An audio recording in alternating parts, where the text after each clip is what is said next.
Chapter 1. The Awakening Dragon. Douluo Star. This is a vibrant planet, teeming with countless humans and soul beasts. Deep within the core of Douluo Star lies an expansive chamber of molten magma. The magma churns, exuding an extreme heat at temperature so fierce that even the tidal Douluo on the surface would be reduced to ashes in but a single breath. Amidst the swirling crimson magma, an extraordinarily massive golden form intermittently emerges. Each scale on this golden body boasts a diameter that is truly alarming. At this moment, the red magma suddenly roils violently, and from its depths, an enormous dragon head rises. The dragon's head is as large as a house, with whiskers extending hundreds of meters, resembling smaller dragons swimming through the molten sea. As the golden body stretches, it becomes evident that this behemoth beneath the magma is an immense golden dragon, stretching for miles. The instant the dragon undulates, the entire Douluo Star begins to tremble. Countless volcanoes erupt, spewing forth scalding magma in a torrential cascade. The ocean roars, generating tsunamis hundreds of meters high that surge toward the two continents on the planet. The continents quake, seemingly on the verge of disintegration. In this moment, all living beings on Douluo Star tremble with a profound sense of dread, prostrating themselves upon the ground. Whether they are ordinary individuals, the pinnacle tidal Da, ancient soul beasts, or ferocious creatures, all are gripped by fear, as if the apocalypse were imminent. "O angel god, please reveal your miracles and save your devout followers," came a venerable voice filled with reverence from the elder hall of Wuhuan City. "Great Lord Sea God, descend upon this world and rescue your countless subjects," fervently prayed a stately matron in royal garments before an altar on Sea God Island. In the divine realm, countless formidable deities became acutely aware of the unfolding events. Within the Divine Realm Council, the 5 supreme leaders convened, their projections solemnly attuned to the disturbances occurring on Douluo Continent. The evil God King declared, "Shura, you and the God of goodness and the goddess of life must hasten to Douluo Star and save as many as you can. Leave it to us." The Shura God was poised to descend alongside the God of goodness and the goddess of life.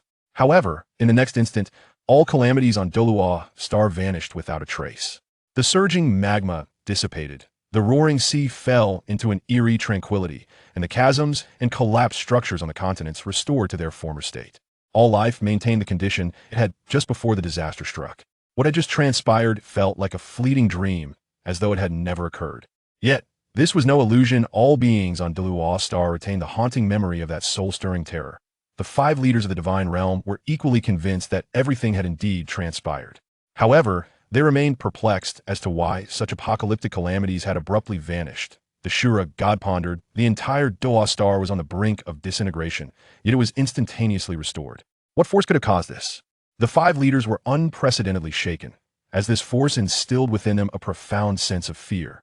The malevolent God King intoned, "There exists an abundance of enigmas within the cosmos. Shura, I must trouble you to descend to the lower realms and ascertain the truth behind the Douluo Star incident." Understood. Within the depths of the molten magma, a colossal golden dragon, stretching to great lengths, swiftly diminished in size, ultimately transforming into a boy of 6 or 7 years. Suspended above the sea of lava, amidst swirling earth elements, a stone platform, 5 meters in diameter, emerged from the magma, its surface smooth as a mirror. The boy gently descended, his jade-like bare feet touching the platform. His skin radiated like luminous white jade, glimmering brilliantly, while his long black hair cascaded gracefully down his pristine back. His eyebrows were sharp as swords, and his eyes, deep as the starry sky, occasionally sparkled with golden lightning. Though he appeared merely a child of 6 or 7, his countenance was exquisitely flawless, a masterpiece of nature. "Ah!" The boy exhaled, and the space before him trembled violently, shattering under the force of a terrifying airflow, revealing an abyssal darkness. "This planet remains so fragile," he murmured, waving his small hand, restoring the space to its former state. Sensing several formidable divine presences sweeping across the surface, a subtle smile graced the boy's lips. After slumbering for countless ages, some intriguing little beings have finally emerged. A flicker of joy danced within his profound gaze. Humanity has finally come into existence. A world of humans promises far more amusement. "How many years have I been in slumber?" He closed his eyes in contemplation, then opened them. "I have unknowingly slumbered for over 500 million years, rounding it off. Let's consider it 500 million. Years. 500 million years, a mere blink of an eye." He reflected, his thoughts drifting back to epochs long past. His name was Ao Tian, hailing from Earth, his soul reborn on this planet as a young dragon. After countless years of cultivation, he emerged as the most powerful entity on this world, reigning over numerous primordial beings. Yet, possessing a human soul, he remained perpetually lonely, tormented by an endless void and solitude, compelling him to choose slumber.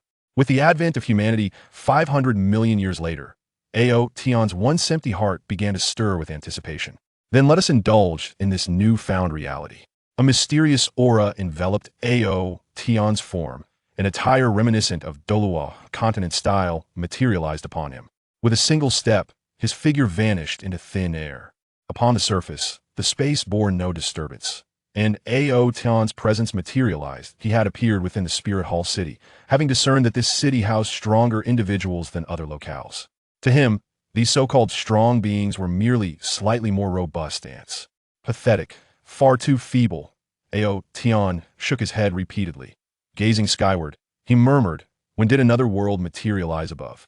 Ah, those divine presences originate from there. Sensing the intensity of the sweeping divine consciousness, Ao Tian scoffed, his interest waning significantly. Still weak, far too weak. Spirit Hall City, the seat of the Pope of the Spirit Hall, although not as grand as the capitals of the Tiando Empire and the Xinghua Empire, boasted facilities and strengths, surpassing those of the two great empires by an immeasurable margin. That moment, fervent cheers erupted from the sacred mountain in the heart of Spirit City, swiftly resonating throughout the entire metropolis. Long live the Pope!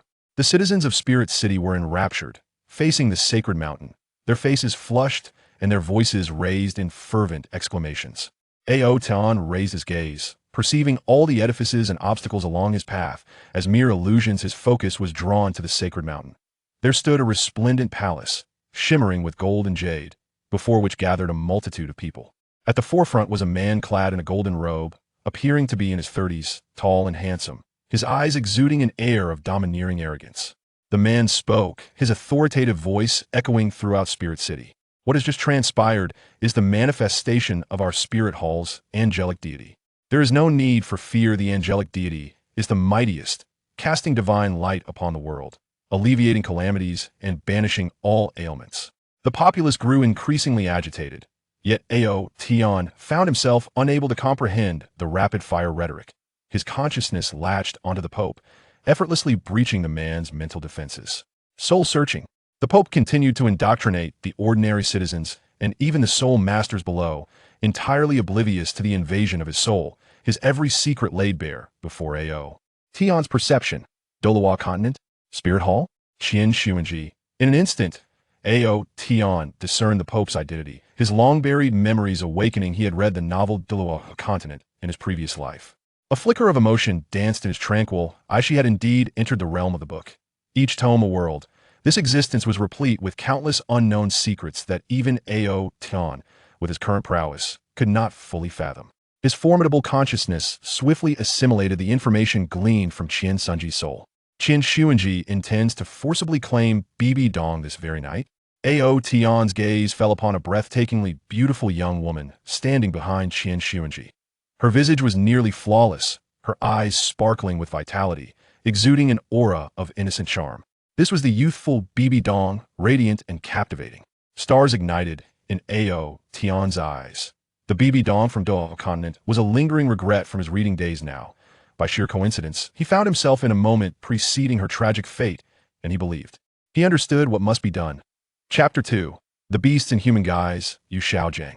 Not far behind Bibi Dong stood a young man appearing to be around 20 years of age. He sported a crew cut, with thick brows and large eyes, his appearance rather unremarkable.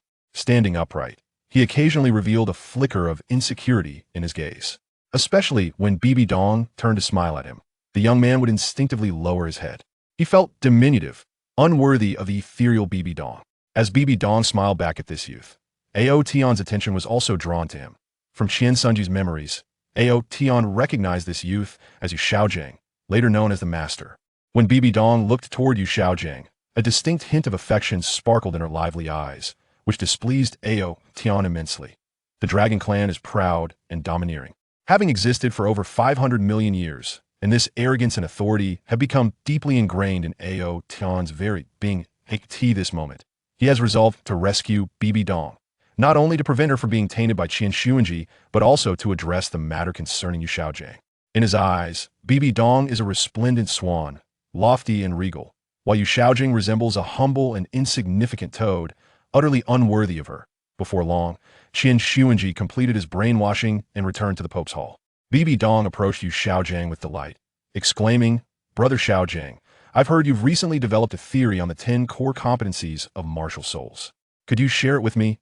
Yu Xiaojing gazed at the enchanting young woman before him, his eyes reflecting profound admiration intertwined with deep-seated insecurity. How could the astute Bibi Dong fail to perceive his self-doubt? With a radiant smile, she suggested, "Let's go to your office. I wish to hear more about your theory in detail."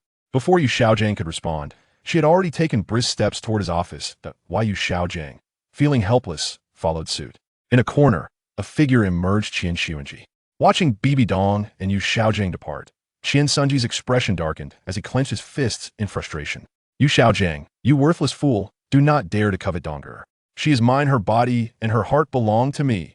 At this moment, the street where Ao Tian stood had become utterly congested.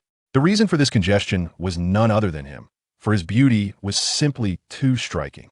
With an exquisitely perfect visage, adorned in resplendent attire, and exuding an air of solitary elegance, he captivated countless hearts. It is human nature to admire beauty, even though he was merely a young boy. His allure was irresistible to all. Regardless of age or gender, everyone succumbed to his charm.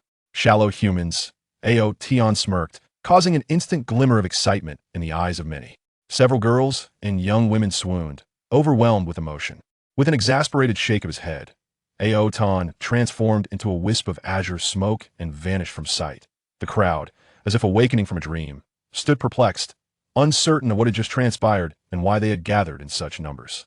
Ao Tian's form reappeared in Yu Xiaojing's research office. Why Yu Xiaojing was enthusiastically sharing his research findings with Bibi Dong, proudly presenting his theory on the 10 core competencies of martial souls. Bibi Dong sat at the desk, propping her chin on her hand, utterly captivated by his words. Ao Tian stood beside them, an aura emanating from him that concealed his presence from both Bibi Dong and Yu Xiaojing. "Saintess, what do you think of my theory?" Yu Xiaojing inquired, his gaze hopeful as it met Bibi Dong's. Speaking of his theory, his insecurities vanished entirely, replaced by a powerful sense of confidence. "Xiaojing, you are incredibly talented," Bibi Dong replied, her admiration evident as she reached out to take his hand. Startled, Yu Xiaojing instinctively recoiled and stood abruptly. "Your Highness, you are as pure as jade. I would not wish to sully your hands." Bibi Dong lamented. "Xiaojing, we both understand each other's sentiments. Your talents are those I admire despite your lack of innate ability. In my eyes, you're the most exceptional. Why Yu Xiaojing hung his head in silence. In his heart, Bibi Dong resembled a pure and pristine snow lotus, and he lacked the courage to reach out and pluck it, burdened by feelings of inferiority that made self-persuasion nearly impossible. Ao Tian, witnessing this scene, felt a surge of irritation. It was incomprehensible that Bibi Dong could harbor affection for such a wastrel. The thought of her shedding tears for this man struck him as utterly futile, that he contemplated that to sever Bibi Dong's affections for Yu Xiaojing, he must first undermine Yu Xiaojing himself. After all, even without his intervention, Yu Xiaojing would inevitably be expelled from the spirit hall. It would be more advantageous for him to catalyze that outcome. He gently exhaled towards Yu Xiaojing, causing him to tremble. Suddenly lifting his head, he scoffed, "Bibi Dong, do you truly believe I have feelings for you? You are painfully naive. My approach towards you is merely a ruse to capture your heart, enabling me access to the invaluable resources of the spirit hall. Now, with my theory on the 10 core competencies of martial spirits unveiled, I shall bring about a revolution in the realm of spirit masters. I am no longer a wastrel. I shall become the greatest mentor in human history." Yu Xiaojing spoke with fervor, his expression intense.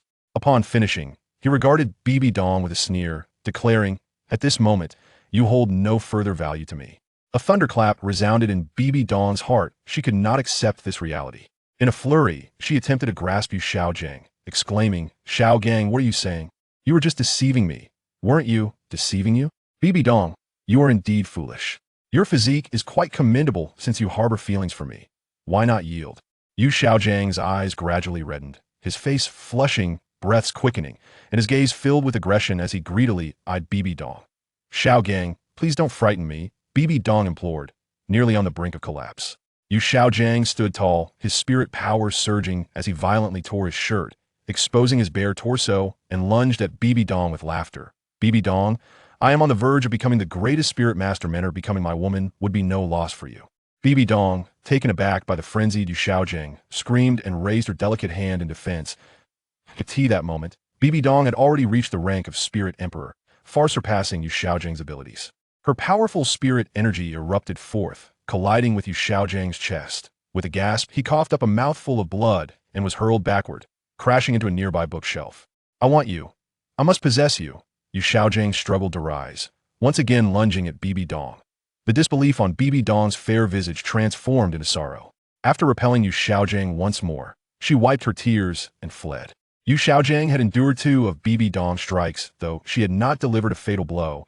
It was far beyond the capacity of someone who had yet to reach the rank of Grand Master to withstand. After withstanding Bibi Dong's second attack, he promptly lost consciousness.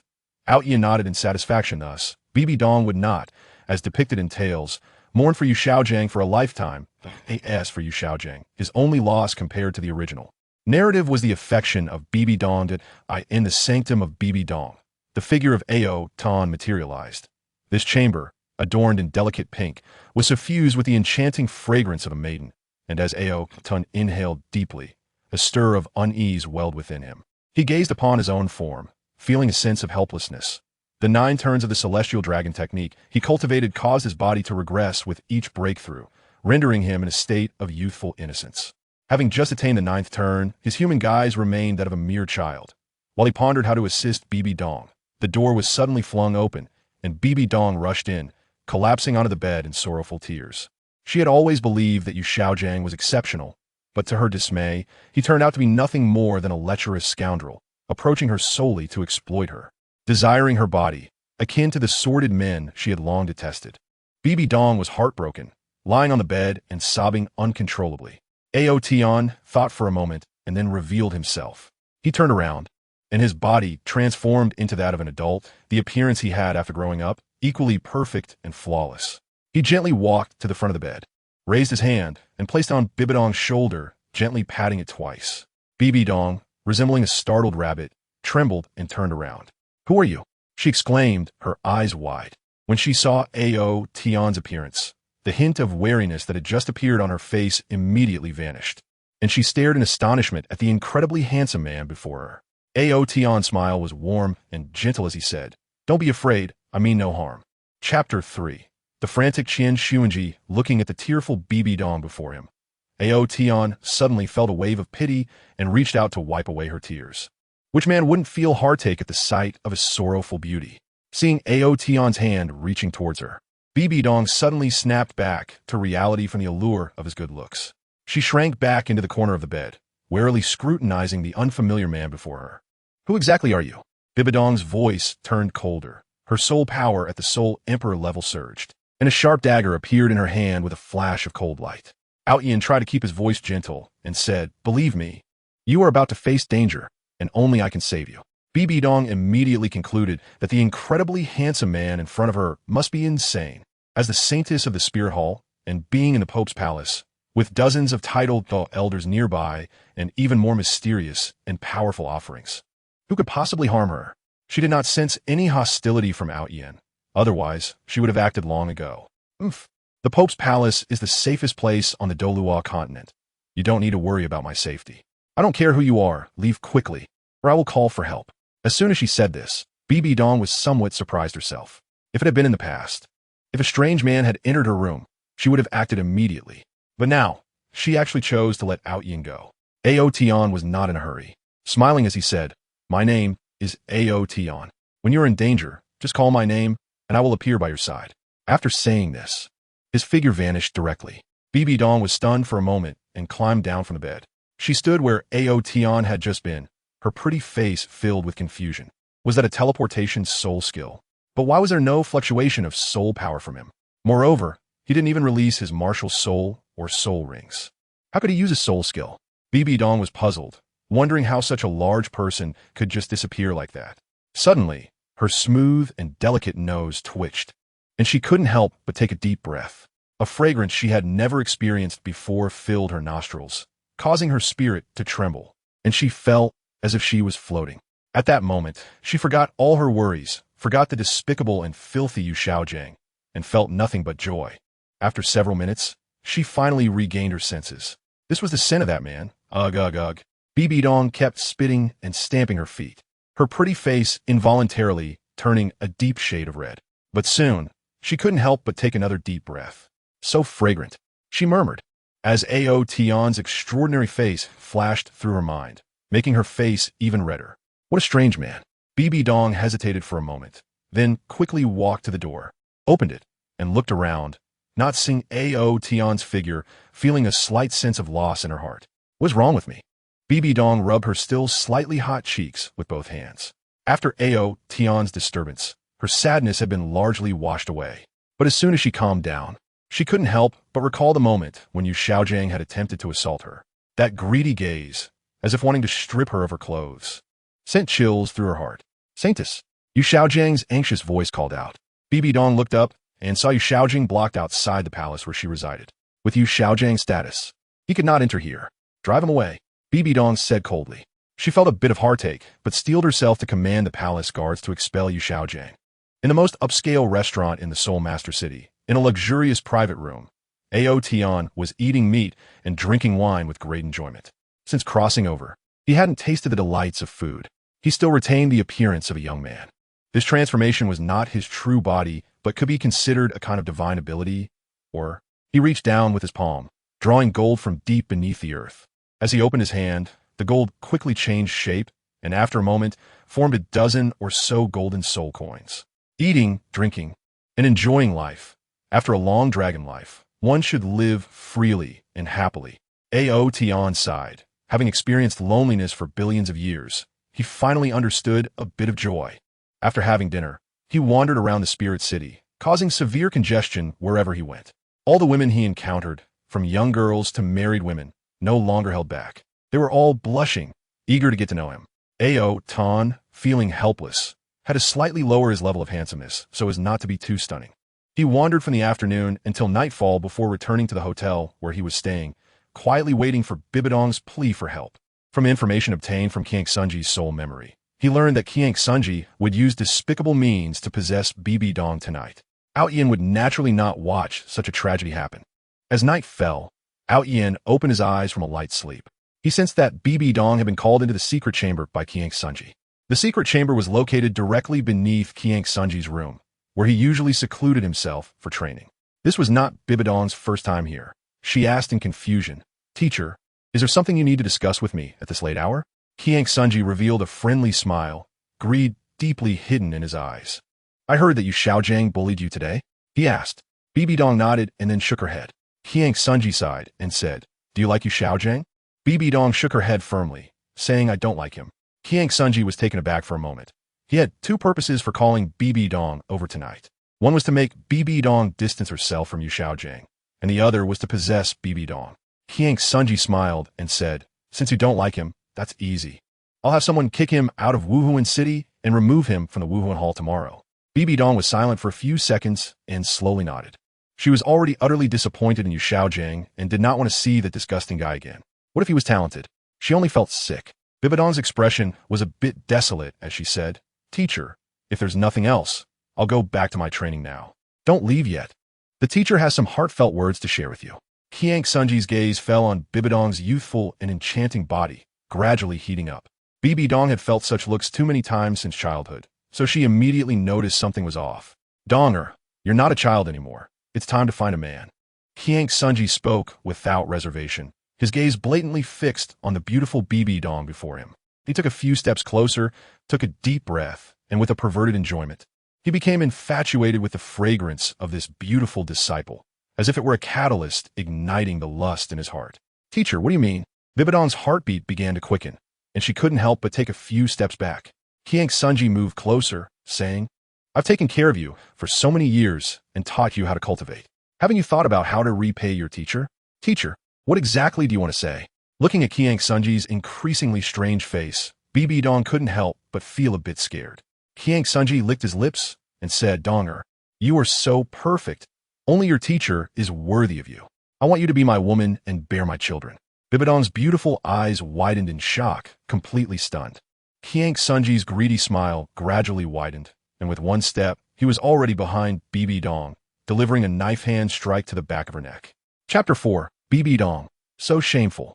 Qiang Sunji's strength had already reached the level of a title Douluo, and he was someone Bibi Dong could not resist at all. She didn't even have time to react to Qiang Sunji's attack.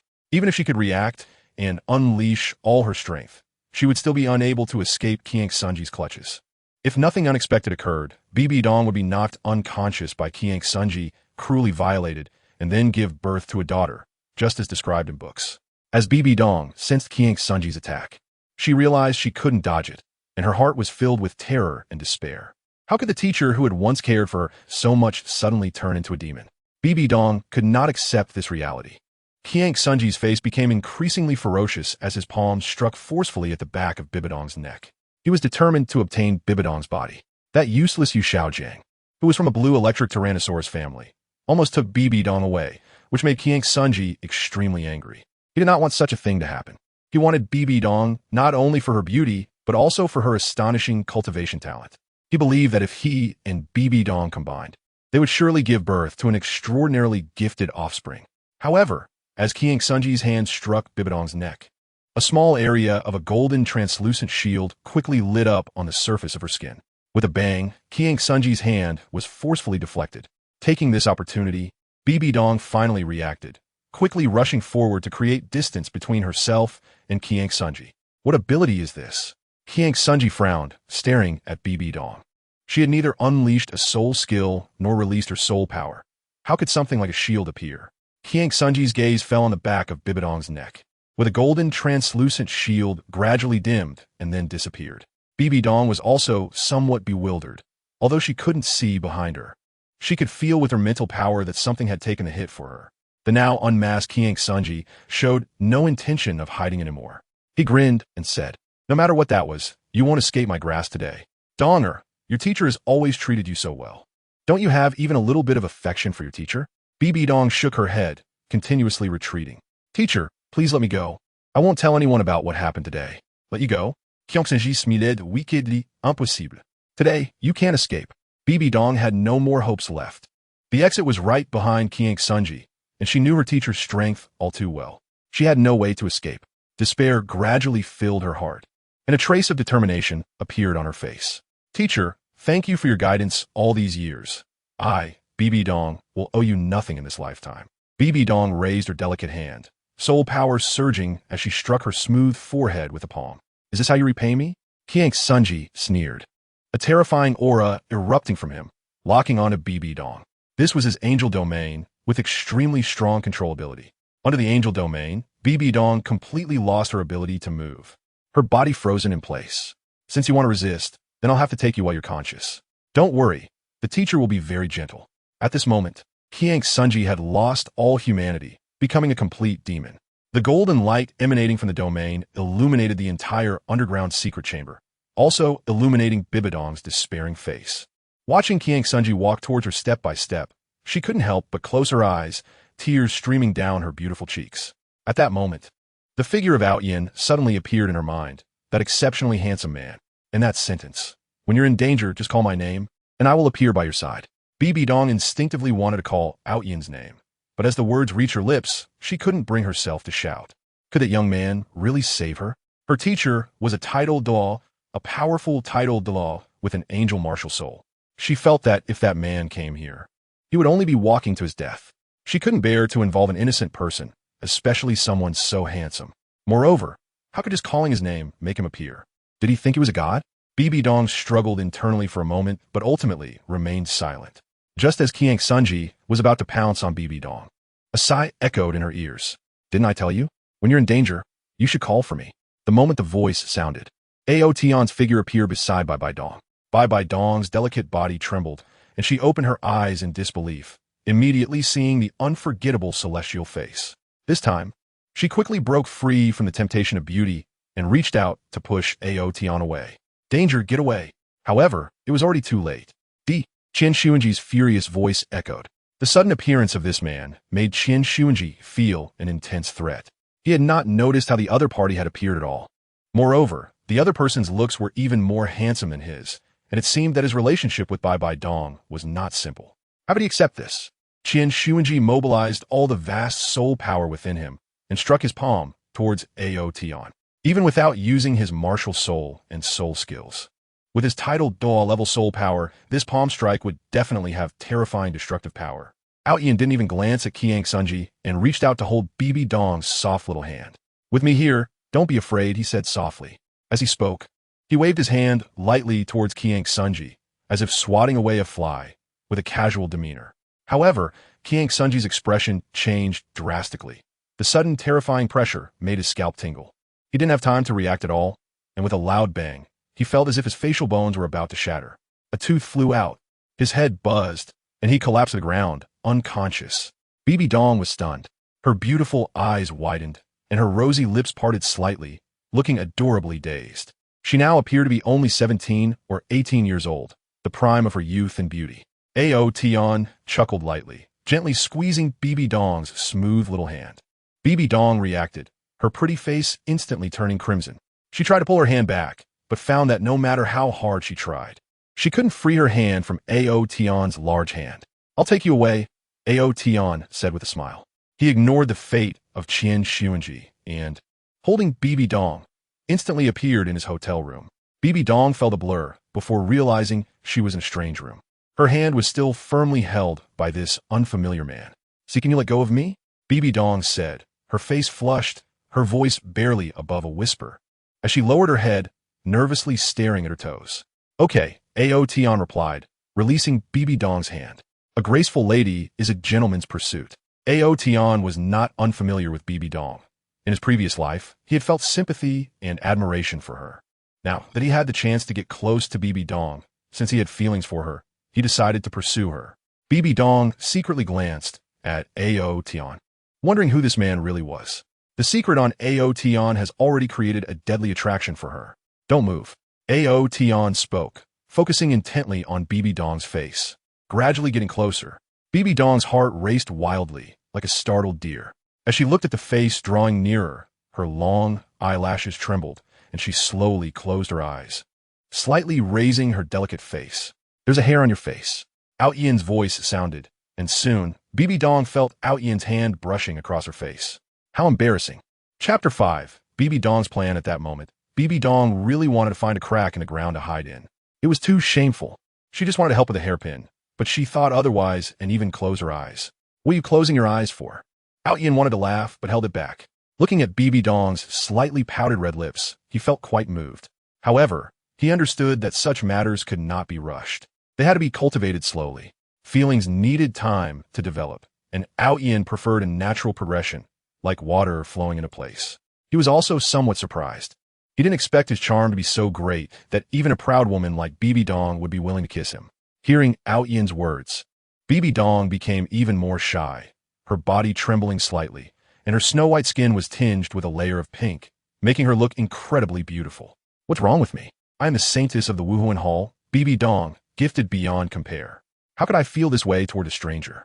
Bibi Dong came to her senses, forcefully breaking free from Ao Tian's grasp, stepping back a few paces and warily staring at Ao Tian.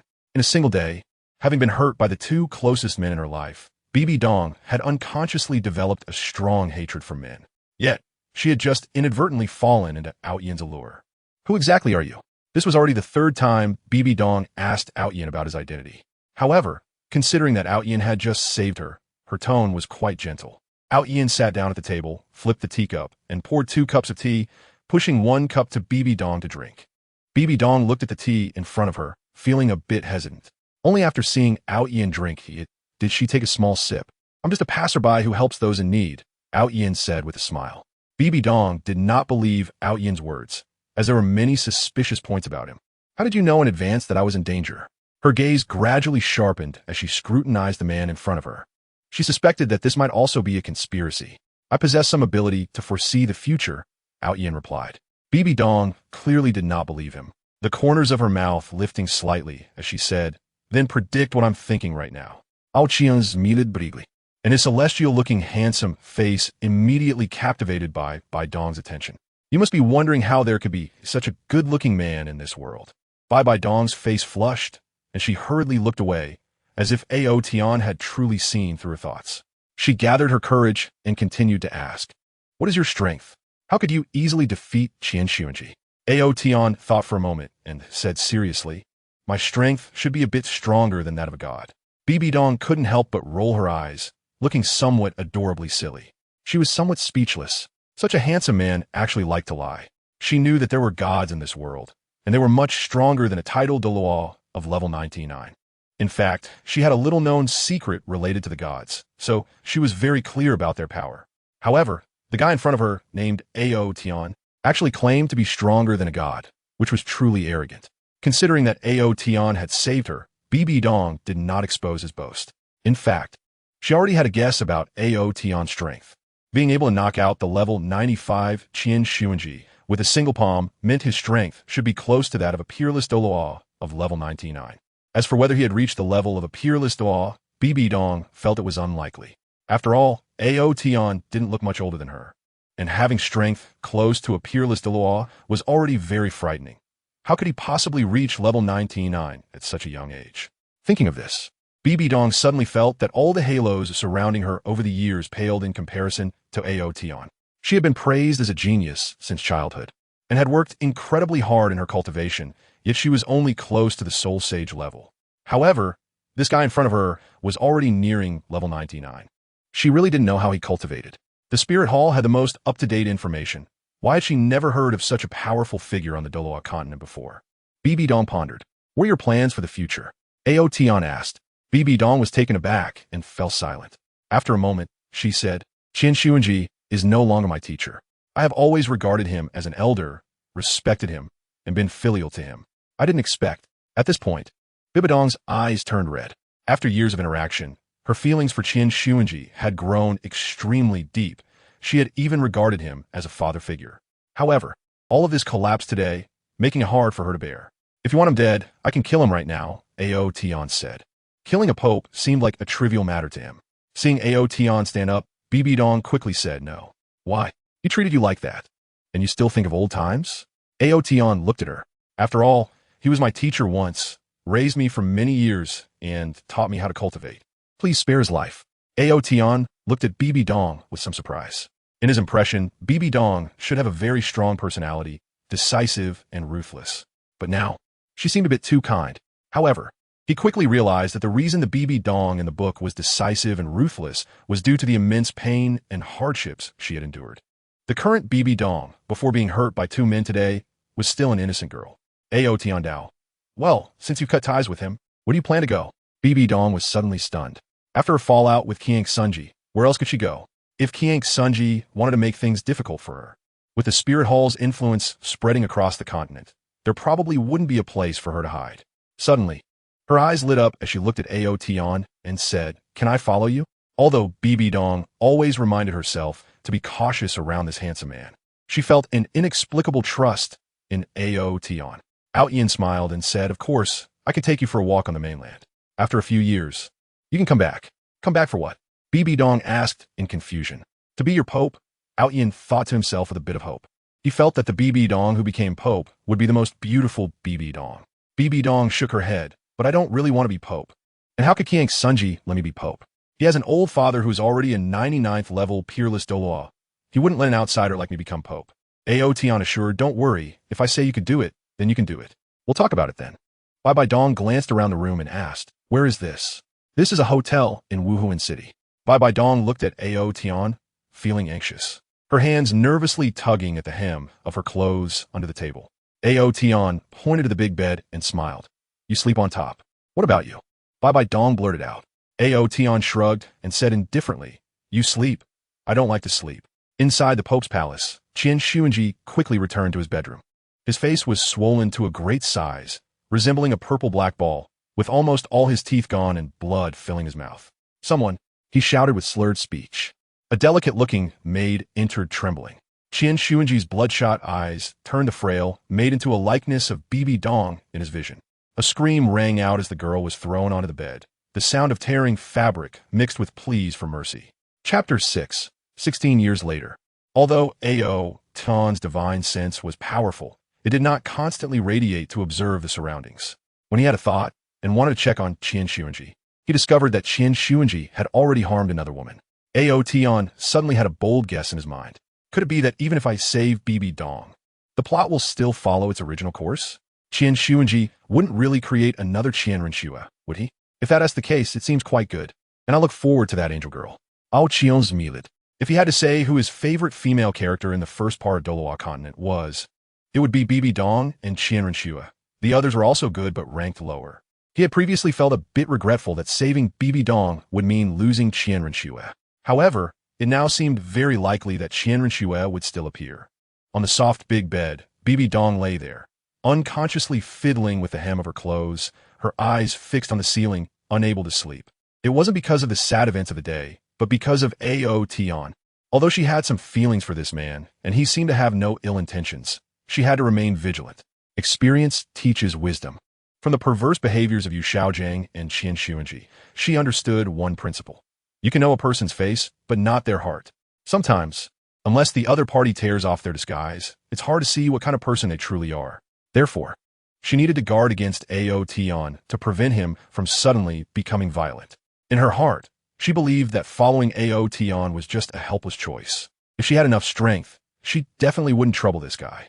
Amidst her chaotic thoughts, Bibi Dong occasionally couldn't help but turn her head and secretly observe Ao Tian sitting on the sofa in the distance. Ao Tian was sitting sideways on the sofa. From Bibi Dong's perspective, she could only see a chiseled profile. Ao Tian shook his goblet, the red wine swaying inside, as he gazed out the window, exuding a sense of solitary loneliness that set him apart from the world. Bibi Dong was drawn to Ao Tian's appearance and unique aura, unable to tear her eyes away without realizing it. What kind of person is he? She pondered silently. Ao Tian suddenly turned around, his gaze meeting Bibi Dong's, and he smiled brilliantly. Were you stealing a glance at me? Bibi Dong's heart was in turmoil. Her pretty face instantly flushed red. She quickly pulled the blanket up to her chest and buried her head under it. Her heart raced as she felt shy, but at the same time, she was angry that Ao Tian had embarrassed her again. Ao Tian shook his head and smiled, saying, "You're tired today, sleep. We'll leave Seoul City early tomorrow morning." Bibi Dong only felt her eyelids becoming heavier and heavier, and before long, she fell into a deep sleep. Ao Tian walked over and gently pulled down the blanket, revealing Bibi Dong's head. She had a pointed oval face, very delicate features, long and curved eyelashes, a smooth and small nose, and her cherry-red lips were quite alluring. Ao Tian smiled slightly, finding the somewhat silly Bibi Dong to be quite nice. In the early morning, Bibi Dong's eyelashes fluttered as she slowly opened her eyes, only to quickly widen in shock. How did I fall asleep? Panic surged in her heart as she hurriedly reached out to feel her clothes, confirming her physical state. When she found her clothes intact and felt no discomfort in certain parts of her body, she finally breathed a sigh of relief. Since she was awake, there was no reason to linger in bed. She should get up, wash up, and after having breakfast, they would be on their way. Hearing Ao Tian's voice, Bibi Dong turned her head and found him looking at her with a half smile. Her face couldn't help but flush again. Remembering how she had judged him with a narrow mind, Bibi Dong felt a bit embarrassed. On the table, a fragrant and steaming breakfast had already been prepared by the hotel. Ao Tian sat there, eating slowly, exuding a unique aura of nobility and elegance that captivated Bibi Dong once again. As the holy maiden of the spirit hall, she had received years of noble etiquette education, but in terms of nobility and elegance, no one she had ever met could compare to the Ao Tian before her. She did not know that this nobility and elegance were innate traits of the dragon race. Perhaps some dragons did not like it, but Ao Tian thoroughly enjoyed it. "Is there something on my face? Why are you looking at me like that?" Ao Tian said with a warm smile. Bibi Dong's cheeks flushed slightly, and she hurriedly got off the bed. "I'm going to wash up." An hour later, the two were ready to set off. In fact, there wasn't much to organize. Bibi Dong's storage soul guide contained quite a few clothes. As for Ao Tian, as long as he wanted, he could be the richest person on this planet.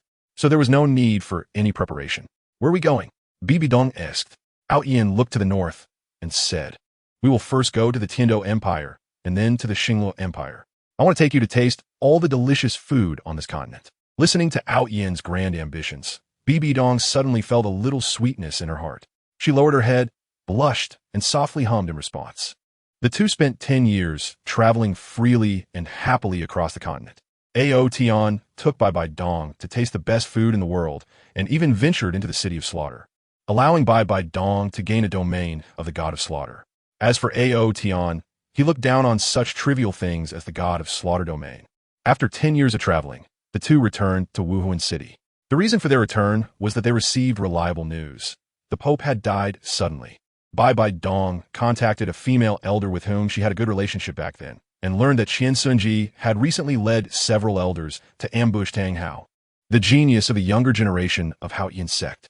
Tang Hao's wife was a 10,000-year-old beast in human form, and Qian Sunji, known for her domineering personality, naturally wouldn't let this news go. As a result, she ended up suffering a setback. The 10,000-year-old beast was sacrificed to Tang Hao, greatly increasing his strength, and Qian Sunji was severely injured. Years ago, Qian Sunji had forcefully taken a maid and had a daughter with her. Over the past 10 years, she had treated the maid extremely poorly, leading the maid to harbor resentment against Qian Sunji. Taking advantage of Qian Sunji's serious injury, the maid poisoned and killed her. With the Pope's passing, a 9-year-old daughter was left behind, along with the impending chaos in the Wuhuan Palace.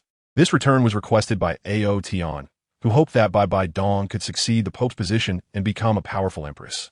After 10 years, Bibi Dong had already become a titled Douluo, and with Ao Tian's secret assistance, she easily became the new Pope of the Wuhuan Palace.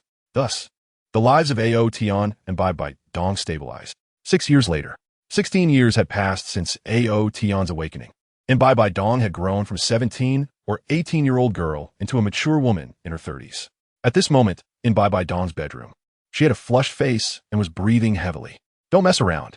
She slapped away Ao Tian's restless hands and tugged at his ears. "Transform back into your original form right now." Ao Tian's figure became blurry for a moment, and then restored to that of a 6 or 7-year-old child. Bibi Dong gave Ao Tian a hard knock on the forehead, glanced at him sideways, and laughed playfully. "With you being such a little brat, not even fully grown, do you think you can handle adult matters? Do you have that ability?" Ao Tian curled his lips and said, "Isn't it just to have a little fun? Besides, my cultivation is about to break through. In a few years, I will be able to return to my youthful appearance." He looked at Bibi Dong's voluptuous and alluring body and couldn't help but swallow. In her 30s, Bibi Dong had completely shed the innocence of her youth and transformed into a perfectly ripe peach. With her curvaceous figure and an exceptionally beautiful face that was rare in the world, she was extraordinarily enchanting. She was still wearing a magnificent Pope's robe, which added a sense of authority and nobility to her allure, easily stirring a man's desire for conquest. Ao Tian wore, feeling a bit uncomfortable inside. He had always heard that dragons are inherently mean, and he used to just smile it off, but now he was truly experiencing it. The desire that was countless times stronger than that of humans tormented him greatly. Especially with a stunning beauty by his side, he could only look but not touch. That feeling was too cruel. Ao Tian shook his head and suppressed his desires with great willpower. "I will set off tomorrow to Nodensheng." Chapter 7. Arrival at Nodensheng. Tomorrow. So soon? Bibi Dong suddenly felt a bit reluctant. She had spent 16 years with Ao Tian and had already learned about his identity as a dragon from the Dragon Clan. Yet she was hopelessly in love with him. Although Ao Tian still looked like a little kid now, in her heart, he had always been so tall and mighty, and he would forever be her support. Ao Tian transformed into an adult form, holding Bibi Dong in his arms, and comforted her. "Didn't I tell you before? A destined child will appear in the Douluo Continent. If I don't take action, the future Wuhuan temple will be destroyed by this destined child." Bibi Dong nestled in Ao Tian's arms and said, "Then why not find him and kill him directly? Why go to such a remote place to study?" Ao Tian gently stroked the beautiful woman's hair in his arms, as if petting a docile little kitten, and said, "I just want to see what this so-called destiny is really like and what abilities it possesses." "Well then, you have to come back to see me often." Bibi Dong pouted playfully. This ruthless and iron-willed female pope, who once nearly destroyed the continent's #1 sect, the Haotian Sect, would only show this girlish side in front of Ao Tian. Ao Tian gently kissed her delicate red lips and said, "Don't worry, I will forget everyone but you." Bibi Dong's pretty face flushed with a rosy hue. "By the way, I had someone check. It turns out Yu Xiaojiang is also at the Soul Master Academy in Nodding City." Bibi Dong suddenly said, "You still remember him?" Ao Tian glanced at Bibi Dong. Bibi Dong's heart raced, and she hurriedly said, "Don't misunderstand. After that incident back then, I had already given up on him. I heard that after being expelled from the Wuhuan Hall, He traveled around the continent and met a woman named Lu Erlong. When they were getting married, Yu Xiaojing suddenly found out that Lu Erlong was his cousin. So he abandoned the woman who loved him deeply and hid in Nodding City for over a decade. I know that, Ao Tian said. If he doesn't love her, then he should make it clear to her face to face. They can part ways but still be friends. By avoiding her like this and not severing their emotional ties, he has caused her years of pain. Yu Xiaojing is even worse than a woman. Bibi Dong nodded and said, "You're right. I heard he couldn't accept the fact that his lover was his cousin, but in the Douluo Continent, this kind of thing isn't considered taboo. Many powerful forces preserve the purity of their Wuhuan bloodlines, and some royal families and nobles do so for noble bloodlines, as long as they are not direct siblings. It isn't too strict in this regard. It's a pity for that woman named Lu Erlong. I heard she has been searching for Yu Xiaojing for several years in the Douluo Continent." Ao Tian said. So, it seems that Yu Xiaojing is quite selfish, only considering his own feelings. If he really loved Lu Erlong, he wouldn't let the other person suffer for over a decade. What kind of man is he, holding on like this but not daring to love? Enough about him. You want to enter the Nodding Soul Master Academy. Do you have a martial soul? Bibi Dong asked. She had been with Ao Tian for so many years and had never seen him release his martial soul. Nowadays, soul beasts can transform into humans after 10,000 years, and the martial soul after transformation is the original form of the soul beast. Although Ao Tian is from the ancient dragon clan, it should be the same, right? This is simple, Ao Tian smiled, putting Bibi Dong down and standing in front of the bed.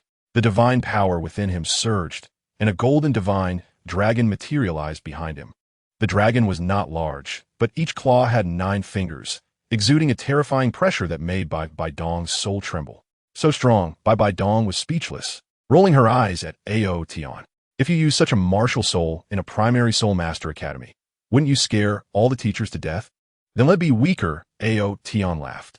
With his intent, the divine dragon behind him gradually faded, becoming somewhat illusory, and the pressure also became very weak. Bibi Dong got off the bed and curiously touched the divine dragon behind Ao Tian. Because it was somewhat illusory, the touch didn't feel real. Is this really your martial soul?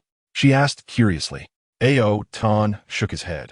I am not human and do not have a martial soul. This is something I have condensed using divine power. As he spoke, a soul ring appeared around him, followed by 2, then 3. Soon, he was surrounded by 10 soul rings, all of them golden. Bibi Dong stared wide-eyed, shocked. Seeing Bibi Dong's expression, Ao Tian couldn't help but smile. This is fake. I can have as many as I want. As he spoke, the number of soul rings on him skyrocketed, from dozens to hundreds, until there were so many they were impossible to count. Put them away, Bibi Dong urged. She was dazzled by the golden light radiating from the dense soul rings, making her head spin. The two sat back down by the bed. By the way, I haven't seen Xiao Shui for a long time. You should go check on her when you have time, Bibi Dong said. Don't worry. I will bring her back on her birthday, Ao Tian replied. Bringing someone back from Tiano City was just a blink of an eye for him. For the past few years, whenever it was her birthday, Ao Tian would bring Qianrenxue back to celebrate with her. Suddenly, Bibi Dong poked Ao Tian and said, That little girl is already 15. The last time you brought her back, her gaze towards you was a bit different. Do you think she might have developed feelings for you? She always considered you her brother before. As she spoke, Bibi Dong pouted. She had liked Ao Tian since her teenage years, so she sensed a change as soon as Qianrenxue showed any signs of affection. Ao Tian found it interesting. His finger tapping on Bibi Dong's lips, teasing, you can even hang a bottle on it. Which girl doesn't have a crush? I'm so handsome. It's not surprising she likes me. Are you jealous? Me jealous of a little girl? Bibi Dong snorted and said, go to sleep. The two changed into pajamas and lay down together. Ao Tian restored his true form, resting his head comfortably on Bibi Dong's chest. Bibi Dong said, when you grow up a bit, we'll do that. Ao Tian rubbed against his master like a little cat, comfortably narrowing his eyes and softly humming. In the early morning, a luxurious carriage set off from Solan City, heading west. Ao Tian can fly and teleport, but he prefers to ride in a horse-drawn carriage, enjoying the experience of human life. There is only him in the carriage, without any attendants. At the speed of the carriage, it will take only 5 or 6 days to reach the small city of Nodding in the southwestern corner of the Heaven-Do Empire. Ao Tian knows the plot of Douluo Continent and has the ability to prevent any unfavorable situations for Bibi Dong. However, he wants to see what abilities the destined child Tang San truly possesses and whether he is really destined for greatness. He recalls that in his previous life, when reading the book Douluo Continent, He didn't particularly like Tang San.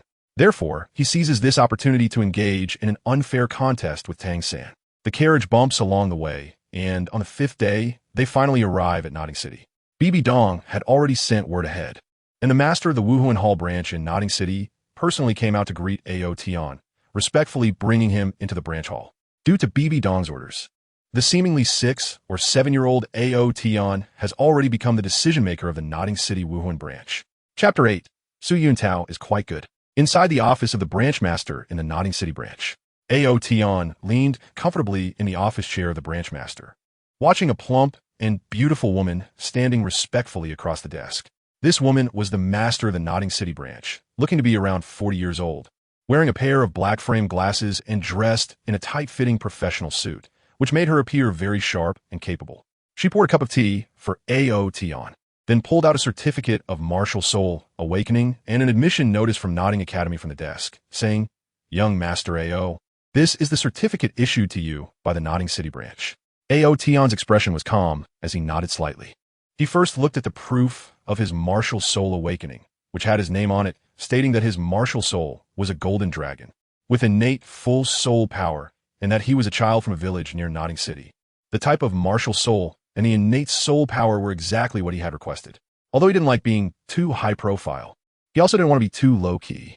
In his view, having an innate level 10 soul power was just right. As for his identity, it was fabricated. Otherwise, it would be unreasonable for him to attend school in a place like this as a genius of the Martial Soul Hall. To study at the Notting City Junior Soul Master Academy, he first needed the awakening proof issued by the Martial Soul Branch Hall in Notting City. With this proof and the admission notice, Ao Tian was able to smoothly enter the Notting Junior Soul Master Academy. While Ao Tian was looking through the materials, the middle-aged woman was also sizing him up. She was quite surprised. The little boy in front of her, although he looked only 6 or 7 years old, sat there with an air that seemed to weigh down her heart like a heavy mountain. Initially, she thought of treating Ao Tian as an ordinary child to coax, but the pressure he unconsciously exerted on her made her abandon that idea. No wonder he was a genius from the Hall of the Pope. Even I, a soul sect, find it hard to match this demeanor, she thought to herself. She decided that she must build a good relationship with Ao Tian, as it might help her rise to prominence in the future. Ao Tian put down the documents and said, "Thank you, Master Li. Please arrange a room for me to rest. Young Master Ao is being polite. His Holiness the Pope has already instructed that I will meet any of your needs." The female master replied quickly, "Please follow me." The short-statured Ao Tian followed behind Master Li, his height only reaching her backside. And this scene immediately attracted the attention of numerous attendants in the branch hall. Although the Martial Soul branch in Notting City was small, it still had over a dozen attendants. These people had seen the master solemnly bringing Ao Tian back, but didn't yet know his identity, making them very curious. Master Li suddenly paused, waved at the crowd, and called out, "CC, come here." "Oh," a girl responded, quickly walking over to Ao Tian. She looked to be around 20 years old, tall and curvaceous, her figure stretching the Martial Soul Hall uniform tightly, every move attracting the intense gaze of many male attendants. "Is this CC, the woman who has mesmerized Su Yuntao?" Ao Tian's gaze also fell on CC. Then, he scanned the male attendants, secretly wondering which one was Su Yuntao. CC quickly caught up with Master Li, glanced back at Ao Tian, and her gaze lingered on his face, unable to look away for a long time. This little boy's appearance was too stunning. She had never seen such a good-looking young boy before. "Master, who is he?" CC asked softly. "A genius from the Pope's Hall," Master Li replied. CC's eyes brightened, and she turned back to take another deep look at Ao Tian. A genius from the Pope's Hall? That was a big deal. The people in Notting City would probably spend their whole lives in this small corner. But if they could connect with a genius from the Pope's Hall. Thinking of this, CC couldn't help but cast a grateful glance at the master. Moments later, they arrived at a well-prepared guest room. "Young Master Ao, Notting Academy starts tomorrow, so you can rest here tonight." Ao Tian nodded and said, "You can go down now." Master Li said, "Young Master Ao, this is Miss CC from our Notting City branch. If you need anything, you can find her." He then looked at CC and said, "CC, I'll leave young Master Ao in your care." CC smiled, her expression somewhat excited, and said, "Don't worry, I will take good care of young Master Ao." As she spoke, her hand reached out to touch Ao Tian's head, gently saying, "Little brother, you are really good looking." Master Li was taken aback and wanted to stop her, but it was already too late. Ao Tian looked up at the woman who was nearly 8 meters tall and snorted coldly. The temperature in the room plummeted, and a terrifying chill invaded the bodies of the two women, penetrating their bones and souls. They realized they could not move, and an overwhelming sense of fear welled up within them, as if a ferocious dragon was watching them, ready to tear them apart at any moment. One should not touch the tiger's backside, nor should one dare to touch the dragon's head. This chill lasted only half a minute, but the two women were on the verge of collapsing, about to faint, when Ao Tian finally withdrew his murderous intent. With a thud, the two women fell to the ground, gasping for breath, looking at Ao Tian with fear, as if they were gazing at a demon. "Do you like Su Yintao?" Ao Tian glanced at Cici. Cici was perplexed as to why Ao Tian would ask such a question. Just as she was contemplating how to respond, her mouth uncontrollably opened. "No, I don't like him. That guy is persistently pursuing me. I see some value in him. So I've been keeping him hanging. Otherwise, I would have rejected him long ago." "You may leave," Ao Tian said. The two women felt their bodies relax, only then realizing their clothes were soaked with cold sweat. Li Jianzhu, with her soul sect cultivation, managed to stand up, though her legs were still somewhat weak. She pulled Cici up and forced a smile, saying, "Young Master Ao, you rest, we won't disturb you. By the way, Su Yintao is quite good. Have him take me to Nodding Academy to register tomorrow," Ao Tian said. Li Jianzhu was surprised, but still smiled. "All right, I will arrange that." After the two women left, Ao Tian finally sat down. The reason he specifically requested Su Yintao to take him was that he felt a bit of sympathy for him. Whether in his previous life, while reading, or now, he thought the young man had it quite tough. With Ao Tian's request, Su Yintao's status in the Nodding City Spirit Hall would surely rise significantly. The feeling of going to school was indeed a bit nostalgic. "Palace Master, that kid, shut up," Li Jianzhu scolded in a low voice. "That is an important person from the Pope's palace. Remember, never offend him. Address him as Young Master Ao or Sir." She quickly pulled Cici away, and once they were far from Ao Tian's room, she visibly relaxed. "That person's strength is definitely much greater than mine," Li Jianzhu said, her face filled with shock. "How is that possible? He is so young," Cici exclaimed. "Nothing is impossible," Li Jianzhu replied coldly.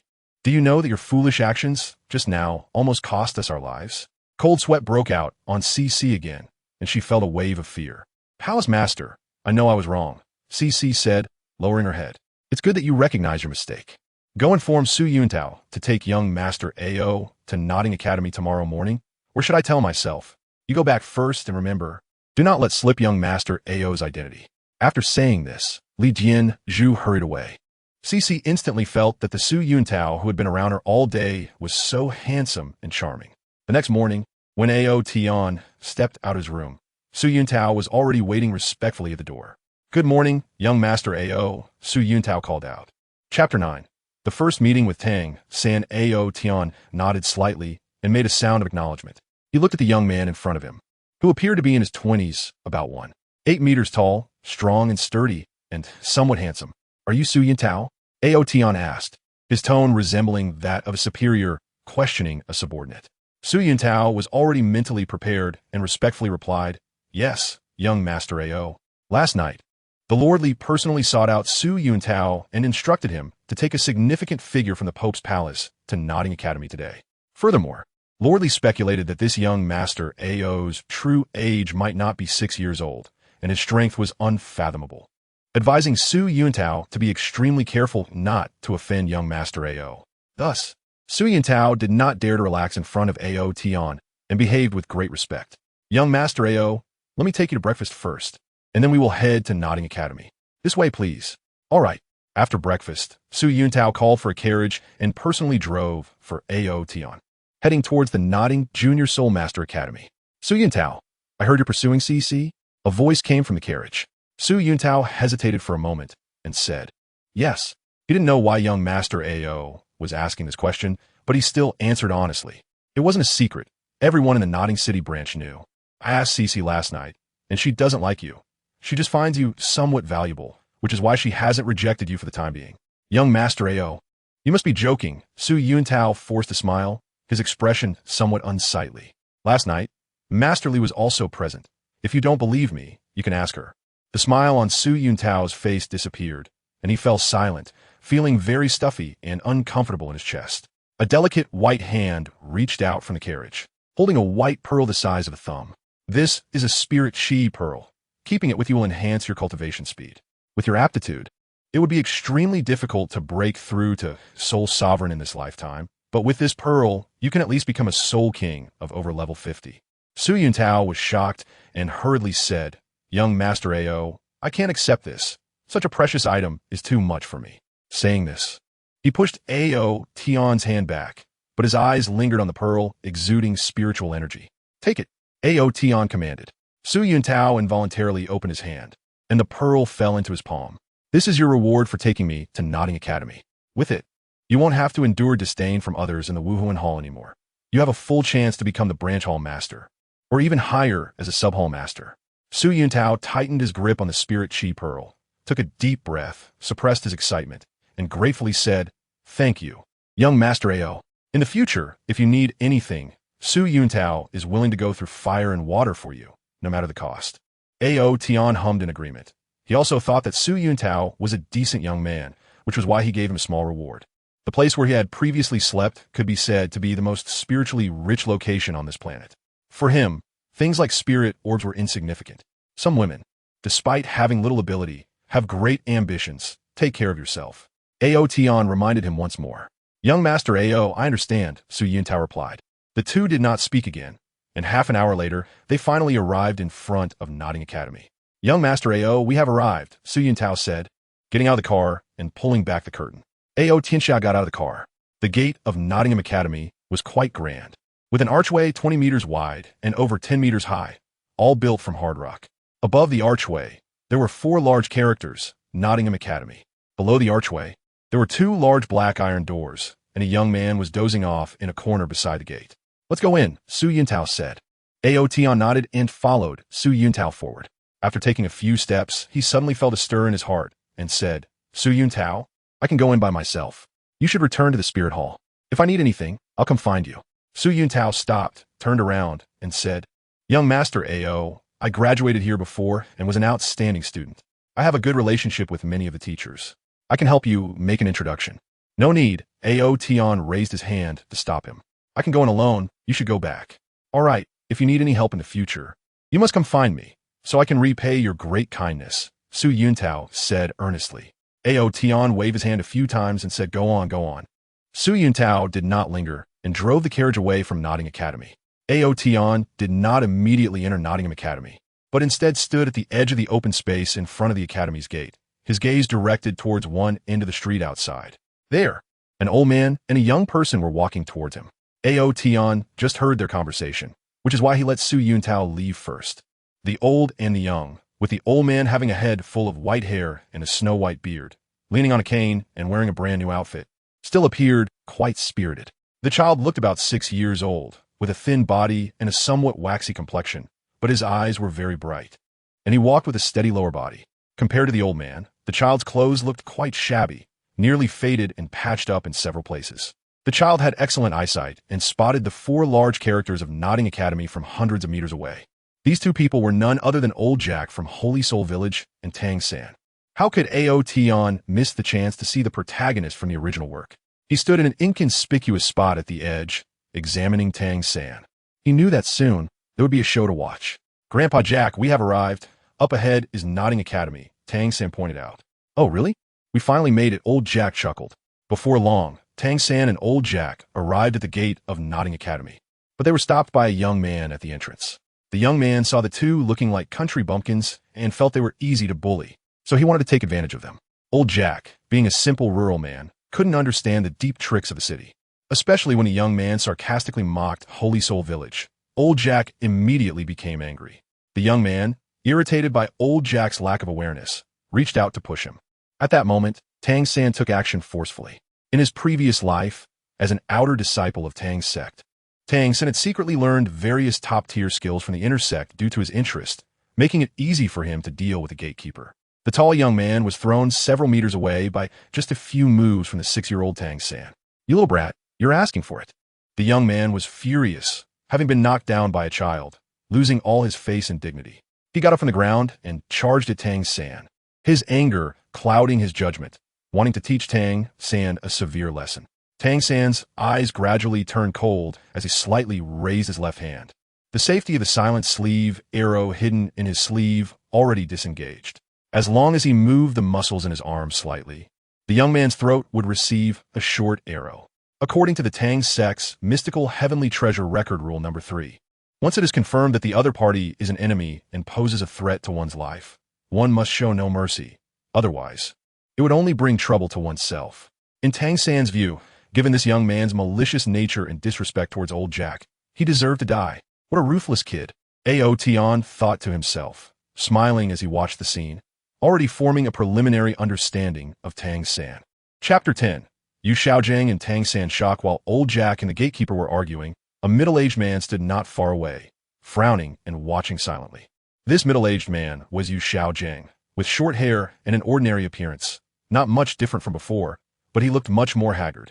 He also had a hint of laziness and decadence about him. When he saw the gatekeeper getting up and charging at Tang San, he finally spoke. "All right, stop." Hearing the voice, the young man halted in his tracks, angrily looking at the person who interrupted him. He was about to curse, but upon seeing that it was the master, all his anger vanished, replaced by a flattering smile. "Master, it's you." In front of the master, the gatekeeper no longer dared to make a move. Tang San coldly glared at the young man and lowered his arm. If it weren't for the sudden arrival of someone, this young man would have already turned into a corpse. Tang San turned to look at the newcomer without speaking. If this middle-aged man was as bullying as the young man, he wouldn't mind sending them to the afterlife. The master glanced at the young man, snorted coldly, then looked at old Jack and said, "Old man, may I see the proof of your martial soul from the martial soul hall?" Old Jack hurriedly handed over Tang San's awakening certificate. The master examined the certificate, occasionally glancing at Tang San with a somewhat suspicious expression, which then turned into a hint of joy. Tang San frowned. The middle-aged man's gaze made him uncomfortable. The master bowed slightly and said, "The certificate is real. Old man, the gatekeeper just now offended you. On behalf of the academy, I apologize. Please let me take the child. I will help him register." Old Jack quickly replied, "No need to apologize. We also have our faults." Afterward, he instructed Tang San a few times before leaving. The master glanced at the gatekeeper and said indifferently, "If they're essay next time, you can get lost." The young man looked terrified, repeatedly saying he wouldn't dare, and quickly stepped aside. The master looked down at Tang San, forcing a smile on his stiff face, as if he hadn't smiled in a long time. "Please wait a moment," he said. Then he looked towards Ao Tian, not far away, waved his hand, and said, "Child, come here." The master had noticed this good-looking child as soon as he approached. Ao Tian's appearance and demeanor were too striking. Even the master, who had seen a lot, was taken aback. He speculated that this child was also here to enroll, and with such extraordinary looks and temperament, he was curious about what this child's martial soul might be.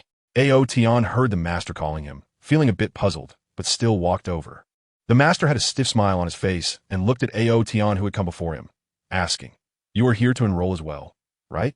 Ao Tian nodded without speaking. "Can you let me see your martial soul awakening certificate?" the master asked. Ao Tian took out his proof and handed it over, curious to see what Yu Xiaojing wanted to do, whether he intended to guide him. As Ao Tian approached, Tang San's gaze had been fixed on him. He had noticed this child earlier and was quite amazed. Now, upon observing Ao Tian up close, Tang San inexplicably felt a twinge of inferiority. The other's attire was dazzling, and his appearance was exceptional. Standing together, Tang San felt like a mere backdrop, so dull and lackluster. When did I start caring about a mere exterior? Powerful strength is the foundation of everything. No matter how good-looking one is, it doesn't matter. Tang San was startled and quickly reminded himself. When the master saw Ao Tian's proof, he was taken aback. Another innate, full soul power. He couldn't help but exclaim. He had already been surprised by Tang San's proof, and now encountering another innate, full soul power made it difficult for him to remain calm. According to his research, in the past 100 years, only 19 innate, full soul powers had appeared in the Tindo Empire and the Xingluo Empire. Yet today, he encountered 2 at once. With the continent's population being unimaginably vast, encountering 2 innate, full soul power children simultaneously was a probability of 1 in a billion. Could this be fate? A mercy from heaven for my unfair destiny? A compensation for me? The master couldn't help but look up at the sky. He had already secretly decided that, no matter what, he must take these 2 children under his wing. Such good talent must not be wasted. While the master was exclaiming, Tang San was also shocked, looking at Ao Tian. This child not only had an outstanding appearance, but also a talent that was not inferior to his own. At that moment, Tang San felt a sense of defeat. Compared to this handsome child, he truly felt somewhat dim and lackluster. When did I start comparing myself to a little kid? I have other advantages, like my second martial soul and the Tang Sect's unique skills. I, Tang San, am not weaker than anyone. Tang San awakened from his thoughts. Just after the master finished exclaiming, his brows furrowed as he stared at Ao Tian's martial soul, somewhat puzzled. The martial soul golden dragon. A martial soul he had never heard of before. He had worked in the spirit hall for many years. With his lowly strength and poor cultivation talent, he was destined to be a low-level steward. However, by chance, he encountered Bibi Dong and gained her favor through some unique insights into martial souls. Later, he leveraged Bibi Dong's power to access various research data from the spirit hall, which enabled him to summarize his theory of the 10 core competitive advantages of martial souls from the vast data he collected. He knew hundreds of martial souls, but he had never heard of a golden dragon martial soul. The top dragon-type martial soul was the blue lightning tyrant dragon martial soul, the strongest beast martial soul. Yu Xiaojing guessed that this golden dragon martial soul should not be on par with the blue lightning tyrant dragon martial soul. You're Ao Tian, right? Child, can you show me your martial soul? The master looked at Ao Tian with anticipation. He had devoted his life to research. How could he not be excited about the appearance of a new martial soul? Sorry, I want to show my martial soul casually. Ao Tian refused. He wasn't here to learn from Yu Xiaojing. Why should he obey him? He suspected that Yu Xiaojing likely wanted to take him as a disciple. The master was stunned, and the atmosphere became somewhat awkward. You don't need to worry. I live in Nodding Academy, and everyone calls me master. The master quickly explained, feeling that this child was a bit too wary. I don't care who you are, master. I don't want to show you. Even if the Pope came, it wouldn't matter. Ao Tian said bluntly. You little brat, why are you so rude? This person is a teacher at the academy. You'll be studying here in the future. Tang San couldn't help but admonish. All right, I want to look then. The master quickly said. There would be plenty of opportunities to see Ao Tian's martial soul in the future. There was no rush, and it wouldn't be good if everyone ended up unhappy. Let me take you inside, he said, extending his hand to pull Tang San. His other hand reached out to Ao Tian, but Ao Tian did not extend his hand. The master didn't mind, retracted his hand, and led Tang San forward. Ao Tian walked behind, a faint smile at the corner of his mouth. If nothing unexpected happened, he would soon see Tang San kneeling to pay his respects to his master. Chapter 11. The Master's Ambition. Suddenly, Ao Tian, who was following behind, paused and turned to look back. In the distance, at the corner of the street, a tall figure was shrouded in a black robe, gazing intently towards Nodding Academy. Ao Tian also sensed a wave of spirit power belonging to a title emanating from the figure in the black robe, sweeping through the Nodding Academy. Ao Tian retracted his gaze and continued to follow the master and Tang San.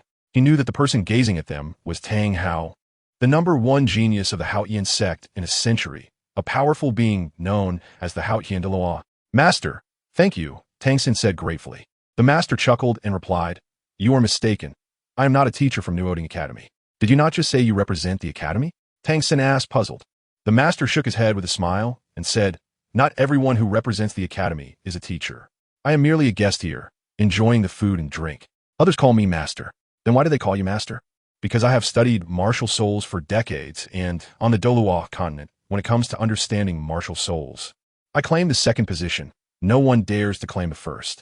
The master's voice rose slightly, and he subtly glanced back to see Ao Tian following behind, feeling somewhat satisfied.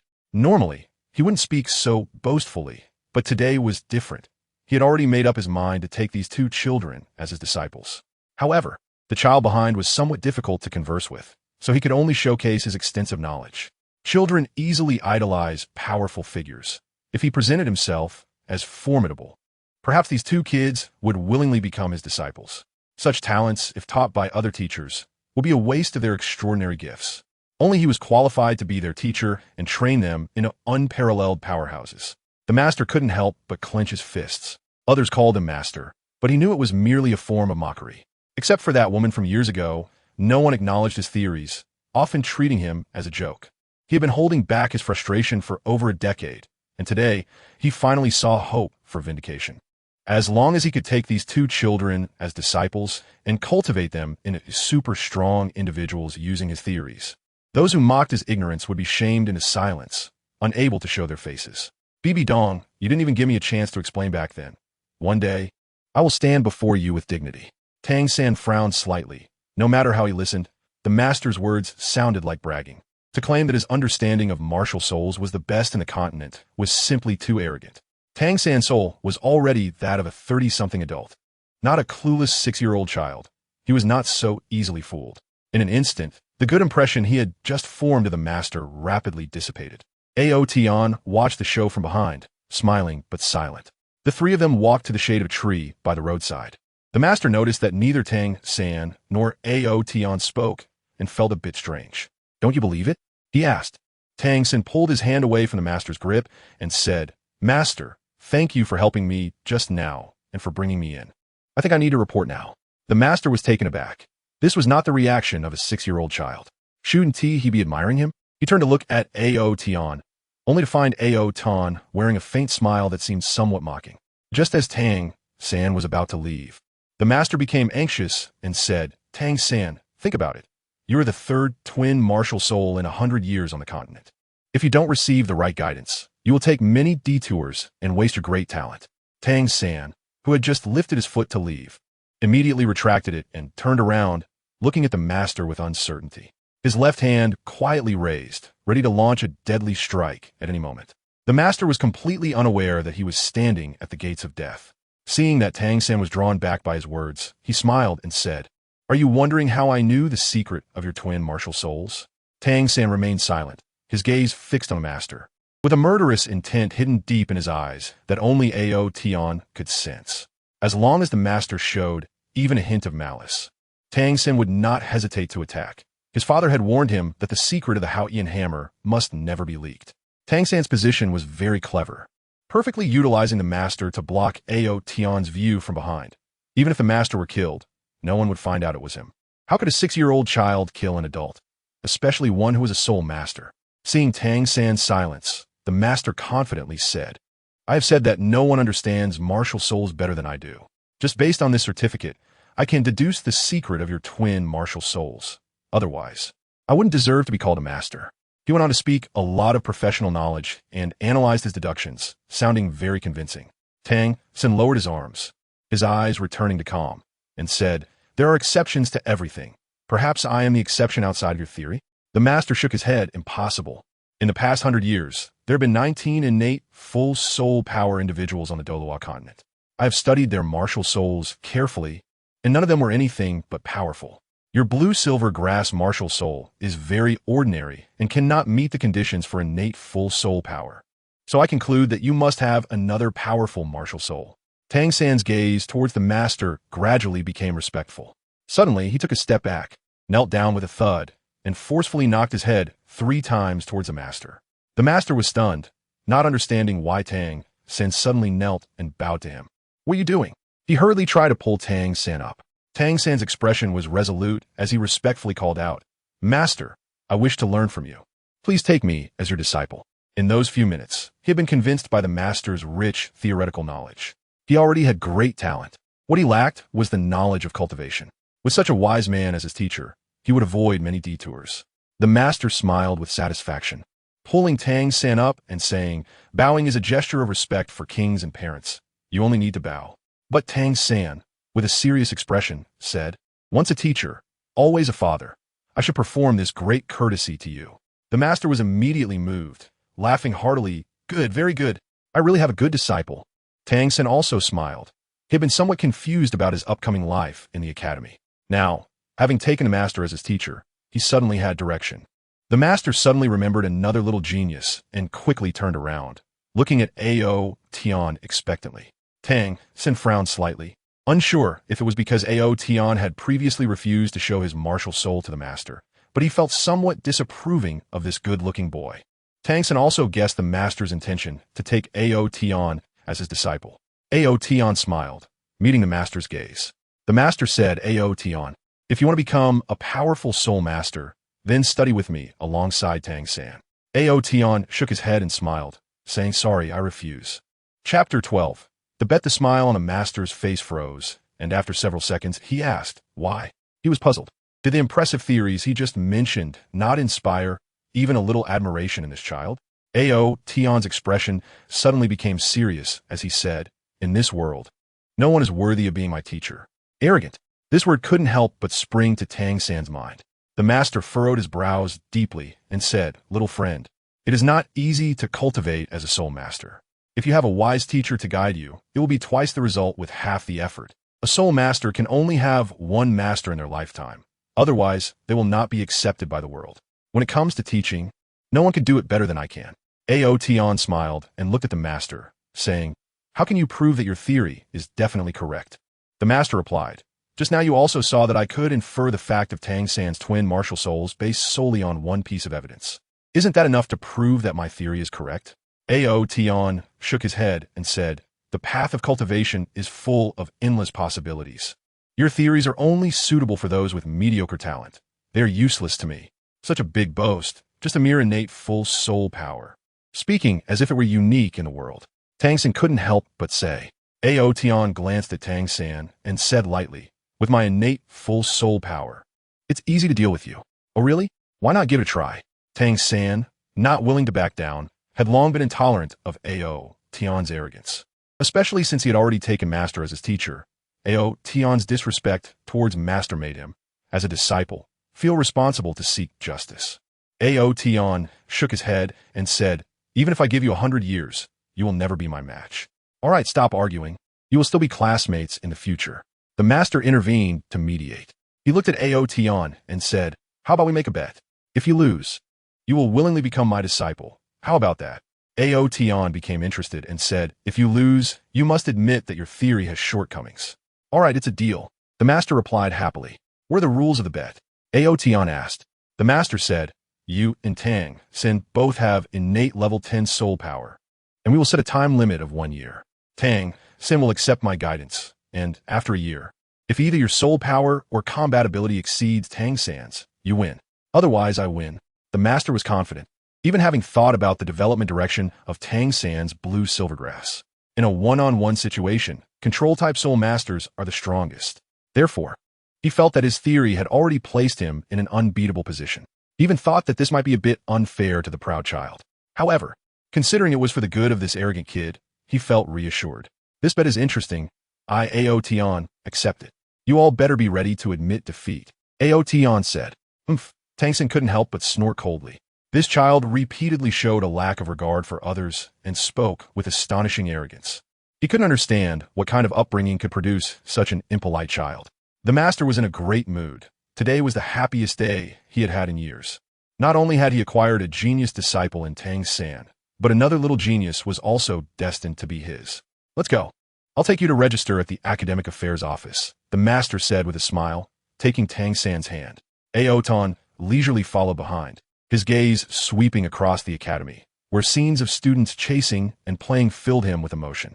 After so many years, he never expected to return to campus one day. Nodding Academy wasn't very large. Its main areas consisted of teaching buildings, playgrounds, and dormitories, with the remaining areas being relatively small. The academy required all students to reside on campus, even if they lived nearby, as they had to accept unified management. Before long, the master brought Tang San and Ao Tian to the front of the teaching building. The office of the Academic Affairs Department was on the first floor of the teaching building, where a teacher was already there to receive this year's new students. The master was acquainted with the reception teacher inside. He handed Tang San's credentials to a teacher who looked to be in his 60s and said, "Director Su, please help this child with his registration." "Tang San, I have something else to attend to, so I'll leave first. I'll look for you later." "Okay, teacher," Tang San nodded. After the master left, Director Su reminded him, "Child, that person is not a teacher from our academy. You shouldn't call him casually in the future." Tang San replied, "I have already taken him as my master." Director Su, along with another 2 teachers in their 20s, all had strange expressions, seemingly holding back laughter. "You actually took the master as your teacher?" Director Su couldn't help but ask. "Is there a problem?" Tang San retorted. No, as long as you're happy. I'll help you with the paperwork now," Director Su said. A young teacher couldn't help but add, "Tang San, I kindly remind you that each student can only take one master. The master is not a teacher at our academy and has never taught students. I think you should consider this carefully." "I have already thought it through," Tang San replied calmly. having witnessed the master's extensive knowledge and would not give up because of a few words from these people. Director Su shot a glare at the young teacher who had just spoken and said, "Your martial soul is blue silvergrass. Taking the master as your teacher is quite appropriate. Here are your items. You can go to the dormitory now, where there will be teachers to assist you." "Thank you." Tang San took the new student items and turned to walk out. Ao Tian did not go in, but stood at the door watching. Tang San cast a faint glance at Ao Tian and was about to leave, but the voices faintly coming from the academic affairs office made him stop in his tracks. He never expected that the master could also take in disciples. It was really too funny. That kid couldn't have been fooled by him, could he? Whatever. That kid was a useless martial soul, perfectly matched with the theoretically invincible master. Ha. Thinking of the master's so-called 10 core competencies of martial souls makes me want to laugh. Who does he think he is? Just a clown.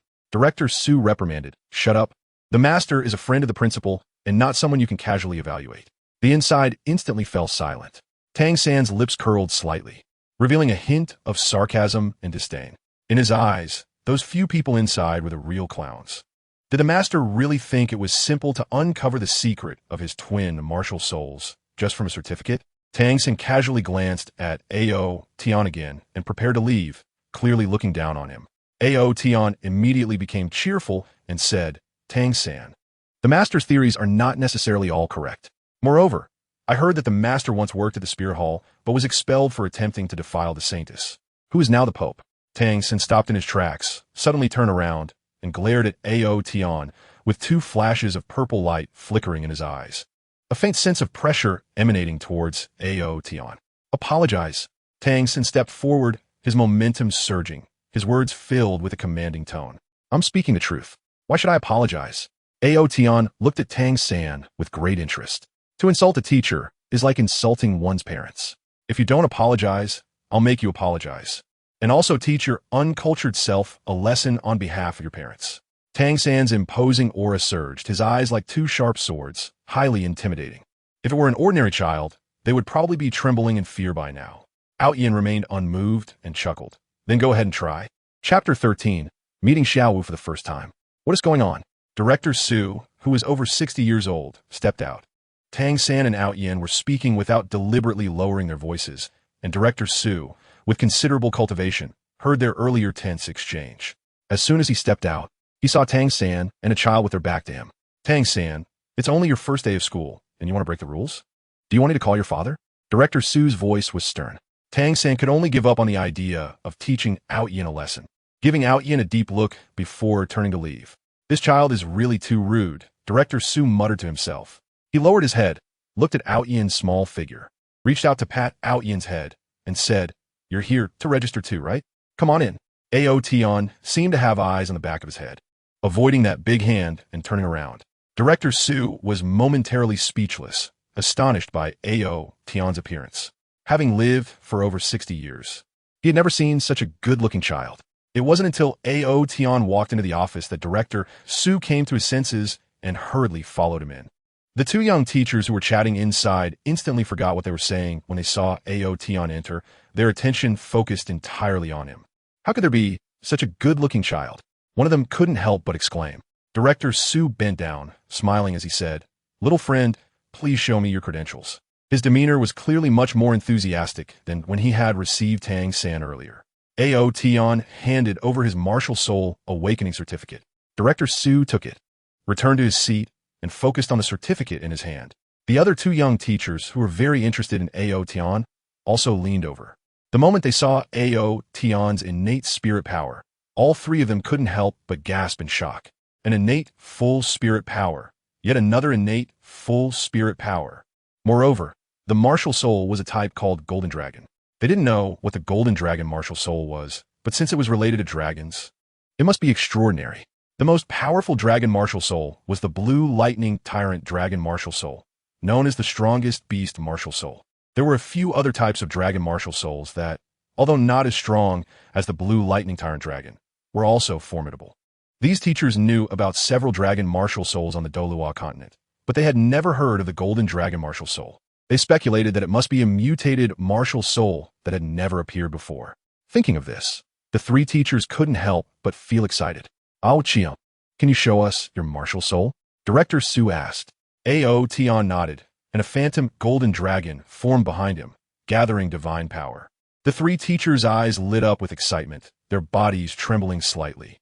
Indeed, it was a powerful beast martial soul. They never expected to see such a strong martial soul. One young man exclaimed in excitement. In a small place like Nodding City, there are few strong individuals and powerful martial souls. And this was the first time they had ever seen such a strong martial soul with their own eyes. The faint pressure radiating from the phantom golden dragon left them in shock. Suddenly, one of the teachers expressed doubt. Director Su, look, why does this martial soul called the golden dragon not look like a dragon at all, but rather like a snake with claws? Oh, it really doesn't look like a dragon, another young teacher added. Although they had never seen a dragon-type martial soul in person, they were generally aware of the characteristics of dragon-type martial souls, which usually have wings and resemble lizards. Director Su said, since this martial soul certificate states it is a golden dragon, it should indeed be a dragon-type martial soul. I think it is very likely a variant, which is why it resembles a snake. Ao Tian was somewhat speechless. He was the true divine dragon, and those winged lizards were not even worthy of comparing themselves to him. When he descended to this planet, he grew from weak to the strongest, and he had never seen those winged lizards before. They must have appeared after he fell into slumber. The three teachers looked at Ao Tian with sparkling eyes, especially Director Su, who was almost drooling. Ao Tian, you don't have a teacher yet. Why not take me as your master? What do you think? Director Su said eagerly. If he could take Ao Tian as his disciple, once Ao Tian became famous, he would also be remembered in history. Moreover, as long as Ao Tian became famous, Director Su would gain a lot of benefits. This temptation of both fame and fortune was something no one could resist. Ao Tian shook his head and said, sorry, I don't plan to become a disciple at Nodding Academy. Why? Director Su asked, unwilling to accept this. Ao Tian Dao, you just mentioned that a soul master can only have one teacher in their lifetime. With my talent, I can definitely get into a middle-level academy or a high-level academy. Why don't I go to a high-level academy and find a teacher there? Having a powerful teacher would be even more beneficial for my future cultivation. Ao Tian never intended to apprentice under anyone, and no one was qualified to be his mentor, so he could only come up with an excuse to brush it off. After saying this, he believed that no more teachers would come to disturb him. Director Su sighed and said, you're right, I was selfish. He handed the new student materials and school uniform to Ao Tian and said, this is your stuff. You will be living in dormitory room 7. Go ahead. There will be teachers there to welcome you and arrange work-study positions for you. Ao Tian took the item and said thank you. Just then, a crisp and sweet voice came from outside. Excuse me, is this the registration place? Ao Tian turned around and saw a cute little girl standing at the door, curiously peeking inside. She looked to be about the same age as Tang San, but a little shorter than Ao Tian. Her small face was rosy and delicate, like a peeled egg. A long braid hung down to her waist, and her big eyes were sparkling. Although her clothes were simple, they were very neat. The 4 people in the academic office, including Ao Tian, were all pleasantly surprised by the little girl's cuteness. Little girl, this is the registration place. You're here to register too, right? Director Su said kindly. Ao Tian's eyes revealed a strange color. He could tell at a glance that this little girl was not human, at least not a true human. Under his gaze, the little girl's soul beast aura was exposed without concealment. Little Dance, Ao Tian thought to himself. He didn't expect to encounter Little Dance here. Ao Tian was not in a hurry to leave and stood aside. Yes, Grandpa, I came to register too. Xiao Wu walked in with a light step. Director Su chuckled and said, give me your proof. Xiao Wu obediently handed over her martial soul proof, though no one knew where she obtained it. When the 3 teachers saw Xiao Wu's proof, they couldn't help but gasp in surprise again. It turned out to be innate full soul power. The 3 were speechless. And after a long while, one of the young teachers exclaimed, what is going on today? 3 innate full soul powers in a row. Is it a ghost? Director Su lamented. It's a pity her martial soul is a rabbit. Although it's stronger than that blue silvergrass, rabbit martial souls generally have average attack power. Xiao Wu didn't mind the discussions of the 3 teachers. She blinked her big watery eyes and looked around the office. When she saw Ao Tian standing by the side holding a school uniform, her eyes lit up, and she quickly walked over. Chapter 14. Xiao Wu, I'll help you beat Tang San. Xiao Wu came in front of Ao Tian, clasped her hands behind her back, tilted her head, and stared at Ao Tian's face with her big eyes wide open. Ao Tian couldn't help but touch his face and asked, do I have flowers on my face? Xiao Wu chuckled and said, "You really have a way with words, and you look good too. You are the most handsome human I've ever seen." Ao Tian teased. "Listening to you, are you not human?" Xiao Wu was taken aback for a moment, then stuck out her little pink tongue and said, "You're the one who's not human." Then she asked, "Are you also a new student here to sign up?" Ao Tian nodded and said, "I just finished registering, and I'm about to go to the dormitory." At that moment, Director Su helped Xiao Wu complete her paperwork and said, "Xiao Wu, come and get your things." Xiao Wu turned around and bounced over to Director Su to receive her school uniform. Director Su smiled and said, "Perfect. You two are both work-study students and will be staying in dormitory building 7, so you can go together. You will be classmates from now on, so you need to help each other, understand?" "Got it, Grandpa," Xiao Wu sweetly replied. Ao Tian nodded gently. Just as he was about to walk out, Director Su's voice sounded again. "By the way, Ao Tian, you must not fight with Tang San, otherwise you will receive a demerit and your parents will be notified." Ao Tian paused for a moment, did not turn back, and said, "I won't make the first move." After saying that, he left the academic affairs office holding his uniform. Xiao Wu hurriedly followed him out. "This kid really has a personality." Director Su shook his head and smiled. "Hey, wait for me," Xiao Wu shouted from behind, chasing after him while holding her uniform. Ao Tian did not stop his steps and gave Xiao Wu a faint glance. Although the little girl was dressed simply, she was exquisitely beautiful, like a porcelain doll, very cute, a living beauty, especially that long braid, which swung back and forth against her hips as she walked, adding a unique charm. "Your name is Ao Tian?" Xiao Wu turned her head to look at Ao Tian's profile. She had just heard Director Su calling his name. She noticed that Ao Tian's profile was also very handsome, giving her a pleasing feeling. Ao Tian responded with a sound. "Since we are in the same dormitory, shall we go together?" Xiao Wu said. Ao Tian hummed again. "Do you know how to get to the dormitory?" Xiao Wu asked. "I do." The campus is so small that Ao Tian didn't even need to use his divine sense. He saw the dormitory building, the 7th dormitory, and even Tang San, who was fighting with his roommate through various obstacles. Ao Tian remembered the rule in the work-study student dormitory. Whoever is the strongest can become the leader of the dorm. The leader also has to stand up for all the work-study students, so strength is used to decide. Xiao Wu, seeing that Ao Tian was not paying much attention to her, couldn't help but say, "Haven't you had breakfast? Why are you only saying 1 or 2 words?" "I have eaten," Ao Tian replied. Xiao Wu, lively and energetic, soon asked, "Who is Tang San? Why did you fight with him? He's also a new student this year, and he shares a dorm with us." "I had a little argument with him just now," Ao Tian answered. "Don't worry." Xiao Wu raised a hand and patted her chest, making a thumping sound, and said, "Since you brought me to the dorm, I'll help you beat him up." "No need." Ao Tian glanced at Xiao Wu and shook his head. "Do you look down on me?" Xiao Wu glared at Ao Tian and said, "Don't listen to that old man who said the rabbit martial spirit isn't strong. I'm good at fighting.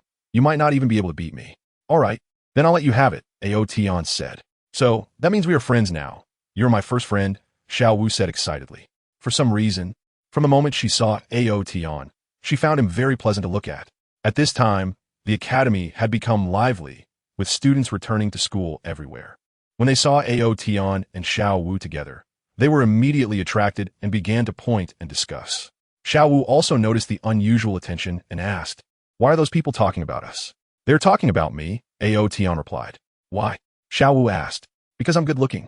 Xiao Wu had a look of realization and said, "I think you are good-looking too." Then she added, "But I don't look bad either. Why is no one discussing me?" "They do, just not as much as me," Ao Tian said. Soon, they arrived at the dormitory building. Ao Tian didn't need to ask. He directly walked towards the 7th dormitory. "Hey, Ao Tian, have you been here before?" Xiao Wu asked curiously. "I've never been here." "Then how come you're so familiar with this place?" Ao Tian did not answer Xiao Wu's question and pointed to a room at the end. "That is the 7th dormitory. I'll go take a look," Xiao Wu said and ran over, holding her school uniform. Ao Tian shook his head and smiled, thinking, "I wonder if this little girl will still look for Tang San to share a bed?" He felt that he had unintentionally gained Xiao Wu's friendship in advance. Perhaps Xiao Wu would choose him instead of Tang San. That would be more fun, and it made him a bit expectant. Ao Tian smiled confidently and quickly caught up. Xiao Wu arrived at the dormitory door and politely asked, "Excuse me, is this the 7th dormitory?" The group of male students in the dormitory looked out, their eyes widening in surprise. The little girl outside could be said to be the most beautiful girl they had ever seen. A few older students, looking at the stunning Xiao Wu, couldn't help but swallow hard. They were all boys in the work-study group, and it had been a long time since a girl had appeared, especially such a beautiful little girl. It was no wonder they lost their composure.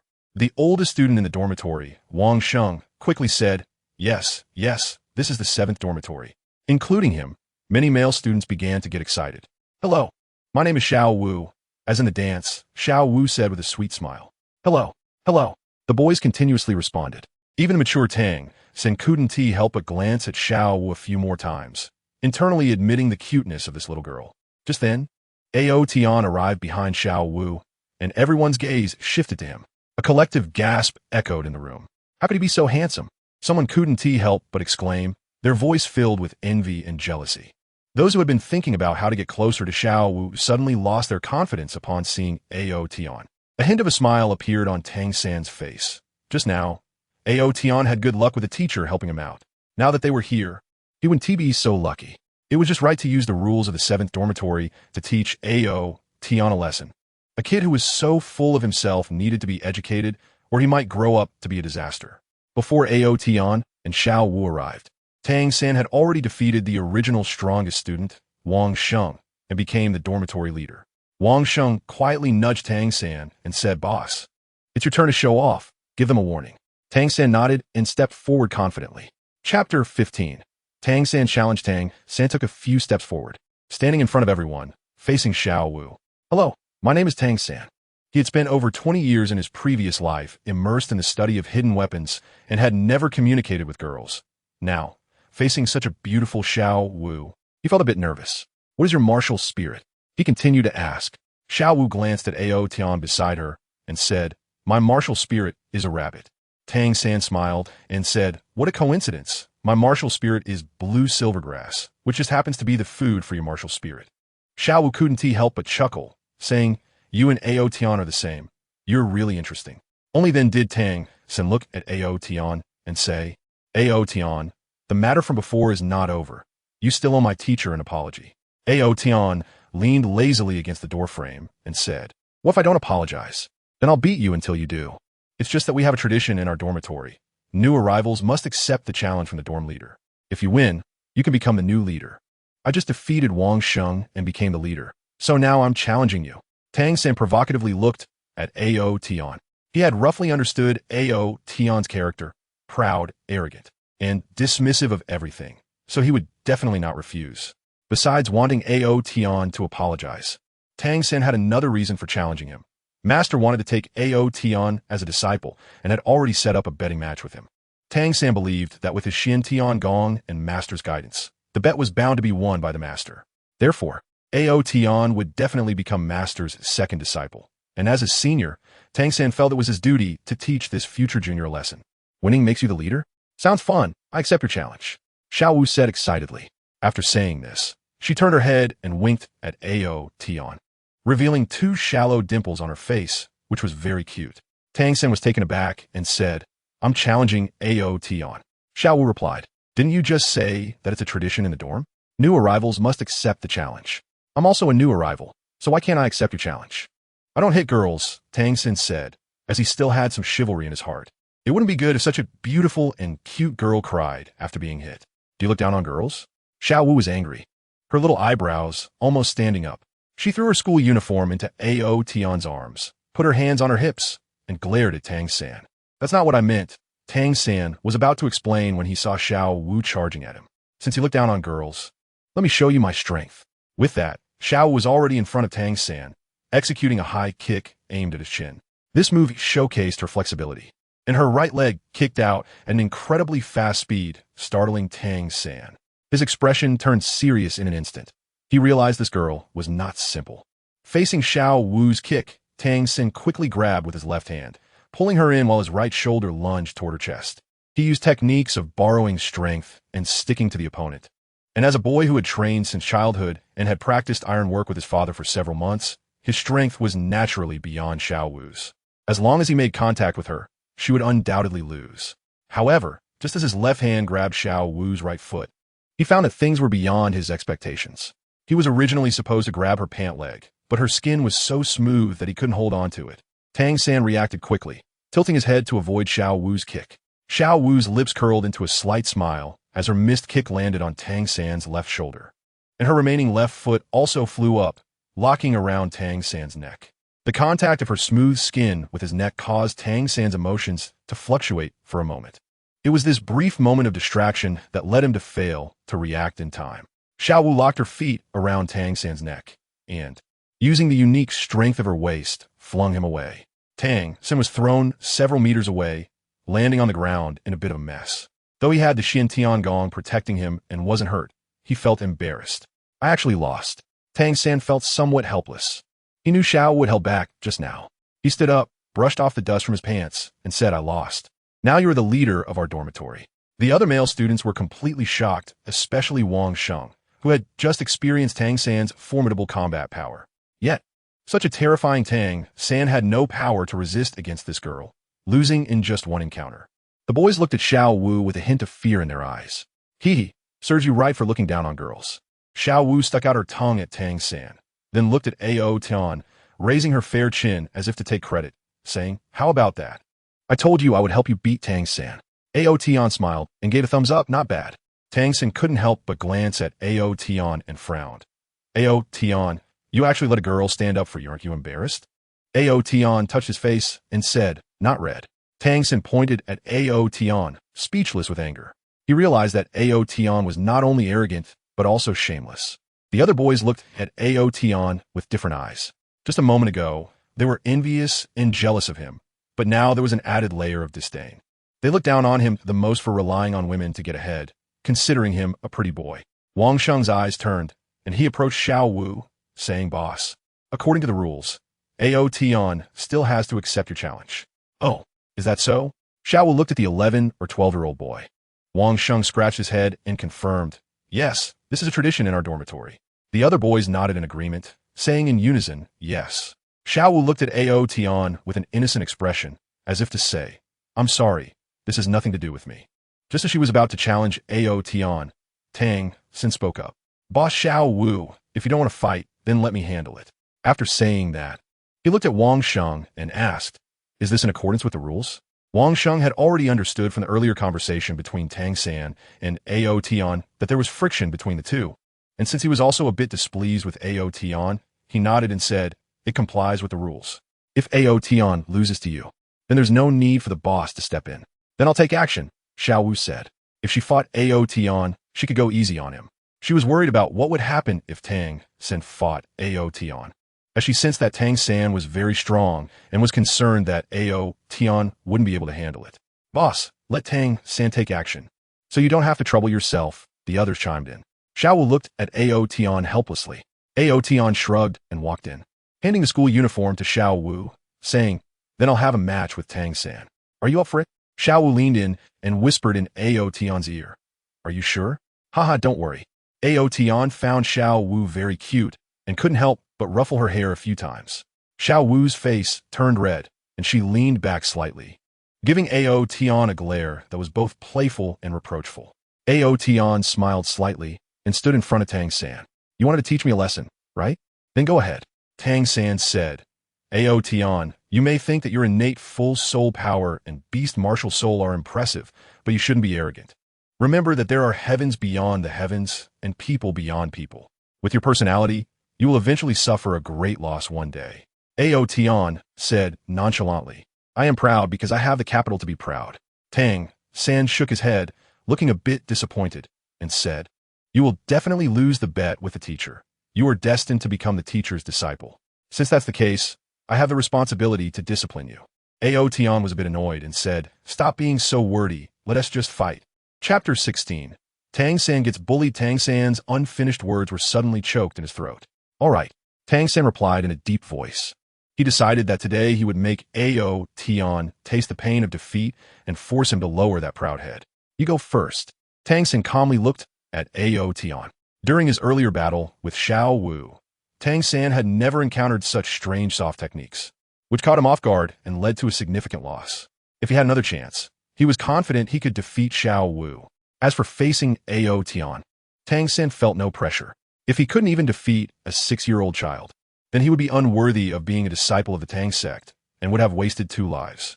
Ao Tian didn't waste any words and took a few steps to stand right in front of Tang San, throwing a straight punch towards Tang San's face. He didn't use the earth-shattering energy within him and had suppressed the strength and speed of his physical body to the lowest level. But the force he unleashed was still far stronger than that of children his age.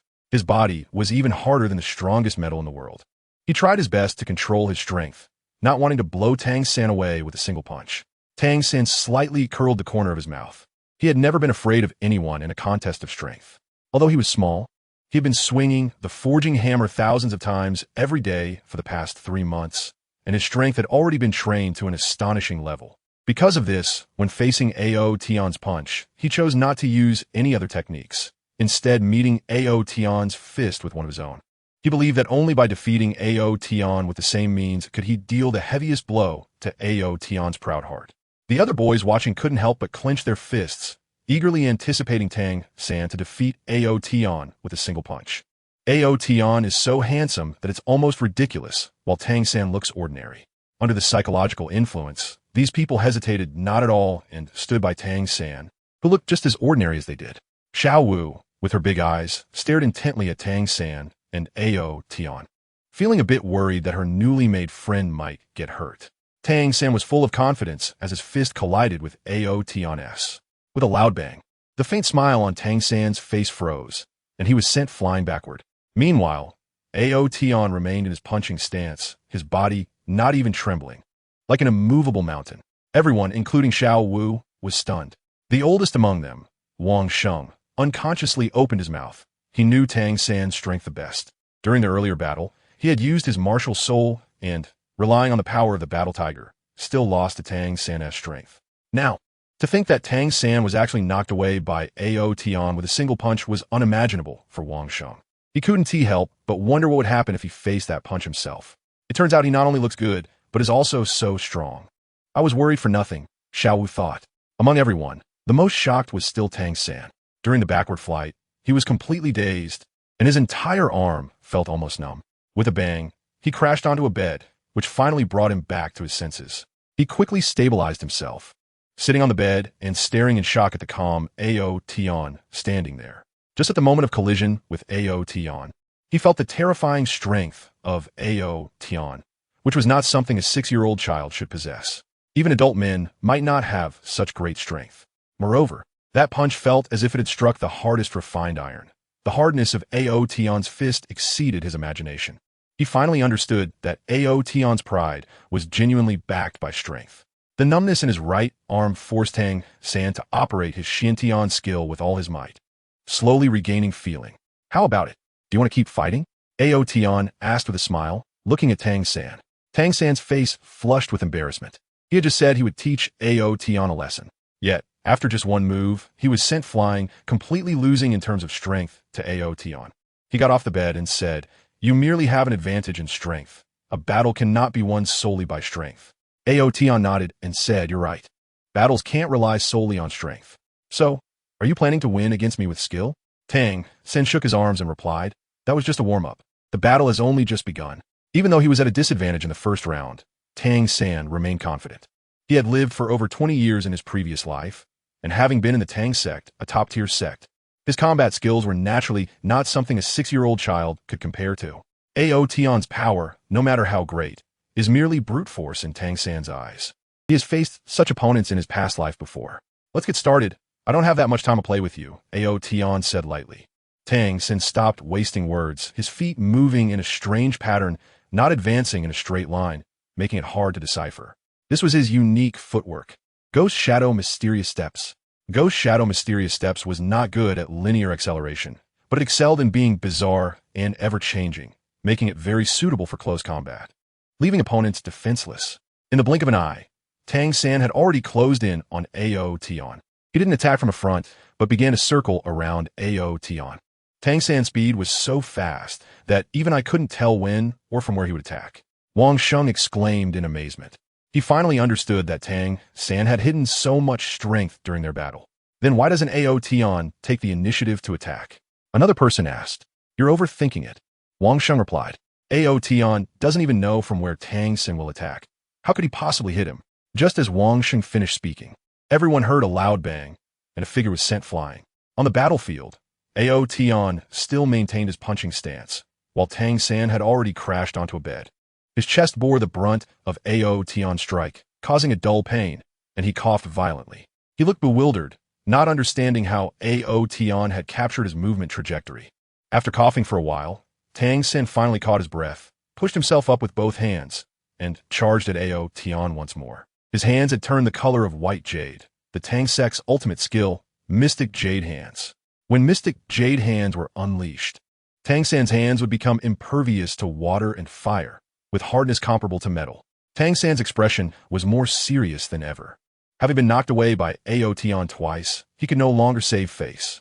The internal power of his Xiantian skill began to operate secretly, and he was ready to go all out. This time, he aimed to take Ao Tian down. With the boost of the Xiantian skill's internal power, Tang San's speed increased significantly, and he almost turned into an illusion. So fast, someone exclaimed. Xiao Wu's expression was serious at Tang San's current speed and bizarre footwork. Even she wasn't sure she could land an attack on him. Tang San, is this all your strength? Ao Tian's voice rang out. Tang San remained silent. Once again, arriving behind Ao Tian, all his internal energy and physical strength converged in his right hand, striking down towards Ao Tian's shoulder. His mind was highly focused, preparing for Ao Tian's counterattack. Tang San's palm struck Ao Tian's shoulder with a loud thud, but Ao Tian's body didn't even budge. This was Tang San's first successful hit on Ao Tian, and it was his full-powered strike. However, it failed to shake Ao Tian at all. Tang San was taken aback, and as he tried to step back, it was already too late. The hand that had struck Ao Tian's shoulder was caught by Ao Tian, who yanked it with great force, sending Tang San's body flying forward. In front of everyone's eyes, Tang San was thrown to the ground by Ao Tian in a shoulder throw. Although his Xiantian skill provided some protection, Tang San felt as if all the bones in his body were about to fall apart. Chapter 17. Rich young master still want to fight? Ao Tian asked with a smile. Tang San, disoriented from the fall, felt confused inside. How could this Ao Tian have such monstrous power, speed, and defense? Each aspect far exceeded his own. Even if he stood there and let him hit, he couldn't make a dent. The more he thought about it, the more disappointed he became. The opponent didn't seem to have any skills. It was purely strength and speed that left him utterly defenseless. He had always thought Ao Tian was someone who relied on a bit of talent, with mediocre strength, yet was arrogant and proud. However, reality had slapped him hard in the face. Just as Ao Tian said, pride comes from confidence. Tang San's face burned. He wanted to teach Ao Tian a lesson, but instead, he was the one being taught a lesson. He got up, brushed off the dust from his clothes, and looked at Ao Tian with a complex expression. After a few seconds of silence, he finally said, Ao Tian, this time I lost. Ao Tian looked at the ashamed Tang San and said with a smile, what you just said is right. There are heavens beyond heavens, and there are people beyond people. I now return this phrase to you. Tang San's face turned even redder, feeling almost utterly humiliated. Meanwhile, Wang Sheng, noticing the awkward atmosphere, quickly changed the subject. Ao Tian, since you have defeated Tang San, then next, you can have a battle with Xiao Wu. Ao Tian turned to Xiao Wu and said, no need, let Xiao Wu be the leader. He couldn't be bothered to be the leader. It was a bunch of trivial matters. Besides, Xiao Wu was very interested in being the leader, so he simply decided to help her out. Isn't that a bit inappropriate? Wang Sheng asked. What's inappropriate about it? Xiao Wu looked at Wang Sheng and said, is there a rule against admitting defeat? Well, not really. Then it's decided, I will be the leader of the 7th dormitory from now on, Xiao Wu announced loudly. However, you all should call me Sister Xiao Wu from now on. Calling me leader makes me feel old. A group of people exchanged glances and eventually started to call her sister Xiao Wu one after another. Just then, a teacher who looked to be in his 30s appeared at the door and shouted, new work-study students, come out for a moment. Ao Tian and Xiao Wu. Tang San stepped forward. The teacher held 2 blankets in his hands, and his gaze swept over Ao Tian and the others. When he saw Ao Tian and Xiao Wu, he was immediately taken aback by their beauty. His gaze lingered on Ao Tian's face for a moment before he asked, which of you is Tang San and Ao Tian? Tang San raised his hand and said, teacher, I am Tang San. Ao Tian Dao. I am Ao Tian. The teacher said, you can call me Teacher Mo, Tang San. Ao Tian, this blanket is prepared for you by the master. Tang San took the blanket, feeling a bit touched, not expecting that the master had even prepared these items for him. Ao Tian stood there motionless. He had no connection with the master and did not wish to have any connection, so he naturally would not accept the other party's things. Seeing Ao Tian unmoving, Teacher Mo frowned and said, Ao Tian, this is your bedding. Ao Tian shook his head and said, Thank you for your hard work, Teacher Mo. Please return the blanket to the master. I don't need it. Do you have a blanket? Teacher Mo asked. I have money. I'll go buy one later. All right then. Teacher Mo nodded. Let me first tell you about the daily tasks you need to do. After saying that, he looked at Wang Sheng and said, Wang Sheng, you're the veteran here. Explain the rules of the academy to them. Remember, don't bully the newcomers. Wang Sheng nodded repeatedly in agreement. Teacher Mo left with the remaining blanket in his arms. Tang San glanced at Ao Tian but said nothing, spreading his bedding out on his own bed. Xiao looked at Tang San's blanket with some envy. The boys' eyes lit up and they all rushed over with their blankets. Boss, use my blanket. Boss, use mine. Xiao looked at these blankets, which were tattered and emitted strange smells, sour, fishy, and moldy. No, it's fine. Xiao shook her head repeatedly, goosebumps rising on her skin. She glanced around and found Ao Tian already sitting on an empty bed inside, with 2 sets of school uniforms beside him. Xiao quickly walked over and sat next to Ao Tian, propping her hands on either side and swinging her long legs. She looked at Ao Tian's perfect profile and said, Ao Tian, I want to discuss something with you. What is it?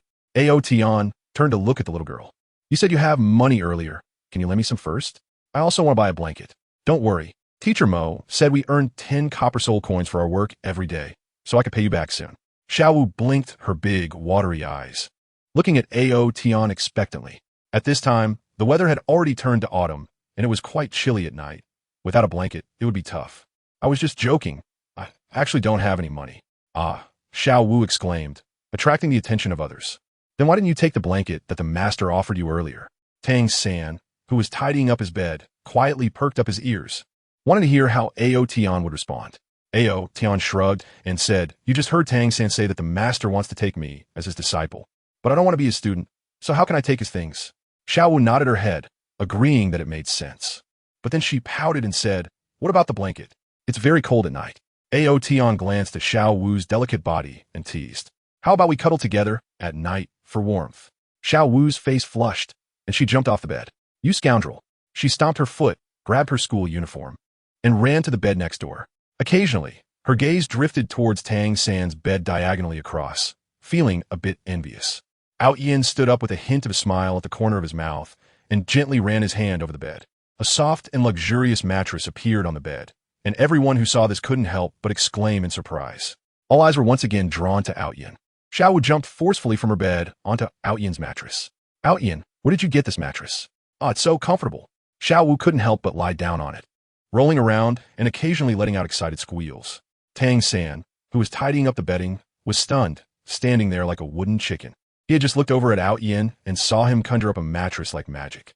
This was the first time he had seen something like a mattress.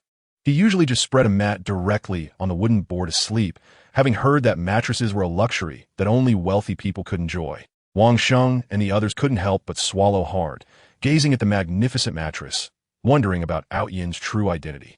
Such a thing was beyond their means as working students. Ao Tian, did you use a soul guide device just now? Wang Sheng asked tentatively. Ao Tian just moved his hands and conjured a mattress. Wang Sheng thought to himself, this should be the legendary soul guide device. Soul guide device? What is that? A big question popped up in Tang San's mind, but he didn't ask. He planned to inquire about it when he saw the master. If you say so, then it must be true. Ao Tian subtly curled his lips.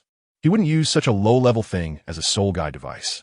Upon hearing Ao Tian's words, the dormitory was suddenly filled with gasps. Storage soul guide devices are frighteningly expensive, and having money doesn't necessarily mean you can buy one. At least in Notting City, there is no place selling storage soul guide devices. Wang Sheng hesitated for a moment and asked, Ao Tian, your family must be quite wealthy, right? Why come be a work-study student? I like it, that's all, Ao Tian replied. Wang Sheng and the others exchanged glances, their expressions extremely complex. It turned out that Ao Tian was actually a rich young master. Handsome, strong, and wealthy. Suddenly, they felt an extreme imbalance inside. Why? Chapter 18, Sharing a Bed. Everyone is human. Why do some people start off ahead of others? These individuals initially wanted to get closer to Ao Tian because of his strength. But now, upon learning that Ao Tian was a wealthy young master, they immediately dismissed that thought. They had not been unfamiliar with rich kids. There were many wealthy and powerful students in Notting Academy. They had suffered bullying and oppression from those rich students. Tang San stared blankly at the little Wu who was bouncing on the mattress, and at Ao Tian, who was smiling by the bed. A hint of imbalance flashed through his heart, remembering the bitter life he had lived from childhood, wearing ragged clothes, drinking porridge every day, and hardly seeing meat throughout the year. Tang San couldn't help but feel a bit sad. Why? He questioned internally. The current Ao Tian seemed to be better than him in every way. For the first time, Tang San felt a sense of defeat in front of child. He suddenly clenched his fists, his gaze firm, thinking, no, I still have hidden weapons. If it were a real duel, Ao Tian would never be my opponent. Wealth and appearance are all superficial. True strength is fundamental. Tang San comforted himself, and the imbalance in his heart slowly faded, his gaze calming down. He withdrew his gaze and continued to organize his things. Have you bounced enough? Come down, Ao Tian said. It's too comfortable. I don't want to come down. Xiao Wu lazily replied while lying on it. Ao Tian showed her no mercy and slapped her on the little butt. With a loud smack, Xiao Wu screamed and bounced back on her bed, looking at Ao Tian with big, wronged eyes. Ao Tian ignored the little girl and took out a brand new bedding from his storage space, quickly setting it up. This was prepared for him by Bibi Dong when he was in Spirit City, as she was worried that he would not be accustomed to staying here. Although Ao Tian didn't care whether he slept or not, he still knew how to enjoy himself. Xiao Donger was indeed a virtuous wife, thinking of everything for him. Ao Tian felt quite satisfied in his heart. Upon seeing Ao Tian's soft and luxurious big bed, Xiao Wu's grievances instantly disappeared, replaced by a sparkling brightness in her eyes. She jumped up forcefully, leaped over, and hugged Ao Tian's quilt tightly, looking completely indulged, saying, so soft, so fragrant, so comfortable. This is a high-quality silk quilt. Of course it's comfortable, Ao Tian replied. Xiao Wu glanced at her own bare bed, suddenly had a thought, and looked at Ao Tian pitifully, saying, Ao Tian, can I discuss something with you? You want to use my quilt? Ao Tian saw right through Xiao Wu's little scheme. Xiao Wu's face turned red as she said, our beds can be pushed together. Your quilt is so big that one person can't cover all. Aren't we friends? Director Su also said we should help each other. As soon as Xiao Wu finished speaking, the dormitory erupted in a wave of discussion. The male students all looked at Ao Tian with envy, wishing they could take his place. Although Xiao Wu was still young, she was already a beauty. Students in Douluo Continent tended to mature early and had many thoughts. Although Xiao Wu was small, she could be cultivated for a few years, and by then, she would be a great beauty. Many people held such thoughts. Although Xiao Wu's previous display of strength instilled a bit of fear in them, they still harbored some fantasies. However, now, their dreams were shattered. The girl they fantasized about was actually going to share a bed with another boy. Although it would be pushed together, they thought it was no different from sharing a bed. Indeed, they felt discouraged, realizing they couldn't compare to someone who was good-looking, wealthy, and powerful, and could only sigh helplessly. Tang San had never interacted with girls before. Today, he suddenly met such a beautiful girl. And now hearing Xiao Wu wanted to share a bed with Ao Tian, he felt a bit disappointed in his heart. What am I thinking? She's just a little girl. Tang San slapped his own head. Xiao Wu, sitting like a duck, slowly moved to the edge of the bed, looking eagerly at Ao Tian, and coquettishly said, Ao Tian, can we? Ao Tian pinched his chin, looking up and down at Xiao Wu, then glanced at Tang San not far away before saying, having a warm bed companion seems pretty good. For Ao Tian, who knows the plot and the various characters. Watching the development of the story from a godlike perspective and occasionally intervening is quite an interesting thing. Being invincible is too lonely. His dragon life no longer holds much pursuit, and he just wants to have fun on the Douluo Continent. Ao Tian, I declare that from now on. You are Xiao Wu's best friend. Xiao Wu happily rolled on the bed, having lived for so many years. She had never slept on such a comfortable and soft bed before. This feeling was like lying in her mother's arms. After cheering for a while, Xiao Wu got off the bed, returned to her side, and tried hard to push her bed over. Unfortunately, that wooden bed was still too heavy for her. Ao Tian gently pushed his bed over, creating some distance between their bed and the others, and they ended up in the innermost part of the room. Wang Sheng and the others felt a bit uncomfortable watching this. With the beds pushed together, the width increased significantly. Ao Tian simply turned the mattress and quilt sideways. Given their height, it was more than enough to cover them. Xiao Wu placed her bundle in the middle and said, from now on, this will be the boundary. You mustn't cross it while sleeping. After a moment of thought, she shyly added, since this is your quilt, I'll help you with some of the work for the student labor. Sounds good, Ao Tian nodded. It seemed that helping this little girl had its perks. She could serve as a handy assistant. Seeing that Xiao Wu and Ao Tian had finished, Wang Sheng cleared his throat twice and said, Sister Xiao Wu, it's almost noon. Let's go to the cafeteria for a meal. As soon as Xiao Wu heard about food, her eyes lit up and she bounced off the bed. What is there to eat? She quickly put on her shoes. Wang Sheng smiled wryly. We student workers are all from poor families. We can't afford anything good. Just the cheapest meals in the cafeteria. Ah, does eating also cost money? Is it that soul coin? Xiao Wu asked cautiously. Everyone, including Tang San, looked at Xiao Wu in surprise. Wang Sheng patiently explained, of course eating costs money, boss. In a couple of days, when you start working, you'll earn a salary. But I don't have any money right now. Xiao Wu was conflicted, her stomach already growling. Wang Sheng wanted to offer to treat her, but stopped when he noticed Ao Tian behind Xiao Wu. With that rich young master around, it wouldn't be his turn to treat, and it was a good opportunity to save some money. Wang Sheng raised his chin, signaling Xiao Wu to look behind her. Xiao Wu paused, turned around, and understood Wang Sheng's hint. Ao Tian, can you lend me some money? I'll pay you back when I earn some in a couple of days. Sure, Ao Tian nodded, flipping his hand to take out a golden soul coin. Chapter 19. School Bully Xiao Laoda. 3 updates, please recommend. Wang Sheng and the others stared at the shimmering golden soul coin, their eyes wide. They had never touched a golden soul coin before. Usually, they only dealt with copper soul coins, and even silver soul coins were rare for them. No wonder he is a rich young master. He just pulls out a golden soul coin. They thought to themselves. Initially, they felt a bit resistant to Ao Tian after learning about his wealthy background. But now, while being surprised by his generosity, they were already considering whether they should build a good relationship with him for some benefits in the future. Xiao Wu, on the other hand, didn't understand many things about the human world, including the concept of money, so she was not surprised at all. Ao Tian was about to give Jin Han by to Xiao Wu, but after thinking for a moment, he put it away again. Forget it, let's go eat together. He got out of bed. Wang Sheng smiled at Ao Tian and said, that's just right, let's go together.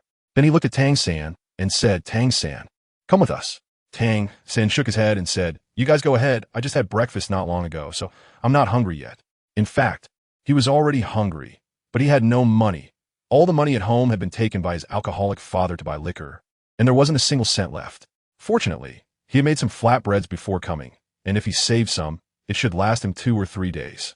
After he started working the day after tomorrow, he would be able to get his salary. Wang Sheng looked at the various patches on Tang San's clothes and understood his difficulties. They were all children from poor families, and Wang Sheng had encountered similar situations as Tang San before. As the dormitory leader, he felt some responsibility, so he said, you haven't started working yet, so let me cover the meals for the next couple of days. When you get your salary, you can treat me back. Xiao Wu then realized and asked, Tang San, you don't have any money either? Tang San nodded helplessly.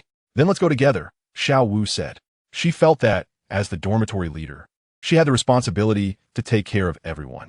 Tang San was silent for a few seconds, then slowly nodded and stood up. Wang Sheng smiled and shouted, let's go. Including Ao Tian, 12 people left the dormitory and headed toward the cafeteria.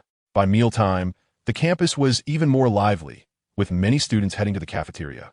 The cafeteria was large, divided into 2 floors. The first floor offered ordinary meals, mostly pre-made fast food at affordable prices, making it a popular choice for many cash-strapped students. The second floor had dishes made to order, which were quite expensive, only affordable for the school's teachers and wealthy students. Most students at Notting Academy could only eat on the first floor. At this time, a long line had already formed on the first floor of the cafeteria, with Wang Sheng leading the way and standing at the end of the line. He turned back helplessly and said, Xiao Wu, we came late. We'll have to wait a bit longer. Xiao Wu patted her stomach and smiled. It's okay, I'm not that hungry yet. Ao Tian looked up at the second floor, wondering whether to go up for a meal and whether to bring Xiao Wu along. The girl seemed quite nice, at least she didn't make him feel annoyed. Ao Tian glanced roughly and found that the food on this floor was too ordinary and the chef's skills were mediocre, which couldn't satisfy his picky taste. Just as he was thinking, a voice that far surpassed the noise in the cafeteria rang out. Oh, aren't those the poor folks from Wang Sheng's group? Why bother suffering just to have a meal? Ao Tian looked up and saw a group of elegantly dressed students standing on the stairs between the first and second floors. Looking down at them, today was only the first day of school, classes hadn't even started yet, and the academy hadn't enforced the school uniform rule. Just by looking at their attire, it was clear they were a group of wealthy kids.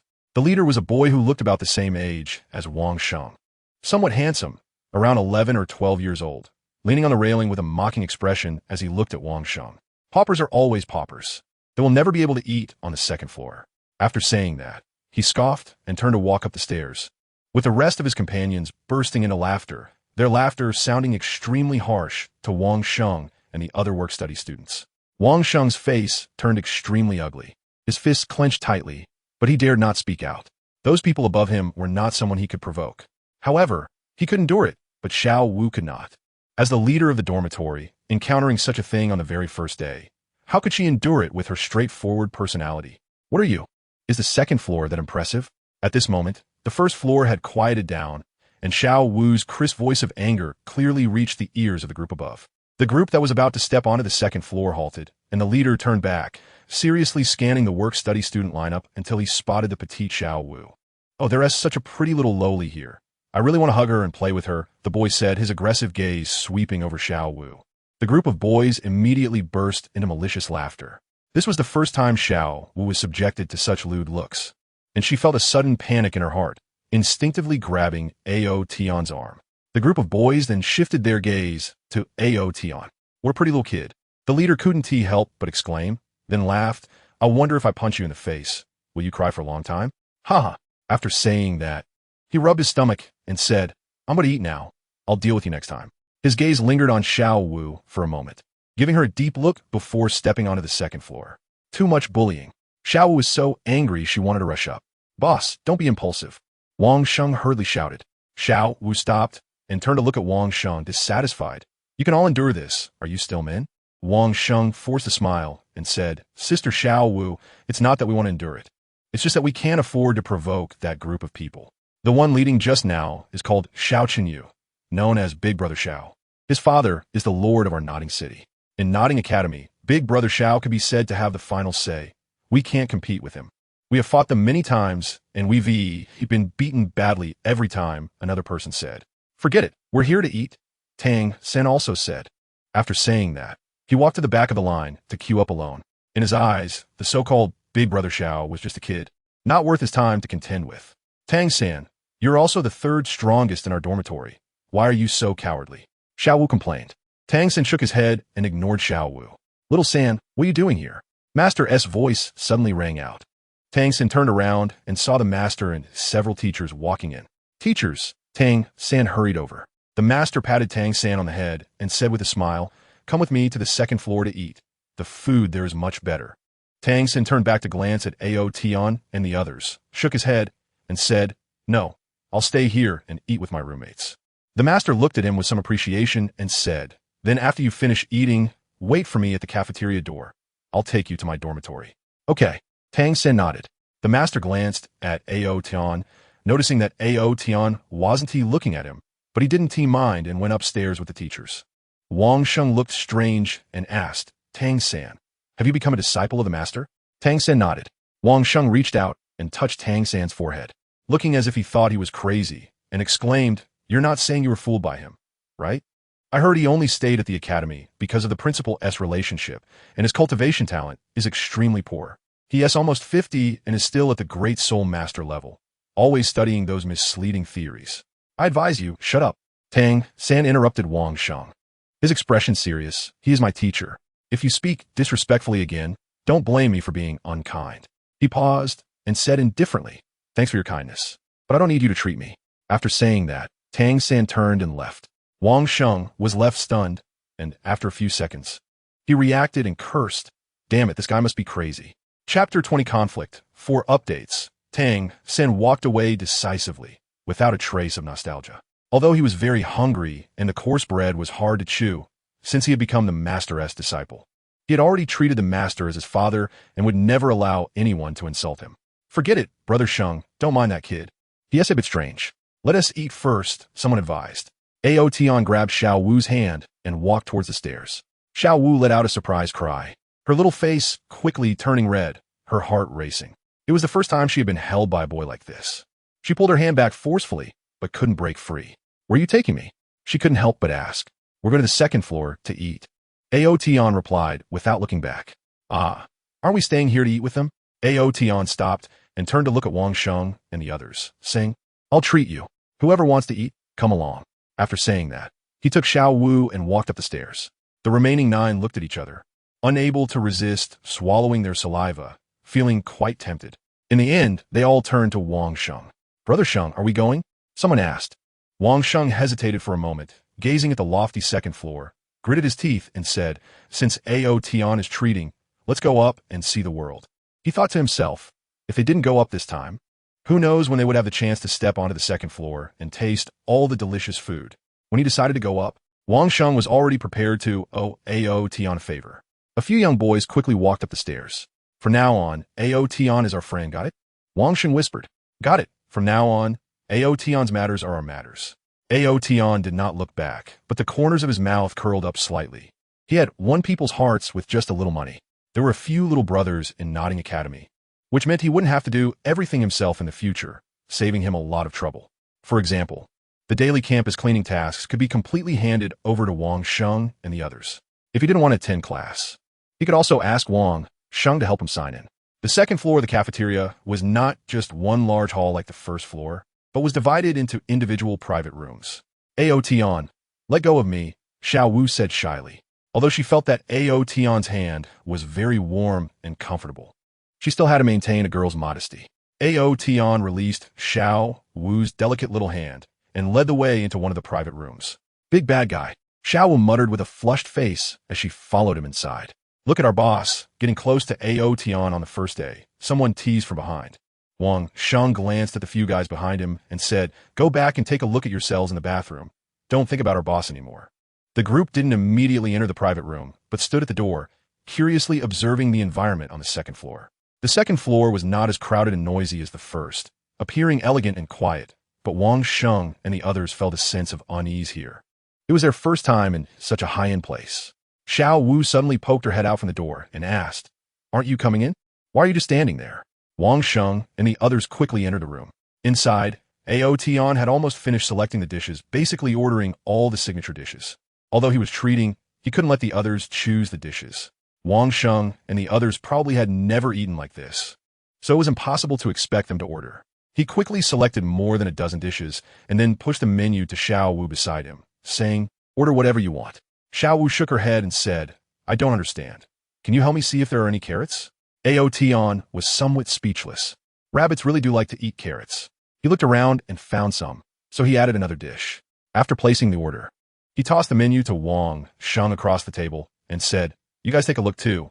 Order whatever you want. Don't worry about saving money for me."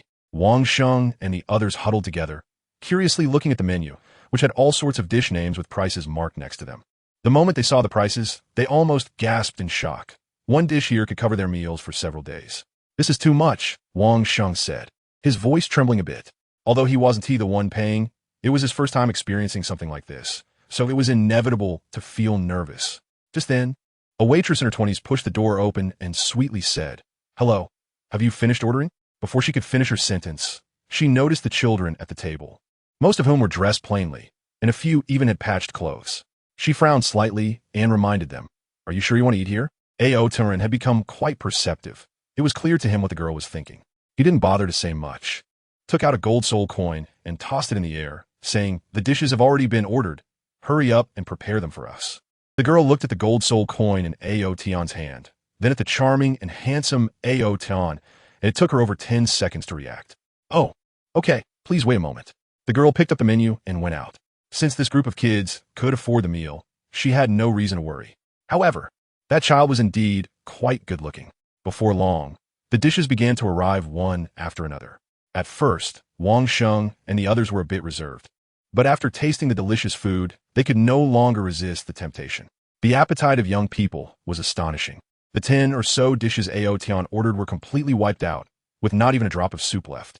Wang Sheng and the others had round bellies, and the sounds of their burps echoed, making Ao Tian smile. Their gazes were still fixed on the empty plates, and Ao Tian thought that if he weren't there, these guys might even lick the plates clean.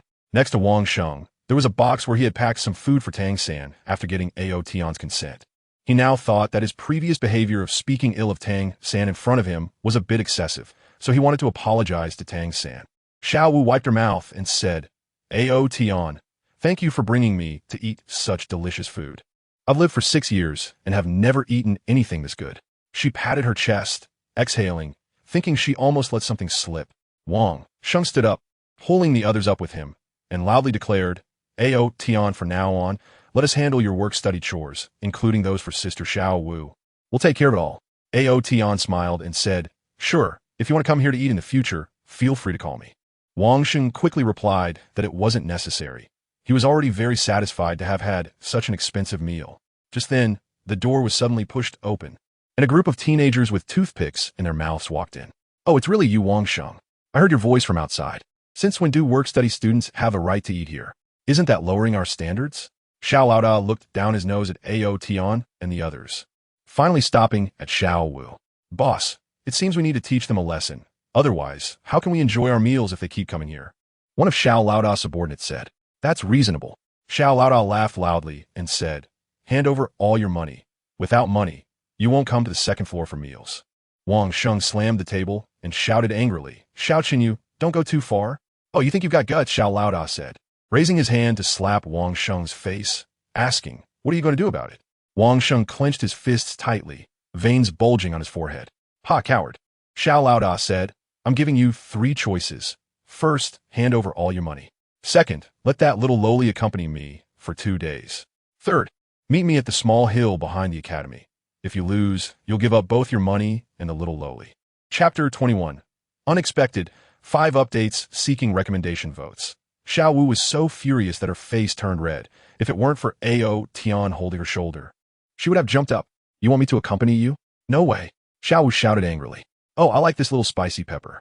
Since you want to accompany me, then I'll take the money, Xiao Nana said mockingly. His subordinates behind him openly looked down on Wang Sheng and the others, their smiles extremely arrogant. Want money? Not a chance. Xiao Wu was so angry her nostrils were almost smoking. Hee, so you've chosen the third option? Xiao Nana cracked his knuckles, his eyes shining with a cruel light. Perfect. I haven't had you as a meat shield for 2 months during the summer vacation. My body is almost rusting. Ao Tian let go of his hand, and Xiao Wu suddenly stood up, angrily saying, if you want to fight, I will accompany you to the end. Clap, clap. Xiao Nana clapped his hands, then looked at Wang Sheng and said, you are really becoming more useless. You actually need a little lowly to stand up for you. I am now the boss of the 7th dormitory, Xiao Wu declared. Xiao Qinyu looked at Xiao Wu in surprise. He knew the rules in the work-study student dormitory. Since this little lowly had become the boss of the 7th dormitory, it meant her strength was even greater than Wang Sheng's. Xiao Nana's interest in Xiao Wu grew even stronger. He clapped his hands and laughed. It's settled then. No one gets to escape from the small hill behind the academy. Wang Sheng was initially very angry, but suddenly remembered the strength of Xiao Wu and Ao Tian. Especially Ao Tian, whose strength had clearly surpassed Xiao Chunyu's when he competed with Tang San. Thinking of this, his anger dissipated, replaced by endless hatred and a hint of pleasure. Soon, they would be able to take their revenge. Ao Tian stood up, threw the golden soul coin in his hand to Wang Sheng, and said, you go settle the bill. Wang Sheng glanced coldly at Xiao Nana and his group, forcefully pushed through to create a path, and walked out. Looking for death, one of Xiao Nana's underlings said. Don't rush, they'll suffer later, Xiao Nana said. His gaze fell on Ao Tian, looking quite surprised. Due to being a work-study student, Ao Tian's originally luxurious clothes had become ordinary. Xiao Nana previously thought Ao Tian was just a good-looking poor kid, but he didn't expect him to actually have golden soul coins. Hey kid, you're quite rich, huh? Yes, I'm very rich, Ao Tian replied with a smile. He waved his hand across the table, and a pile of sparkling golden soul coins appeared on the table. At least a few hundred. At this moment, everyone in the room was astonished, staring in disbelief at the small mountain of gold coins. Xiao Nana and his group were practically drooling. Although they had money, they could never have so much pocket money. A few hundred golden soul coins was a significant amount for them. Ao Tian smiled faintly, waved his hand, and collected all the money. Xiao Nana had a greedy look on his face as he scrutinized Ao Tian's features, unable to think of any young master in Nodding City who looked this handsome. Do you recognize him? He asked, turning around. A group of younger brothers all shook their heads. Xiao Nana sneered, feeling relieved. In Nodding City, he was the crown prince. No one had a more noble status than him. If it were someone from another big city, why would they come to a place like Nodding City to study? Moreover, as a working student, Xiao was already certain of his advantage over Ao Tian. Before long, Wang Sheng returned, clutching a handful of silver coins and handed them to Ao Tian. Ao Tian waved his hand and said, "Since you have taken over my work, then consider this as your reward." Wang Sheng glanced at Xiao and the others, thinking it wasn't a good time to refuse, so he accepted it. "Let's go, everyone." Xiao sneered and turned to leave. Wang Sheng and the others followed behind Ao Tian and Xiao Wu, already viewing them as their backbone. Xiao Wu worriedly asked, "Wang Sheng, will we get punished for fighting?" Wang Sheng shook his head and replied, "No, as long as we don't get caught by the teachers." Then he asked, "Should we go back and inform Tang San?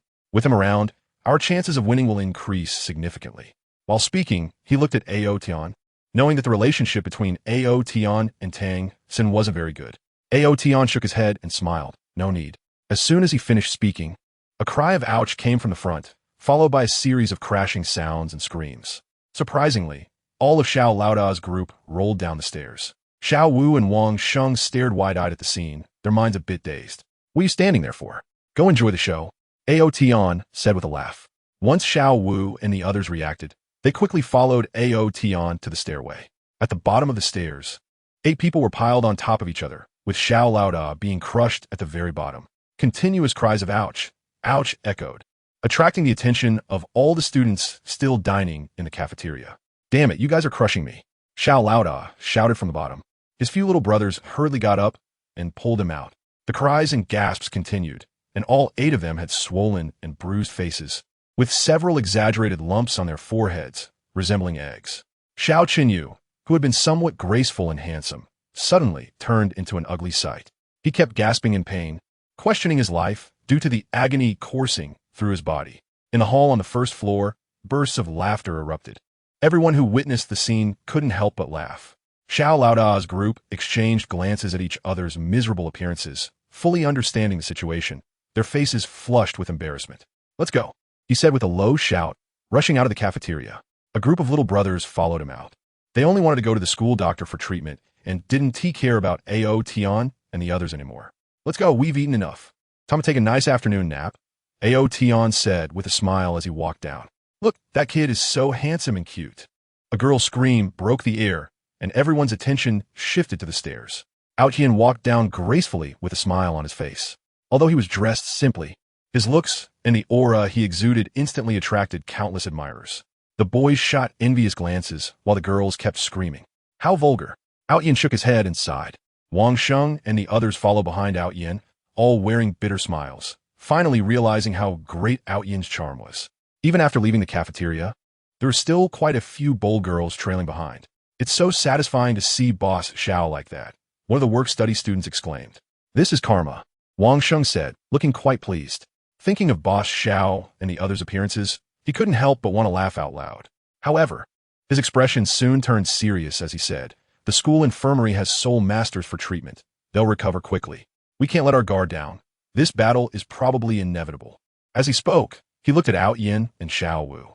Xiao Wu clenched her fists tightly and said, "Don't worry when the time comes. I'll make sure they won't even recognize their own mothers." Ao Tian smiled, but didn't say anything. How could he waste his time on such trivial matters? That guy named Xiao was unlikely to recover in just a few days, even if they invited the most powerful healing soul master from the Douluo Continent. It would be useless. When they returned to the dormitory, they found that Tang San was not there. Wang Sheng placed the food he had packed for Tang San on his bed and said he must have gone to find the master. The master mentioned it before. Ao Tian lay down on the bed, closed his eyes, and began to rest. Xiao Wu thought for a moment and also lay down on the other side. Wang Sheng shook his head, returned to his own bed, and started to meditate and cultivate. The others did the same. They were originally of average talent, and it was only through diligent cultivation that they had a chance to stand out. It wasn't until evening, as the sun began to set, that Tang San returned. Chapter 22, Xiao Wu's Challenge, Seeking Recommendation Votes. When Tang San returned, everyone in the dormitory was cultivating except for Ao Tian, who was sleeping. He walked lightly, and when he reached his bedside, he noticed a food container placed there. Tang San was puzzled and opened it to find several chicken legs inside, which smelled delicious but had already gone cold. "Tang San, you're back?" Xiao Wu's voice rang out. Tang San turned around and saw that Xiao Wu had already opened her eyes. The others in the dormitory also woke from their cultivation and noticed Tang San. "Is it you, Tang San?" he asked. Wang Sheng came down and said, "Tang San, I apologize for what happened at noon. This is the meal Ao Tian treated us to. I packed it for you, but unfortunately it's cold." After half a day, Tang San's anger had mostly subsided. He said, "Forget about the past." Looking at the food container, he added, "I already had dinner with the teacher, so I'm still full." Xiao Wu jumped off the bed and rubbed her stomach, saying, "I'm hungry. Wang Sheng, let's go eat.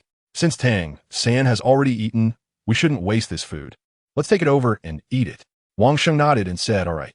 Xiao Wu looked at Ao Tian, who was still comfortably curled up in bed, and frowned slightly. Ao Tian has been sleeping since he returned from lunch and hasn't practiced. She came to Ao Tian's side and gently shook him. "It's time to get up and eat." Ao Tian turned over and mumbled, "You guys go eat, I'm not hungry." The food in the cafeteria looked delicious to Xiao Wu and Wang Sheng. But Ao Tian found it quite ordinary and had no appetite. He had roamed the continent for 10 years with Bibi Dong, tasting almost all the delicacies, and his palate had become very picky. Well, fine then. Xiao Wu had no choice but to go to the cafeteria to eat with Wang Sheng and the others. Only Tang San and Ao Tian were left in the dormitory. Tang San stared at Ao Tian for a while, then got into bed to rest.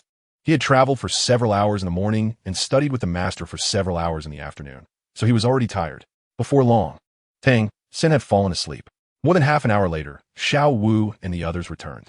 Seeing Ao Tian still sleeping, Xiao Wu couldn't help but shake him a few times, saying, "Ao Tian, is your martial soul a pig? You sleep from day to night and don't even practice." Ao Tian sat up helplessly. He didn't need to deliberately cultivate. The dragon clan's inherited techniques were automatically operating within him. Moreover, at his level, cultivating in the Douluo Continent was already equivalent to nothing. Even if he were to absorb all the spiritual energy of the Douluo star, it would hardly improve his cultivation. To progress faster, he could only go to higher-level worlds, such as the divine realm, or venture through the universe. However, after sleeping for 500 million years, he just wanted to enjoy himself for a while, deciding to cultivate only after he got bored, since there was no one here who could threaten his life. Xiao Wu had just finished her meal and didn't want to cultivate immediately.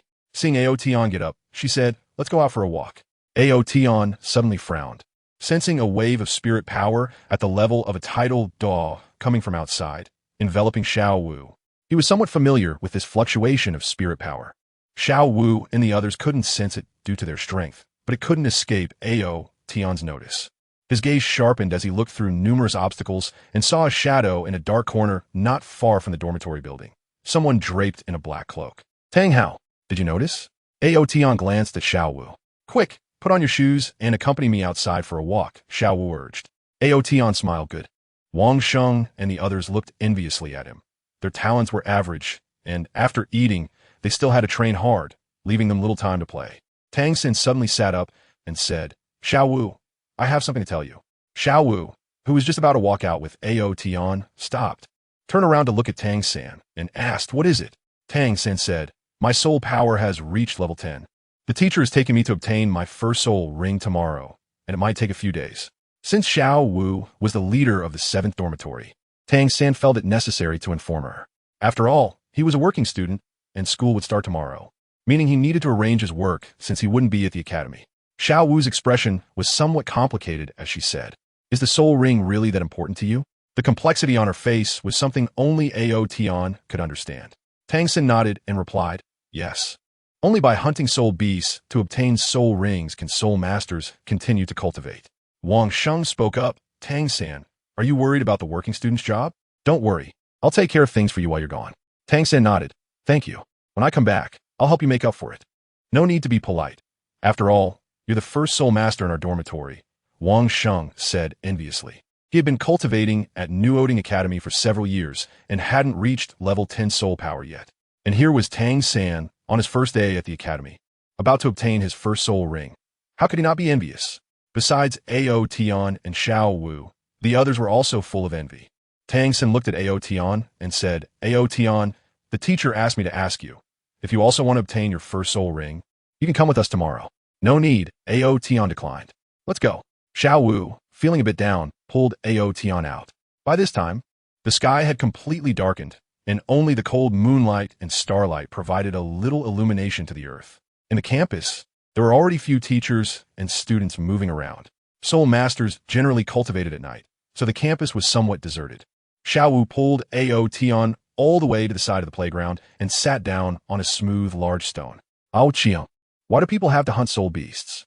Xiao Wu lay on the stone, gazing at the stars in the sky, and asked this question again. A person's cultivation is inseparable from soul rings. This is a natural law. There's no point in thinking too much about it, Ao Tian replied. He remembered that before he fell into slumber, the laws were not like this. On Douluo Star, there were no soul beasts that would produce soul rings upon death. It must be that soul beasts came into existence later. Nature really is unfair to soul beasts, Xiao Wu said, her expression somewhat sad. Ao Tian reached out and pinched her cheek, saying, "Why think so much? Are you a spirit beast?" Xiao Wu's big eyes flashed with a hint of panic, and she hurriedly said, "You're talking nonsense. I'm so cute. How could I possibly be a spirit beast?" Ao Tian smiled and did not dwell on the question. "You pull me out just to talk about this?" he asked. Xiao Wu jumped down and said, "Of course not.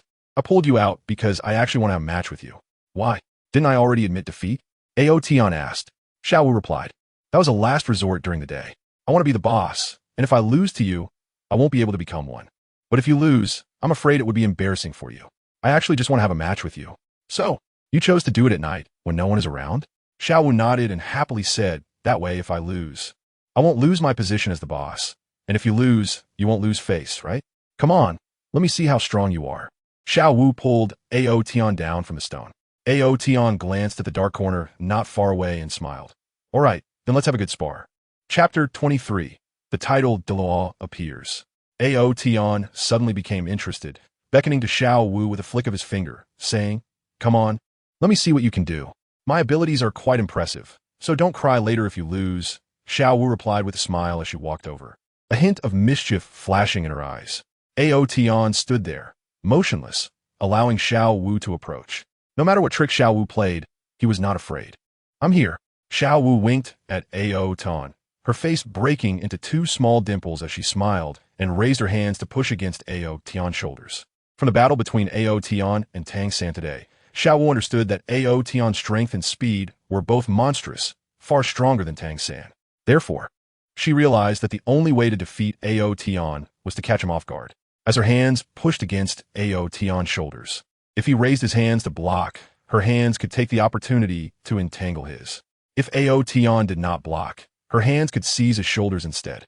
At the same time, she whipped her head, and that long scorpion braid drew an arc as it wrapped around Ao Tian's neck, cutting off his escape route.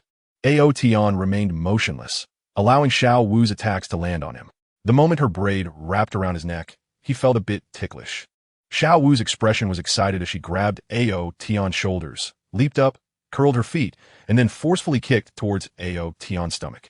"Haha, rabbit kicks eagle, you lost."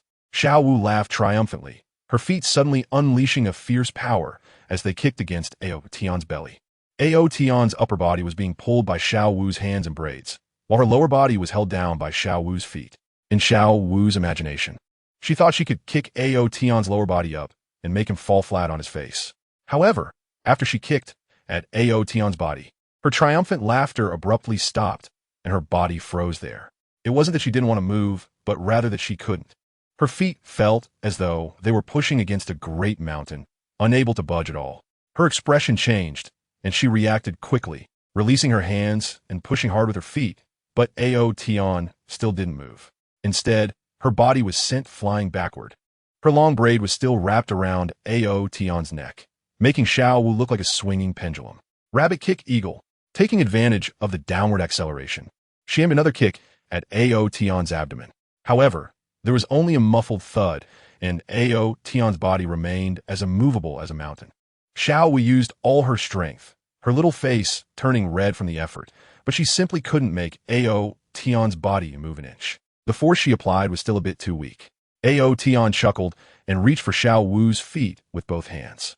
Xiao Wu let out a startled cry as Ao Tian grabbed her legs, causing her bottom to crash against him. Her braid was still tangled around Ao Tian's neck, and with her legs being held, the position was extremely awkward. As a 10,000-year soul beast, she had been well protected by her mother since childhood and had never had such intimate contact with another creature of the opposite sex. Now, being held by Ao Tian, She felt a mix of shame and anger. "Bastard, let me go." Ao Tian obediently let go, and Xiao Wu immediately sat down on the ground, feeling sharp pain from the fall. Ignoring the pain in her bottom, she sprang up and wrapped her legs around Ao Tian's neck. Once her legs successfully secured his neck, she leaned back, supporting herself with her hands, and went into an inverted position. The bowing skill activated, and a force surged from her hands to her waist, then to her legs, as she forcefully swung Ao Tian forward. During the day, she used this move to defeat Tang San. However, no matter how hard she tried, she couldn't catapult Ao Tian away. "Do you have any other tricks?" Ao Tian asked. Xiao Wu released her hold on Ao Tian, looking aggrieved, and said, "You bully me." "How did I bully you? I didn't even move," he replied. Xiao Wu stomped her feet in anger and said, "I'm not talking to you.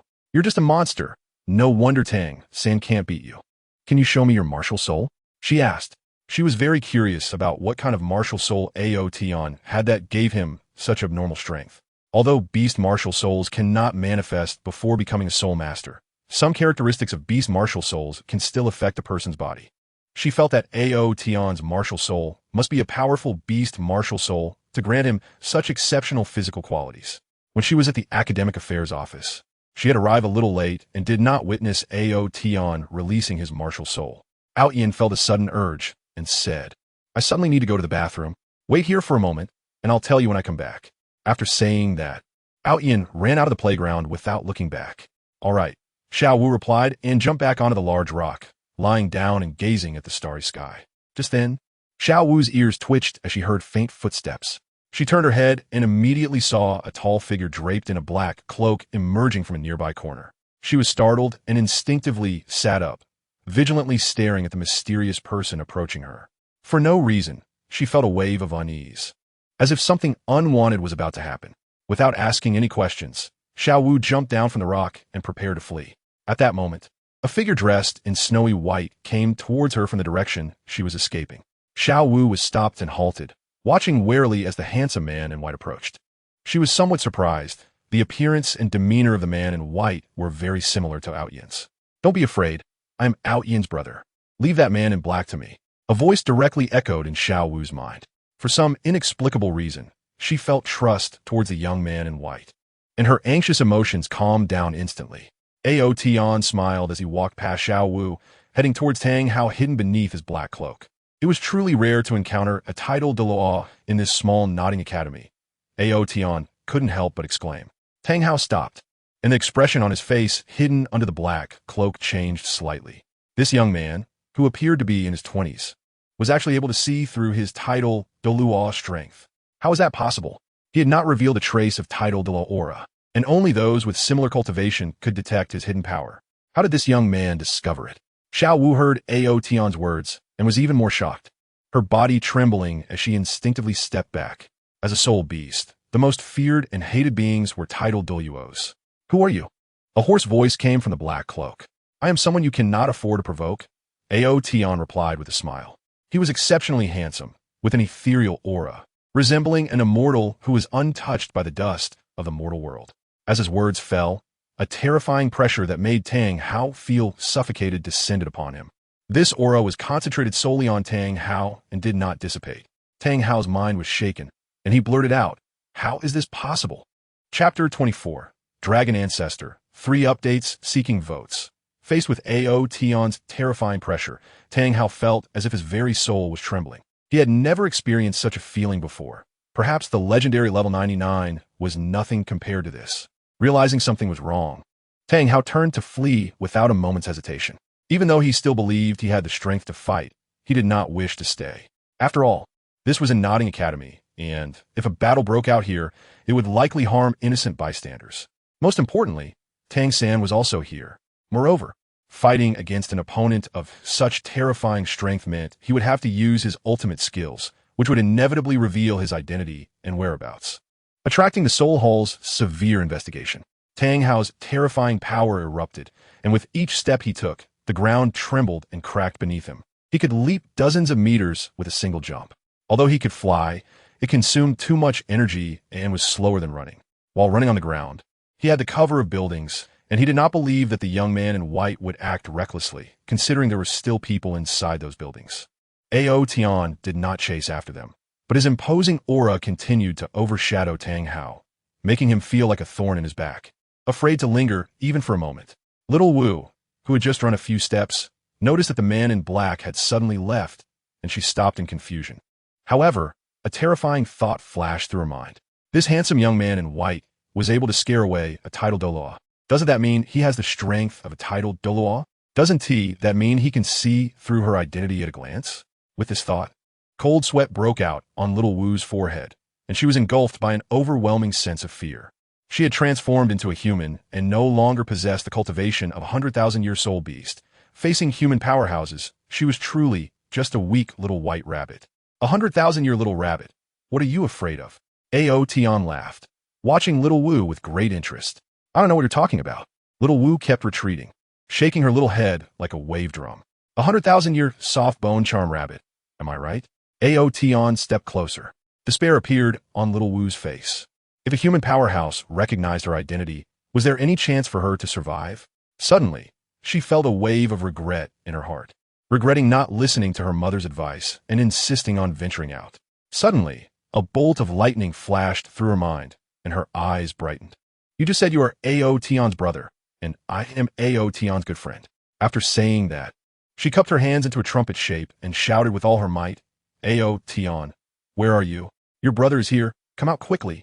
She understood that now only Ao Tian could save her. All right. Ao Tian waved his hand, deciding not to tease little Wu any longer. He felt that under his imposing aura, Tang Hao had already fled from Nodding City and was quickly getting away. He needed to meet this legendary figure of Haotian Sect, a titled Douluo with the title of Haotian. Little Wu stopped her cries for help and stared blankly at Ao Tian.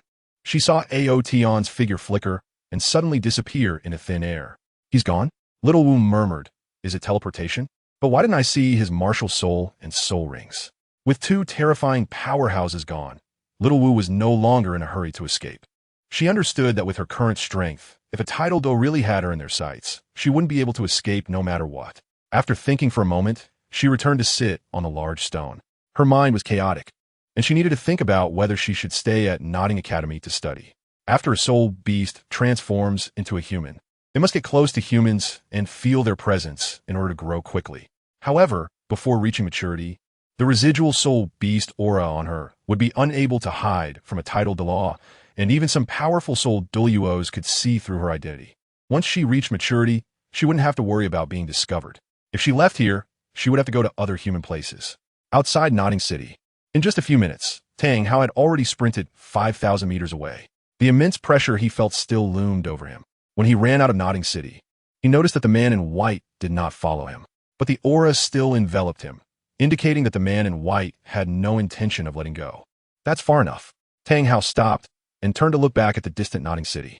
He had become a titled Douluo in his 40s, recognized as the youngest titled Douluo in the Spirit Master world. Yet now there was a young man who looked to be in his 20s, whose strength might be even more terrifying than his own. This was simply unbelievable. How could someone possibly reach the titled Douluo level at such a young age? Tang Hao felt his understanding being overturned. It was unprecedented for someone in their 20s to cultivate to the titled Douluo level. Thus, he developed a strong interest in the young man in white, wanted to know if he really had the strength of a titled Douluo, how he cultivated, and what his background was.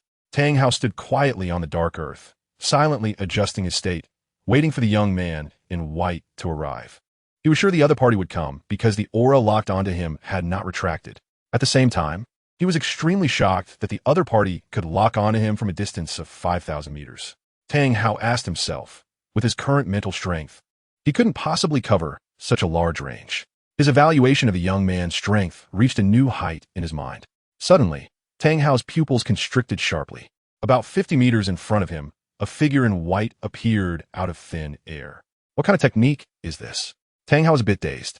The moment the other party appeared, he didn't feel any fluctuations. Even teleportation would have slight spatial fluctuations. Moreover, there were no soul rings on the other party, which left Tang Hao perplexed and filled with deep apprehension. Who exactly are you? Tang Hao asked first. Shouldn't I be the one asking you?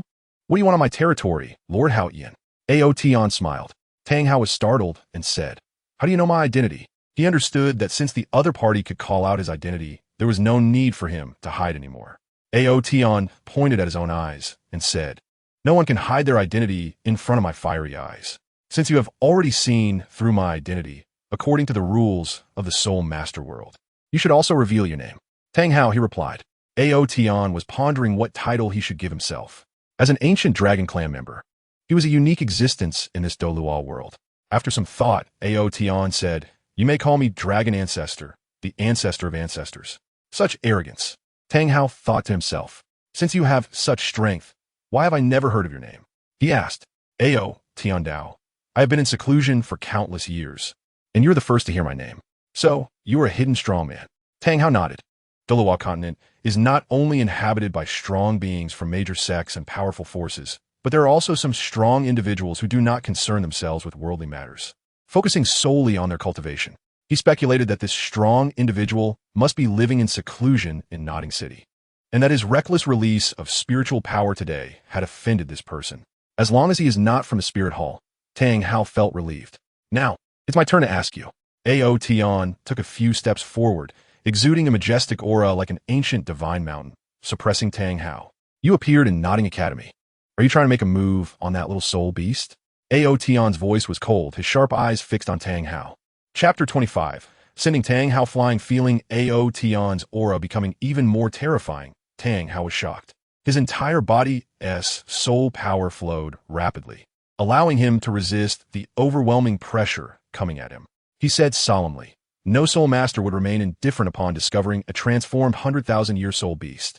You have already become a titled Douluo, if I'm not mistaken. You either want her soul bone or intend to imprison her for someone else to absorb her soul ring in the future," Ao Tian said. Tang Hao sneered. "Aren't you thinking the same? Who wouldn't want to easily obtain a 100,000-year soul ring and soul bone? Not all soul beasts have malicious intent. Must we exterminate them all?" Ao Tian asked. "Soul masters killing soul beasts to absorb their soul rings and soul bones is only natural. It has been this way since ancient times. What is wrong with that?" Tang Hao retorted. "Well said." Ao Tian clapped his hands, mocking, "If I remember correctly, a few years ago, you were hunted by the Pope of the Spirit Hall because of your soul beast wife. It's truly ridiculous that you, with a soul beast as your wife, say it's only natural for soul masters to kill soul beasts." Tang Hao's expression changed, darkening as he shouted, "Een is not a soul beast. In my eyes, she is a true human being. She is kind, beautiful, and virtuous. Those from the Spirit Hall deserve to die. As for the lives of other soul beasts, what does it have to do with me? If it were Tang San who became friends with Xiao Wu instead of me, I'm afraid you wouldn't think this way," Ao Tian thought. Tang Hao's aura surged, his robes fluttering, and the hood of his cloak was lifted, revealing his gloomy face. "Dragon Ancestor, since you also have your eyes on that soul beast, our battle is inevitable. If I lose, I will never step in a Nodding Academy again. If you lose, that soul beast will be taken by me. How about that?" "Good." Ao Tian agreed. Tang Hao nodded, and with a thought, the Haotian hammer was summoned. A gigantic black hammer appeared behind him, floating in midair. The black hammer was covered in intricate patterns, emanating a terrifying aura of slaughter. Soul rings rose from beneath his feet, and with each soul ring that appeared, Tang Hao's aura grew stronger. Yellow, yellow, purple, purple, black, black, black, black, red. The last soul ring on Tang Hao was remarkably a 100,000-year soul ring. His aura reached its peak, and as he opened and closed his eyes, a terrifying brilliance erupted. Tang Hao's eyes sparkled like lightning, shooting towards Ao Tian, saying, "Tang Hao, Martial Soul Haotian Hammer, level 95 powerful attack system, titled Douluo. Please guide me. Dragon Ancestor, Martial Soul Golden Dragon, let us get started." Facing the imposing Tang Hao, Ao Tian remained calm and unruffled. Tang Hao frowned and asked, "Where is your martial soul?" Ao Tian said lightly, "You are not worthy of me using my martial soul." Arrogant. Tang Hao was furious, believing that Ao Tian was completely humiliating him. "Then let me show you whether I am arrogant or not." Ao Tian chuckled softly, raised his right hand, and clenched his 5 fingers towards the center forcefully. With a rumble, the ground trembled, and 5 enormous stone pillars suddenly burst forth from the earth around Tang Hao, rapidly converging towards him like Ao Tian's 5 fingers. How is this possible? Tang Hao was shocked, unable to comprehend how such an attack could be unleashed without even using his soul rings. Was this so-called descendant of the dragon ancestor even human? Although he was deeply shocked, Tang Hao, with his rich battle experience, reacted immediately. The 5 stone pillars bent like fingers and, in the blink of an eye, trapped Tang Hao in a cage. Tang Hao swung the Haotian hammer madly, striking the stone walls around him. However, the cage trembled, but was not shattered by his Haotian hammer. Tang Hao's astonishment grew. The opponent could trap him here with just a finger movement, a method not possessed by ordinary people. Suddenly, the technique of the Haotian hammer changed, and the chaotic cloak hammering technique was unleashed, striking the stone walls one after another. Tang Hao's chaotic cloak hammering technique had reached a consummate level, and in an instant, he had unleashed more than 10 strikes, with the power rising sharply. From the outside, the cage formed by the 5 stone pillars looked like a giant cocoon, violently shaking and continuously emitting rumbling sounds. Ao Tian waved his hand, and a transparent barrier formed within a radius of 1,000 meters with divine power. The sound, akin to a muffled thunderclap, was completely sealed within the barrier. No one could sense the battle fluctuations inside the barrier from the outside. Ao Tian could clearly see Tang Hao in the cage. The power of the chaotic wind hammer technique increased rapidly. In just a few breaths, Tang Hao had already struck 72 hammers. Cracks gradually appeared on the stone walls of the cage, resembling a spider web, becoming denser and denser. Ao Tian nodded. Not bad, still some strength. The chaotic wind hammer technique, truly a soul skill that could threaten the gods. Just as this thought flashed through his mind, the crude cage he had created with a single thought was already broken open by Tang Hao. Dragon Ancestor, take my hammer. Tang Hao's aura was incredibly violent as he stomped his feet, swinging the Haotian hammer, launching himself towards Ao Tian. The chaotic wind hammer technique had already been executed up to the 76th strike, and Tang Hao firmly believed that even a titled Douluo at level 99 would not dare to be careless in the face of his 76th strike. At this moment, he no longer held any contempt for Ao Tian. The opponent's methods were extraordinary enough to make him go all out. With a leap, Tang Hao crossed over 50 meters, the black giant hammer in his hand crashing down towards Ao Tian's head. Ao Tian showed no reaction and allowed Tang Hao's Haotian hammer to smash down onto his head. With a clang, the powerful Haotian hammer seemed to strike a piece of celestial gold, causing no damage whatsoever. The Haotian hammer bounced high into the air under Tang Hao's shocked gaze, the massive recoil leaving his hands numb, nearly causing him to lose grip on the hammer. The strength is okay, just barely enough to give me a massage, Ao Tian grinned. Tang Hao was so startled by this statement that his heart nearly jumped out his chest. He spun his body, dissipating the immense recoil and converting it into power for the next strike, once again bringing the hammer down on Ao Tian's head. The sound resonated like a great bell within a kilometer radius.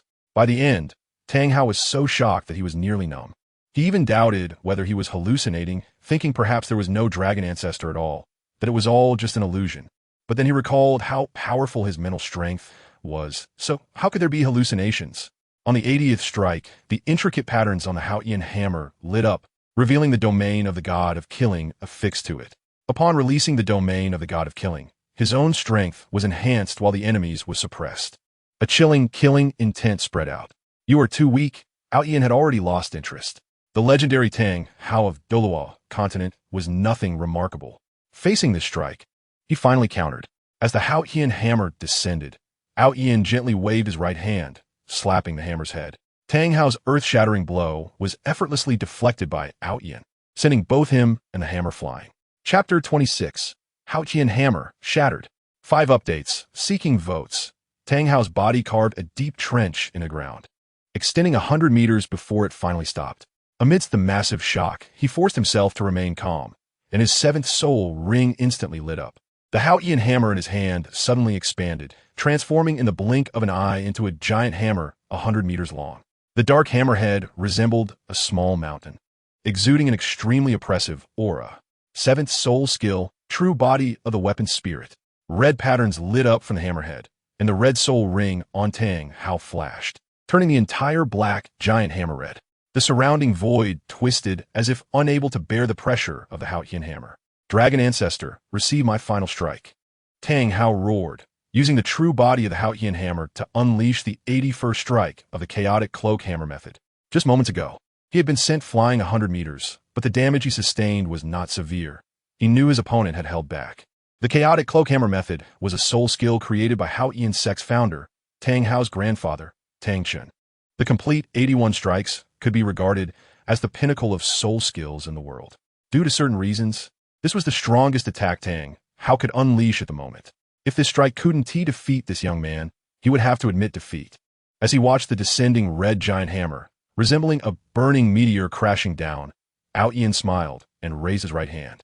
The mountain-like Haotian hammer crashed into Ao Tian's palm, easily supported by him.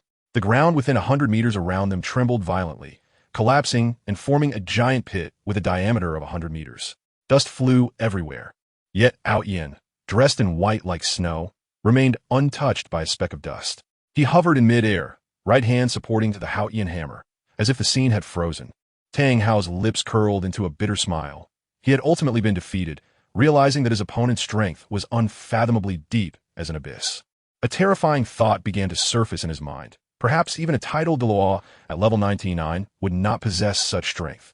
Fighting me comes at a price, Ao Tian said calmly. With a shake of his right hand, an irresistible force erupted from him, spreading throughout the Haotian hammer. Crack, crack. Numerous cracks instantly covered the entire Haotian hammer, and with a loud explosion, the massive hammer shattered like a blooming firework. A terrifying wave of energy swept across the ground, causing Tang Hao to spit out a mouthful of blood, his body propelled hundreds of meters away by the energy flow.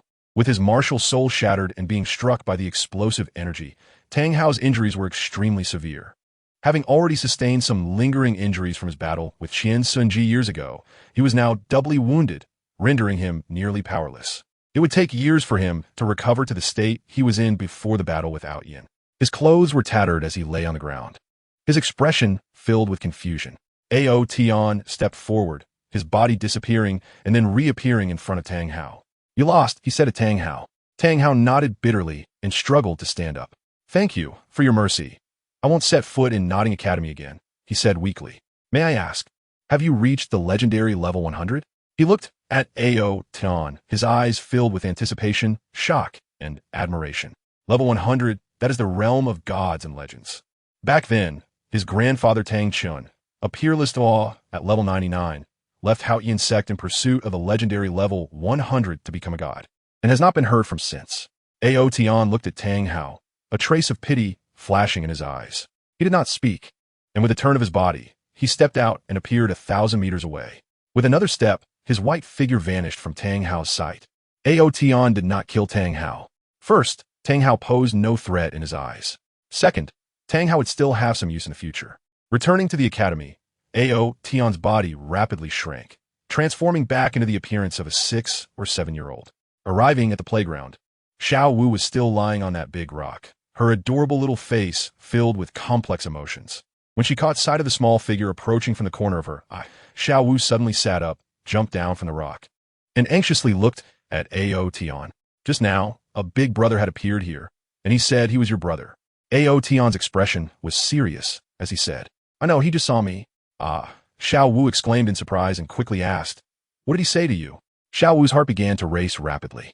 Will Ao Tian's elder brother tell Ao Tian about my soul beast identity? What will Ao Tian do after learning my identity? Xiao Wu's heart was extremely tense.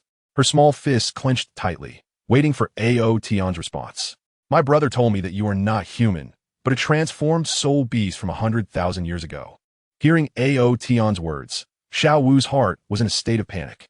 Indeed, Ao Tian had discovered her identity as a soul beast. Is she really going to leave this place? She thought sadly. Nodding City was the first place she chose to integrate into human society after leaving the Stardew Forest. Now, her classmates already knew her identity as a soul beast, and it was impossible for her to stay here any longer. The human world is indeed very dangerous. At this moment, Xiao Wu felt a sense of desolation. "So, does your brother plan to kill me?" She looked at Ao Tian and asked. Ao Tian shook his head and said, "That Douluo who wanted to harm you has already been driven away by my brother and doesn't dare to come back. My brother is already a Douluo, so your spirit ring is useless to him. But my soul bone is useful to him, and my spirit ring will also be useful to your future." Xiao Wu looked at Ao Tian seriously with her big eyes, trying to see if he was really uninterested in her. Seeing Xiao Wu's anxious expression, Ao Tian smiled and put his arm around her shoulders, walking towards the dormitory. Xiao Wu's body stiffened, and she was almost being dragged along by Ao Tian. "My brother is so powerful. How could he possibly need a few bones from you? As for your spirit ring, I'm not even interested in it. Hearing that Ao Tian was not interested in her spirit ring, Xiao Wu felt a bit indignant and said, "But mine is 100,000-year spirit ring. 100,000 years, is that really strong?" Ao Tian turned to look at her. "I've heard that there are many hidden spirit beasts on Douluo Continent. Some are hundreds of thousands of years old, and even close to 1,000,000 years. Impossible." Xiao Wu rolled her eyes and said, "My home is within the Do forest, where there are only 100,000-year spirit beasts. I have never seen any that exceed 100,000 years." After saying this, Xiao Wu suddenly realized something was wrong. She had revealed her background. She tightly closed her mouth, unwilling to speak any further. Although Ao Tian seemed indifferent to her identity, how could she pretend that nothing had happened? Humans and spirit beasts have always been mortal enemies, and she still had some doubts about Ao Tian's strange attitude after knowing her identity. Ao Tian was unconcerned about Xiao Wu's attitude and continued speaking to himself. "There are still many secrets hidden in the Do forest. Since you don't believe me, I want to talk about it. Let me tell you about the ocean. Not far from the Douluo Continent, there is a dominant soul beast, the deep-sea demon whale king, whose cultivation has already reached 1,000,000 years. It is just one step away from breaking through to the divine level." A 1,000,000-year soul beast? Xiao Wu's eyes widened. Her curiosity easily piqued by Ao Tian. Chapter 27. Xiao Wu's choice. How could a 1,000,000-year soul beast really exist? It takes immense effort just to grow to 100,000 years. Xiao Wu shook her head, somewhat in disbelief. She was well aware of how difficult it was for soul beasts to grow. Although 100,000 years refers to cultivation rather than age, to achieve 100,000 years of cultivation, one must at least practice for several thousand years. The survival of soul beasts is fraught with danger, and every day they could be eaten by stronger soul beasts. Successfully cultivating to 100,000 years is incredibly rare. The difficulty of persevering to reach 1,000,000 years of cultivation is even more terrifying. Ao Tian chuckled and said, "If you don't believe me, one day when there's a chance, I'll take you to see." Xiao Wu rolled her eyes at Ao Tian and said, "If there really are soul beasts that are millions of years old, who would dare to go see them? It would only end up being eaten. Then when you return to the Do forest one day, I'll go back with you and let you see the true secrets of the Do forest." Ao Tian said, "Sure," Xiao Wu instinctively replied, but then immediately reacted and said, "No way." Her family and friends were inside, so how could she possibly take a human in? Moreover, Ao Tian had such a powerful brother. What if he killed her family? She then added, "What other secrets could the Do forest have? Can you really know more than I do?" Xiao Wu had a face full of disbelief. It was a joke for an outsider to claim that her home had secrets, and if it was a joke, it wasn't funny at all. When the two returned to the dormitory door, Xiao Wu hurriedly broke free from Ao Tian's embrace. She was still conflicted in her heart about whether she should leave this place and whether she could trust Ao Tian's words. Wang Sheng and Tang San were still practicing. Upon hearing Ao Tian and Xiao Wu return, they opened their eyes to take a glance and then continued their training. Practicing at night was a tradition for soul masters. But meditation consumed mental power, and once it was exhausted, sleep was needed to recover it. Therefore, Wang Sheng and the others would only practice for a few hours at most before going to sleep. Ao Tian returned to the bed and laid down directly. Xiao Wu hesitated for a moment and sat down at the edge of the bed. She remained silent, feeling conflicted about whether to leave or not. Glancing at Ao Tian from time to time. After sitting for a few minutes, she suddenly picked up her bag and stood up. Ao Tian opened his eyes and asked, "Do you not trust me and want to leave here?" "I'm going to take a shower," Xiao Wu said irritably, grabbing her bag and striding out. Ao Tian's gaze followed Xiao Wu until he saw her really walking towards the bathhouse. Then he withdrew his gaze. A faint smile appeared at the corner of his mouth as he closed his eyes. If Xiao Wu really wanted to leave, he wouldn't force her to stay. He would only feel a bit regretful. After all, having such a lovely girl around, whom he could also boss around sometimes, made for quite a pleasant life.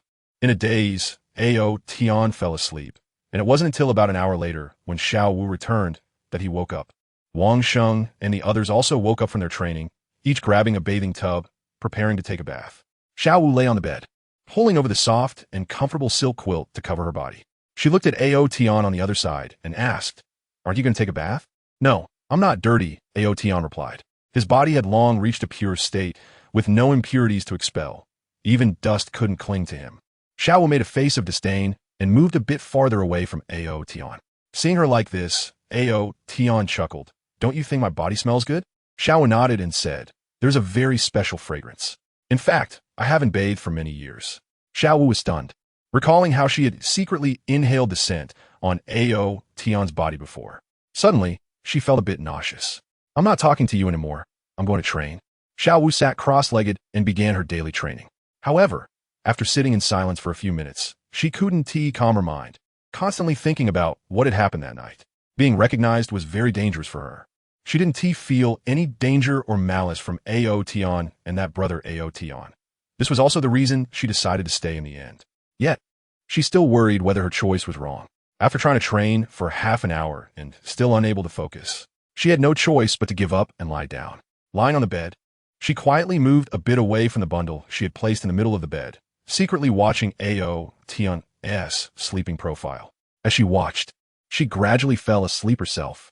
After an unknown amount of time, Ao Tian suddenly opened his eyes, sensing something rolling towards him. He turned his head and found that Xiao Wu, who was sound asleep, had rolled over to his side without him noticing. Xiao Wu's sleeping posture was extremely ungraceful, and without any wrapping, her little bundle clearly couldn't stop her rolling body. Ao Tian gently pushed her back, but before long, the little girl rolled over again, wanting to rub against him. Ao Tian, feeling helpless, gave up after pushing a few times. Fortunately, everyone else was asleep. Otherwise, it might have caused a commotion. In the early morning, Xiao Wu woke up to the sound of whispered discussions. She rubbed her sleepy eyes, somewhat puzzled as to why Wang Sheng and the others were looking at her with such strange expressions and occasionally bursting into odd laughter. Ao Tian? Xiao Wu turned her head to look. Her small mouth slowly opened, and her pretty face became dazed as she realized she was actually sleeping on Ao Tian's side. She suddenly turned her head back to look and saw that her clothes were kicked to the corner of the bed. Her face instantly turned bright red, and she quickly pulled up the blanket, hiding inside. Wang Sheng chuckled a few times and said, "Sister Xiao Wu, it's time to get up for breakfast. The opening ceremony is about to start." Xiao Wu still curled up in the blanket, too shy to come out. "If you're too shy, we'll leave first. And you can go by yourself later," Wang Sheng said with a smirk, and the other students couldn't help but laugh. It wasn't until Wang Sheng and the others left that Xiao Wu finally poked her head out, gritting her teeth and saying, "Ao Tian." She was completely unaware of her restless sleeping habits, so she blamed everything on Ao Tian. Ao Tian was the first to wake up, and shortly after, Tang San also got up. Then, Ao Tian saw Tang San and the master leave Nodding Academy, buying a large number of white radishes and some outdoor supplies in Nodding City. He knew that Tang San was going to the soul-hunting forest with the master. If all went well, a few days later, Tang San would obtain a mandala snake soul ring that was nearly 400 years old. The spacious playground was crowded with people, gradually dividing into several areas according to their classes. Just before the opening ceremony began, Xiao Wu finally arrived. The principal, an old man, slowly gave a speech for half an hour, followed by the director of education. About an hour later, the beautiful host teacher shouted loudly, "Next, let's welcome the outstanding student from last semester at Nodding Academy, Xiao Chenyu, to give a speech."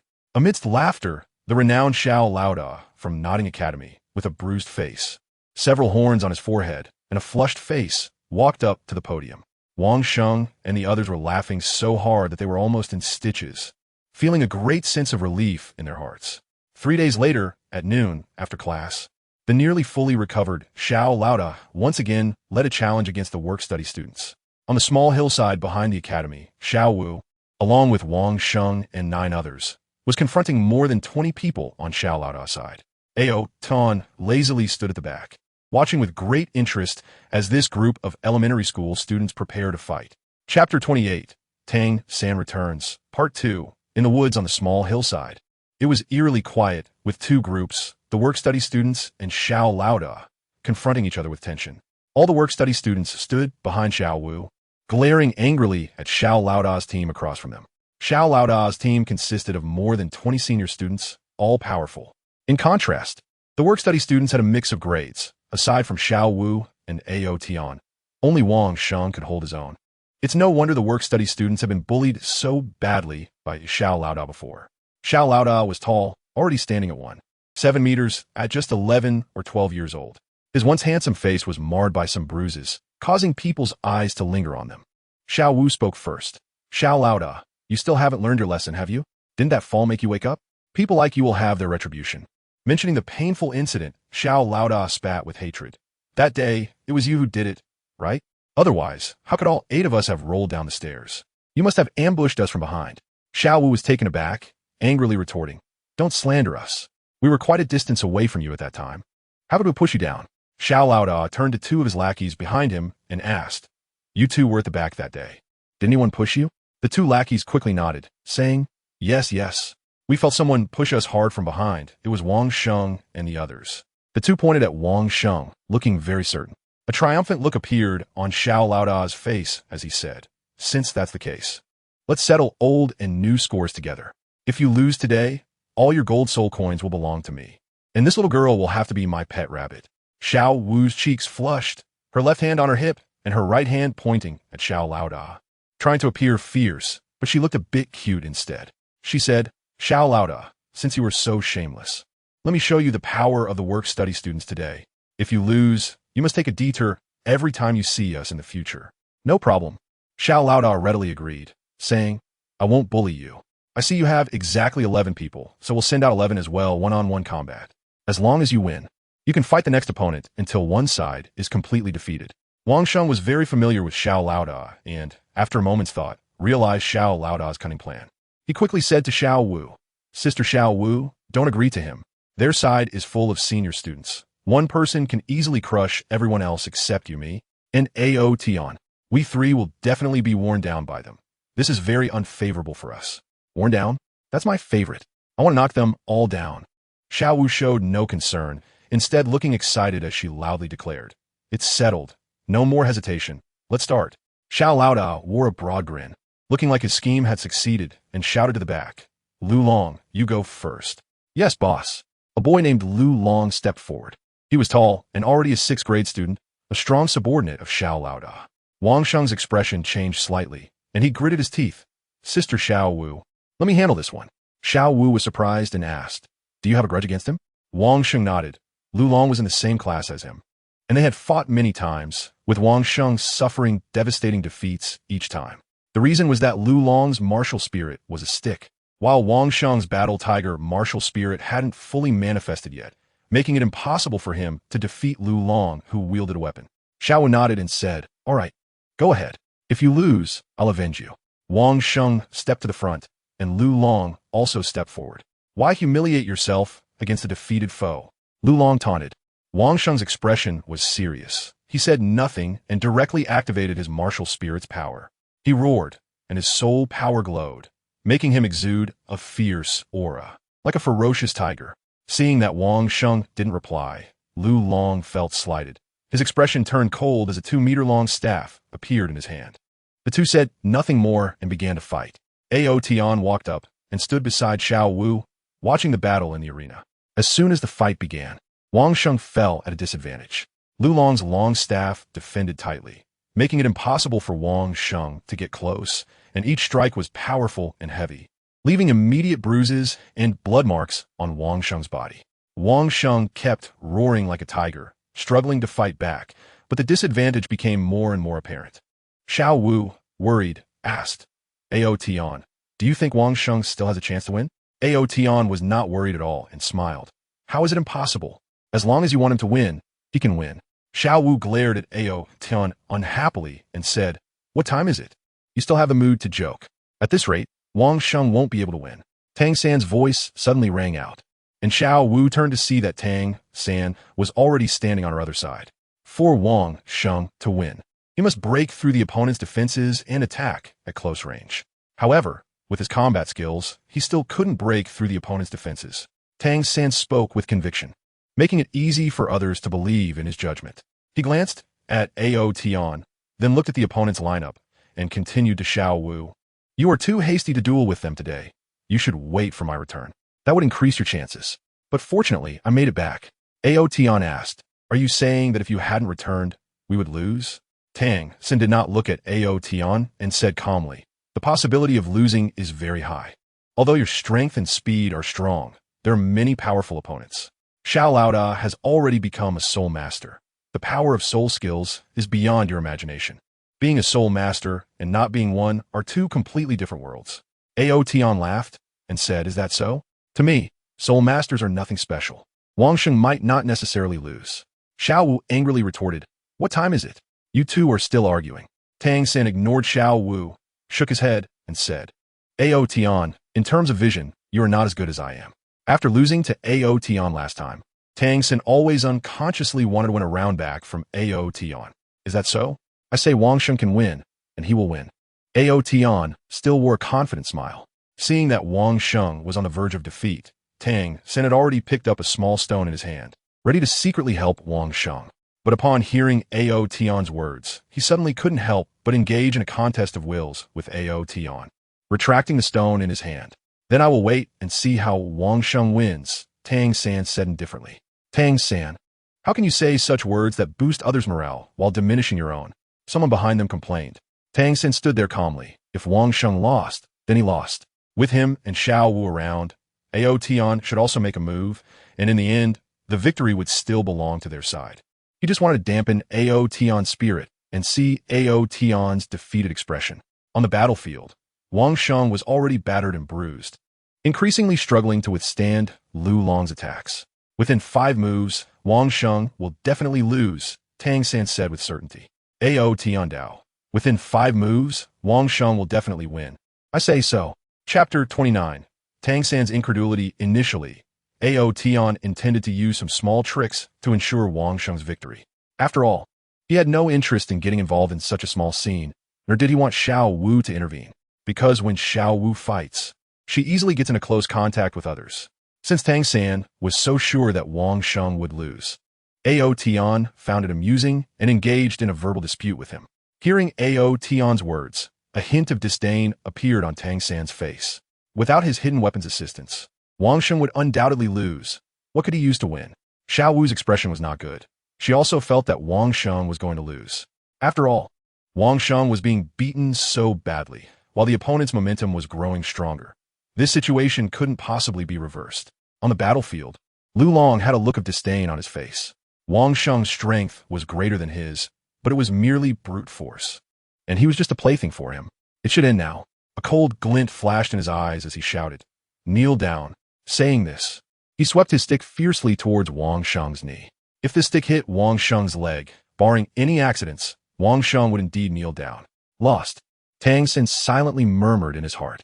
However, at that moment, a strong wave of energy suddenly erupted from Wang Sheng's body. Lu Long's stick, which was aimed at Wang Sheng's leg, was unexpectedly bounced away. Roar! Wang Sheng let out a deafening tiger roar, and faint patterns appeared on his skin, resembling tiger stripes.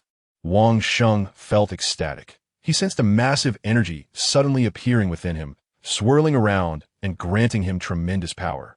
If someone with strong spiritual power were present, they would undoubtedly notice the astonishing concentration of spiritual energy pouring into Wang Sheng from above his head. Wang Sheng continued to roar, the energy within him increasing, making him feel as if he was about to burst, just wanting to find a target to vent it out. What is happening? Everyone, except Ao Tian, was in shock. Although they did not feel the massive spiritual energy entering Wang Sheng's body, they could sense his surging aura.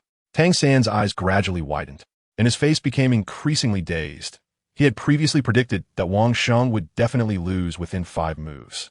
However, before 5 moves had passed, the situation had changed. What a trick!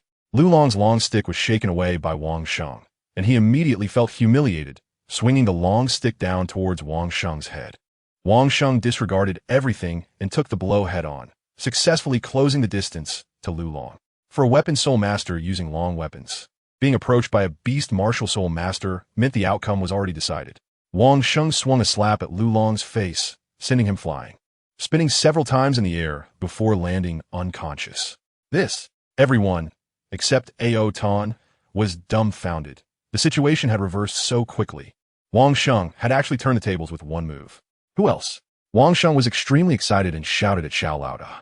Xiao Nana's expression was grim as he called another underling to come on stage. Tang San, are you convinced? Ao Tian smiled at Tang San. He felt no shame at all for cheating. At his level, he did whatever he liked, doing what he wanted, seeking only freedom and ease. As for fairness, that was not something he needed to consider. How could this be? He was clearly about to lose. Tang San murmured, his face filled with disbelief. He suddenly looked at Ao Tian and asked, "How did you know Wang Sheng would win?" "Because your insight is not as good as mine." Tang San immediately felt uncomfortable and was left speechless. This was something he had just said to Ao Tian, and now it was thrown back at him unchanged. As they spoke, a scream sounded on the battlefield. The underling of Xiao, who had just come on stage, was also knocked out by a slap from Wang Sheng.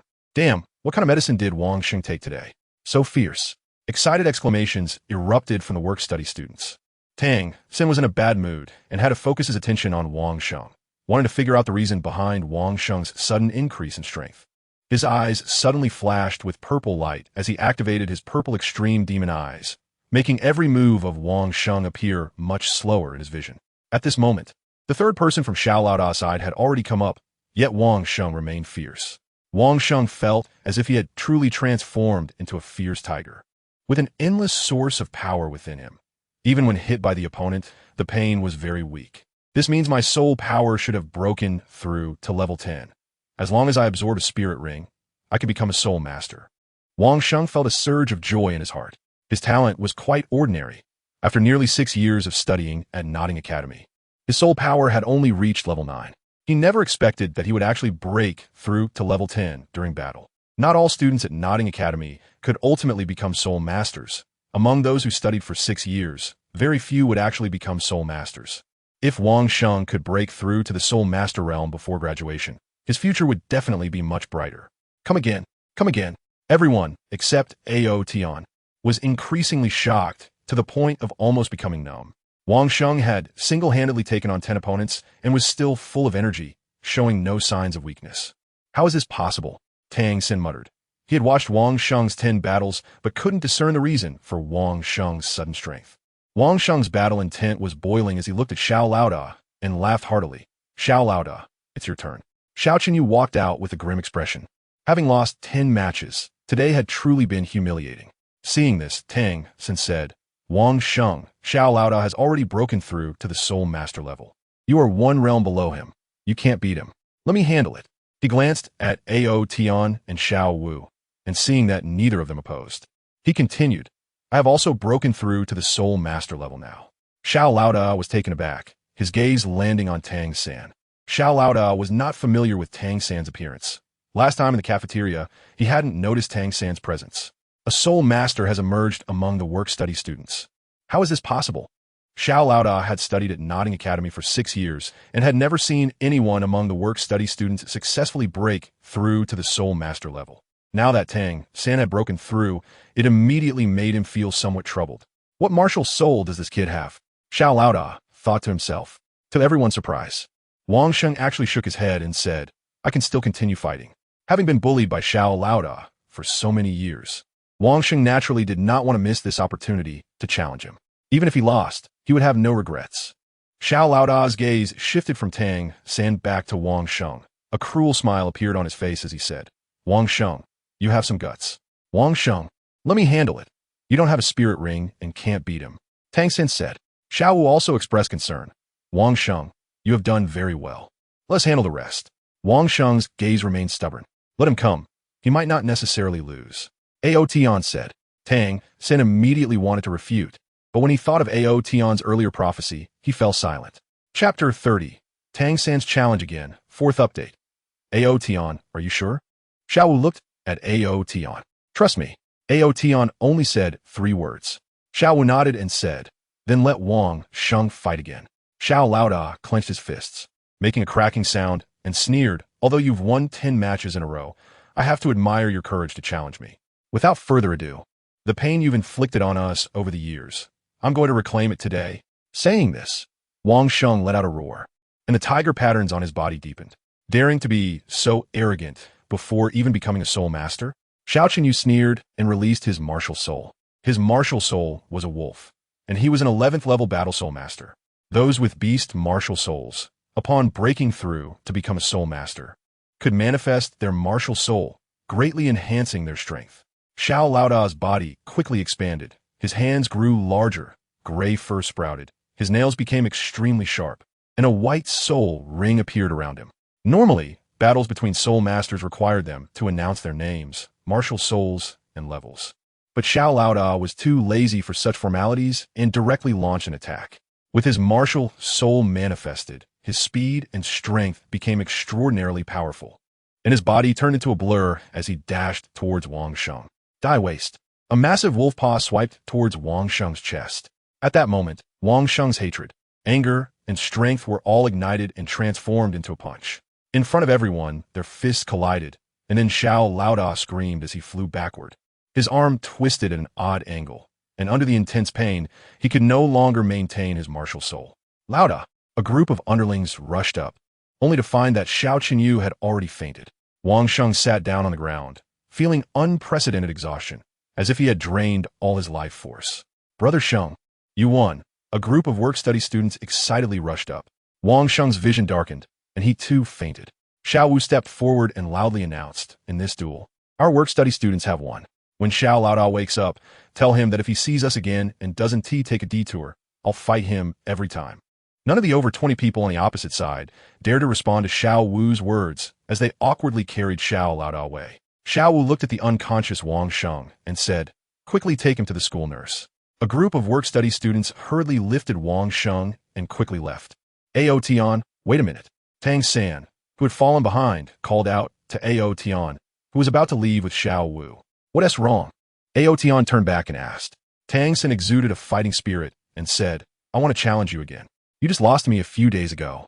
Now that you've become a soul master, your confidence has increased? Ao Tian asked with a smile. Tang San's face flushed. He was now a soul master, while Ao Tian was not yet one. So his proposal for a battle felt somewhat disgraceful. Just as Tang San was about to give up the challenge, Ao Tian said, I accept your challenge. Tang San nodded, not being pretentious, and immediately distanced himself from Ao Tian, standing opposite him. Xiao Wu stood by with interest. In her view, if Tang San hadn't obtained a soul ring, Ao Tian would definitely win. But now that Tang San had gained a soul skill, the outcome was hard to say. Tang San, martial soul, blue silvergrass, 11th level 1-ring soul master. As he spoke, he raised his right hand, and a blue silver grass grew in his palm, quickly spreading outwards. A yellow soul ring rose from beneath his feet, greatly enhancing the aura he emitted. Ao Tian thought for a moment and said, Ao Tian, martial soul golden dragon, level 11 soul master. You have broken through to become a soul master? Two surprised voices echoed simultaneously, as Tang San and Xiao Wu looked at Ao Tian in shock. Did you also go to the soul hunting forest? Tang San asked immediately. He had been at the academy for the past few days. Xiao Wu answered Tang San's question and then looked at Ao Tian, asking, Ao Tian, were you already a soul master before you came to the academy? Hearing Xiao Wu's words, Tang San showed a look of realization. After the martial soul awakening, there were still 3 months left before leaving the academy, and Ao Tian was also born with full soul power, so it was entirely possible for him to become a soul master during that time. No wonder he was so much stronger than me during the competition before. Tang San thought to himself. Ao Tian thought for a moment and felt that the explanation Xiao Wu inadvertently gave him was quite good, so he nodded and said, not bad. Tang San suddenly felt much better in his heart and said, then release your martial soul. Ao Tian shook his head and said, let us see what you can do. You have to force out my martial soul first. Arrogant. Tang San couldn't help but feel angry. Tang San had his own pride. The pride of being a disciple of the Tang Sect, the pride of being a transmigrator, but repeatedly suffering defeats at the hands of Ao Tian made him feel quite uncomfortable. Then let us battle. Blue silver grass entangle.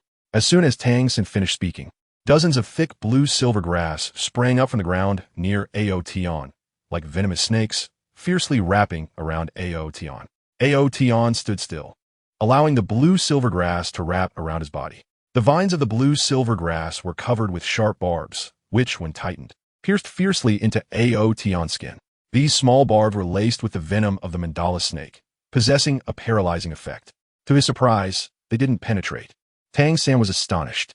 He could sense the state of the blue silver grass. It couldn't even pierce Ao Tian's skin.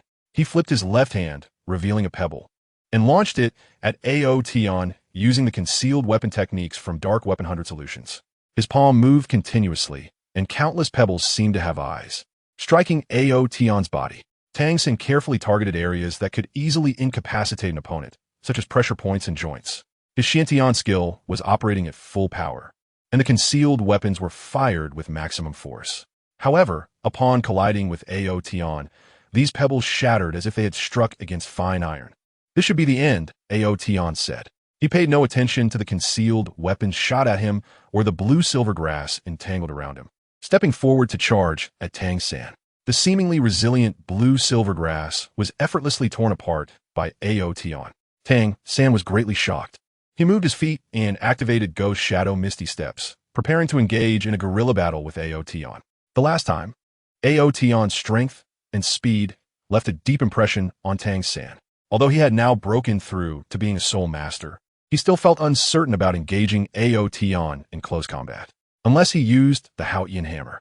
However, he soon realized he had underestimated Ao Tian's speed of movement. While his Ghost Shadow Misty Steps were exquisite, he was caught up by Ao Tian in just a few breaths. Haotian's fist came down, and Tang San tried to block it, but he couldn't defend against Haotian's punch. Intense pain struck Tang San's nerves. He gritted his teeth, enduring the urge to cry out, but occasionally let out muffled groans. Ao Tian's punches had almost made Tang San question his life. It took Ao Tian several minutes to stop. Tang San sat slumped on the ground, struggling to accept the gap between him and Ao Tian.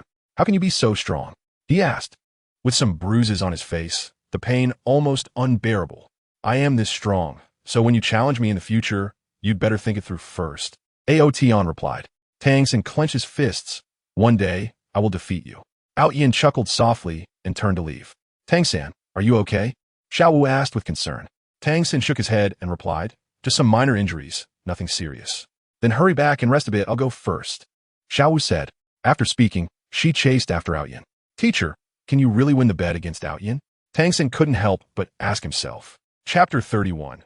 Ao Tian's martial soul state. Although the Nodding Soul Master Academy explicitly prohibits students from fighting, some little tyrants still give teachers and the dean headaches. Therefore, sometimes as long as the fights aren't too serious, they generally turn a blind eye. Typically, the ones getting hurt after each conflict are the working students. The Academy's medical office provides free treatment, and over the years, there have been no serious injury incidents. Some teachers even believe that these fights can serve as practical training. However, today marked the most severe incident in years. The son of the Nodding City Lord, Xiao Chenyu, had his arm broken and fell into a coma. Some students who usually hung out with Xiao Chenyu were also beaten up, with bruised faces and a few suffering internal injuries. Among the working students, only one fell into a coma. In the past, if only working students were injured, the Academy would just treat them and consider it done, without even needing to offer consolation. But now, with the City Lord's son seriously injured, although the Academy's healing soul masters could treat him, it would take at least 10 days to recover fully. Some teachers worried that the City Lord would exert pressure and punish the working student. Although the Nodding Academy was not under the City Lord's jurisdiction, his influence could still affect the Academy. Teachers were concerned, but how the Academy would handle it depended on the decisions made by the higher-ups. After Wang Sheng and Xiao Chenyu were sent for treatment, they all woke up shortly after. Wang Sheng felt a bit weak and went back to his dorm to rest, taking the afternoon off. At the entrance of the medical office, Xiao Chenyu, just waking up, was furious, shouting that Wang Sheng should face the consequences according to school rules. It wasn't that he couldn't accept losing. He couldn't bear losing to a working student he had always regarded as worthless, especially since the other party hadn't even reached the soul master level yet. It was a humiliation that would make him a laughingstock, and he feared many would secretly mock him for being a waste. "What are you shouting about? Can't you take a loss?" Xiao Wu blocked Xiao Chenyu and mocked him. Xiao Chenyu's face darkened, unable to speak. "If you lose, you have to accept it. From now on, you better take a detour when you see us. And as for Wang Sheng, don't think about getting back at him.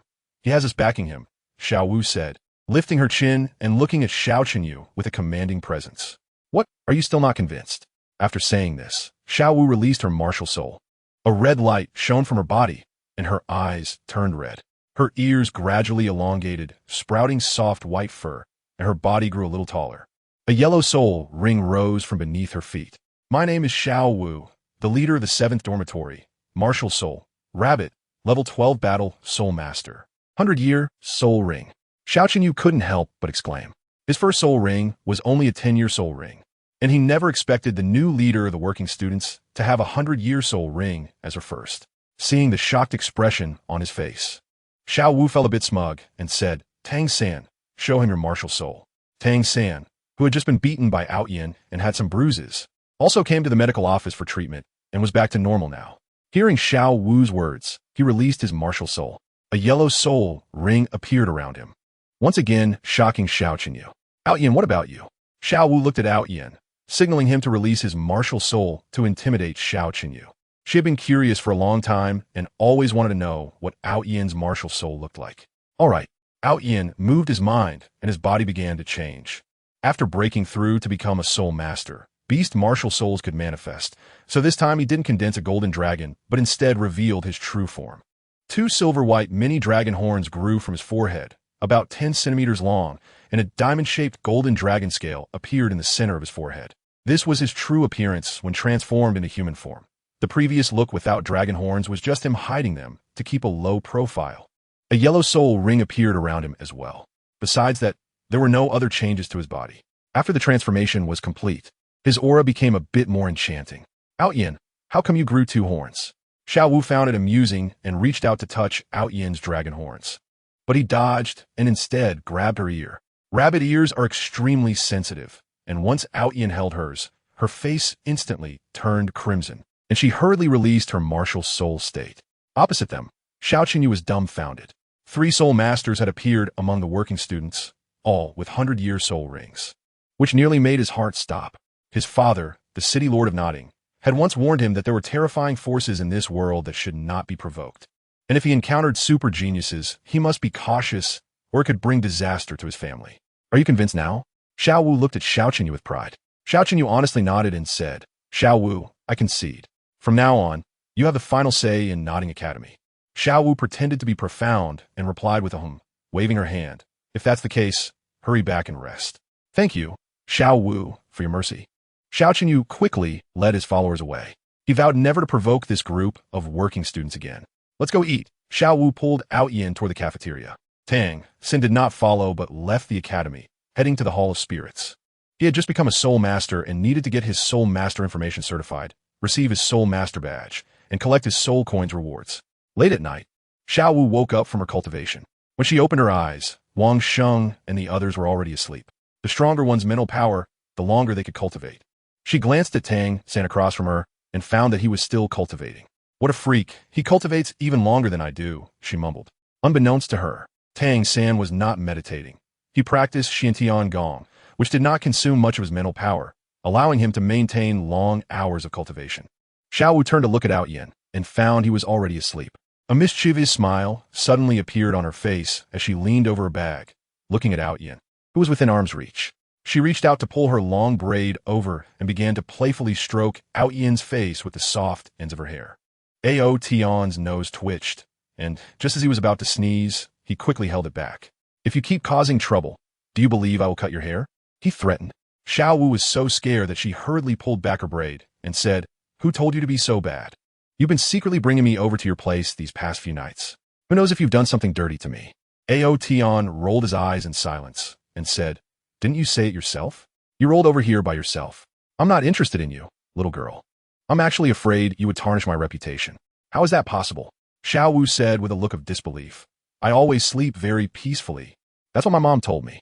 Ao Tian stared at Xiao Wu, suddenly showing a half-smile, and said, Are you pretending to be asleep on purpose? Rolling over to take the opportunity to take advantage of me? Humph.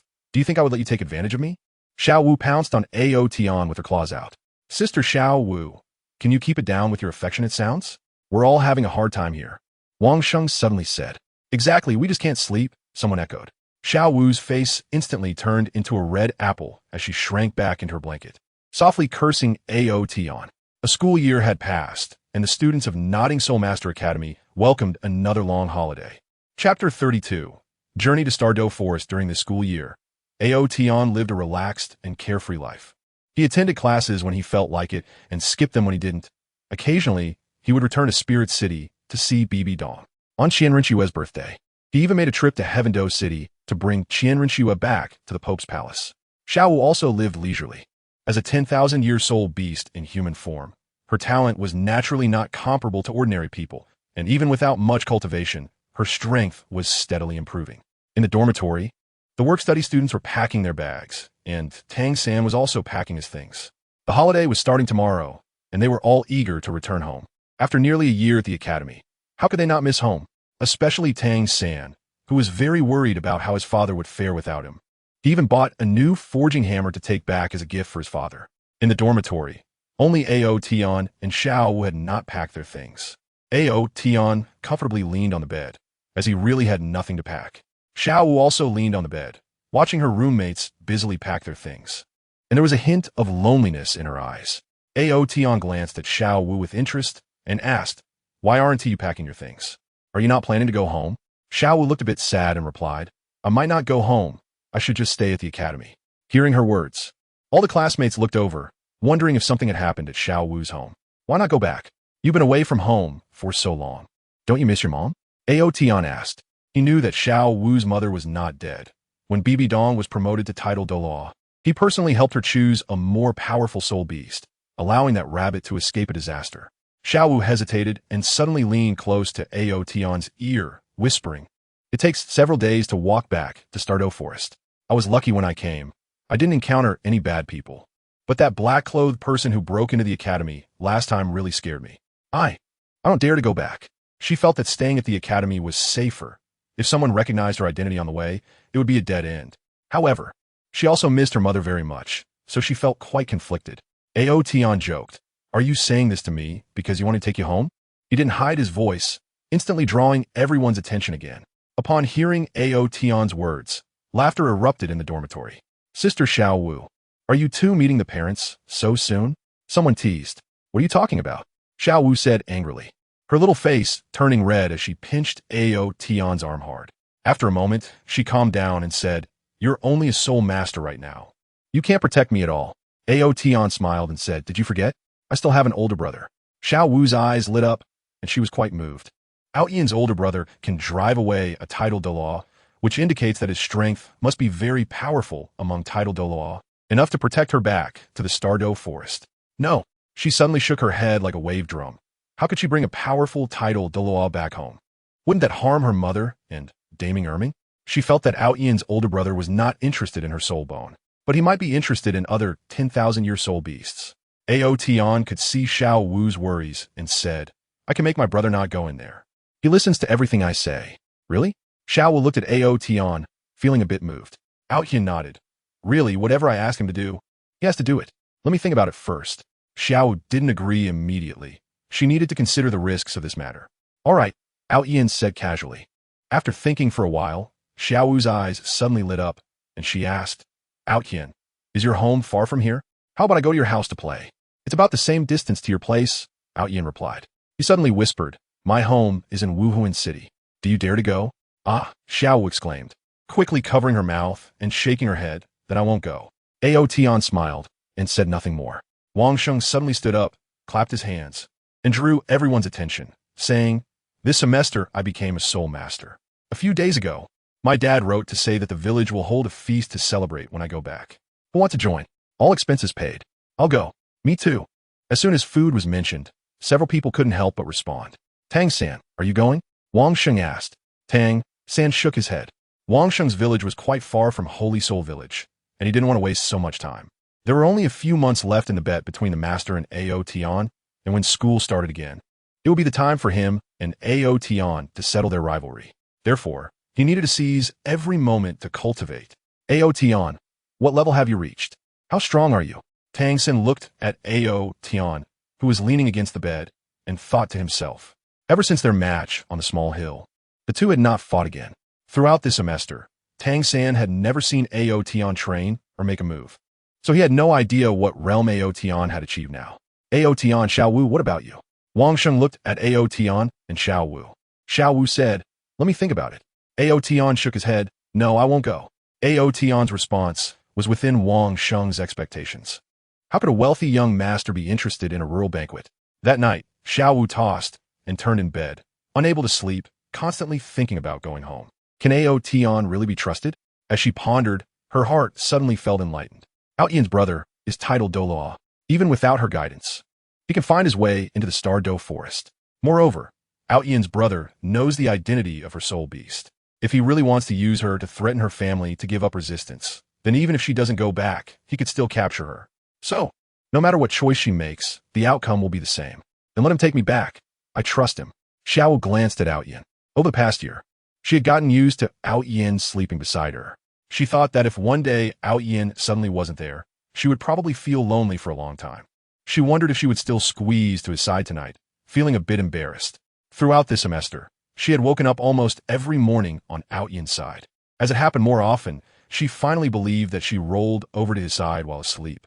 This phenomenon was quite strange. Whenever she fell asleep, she would not roll in any other direction but towards Ao Tian. Lost in thought, she closed her eyes with a slight blush on her face, thinking that she might as well suffer a little. After all, the guy was still so young and couldn't do anything bad.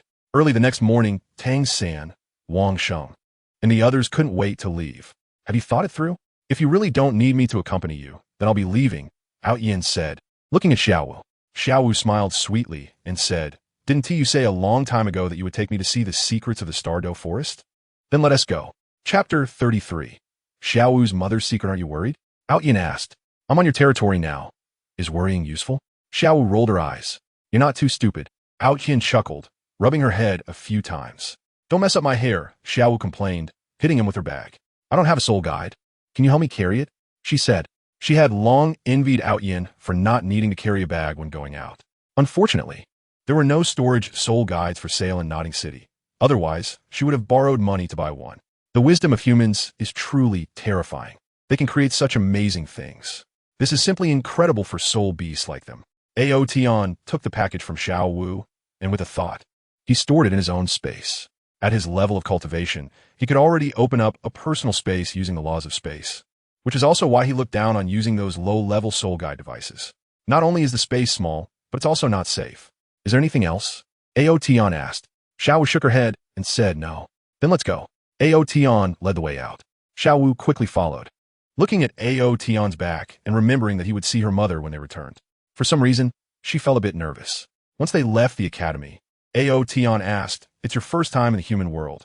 Aren't you going to bring something back? Xiao Wu's face turned slightly red as she fiddled with her fingers and shyly replied, I've spent all my money. After learning that she would receive a gold soul coin subsidy every month after registering as a soul master at the Spear Hall, she had rushed to register. Plus, as a working student, she earned 10 copper soul coins each day. So, under normal circumstances, she should have been able to save quite a bit. However, she didn't have much of a concept of money, didn't know how to manage it, and bought anything interesting without considering its usefulness. Now, not only had she not saved any money, but she also owed Ao Tian a significant debt. Ao Tian took out a gold soul coin and threw it to her, saying, this is the 60th gold soul coin you owe me. Xiao stuck out her tongue and replied, you don't need to remind me. I remember. So rich, yet so stingy. An hour later, a luxurious carriage drove out of Notting City, heading towards the dragon.The forest. Xiao leaned on the carriage window, watching the scenery quickly recede, and exclaimed, so fast. At this speed, we should be able to return to the dragon.The forest in 4 or 5 days. It took me 8 days to walk from the dragon.The forest to Notting City. I was exhausted. Why did you run so far back then? Ao Tian asked. Xiao complained. Isn't it because of you humans? There are too many human soul masters near the dragon.The forest. It's too dangerous. My mom said we should go a little further away. And what about your mom? Why didn't she come out with you? Ao Tian asked curiously. Logically, how could a mother feel at ease letting her daughter enter the human world alone? They are soul beasts, and one misstep could mean never returning. Xiao's mood suddenly dropped as she said, my mom also entered the human world to train, but later her identity was discovered. Although she managed to escape back to the dragon.The forest, she was seriously injured and hasn't recovered yet. Ao Tian was taken aback, realizing that she was injured. No wonder she let Xiao Wu come out by herself. It seems that soul beasts living in the human world truly face countless dangers. Soul beasts can only shrink back into their own territory. Entering the human world is almost a life or death situation. But even if they stay in their own territory, they still have to face the fate of being hunted and killed by human soul masters every day, becoming soul rings for those masters. Hearing about Xiao Wu's mother's tragic situation today, Ao Tian suddenly felt a sense of empathy. Perhaps the fate of soul beasts shouldn't be so tragic. Is your mother seriously injured? Ao Tian asked. Xiao nodded and said, yes, she's very badly hurt. Back then, when she hadn't reached maturity in the human world. I missed her, so I chose to transform into a human to find her. But De Ming and Air Ming stopped me. Later, when my mother came back to see me and found I had also transformed, she entered the human world again, intending to quickly reach the title Douluo level and then take me out to train. But unexpectedly, she returned not long after, severely injured. As she spoke, Tears began to glisten in Xiao Wu's big eyes. "Don't worry. Your mother will definitely recover." Ao Tian comforted her. "I'll tell you a secret. Actually, I can help people heal." "Really?" Xiao Wu looked at Ao Tian with tearful eyes, but before Ao Tian could respond, she shook her head and said, "How is that possible? You're not a healing soul master, and even if you were, you're still just a soul master level." Ao Tian said confidently, "Don't worry. You'll know when the time comes." Xiao Wu looked at Ao Tian with a hint of doubt, but gradually felt a sense of anticipation in her heart. There were only Ao Tian and Xiao Wu in the carriage. They hadn't hired a coachman, yet the horse seemed to possess intelligence as it galloped towards the starry forest. Inside the luxurious carriage, there was a bed for resting and even a small toilet. Ao Tian doesn't need to go to the toilet. He eats not because he's hungry, but simply because he craves food. The food that enters his body is refined into nothingness by the energy within him, leaving no residue at all. This toilet is only used by Xiao Wu. "Ao Tian, do you really not need cultivate?" Xiao Wu asked. Since she met Ao Tian, she had never seen him cultivate. As a soul beast that has transformed over 100,000 years, her talent is considered top-notch among humans. Yet she still needs to cultivate. "Aren't you in a bet with the master? If you don't cultivate, how can you defeat Tang San?" Xiao Wu questioned. "Don't worry. You'll know when the time comes," Ao Tian replied nonchalantly. The horse's speed was unexpectedly fast. In just 3 days, Ao Tian and Xiao Wu had already approached the Douluo forest. "There's a small town ahead. We can rest there for the night and enter the forest early tomorrow morning." Xiao Wu pointed ahead. The Douluo forest at night is much more dangerous than during the day. Xiao Wu felt that, given her and Ao Tian's strength, it would be better to enter during the daytime. She continued to explain, "That small town is the closest gathering point for humans to the Douluo forest. Many soul masters who venture into the Douluo forest for adventures rest and resupply there." After saying this, she looked at Ao Tian and said, "Ao Tian, your elder brother." Ao Tian smiled and said, "Don't worry, I'll have my brother go back tomorrow." Xiao Wu nodded, feeling reassured. No matter how much she trusted Ao Tian, she still dared not bring a titled Douluo home. The small town was surrounded by tall city walls, about 30 meters high. It was very close to the Douluo forest, and the walls were needed to defend against soul beasts that might launch surprise attacks at night. Ao Tian and Xiao Wu got off the carriage not far from the city gate, and it was already dark. "You've worked hard." Ao Tian raised his hand, and the horse smartly lowered its head, allowing Ao Tian to pet it. It closed its eyes, enjoying the moment. "This is a reward for you," Ao Tian said, as a wisp of dragon energy containing a trace of extremely thin dragon blood entered the horse's body from his palm. The horse neighed excitedly, its spine starting to bulge on both sides, as if something was trying to break free from within. Chapter 34. The Mysterious Ao Tian, Part 4. This horse was the one Ao Tian used to travel from Soul City to Nodding City a year ago. It was pure white, tall, and strong, a steed that Ao Tian specifically chose from Soul City. After Ao Tian sent a wisp of dragon energy containing dragon blood into its body, it began to change rapidly. Xiao Wu exclaimed, "Ao Tian, look quickly. It seems like something is about to break out from the horse's back." Ao Tian waved his hand lightly, setting up an invisible barrier around him to hide the area. The horse not only underwent a sudden change in its back, but its snow-white fur also started to fall off, quickly replaced by a dense layer of scales. With a loud pop, the flesh on the horse's back tore open, and 2 snow-white wings burst forth, stretching out to nearly 2 meters in length. Ao Tian untied the cart ropes from the horse, and the horse let out an excited whinny, its sound slightly changing, almost resembling a dragon's roar. Under Xiao Wu's stunned gaze, the horse spread its wings and took flight, initially wobbling but quickly mastering its balance as it circled above the two. "Ao Tian, pinch me," Xiao Wu murmured. "Why should I pinch you? To see if you're dreaming?" Ao Tian reached out and pinched Xiao Wu's cheek hard. "Ouch, why are you being so rough?" Xiao Wu exclaimed in pain, the spot where Ao Tian pinched turning red. She regained her composure and exclaimed in shock, "How did this horse suddenly become like this?" She was absolutely certain that this horse was just an ordinary horse before, maybe just a bit stronger. But now, it was actually emanating the aura of a soul beast. She had witnessed an ordinary horse evolve into a soul beast with her own eyes, something she had never seen before. Generally, soul beasts are born from other soul beasts, and it is extremely rare for ordinary animals to evolve into soul beasts. Ao Tian did not answer Xiao Wu's question. He looked up at the soaring horse, nodding in satisfaction as if admiring a piece of art he had created. The horse descended and slowly walked in front of Ao Tian, its limbs bending as it knelt down.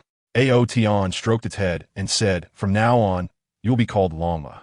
Lama responded with a few happy grunts, pleased that its master had given it a name. "Can you return to your original form?" Ao Tian asked.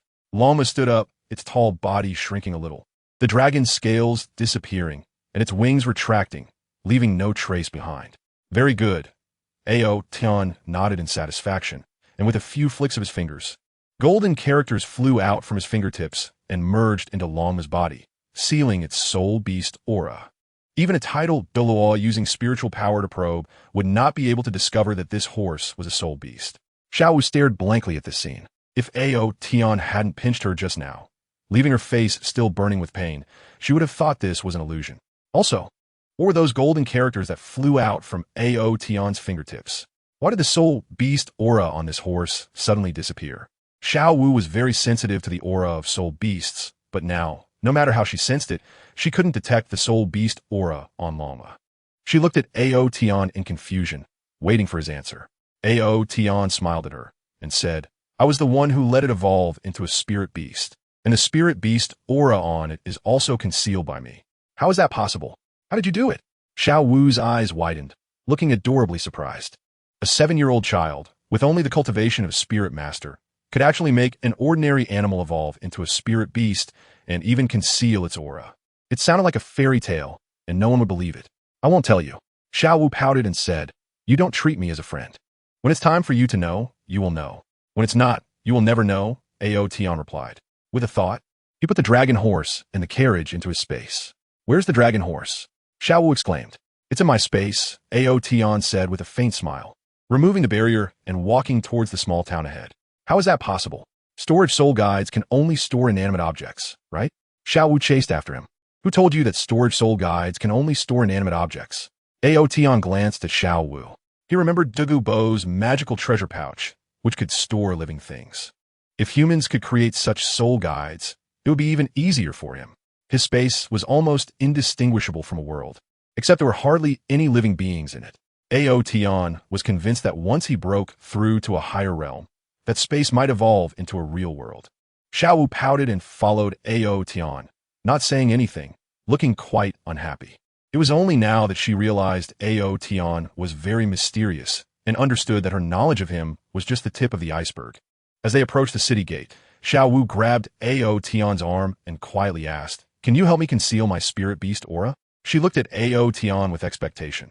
If her spirit beast aura could be hidden, she wouldn't have to worry about being discovered by human powerhouses in the future. All right. Ao Tian stopped and helped Xiao Wu seal her spirit beast aura. This time, entering the Stardo forest, they might encounter human powerhouses, and if they recognized Xiao Wu's identity, it would surely lead to a bloodbath. Ao Tian is not afraid of trouble, but he dislikes it. Is that enough? Xiao Wu asked in surprise. The golden characters entered her body, as if a warm current was flowing within her, eventually converging in her head and disappearing. Ao Tian nodded and smiled, saying, "From now on, even titled won't be able to see through your identity. But the effect can only last for a little over a month." "This is great." Xiao Wu cheered excitedly, suddenly leaning in to give Ao Tian a kiss. But Ao Tian dodged. "What are you doing?" "I just wanted to express my gratitude." The two entered the town. Although it was already dark, the streets were exceptionally lively. Soul masters came and went, and Ao Tian noticed that there were many soul saints and soul dual-level soul masters here. He had been here before, but last time there weren't so many strong ones. Xiao Wu's soul beast aura was sealed, and it seemed like she had put down a heavy burden, making her feel light and joyful. "Ao Tian, there's a soul tool shop over there." Xiao Wu exclaimed excitedly and rushed inside.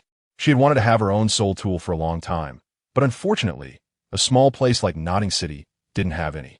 Although this was just a small city, it was a place where many soul masters gathered, so it was not surprising to have a soul tool shop. Ao Tian shook his head and smiled, then followed inside. Inside, a sweet-looking girl in her 20s was enthusiastically introducing the store's products to Xiao Wu. Xiao Wu leaned on a glass display case that was taller than her, her eyes shining as she looked at the beautifully crafted female soul guides, rings, necklaces, bracelets, and belts. Chapter 35. The town gathered with strong people. Ao Tian entered the store and stood beside Xiao Wu. The shop assistant girl's eyes lit up as she looked at Ao Tian. Although Ao Tian's appearance and temperament had become much more restrained than before, he was still quite rare. After looking for a long time, Xiao Wu finally chose 2 bracelets of the same style, one large and one small. "How much are these 2? Xiao Wu asked. The shop assistant smiled and said, "Little friend, the small one costs 200 gold soul coins, and the large one costs 310 gold soul coins. If you buy both, our store can give you a 5 discount, totaling 475 gold soul coins." The girl showed no signs of underestimating Xiao Wu and Ao Tian. Her attitude was very warm. Being able to work here, she herself was a soul master. Although her level was not high, she could still sense the faint fluctuations of soul power from Xiao Wu. "That's so expensive," Xiao Wu hesitated. She was currently broke, a standard Moonlight clan member, having just spent her allowance a few days after receiving it. Could Ao Tian come up with nearly 500 gold soul coins? Xiao Wu couldn't help but turn her head to look at Ao Tian beside her. She knew Ao Tian was very rich and had seen him take out a pile of gold soul coins, but 475 gold soul coins was already a huge sum.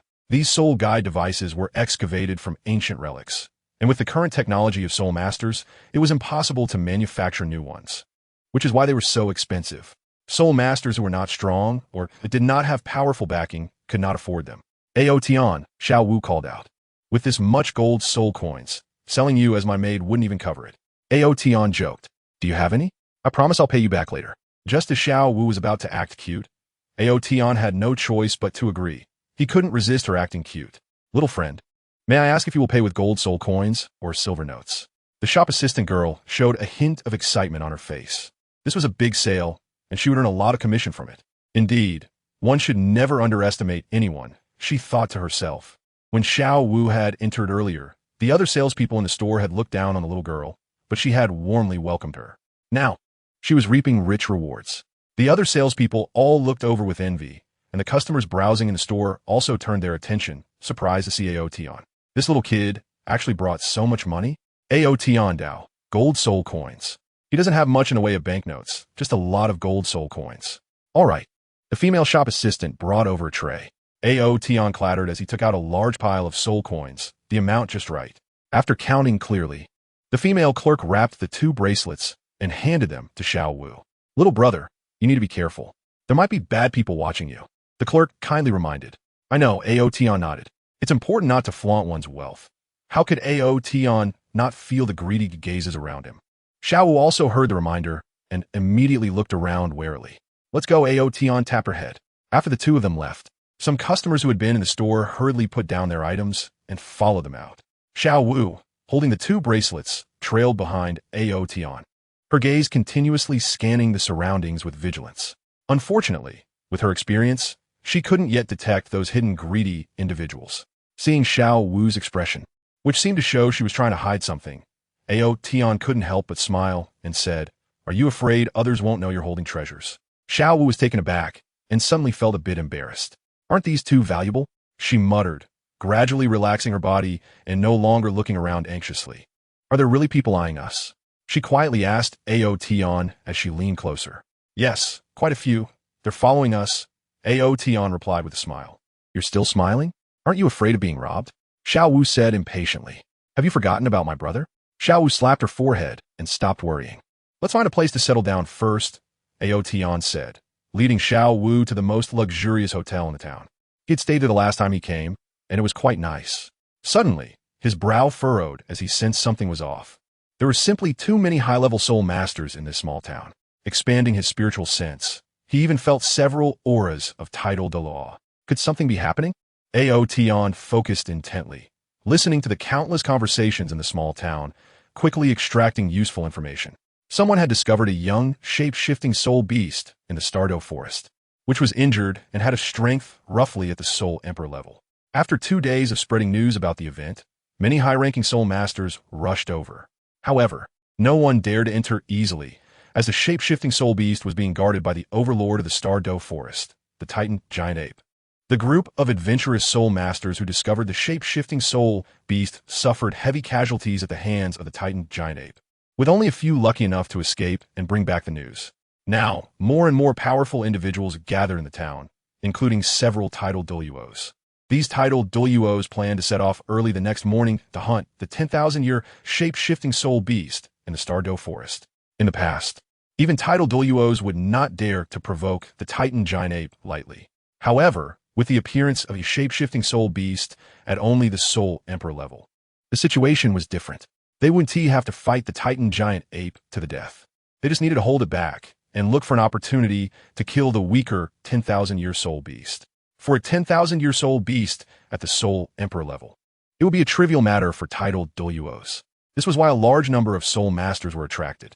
If they could kill that soul beast, those soul masters who happened to be at the 90th level could absorb the 10,000-year soul ring and advance to titled Douluo. Of course, there were very few soul masters who happened to be stuck at the 90th level. What truly interested most soul masters was the soul bones on that soul beast.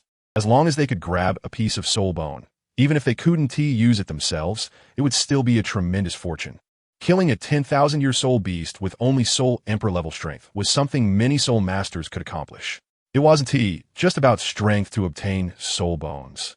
In such chaotic circumstances, everyone had a chance. This was the thought of most soul masters. Could that be Xiao Wu's mother? Ao Tian thought to himself. He glanced at Xiao Wu, who was excitedly looking around, and sighed at how lucky this little girl was. If he hadn't accompanied her back, she might have really lost her mother. After walking for more than 10 minutes, the two arrived at the most luxurious hotel in the town. As soon as they entered the door, they heard the shout of server. Last room available, 10 gold soul coins. 10 gold soul coins? Why don't you go rob someone? Someone angrily retorted.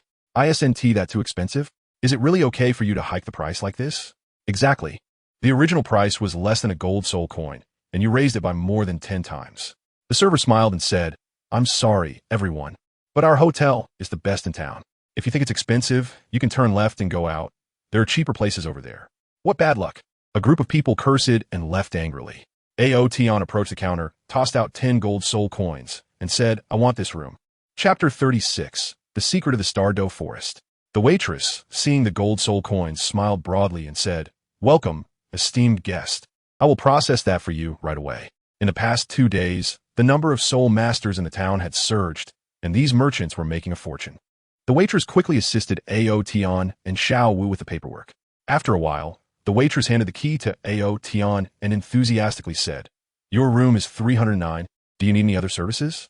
Ao Tian glanced at Xiao Wu and said, Bring me 1 serving of your hotel's best signature dishes and deliver them to my room. All right, you go up and rest first. The food will be ready soon. Ao Tian took Xiao Wu upstairs. The waiter glanced at the greedy onlookers outside and sighed, shaking his head. So young yet daring to run around. What a pity, what a pity. He had worked here for many years and had seen many cases of people being devoured. Although this place still belonged to the Heaven-Do Empire, it was filled with soul masters, and ordinary citizens were rare. Even the Heaven-Do Empire couldn't manage this area. It was a gray zone. In his view, those 2 kids would soon be eaten without a trace. What a pity, especially that cute little girl. Xiao Wu followed behind Ao Tian, nervously tugging at the corners of her clothes, and said, Ao Tian, do we really have to share a room? During their journey over the past few days, they had booked 2 rooms at the hotels they stayed in, as they were no longer in the academy dormitory, and it was just the 2 of them. The thought of being alone together in the middle of the night made Xiao Wu inevitably anxious. Although her human age was only a few years, her soul beast age was at least tens of thousands of years, and she had seen some things, even if they were just soul beasts. Ao Tian did not look back and said, We've been living in the 7th dormitory for almost a year, and still on the same bed. What is there to be shy about? It's different, Xiao Wu retorted. What's different? Ao Tian glanced at her and asked, Do you have feelings for me? Goof. Who has feelings for you? Xiao Wu said disdainfully. After reaching the 3rd floor, Ao Tian opened the door to the room. The interior was luxuriously decorated and very comfortable, with various facilities perfectly in place. Xiao Wu had stayed in several high-end hotels with Ao Tian these past few days, and upon entering the room, she couldn't help but feel excited. She knew she had to tell her mother about this experience when she returned home. Not long after sitting down, the waiter began to serve the dishes, and the speed made Ao Tian very satisfied. An hour later, Xiao Wu lay on the bed, holding her bulging belly, comfortably humming. Living in the best places and eating the best food was almost making her addicted. She was very clear that all of this was provided by Ao Tian, and it was something she would have to repay in the future. Aren't you going to take a look at the treasures you bought? Ao Tian asked with a smile. Oh, right. Xiao Wu excitedly sat up and took out 2 exquisite bracelets from her bosom. The bracelets were made of metal, engraved with golden and silver patterns. and felt a bit cold to the touch. Xiao Wu's eyes sparkled as she cherished them. The larger one is for your mother? Ao Tian asked. Xiao Wu nodded and said, my mother was very cautious in the human world, and she didn't even have a soul guide device. After playing with them for a while, she suddenly looked up and asked, how do you use this?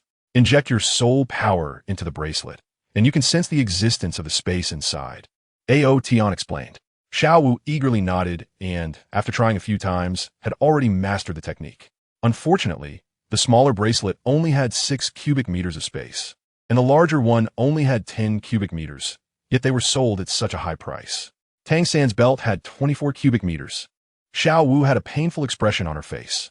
She had already owed Ao Tian over 500 gold soul coins and couldn't imagine when she would be able to repay it. Ao Tian had once studied this kind of storage soul guide device, which heavily relied on a type of, or called void stone. The larger the soul guide device, the greater the space it contained.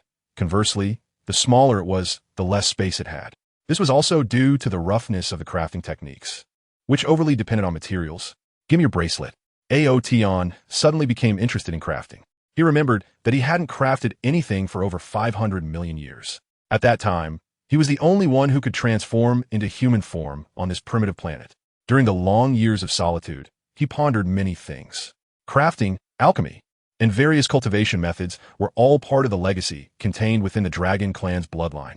The more noble the bloodline, the more profound the inheritance. What are you doing?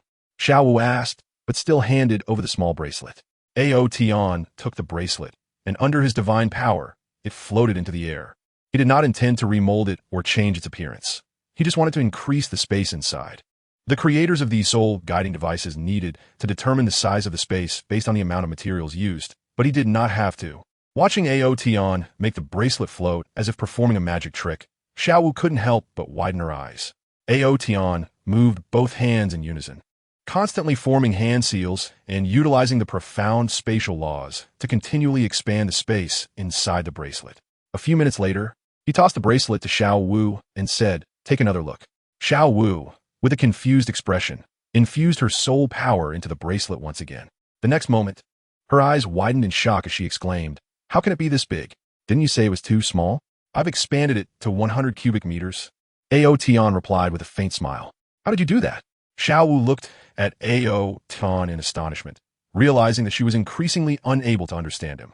Ao Tian did not answer her question and brought over the large bracelet to expand the space. Xiao Wu's mind lit up, and she excitedly said, if the space increases this much, then the price must be able to grow by several times, right? If we keep buying soul guides, expand the space, and then sell them, wouldn't we get rich quickly? No wonder this guy is so wealthy. It turns out he has such a mysterious method. Xiao Wu thought she understood the reason behind Ao Tian's wealth. Ao Tian threw the bracelet back to Xiao Wu and said, I don't care about those few gold soul coins. But I do care. Xiao Wu was about to speak, but then closed her mouth. This is Ao Tian's skill, not hers. Why should he serve her? Ao Tian, who exactly are you? How do you know so many mysterious things? Xiao Wu couldn't help but ask again. You don't need to worry about that. Just know that I am capable of anything. Ao Tian replied. You're so stingy, Xiao Wu complained, took out her clothes, and said, I'm going to take a shower first.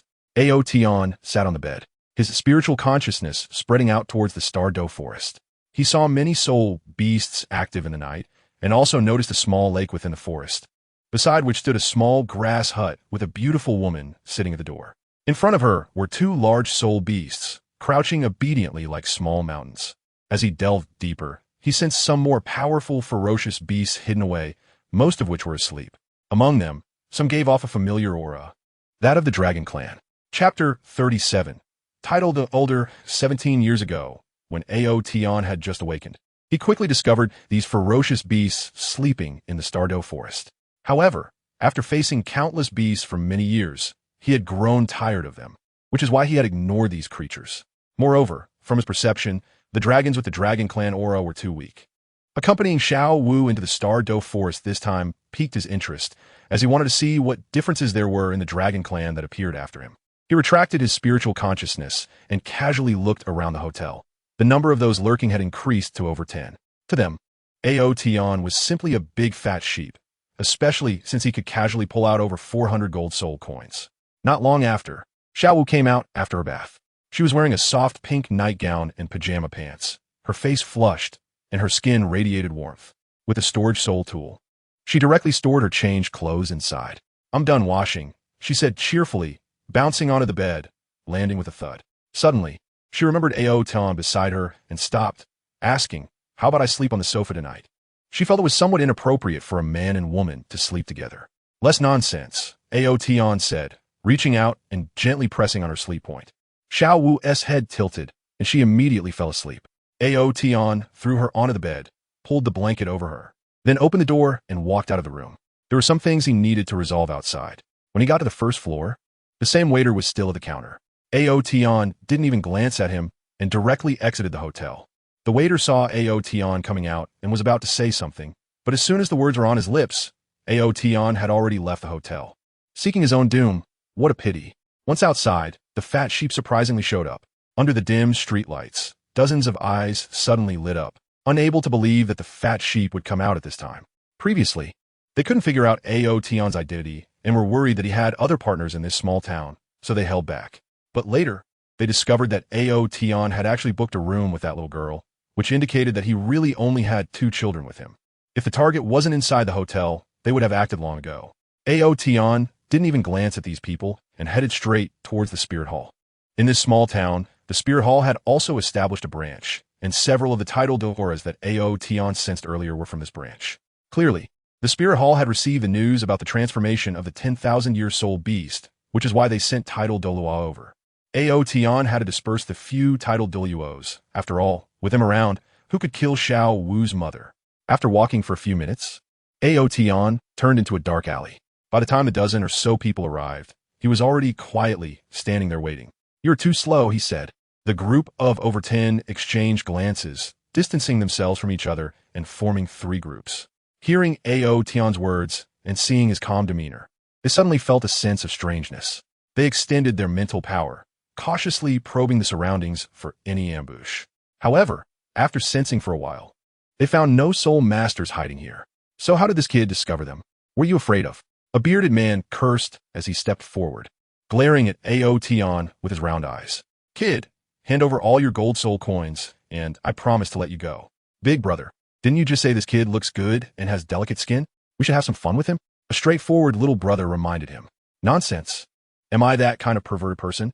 The bearded man quickly denied it when he heard his little brother expose his secret. The leaders of the other 2 groups sneered, simultaneously rushing out, wanting to be the first to get to Ao Tian. Only a fool would be chattering there. Both of these leaders had the cultivation of Soul Emperor, and as they charged out, they engaged in combat while quickly approaching Ao Tian. Their little brothers also began to fight. "Damn it, they've gotten ahead of us," the bearded man shouted, releasing his martial soul and charging forward. Among the 2 leaders rushing towards Ao Tian, one with slightly lower strength was blasted away, crashing into the wall of the alley. The remaining one, grinning menacingly, charged right up to Ao Tian, his 10 fingers like eagle claws reaching for Ao Tian's head. A little kid's head, he could easily crush it, then take the body and escape. It couldn't be simpler. Ao Tian quietly watched these guys perform, and they really treated him like a big fat sheep.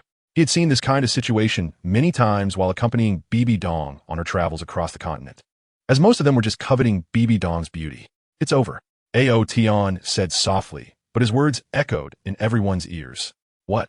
The leader who was about to crush Ao Tian's head was taken aback, and when he saw the cold smile on Ao Tian's face, he suddenly felt a chill down his spine.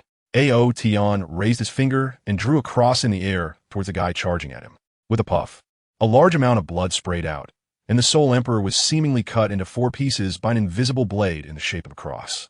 The severed limbs twitched on the ground, and the splattering blood fell on another leader, leaving him stunned and motionless.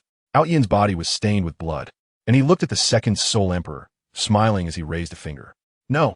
the man screamed, his scalp tingling, filled with extreme fear, and he quickly retreated.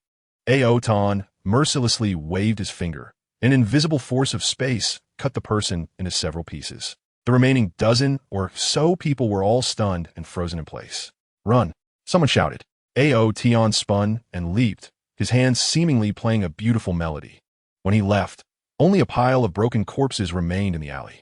Inside the spirit hall of the small town, 3 titled law elders and several soul Douluo and soul sage powerhouses gathered together to discuss their actions for the next day. At that moment, Ao Tian's figure appeared in the main hall. A group of soul masters changed their expressions and suddenly stood up, releasing their martial souls. Who are you? Someone shouted loudly. Ao Tian looked at the two in the front, Douluo and Douluo. The two of them trembled and quickly stood up, respectfully saying, Mr. Ao, what brings you here? At this moment, Ao Tian appeared in the form of a young man, and both Douluo and Do recognized him at a glance. Even if they were given 10 more lives, they wouldn't dare to sit down in front of Ao Tian. Put away your martial souls. Mister. Oh, please take a seat. Douluo smiled brightly, almost bending his body to a 90-degree angle. Ao Tian walked to the top seat and sat down. Immediately, a maid hurried over to pour tea. The boiling tea was poured into the cup, and Ao Tian looked at the delicate-looking maid, grabbing her hand. The tea is full. He smiled. Ah, the girl exclaimed, realizing that in her eagerness to look at Ao Tian, she had forgotten to stop pouring the tea. Her face turned crimson, and then a look of panic appeared. Please forgive me, my lord, she stammered. How could she not be terrified when even the elders held him in awe? Ao Tian waved his hand and smiled. It's fine, you can leave. Thank you, my lord, the maid said gratefully and respectfully exited. Ao Tian looked at the three elders and said, I am here to give you a command. Chapter 38. The Strongest of the Spear Hall. After Ao Tian sat down, Douluo and the others dared to sit down. Hearing Ao Tian's words, the three elders quickly straightened their bodies. Douluo asked, What instructions do you have, Mr. Ao? Ao Tian Dao. You don't need to worry about the matter of the 10,000-year soul beast taking form in the Douluo forest. You can go back now. Douluo was taken aback for a moment and said, All right. Although he was puzzled in his heart, he still did not dare to disobey Ao Tian's order. In the hearts of all the elders of the Wuhuan Temple, Ao Tian's orders were equivalent to Bibi Dong's orders. This is beyond doubt in the hearts of all the elders. Seeing the look of confusion on the faces of the three elders, Ao Tian smiled and asked, Aren't you going to ask why? Douluo replied, Since Mr. Ao has asked us to go back, there must be a reason for it. Ao Tian nodded and said, That transformed 10,000-year soul beast is under my protection, as well as that Titan giant ape. Understood. We will return to Soul Master City first thing tomorrow morning, said Douluo. Ao Tian nodded and asked, Did the Pope send you here? No. His Holiness the Pope has been in seclusion for training recently. I took the liberty of bringing people here, so I hope Mr. Ao will forgive me. Douluo stood up. Ao Tian raised his hand and pressed it down, saying sit down. Douluo felt a sense of relief and sat down, asking Mr. Ao, There are quite a few soul masters who have come this time. Even experts from the blue electric Tyrannosaurus Rex sect. Do we need to drive them away? No need. Ao Tian replied. You can go back directly. After saying that, he stood up and added, I will take my leave first. Douluo and the others quickly got up and respectfully said, We respectfully send off Mr. Ao. Ao Tian nodded slightly, and with a flash of his figure, he disappeared from the hall. The three elders of the chrysanthemum finally breathed a sigh of relief, and at the same time picked up their teacups to sip tea and calm their nerves. Elder Chrysanthemum, who was that person just now? A soul Douluo couldn't help but ask out of curiosity. That's not something you can ask, the ghost Douluo, whose face was hidden under a cloak, scolded. Elder Chrysanthemum waved his hand and said, It's fine, let me tell you Mr. Ao is the strongest in our spear hall. From now on, you must show great respect when you see Mr. Ao, understand? Isn't the strongest in our spirit hall the grand offering? The soul Douluo said in surprise. Elder Chrysanthemum sighed and said, The grand offering was defeated. Mr. Ao defeated the grand offering with just one finger. Suddenly, a gasp of shock echoed through the hall. Ao Tian returned to the hotel. Xiao was still in a deep sleep. Regarding her mother, Ao Tian chose not to tell her in advance, fearing she would insist on returning immediately. In the early morning, a beam of sunlight shone through the window, and Ao Tian, half reclining on the sofa, opened his eyes. He had just slightly squinted when the day brightened. Xiao was still sleeping like a pig. Ao Tian came to the bedside and squeezed that smooth face hard. Xiao Wu let out a cry of pain and instinctively jumped up. It hurt so much. She kept gasping for breath, rubbing her face.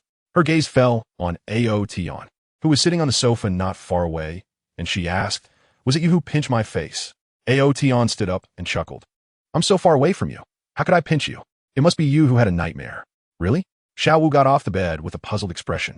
Hurry up and wash up. After breakfast, we'll set off immediately.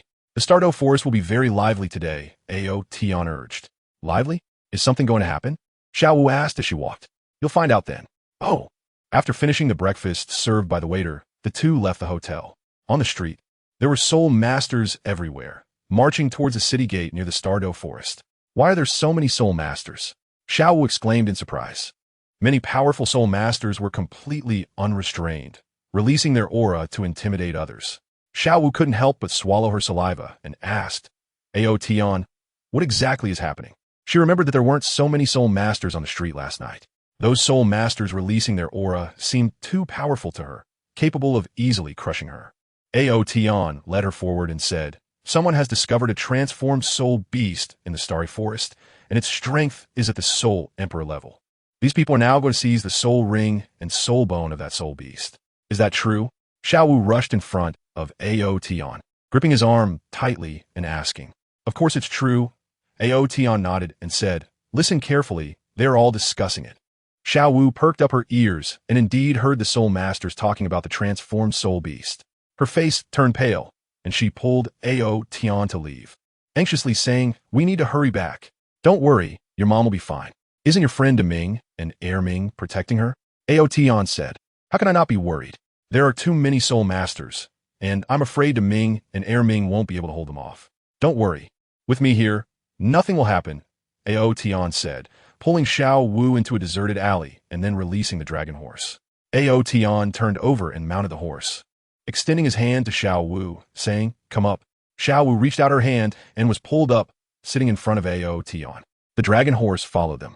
Ao Tian gently patted the dragon horse's back. The dragon horse excitedly neighed and kept up with the large spirit master team ahead. Can we go faster? Xiao Wu asked anxiously. Then let's go faster, Ao Tian instructed. The dragon horse quickened its pace, swiftly overtaking the other spirit master's horses. Ao Tian comforted, don't worry. Their horses are not as fast as mine. The dragon horse galloped past, and the horses ridden by the soul masters were immediately frightened, rearing up with their front hooves and making uneasy noises. What kind of horses are those two kids riding? Someone exclaimed in shock. The all-white dragon horse was much larger than ordinary horses, with strong and powerful limbs, running like the wind. Wherever the dragon horse went, it was almost a scene of chaos. Get his horse, someone said with shining eyes. But before they could act, they were already knocked down to the ground by their own horse. Several powerful soul masters leaped from their horses, jumping towards Ao Tian. However, just as they jumped into the air, they felt a great force coming from above, as if a giant hand was descending from the sky. Bang, bang, bang, bang. Just then 4 or 5 people jumped up but all fell back to the ground, bones breaking and screaming in pain. The ones who were about to attack immediately stopped, some looking uncertain as they watched the dragon horse gallop past them. After exiting the city gate, the road widened, and the dragon horse sprinted wildly, easily surpassing those soul masters. How can there be so many soul masters? Xiao Wu said, looking tense, as the soul masters on the road seemed endless. Some soul masters set out early in the morning, and they're already in the forest now, Ao Tian said. Dragon horse, go faster, Xiao Wu said, patting the dragon horse's head. The dragon horse accelerated again, seemingly turning into lightning, shocking the soul masters along the way.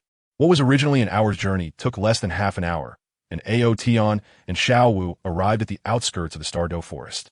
Many horses were parked outside the forest, while the soul masters had entered inside. The terrain inside the forest was complex and not suitable for riding. Ao Tian pressed against the horse's belly and said, go in. Chapter 39. Reunion. Ordinary horses cannot enter the Do forest, but the dragon horse that has already evolved into a soul beast can. The dragon horse took Ao Tian and Xiao Wu into the forest, moving as if on flat ground, with barely any decrease in speed. However, Ao Tian and Xiao Wu could still feel it was a bit bumpier. Soul masters had already ventured deep into the forest, and Ao Tian's spiritual sense could see that leading the way ahead were 2 titled Douluo. After entering the forest, the dragon horse moved in another direction, distancing itself from the soul master teams ahead. This way is closer, Ao Tian explained. How do you know? Xiao Wu asked curiously. I saw it, Ao Tian replied, patting the horse's rear and said, take off. The dragon horse excitedly spread its wings and took flight, and Ao Tian and Xiao Wu no longer felt any bumps. Back in the forest, Xiao Wu's nervousness relaxed a little. Ao Tian said, at the speed those people are advancing, they'll at least reach here by nightfall, and it's not suitable to fight at night. so they will definitely find a relatively safe place to spend the night and take action tomorrow. You don't need to worry. Xiao Wu nodded, realizing that she was overly concerned. At that moment, with the tension easing, the atmosphere suddenly became a bit ambiguous. Feeling Ao Tian's warm legs pressed against her, Xiao Wu's face grew increasingly red. However, in this situation, she found it difficult to say anything. Ao Tian doesn't have as complicated thoughts as Xiao Wu. After all, in his eyes, she is just a little girl who is purely adorable. His gaze continually scanned the surroundings. Flying on horseback through the forest was a completely new experience and quite enjoyable. Anyway, he wasn't in a hurry. Otherwise, with just a thought, he could reach Xiao Wu's mother. Suddenly, he frowned and looked at Xiao Wu in front of him, saying, "What's wrong with you? Why is your body so hot?" Xiao Wu moved slightly forward and replied softly, I don't know. Ao Tian was somewhat speechless. He could see that the little girl was probably shy. The dragon horse sped along, and whenever it began to tire, Ao Tian would inject a bit of dragon energy into it, instantly revitalizing it. All the soul beasts ahead were scared away by the pressure Ao Tian released, and finally, around 2 or 3 in the afternoon, they approached the small lake where Xiao Wu's mother was located. In the lake, a massive bull's head emerged, and under the water, a long, thick body was writhing. This was the lesser-known ruler of the dragon.The forest, the sky blue bull python. Beside the lake, a titan giant ape, as large as a small mountain, sat on the grass, looking respectfully downwards. In front of it stood a beautiful woman with long hair cascading down her shoulders, appearing to be around 30 years old. Named Rabbit Baby. Auntie, I think we should leave here first.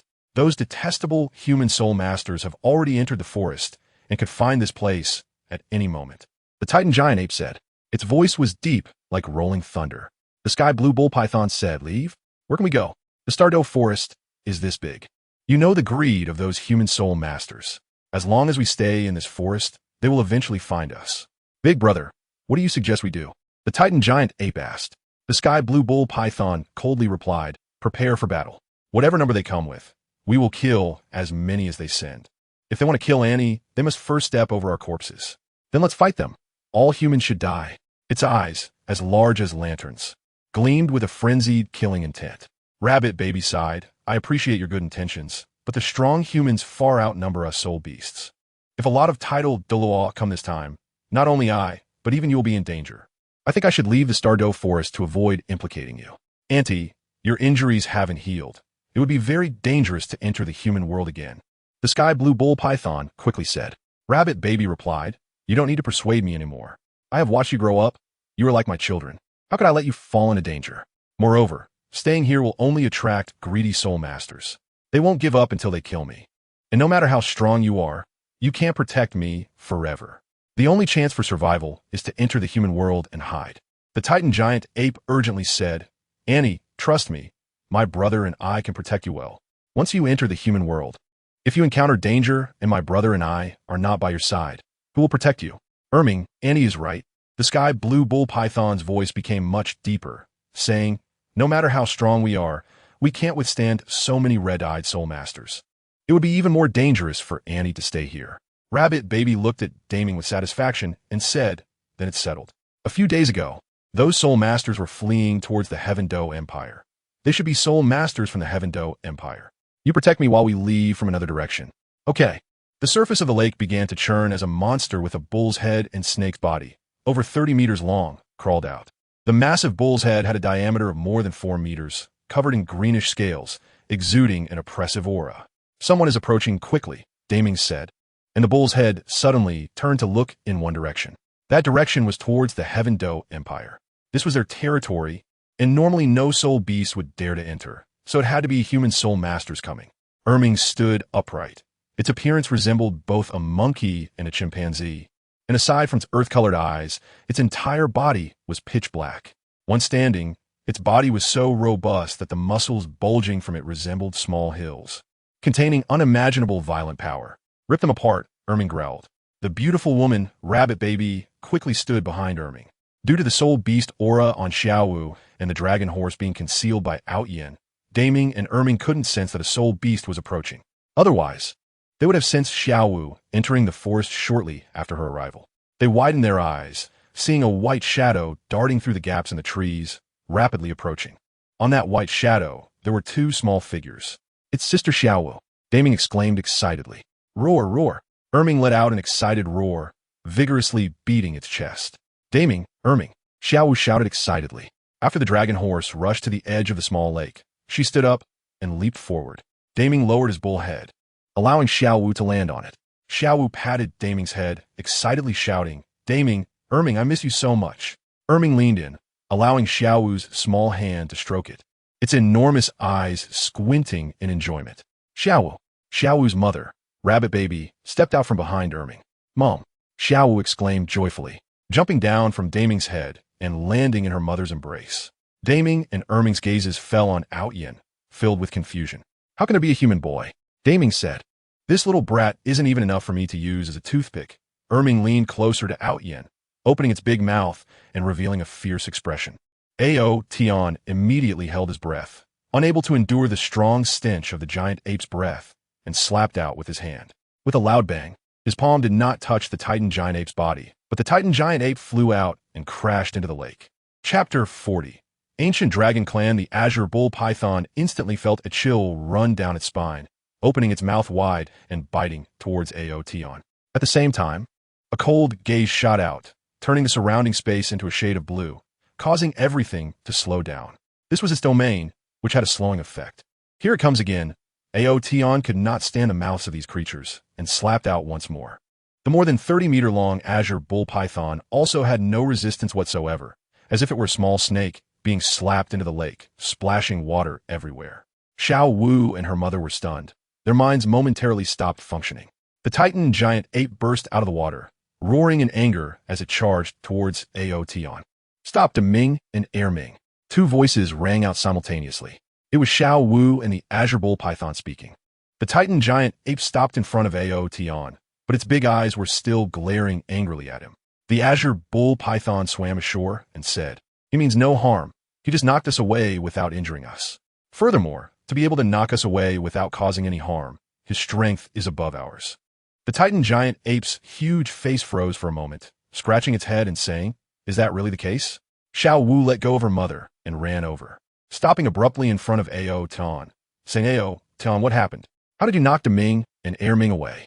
Just like this. Ao Tian smiled and waved his hand. That is not what I meant. Xiao Wu said somewhat angrily. Aren't you only a soul master? How could you knock Deming and Erming away? Who said I'm only a soul master? Saying this, Ao Tian transformed into a young man. Your brother, Ao Tian. Xiao Wu exclaimed, covering her mouth, unable to help but take a step back.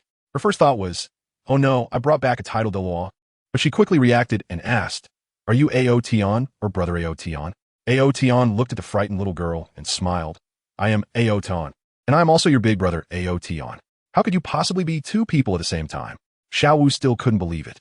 No matter how hard she tried, she couldn't comprehend the fact that a young man and a child were the same person. Xiao Wu's mother walked over, her long and soft hand resting on Xiao Wu's head, gently saying, Xiao Wu, aren't you going to introduce your friend to your mother?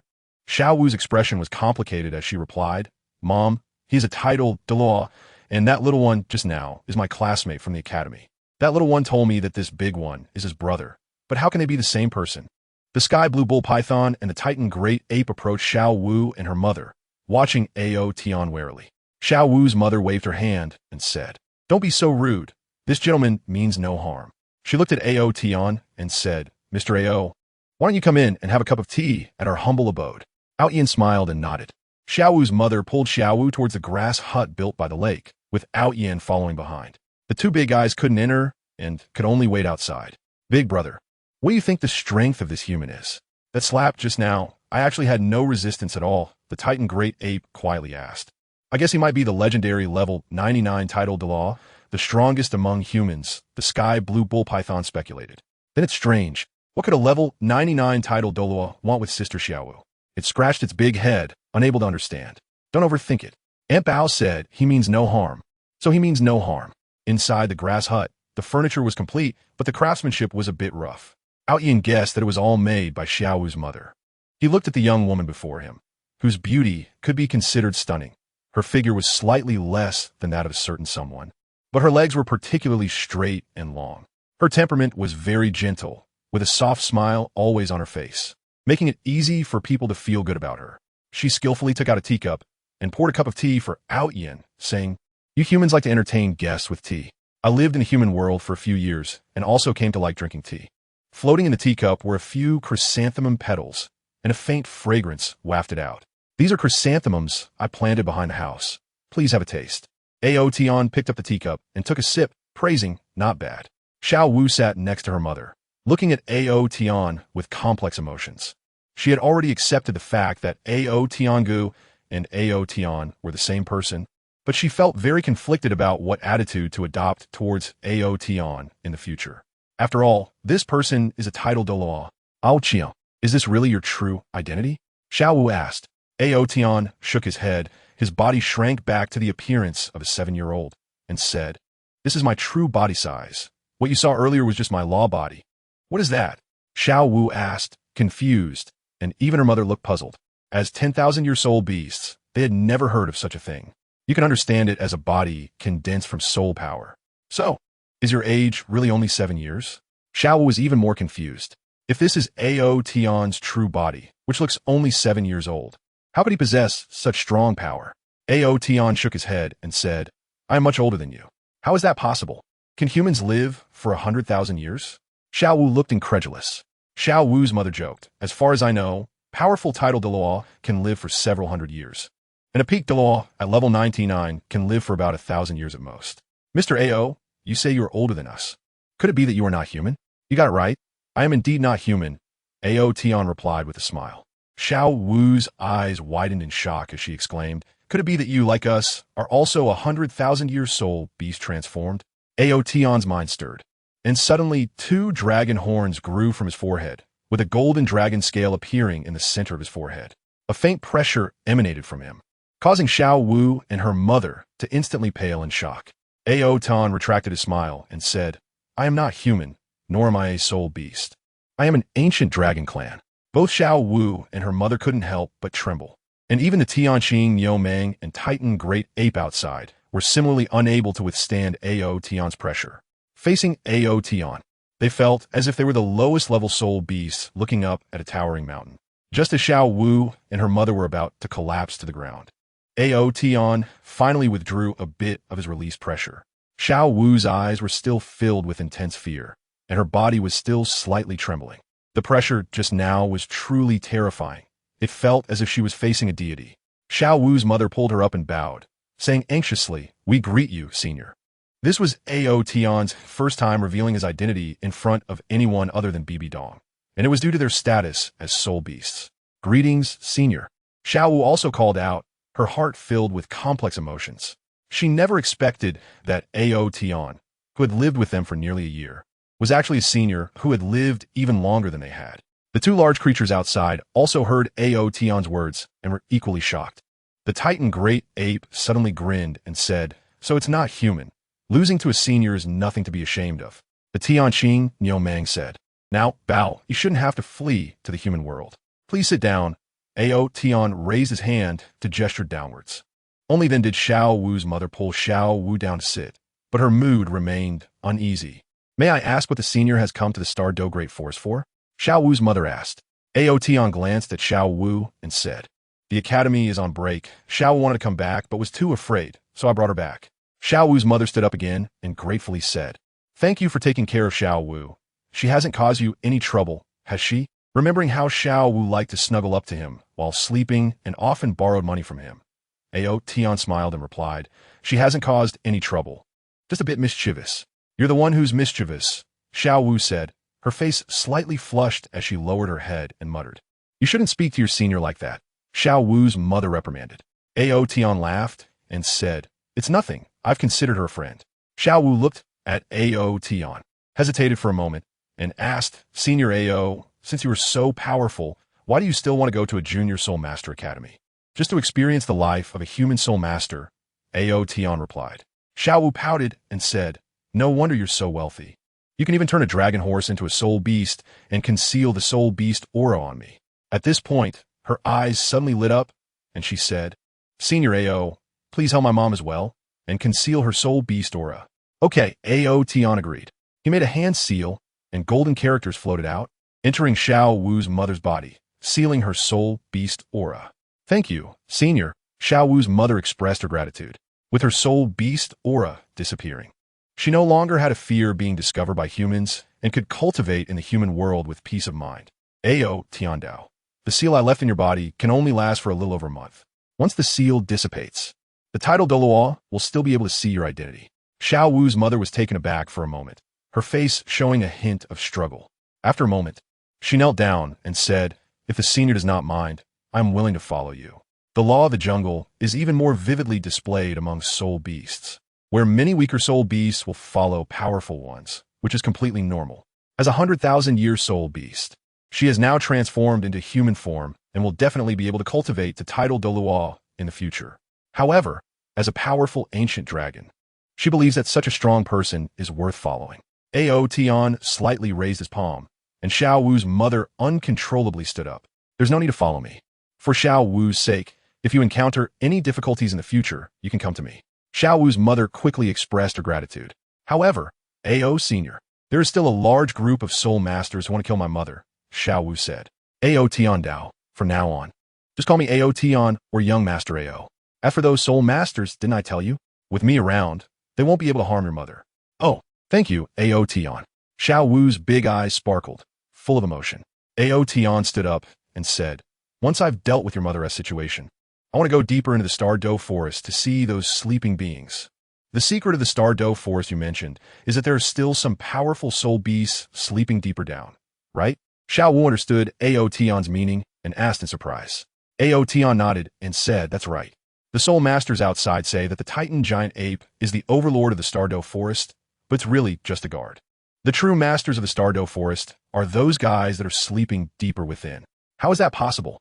Xiao Wu found it hard to believe and asked, "If there are indeed more powerful soul beasts in the Star-Do forest, why do we know nothing about them?" Ao Tian shook his head, saying that your strength is too weak and you don't even have the qualifications to touch them. "It's impossible." The Titan ape outside shouted, "Senior Ao, I don't believe it." Ao Tian said it was just a doorkeeper. It was unhappy. After all, it is the overlord of the Star-Do forest, recognized by all soul beasts and human soul masters. How come in the eyes of this senior Ao, it is only considered a doorkeeper? The Tianqing Yopong was also quite dissatisfied, but had a more stable temperament and did not voice its feelings. Ao Tian walked out of the house and looked at the Titan giant ape standing at the door, blocking a large amount of sunlight. He said, "Do you think your strength is very strong?" The Titan giant ape glanced at the sky blue bull python and replied, "My older brother is a bit stronger than me." "And Ao Senior, you are a bit stronger than my older brother. Other than that, there is no one in the Star-Do forest who can surpass me." As a ruler of the Star-Do forest, it naturally had its own pride. How could it admit to being just a gatekeeper? Ao Tian smiled and said, "Then let me show you the gap between you and me." The Titan giant ape immediately became a bit excited and said, "Are you going to fight me, Senior Ao?" Ao Tian shook his head and said, "No, I just want you to feel my pressure." The Titan giant ape was momentarily stunned and was about to say, "Senior Ao, you're underestimating me," when a terrifying pressure enveloped him. This pressure rendered him unable to move, forcing his legs to bend down gradually. The Titan giant ape roared, unleashing all its strength in an attempt to stand upright. Ao Tian raised a finger and said, "Fall down." As his words fell with a loud bang, the Titan giant ape's massive body, as large as a mountain, crashed to the ground, kicking up a cloud of dust. The sky blue bull python watched from side, feeling a chill run down its spine, heart pounding with fear. Although the pressure emitted by Ao Tian was not directed at it, the kind of dragon might, even just a hint of it, made it feel terrified and fearful. Ao Tian withdrew his pressure and said, "I only used 1% of my pressure, and you couldn't withstand it.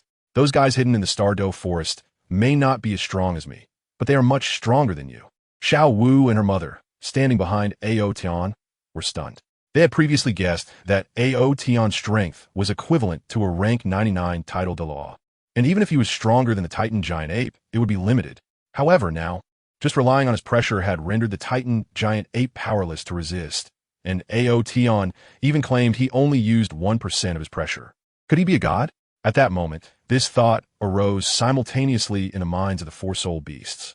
The Titan giant ape stood up, but its head hung low, still feeling fearful.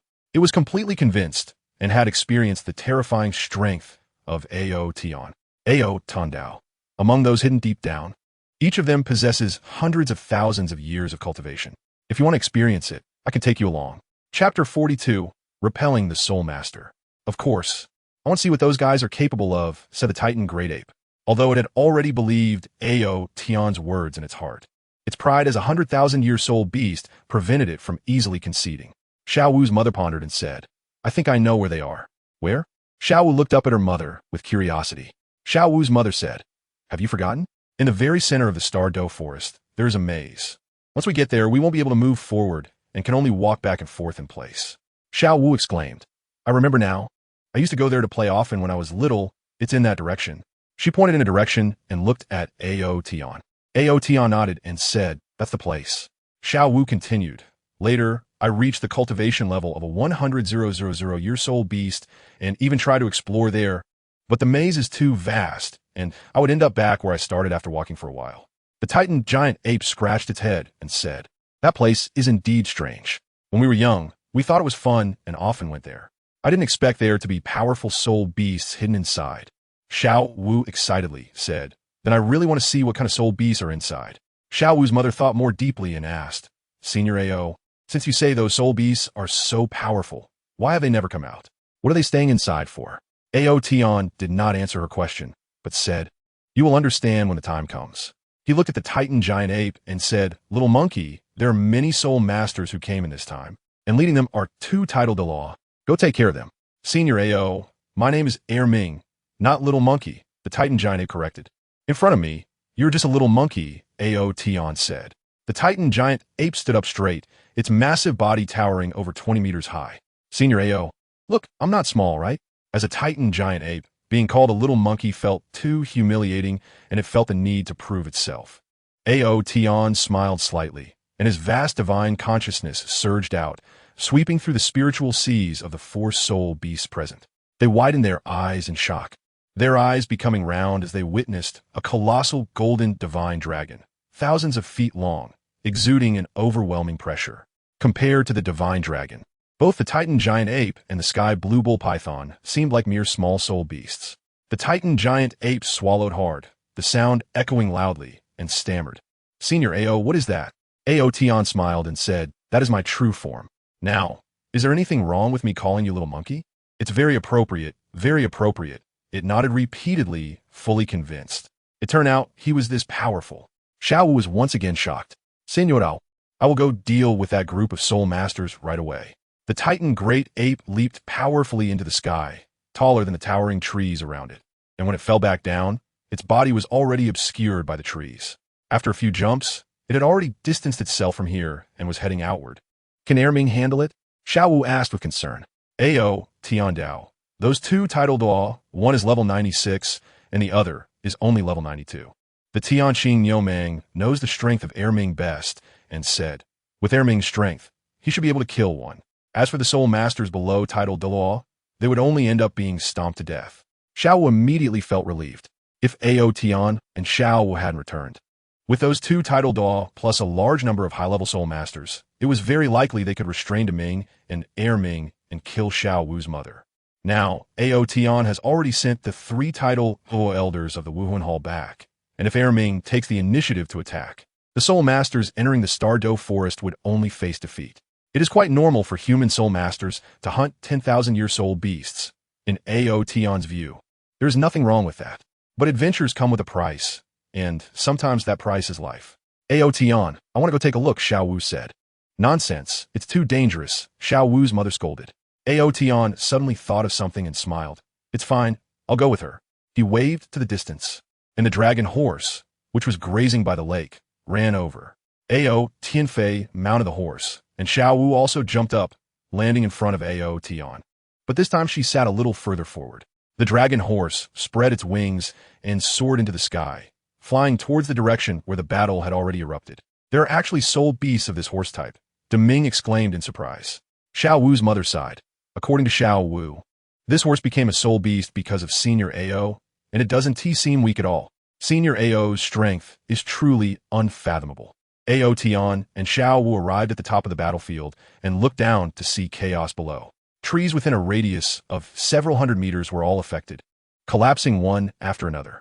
Hundreds of soul masters were frantically unleashing their soul skills, attacking the Titan giant ape. However, most of these attacks could not break through its defenses, merely scratching it as if it were tickling. The Titan giant ape, with both hands clutching a giant tree over 20 meters long, struck those hit, causing them to spit blood and many to die on the spot. Among them was an elderly man with white hair and beard, who was very burly. His limbs exceptionally thick, covered in blue-purple scales, with strong currents of electricity swirling around him, crackling with sounds. Each of his strikes was accompanied by intense lightning, which could even momentarily paralyze the Titan giant ape upon impact. Despite the strength of the lightning, the Titan giant ape's massive size ultimately prevented it from being fully paralyzed. The blue electric Tyrannosaurus family truly deserves to be known as the #1 beast martial spirit in the world, Ao Tian said with a smile.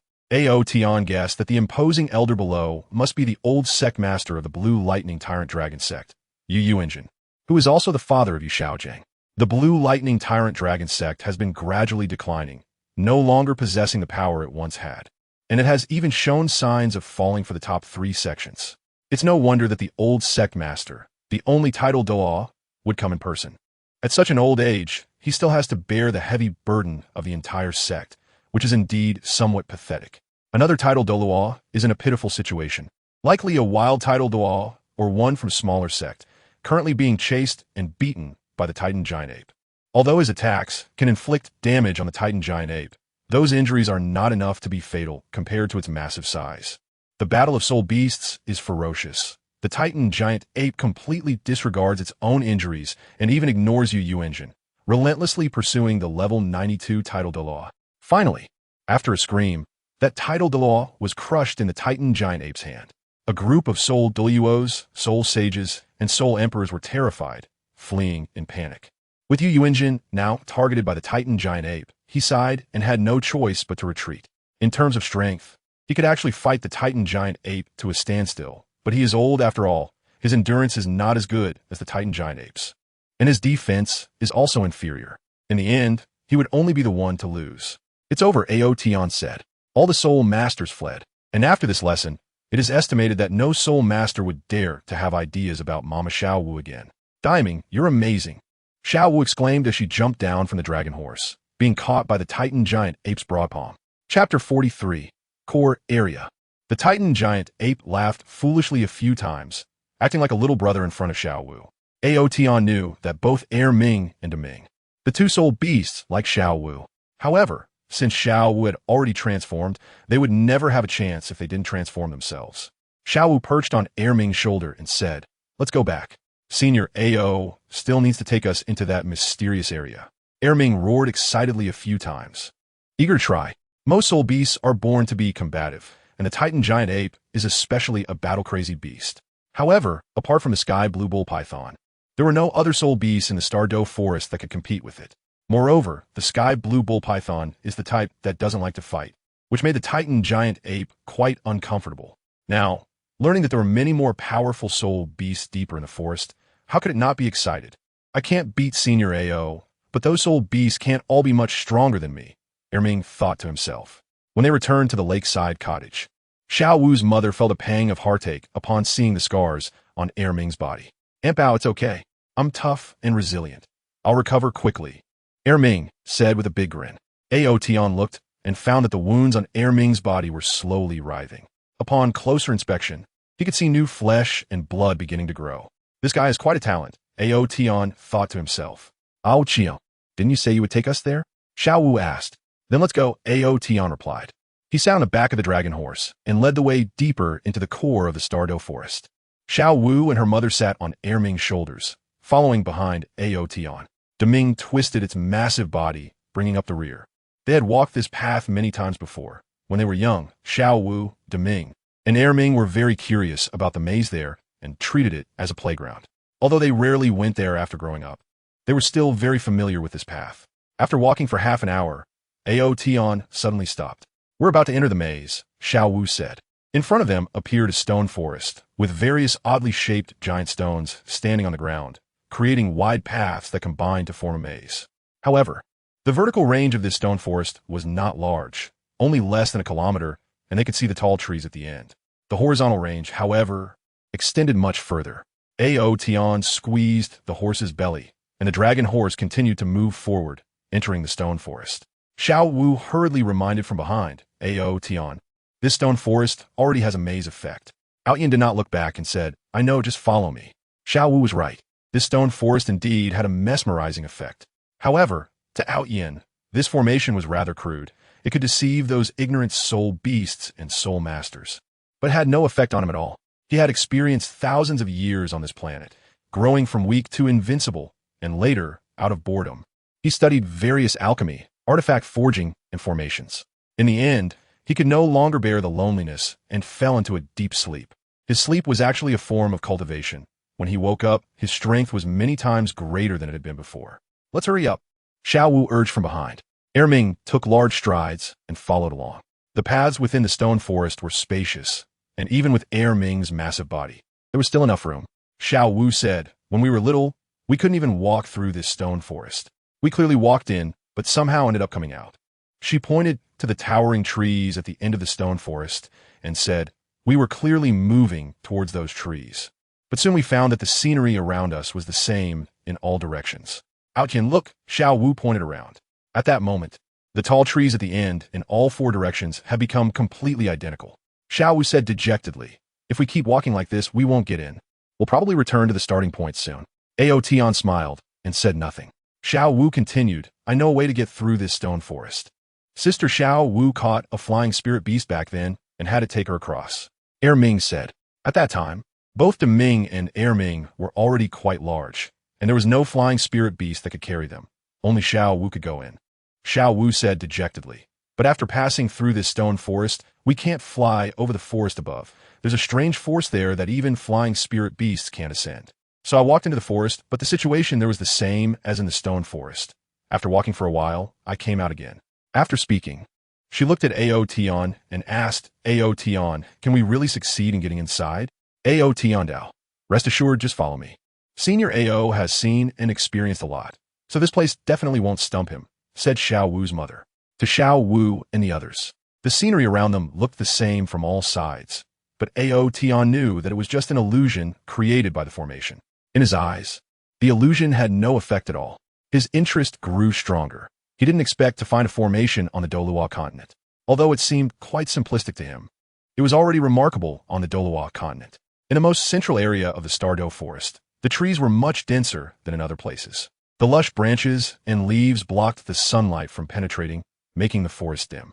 However, in the very center of this dense forest was an area without trees, where a lake lay.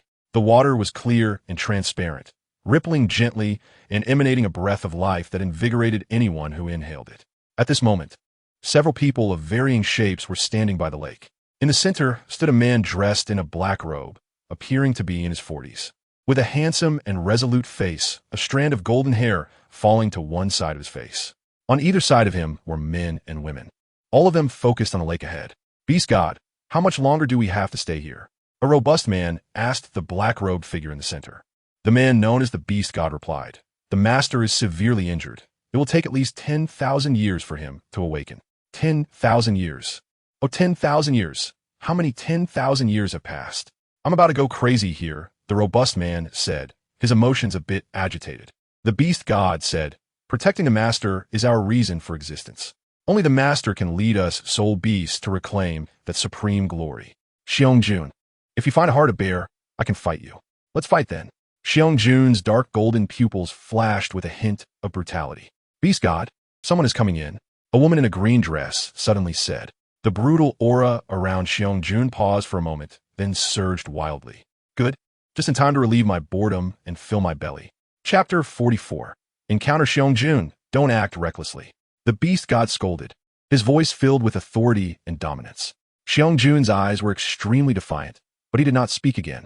The group extended their enormous spiritual power outward, passing through the deep forest and into the stone forest, sensing Xiao Wu and her companions. It's that little monkey from back then, and that snake with a cow's head. The woman in the green dress smiled. The Beast God's stern expression softened slightly and said, they have grown into soul beasts of 100,000 years, with the potential to become one of us. As soul beasts, we should unite. Humans are our greatest enemy.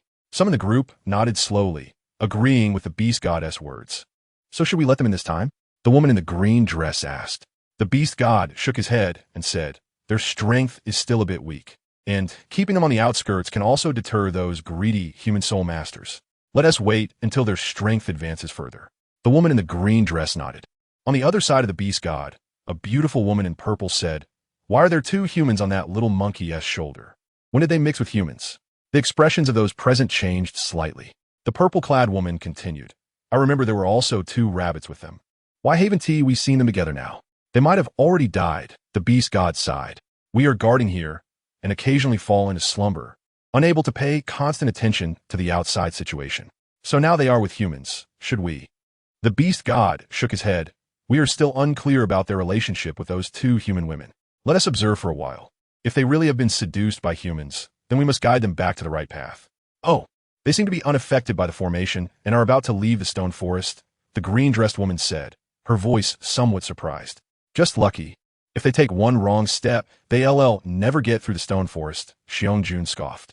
If it weren't for the beast god stopping him, he would have charged out long ago, so he felt a bit resentful. Just as he finished speaking, the beast god said, they passed through. He sensed that the Ming, Ming, and Xiao Wu had passed through the stone forest and appeared at the edge of the dense forest.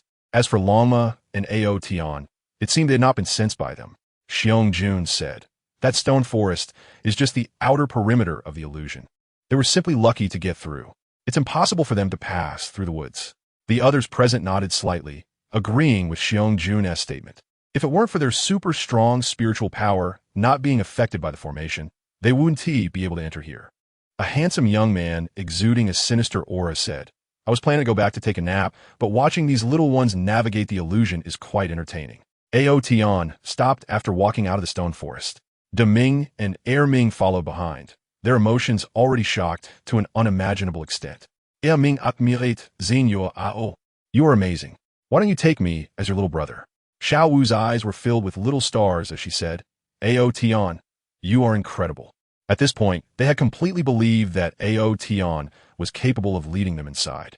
Let's go, Ao Tian said, and continued forward. In the core area, the beast god and others were all stunned. Who is this senior Ao that the little monkey mentioned? And who is Ao Tian that the little girl spoke of? The woman in the green dress asked in confusion. The beast god frowned tightly and said, from their words, it seems that this senior Ao and Ao Tian are the same person, and they passed through the stone forest because of him. How is that possible? Why did my spiritual power detect this person's presence? Schultz Yun looked incredulous. The woman in the green dress said, there's a possibility that this person's spiritual power is far stronger than all of ours. Xiong Jun scoffed. That's even more impossible. The beast god is already the strongest in the Douluo Continent. His cultivation is comparable to that of a demigod. Who could be stronger than him? The beast god frowned and said, do not be careless. This world is not just one continent. If an unknown powerful being truly arrives, we might have to fight a great battle. The secrets here absolutely cannot leak out. After the beast god finished speaking, everyone felt a chill in their hearts and immediately began to adjust their states, ready for battle at any moment. Their spiritual powers continued to observe the Ming and Ming, and through the conversations they overheard, they became increasingly certain that a terrifying strong being was secretly guiding the Ming and Ming. The beast god's expression was serious as he said, everyone, listen to my command later. Do not act without my order unless it is absolutely necessary.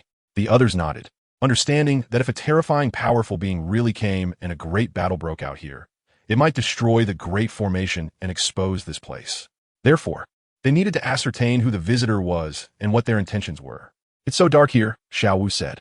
They were walking in the deep forest, surrounded by impressively tall trees that even the height of a Titan giant ape could not reach half of.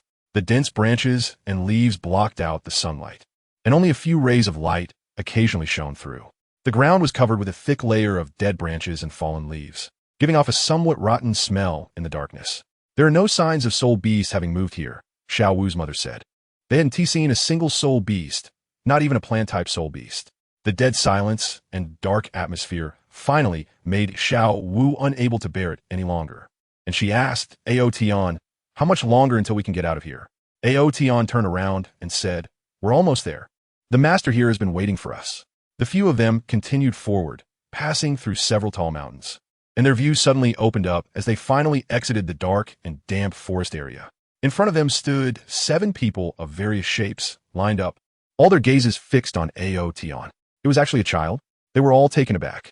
Based on previous speculations, they had assumed that the person leading the Ming and Heir Ming and was a powerful figure. But now, the appearance of the other party was indeed hard to associate with a strong person. Among them, someone couldn't help but close their eyes to use their mental power to observe Ao Tian. However, in their mental sensing, they did not detect Ao Tian's presence. Yet, upon opening their eyes, Ao Tian was still vividly standing in front of them. This made them even more vigilant and wary. The beast god smiled and laughed heartily, saying, "It has been a long time since we had esteemed guests. Welcome, welcome." Xiao Wu and the others scanned the people before them, feeling somewhat confused. Ao Tian didn't say that everyone here is a soul beast. Why do they all look human? Xiao Wu and her mother, along with the Ming and Heir Ming, didn't dare to speak because each person in front of them exuded a terrifying aura that made their hearts tremble. Judging by their aura alone, the strength of these people was too frightening, far exceeding that of a 100,000-year soul beast. Chapter 45. Testing 4th update. The beast gods all radiated powerful auras, their gazes fixed on Ao Tian. Seeing that Ao Tian was unaffected by their aura, their evaluation of him rose once again. Ao Tianxiao arrived in Malaysia and transformed into the appearance of a young man. The people in front of him were not his close acquaintances, so he had no habit of looking up to others. Ao Tian's build is not particularly robust, but he stands at over 1.8 meters tall. His muscles are not prominent, giving him a slender physique. Dressed in white, coupled with his perfect face, he is quite eye-catching. He smiled and said, "I hope you don't mind my uninvited visit." Of course, they minded. The beast gods thought to themselves, but out of caution for Ao Tian's strength, they wouldn't act recklessly before understanding his true capabilities. The beast god chuckled. "A distinguished guest has arrived. How can we mind? Please come inside." He gestured invitingly towards a tall wooden house near the forest. Erming set down Xiao Wu and her mother, saying, "Senior Ao Tian, my brother and I will stay here." Given their size, they couldn't enter the wooden house. At that moment, they felt a slight urge to transform. Xiao Wu's mother pulled Xiao Wu to Ao Tian's side, knowing that these creatures were formidable soul beasts. She had to stay close to Ao Tian for safety. The beast god's gaze lingered on Daming and Erming for a moment, confirming that these 200,000-year soul beasts posed no threat outside before leading Ao Tian towards the wooden house. "Big brother, these creatures are too terrifying. Do you think they are really soul beasts?" Erming whispered to Daming. Daming replied, "Senior Ao Tian wouldn't deceive us, and their aura is very similar to ours as soul beasts." "Then why do they appear in human form?" Erming questioned. To them, it seemed that to possess a human form, one must choose to transform into a human and cultivate in that way. But Ao Tian had mentioned that these were soul beasts of hundreds of thousands of years, not transformed humans. Daming thought for a moment and said, "Senior Ao Tian also stated that he is not human, yet he possesses a human form, right? I suspect that once a soul beast reaches a certain level of strength, they can freely change their form." Erming nodded, accepting Daming's hypothesis. Suddenly, she turned to look at the lake exuding a life force, her eyes lighting up. "Big brother, look, this lake is much more beautiful than yours, and it radiates a rich life energy." Daming felt a bit tempted, wanted to dive in and swim, but remembering that this was someone else's territory, he restrained himself. "Let us stay put and not go anywhere," she advised.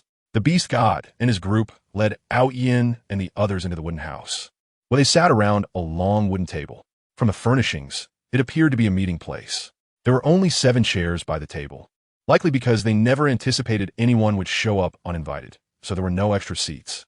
Ao Tian pulled Xiao Wu to sit down and also gestured for Xiao Wu's mother to take a seat. Only 3 people had to stand aside on the beast god side. The beast god said, "We don't like the human way of doing things, so we won't be serving you tea or refreshments. Please forgive us." Ao Tian Dao, "It's okay. I'm not here for tea either." The beast god smiled and said, "My name is Tian. They all call me the beast god. May I ask how you address yourself?" Ao Tian Dao, "My name is Ao Tian. Tian Dao. Our names both have the word Tian in them, which is quite a coincidence." "Where do you come from, Mr. Ao? Why haven't I heard of your name?" "I was in a deep sleep for a long time and just recently woke up," Ao Tian replied. "Mr. Ao is not human?" Tian Dao said in surprise. He did not sense the aura of a kindred spirit from Ao Tian and thought Ao Tian was human. Ao Tian shook his head and said no. Upon hearing Ao Tian's response, Tian and the others felt a slight sense of relief. Their greatest concern was that Ao Tian was a human powerhouse. Soul beasts and humans are natural enemies. If Ao Tian were a human powerhouse, it was highly likely that he meant no good. But now, they no longer had that worry. Tian smiled and said, "So it turns out that Mr. Ao is also a soul beast like us." Ao Tian shook his head and said, "You are mistaken. I am neither human nor soul beast." He pointed to Xiao Wu and her mother and said, "They're the soul beasts." Tian and the others were momentarily stunned, their gaze falling on Xiao Wu and her mother. Mr. Ao is joking. In this world, besides humans and soul beasts, are there really other powerful races? Moreover, these two girls do not have the aura of soul beasts. How can you say they are soul beasts? Tian asked. They're all big shots here. Xiao Wu and her mother had been too afraid to speak, sitting quietly and feeling somewhat nervous. They had been very excited before coming, wanting to witness the powerful beings of the Soul Beast clan. But now, there was no longer that anticipation in their hearts. In response to Tian's question, Ao Tian did not speak. He raised his hand and gently waved it, and the seal on Xiao Wu and her mother was lifted, instantly revealing their soul beast aura. Tian and the others looked astonished, pondering in their hearts how Ao Tian managed to hide the soul beast aura of Xiao Wu and her mother. Even they themselves could not completely conceal the aura of a soul beast. Ao Tian continued, "As for my identity, you weren't even born when I was invincible." The burly bear king standing behind Tian scoffed and said, "What a big mouth. May I ask, how old are you this year, Senior Ao?" Tian frowned, wanting to reprimand Bear King, but after thinking it over, he decided to endure it for the time being. This guy was the most unruly one under his command, with a bad temper and stubbornness, so it was indeed not a good time to argue. Ao Tian looked at the burly bear lord and said, "A little bear. Quite arrogant, huh? I was already invincible in the world 500 million years ago. Did I say you weren't even born yet? Was that wrong? 500 million years? Heh, even the gods in the sky wouldn't dare to say they've lived for 500 million years. You really know how to brag." Bear Lord clashed with Ao Tian, seizing on Ao Tian's age and refusing to back down. It was unclear whether it was due to being reprimanded by Tian earlier or for some other reason, but he had been somewhat displeased with Ao Tian from the very beginning. Ao Tian shook his head and smiled disdainfully. He wasn't going to argue with a little bear. "What are you laughing at?" Bear Lord roared in anger. Bear Lord. Tian was also furious. The chat atmosphere had been quite pleasant. It wasn't a big deal that this Mr. Ao liked to boast, as it didn't affect the enjoyment of the conversation. As long as they kept talking, he could learn more about Mr. Ao's intentions for coming here. But now, Bear Lord's few words had ignited tension.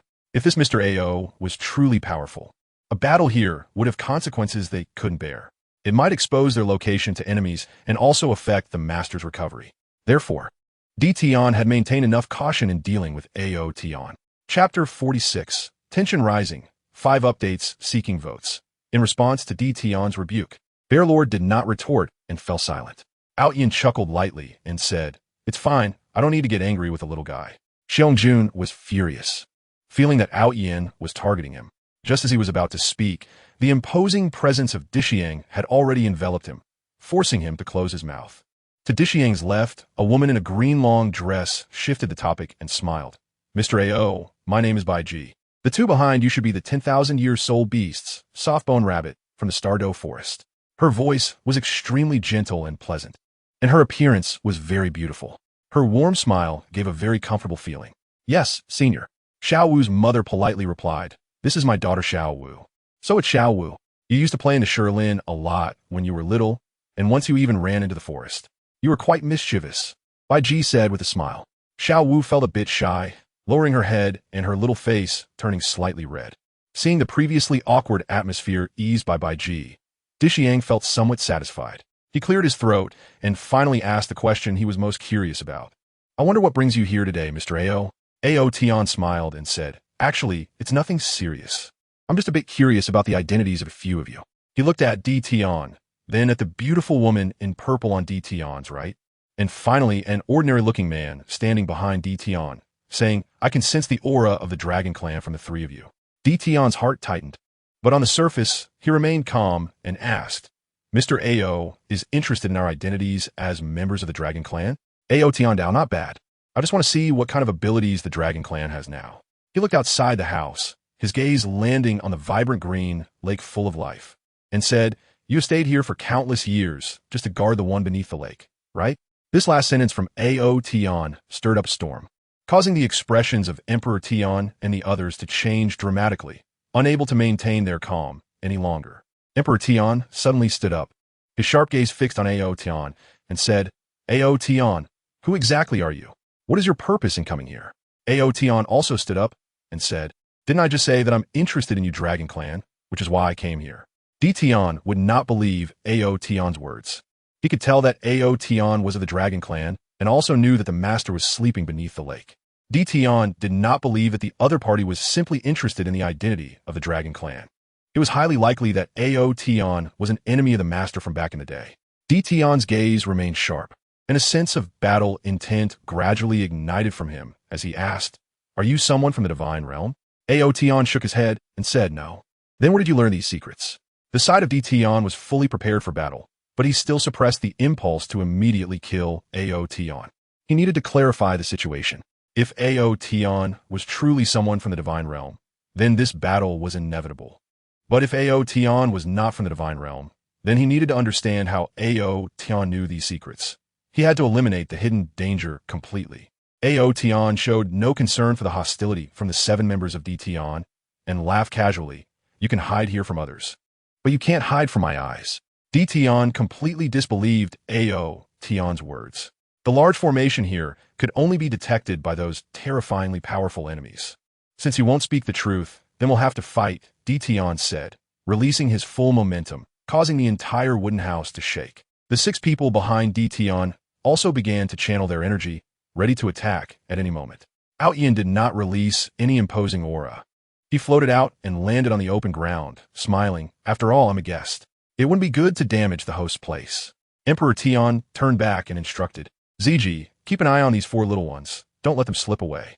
Ziji's strength was relatively weaker, but controlling 400,000-year soul beasts, especially with 2 having taken human form, was still very easy for her. The beautiful woman in purple said, don't worry, leave it to me. Emperor Tian and the others rushed out from the house and landed in front of Ao Tian.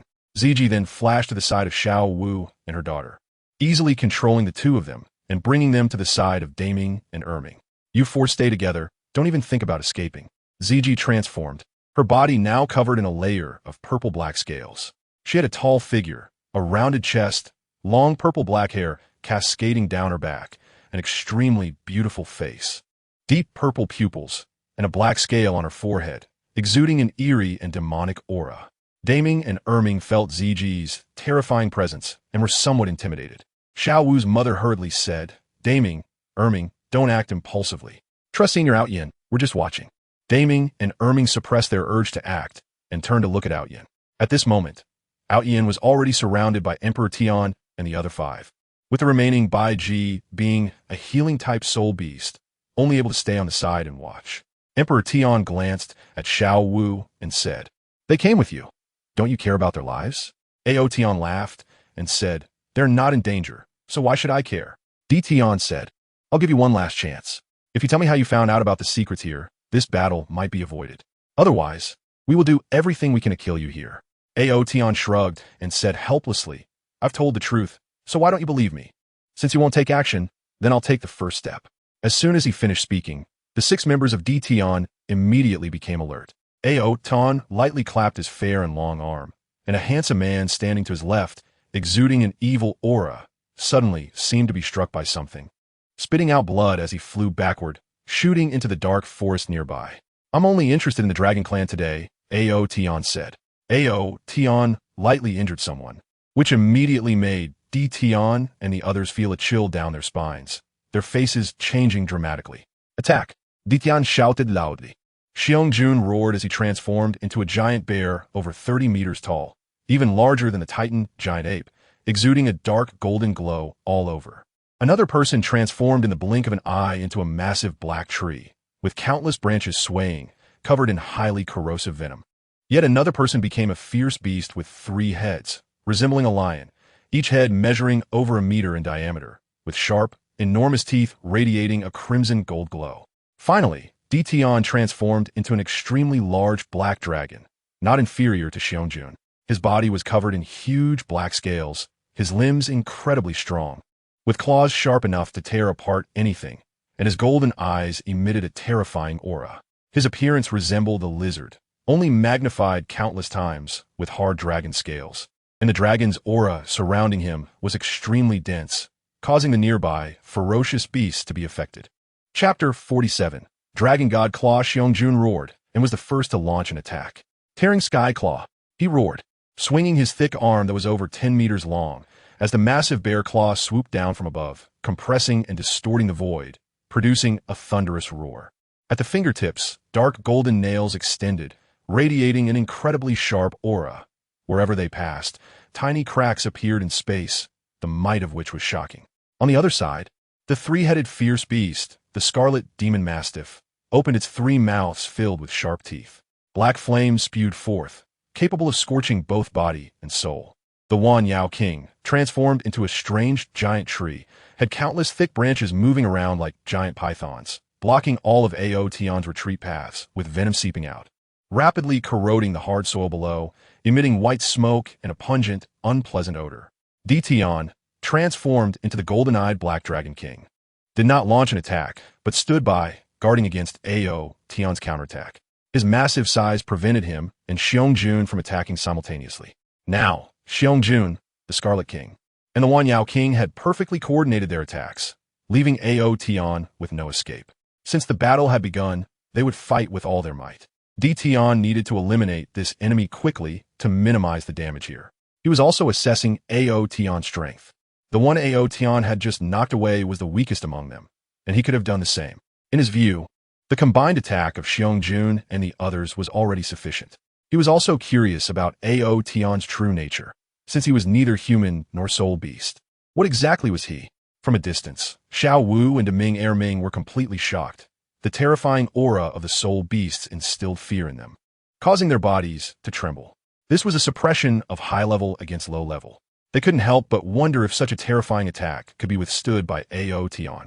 However, as they thought of Ao Tian's size, which was countless times larger than these soul beasts, they relaxed a bit. Logically speaking, the larger the soul beast, the more terrifying its strength. Even if Ao Tian was not a soul beast, the principle should still apply. Why isn't he attacking? Nor is he defending?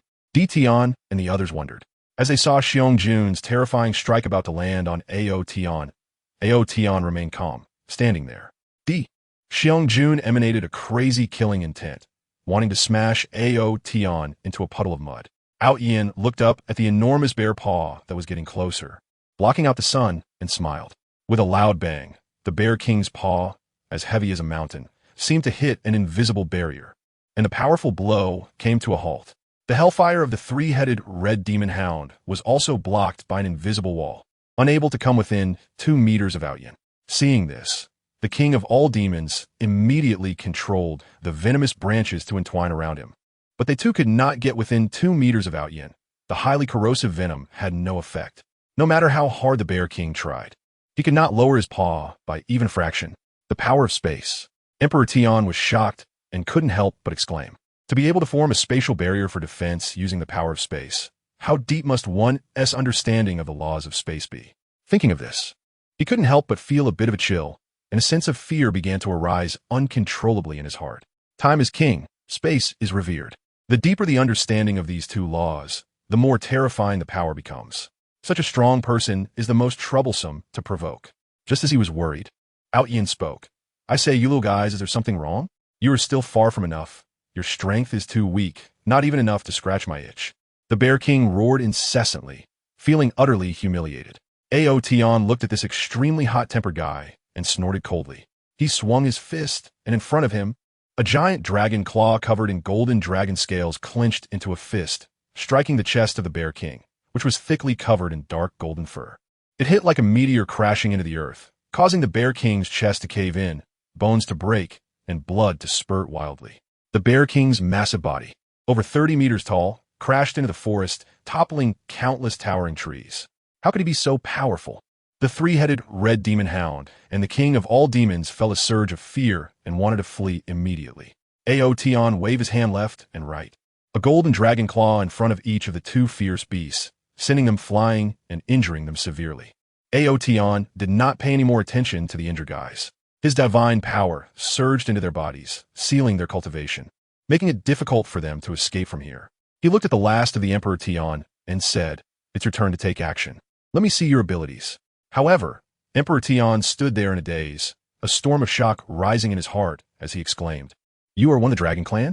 Ao Tian had just condensed the Dragon Fist and Dragon Claw attacks, emanating an extremely pure dragon might. Even he, the leader of the Black Dragon Clan, felt a sense of suppression, which naturally left him deeply shaken. "If you win, I will tell you," Ao Tian said. "All right, I will do my best," Tian replied. He had already sensed with his mental power that those companions severely injured by Ao Tian were not in any life-threatening danger, which eased his mind a bit. Moreover, if Ao Tian was truly from the Dragon Clan, it was very likely that what Ao Tian had said before was true. His purpose for coming here was merely to be interested in their Dragon Clan identity. It was normal for a powerful Dragon Clan member that Tian did not recognize to suddenly appear, or so he thought. Thus, his hostility towards Ao Tian had unknowingly diminished somewhat. Bibi had already rushed into the forest to start treating those few individuals. Not far away, ZG was stunned, murmuring, "How is that possible?" As the Hell Demon Dragon King, although her strength was not on par with Tian, in terms of the purity of bloodline and inherent potential, she was not inferior to him at all. However, with her pure dragon bloodline, she still felt a terrifying suppression from Ao Tian's attacks. Xiao Wu's worries completely dissipated, her small chest puffing up as she said, "There's nothing impossible. Ao Tian's strength exceeds your imagination." In her view, Ao Tian hadn't even used his true form yet, and he was already this formidable. How strong would he be if he returned to his true form? Tian's gaze was fixed on Ao Tian as he said, "I will use my strongest move, the Supreme Dragon Clan technique granted to me by the Dragon God, the Dragon God Claw. Come on." Ao Tian smiled, feeling a bit expectant. He wondered what mysterious aspects lay within the supreme divine technique possessed by the Dragon Clan that looked different from him. Tian's aura rapidly surged, powerful waves erupting from him, especially from his right claw, which contained terrifying energy that caused the surrounding void to begin trembling slightly. "This strike will reach demigod-level power, so be careful," Tian reminded. Since he felt that Ao Tian might be a powerful member of the Dragon Clan, Tian's attitude had improved significantly. It would be even better if he could win Ao Tian over to guard the lore together here. Ao Tian nodded and said, "Come on, let me see how powerful the ultimate skills passed down by your Dragon God are." Chapter 48, Your Bloodline is Too Weak. Tian's momentum rose rapidly, reaching its peak in the blink of an eye. "Ao Tian, aren't you going to use your true form to fight?" he reminded. Ao Tian shook his head and said, "No need." Tian felt somewhat displeased, believing that Ao Tian was clearly looking down on him. He did not say anything more, but a terrifying claw reached out towards Ao Tian. With over 800,000 years of cultivation, combined with the Dragon God Claw taught by the Dragon God, its power was extraordinarily terrifying. The space of Douluo Continent was still somewhat fragile. Around the Dragon God Claw, the domineering power pressed down, causing the space to continuously collapse towards Ao Tian. An overwhelming dragon might filled this space, making everyone except Ao Tian unable to help but tremble in fear, instinctively feeling an impulse to submit.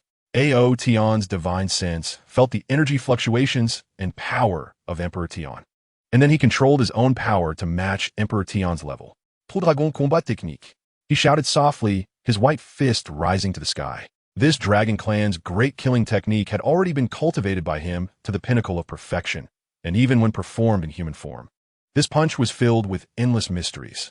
Ao Tian confronted the over 30-meter-tall black giant dragon with his human form, his tiny fists contrasting sharply with the massive black claws, creating a strong visual impact. Everyone witnessing this scene felt the scales of victory unconsciously begin to tilt towards Tian. Xiao Wu tightly hugged her mother's thigh, her body slightly trembling, with deep concern in her big eyes.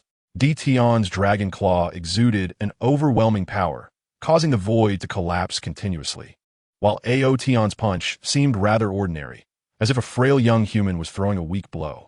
No matter how you looked at it, it was clear that Ao Tian was destined to lose. Only Ao Tian himself knew that the power of his punch was completely contained, not revealing even the slightest hint of its true strength. Under everyone's gaze, the claw and the fist finally collided. Tian's dragon claw and Ao Tian's fist stood still there, without any intense sound or violent energy fluctuations erupting. At that moment, it felt as if time had stopped. Everyone's eyes widened in astonishment, staring blankly at this bizarre scene. That delicate fist actually blocked the giant black dragon's claw. Who would win and who would lose? Ao Tian's expression was very calm, without a trace of fluctuation.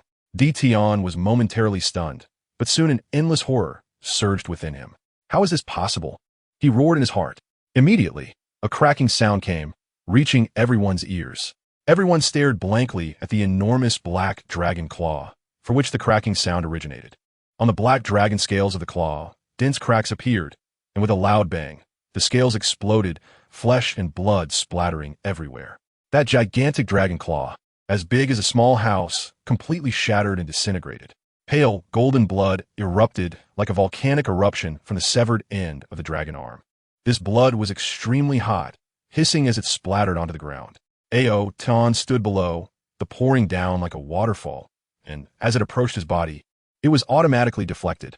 His face was calm and unruffled, as if the wind and clouds were light, slowly retracting his fist.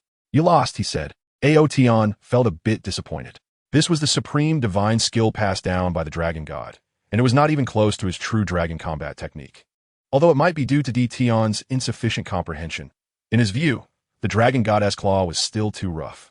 Tian's massive body began to shrink, eventually transforming into a human form. He had a handsome and resolute face, but the pain radiating from his arm made him furrow his brows slightly. His hand had been severed at the wrist and had vanished from sight, looking quite frightening. The flesh was writhing, trying to recover. However, blood continued to spurt wildly, and the wound was infused with an extremely domineering power of laws that prevented healing. With a large amount of blood loss, Tian's complexion gradually turned pale. The Emerald Swan, Bibi, rushed out from the forest, and her healing soul skill landed on Tian's arm. However, the effect was not significant. This was not an ordinary wound, as it still contained the domineering power of the true dragon combat technique. Ao Tian held back at the last moment. Otherwise, Tian's entire arm would have probably been lost. "Let me handle this." Ao Tian stepped forward. Ziji rushed over from a distance and landed beside Tian. Her large purple eyes filled with murderous intent as she stared at Ao Tian. Tian gently patted her shoulder with his left hand and said to let him handle it. When Ao Tian's punch unleashed its terrifying power earlier, Tian realized that it was something he could not withstand at all. That terrifying force only destroyed his palm before it stopped, and he knew that Ao Tian had held back. Ao Tian approached Tian, placing a hand on his shoulder, and divine power surged into his arm, dispelling the residual energy from a wound. Although Ao Tian's divine power only flowed through Tian's arm, it was enough to leave Tian in shock. He had a feeling that this small portion of energy injected into his body by Ao Tian, if unleashed, could tear his body to shreds. Moreover, the dragon might contained within this energy was terrifying beyond measure. The last time Tian felt such a fearsome dragon might was from the dragon god. He couldn't help but exclaim in surprise. Beside him, Ziji thought that Tian was being ambushed by Ao Tian and immediately unleashed a murderous intent. "Streaking a palmito varges Ao Tian." "No," Tian shouted, but it was already too late to stop it. Ao Tian was completely unconcerned, as the power of the laws of space formed an invisible barrier that blocked Ziji's attack. Ziji pulled Tian back a few steps, looking at him with confusion, and asked, "Are you okay?" Tian shook his head and said, "You misunderstand the senior. He is healing my wounds." "Senior?"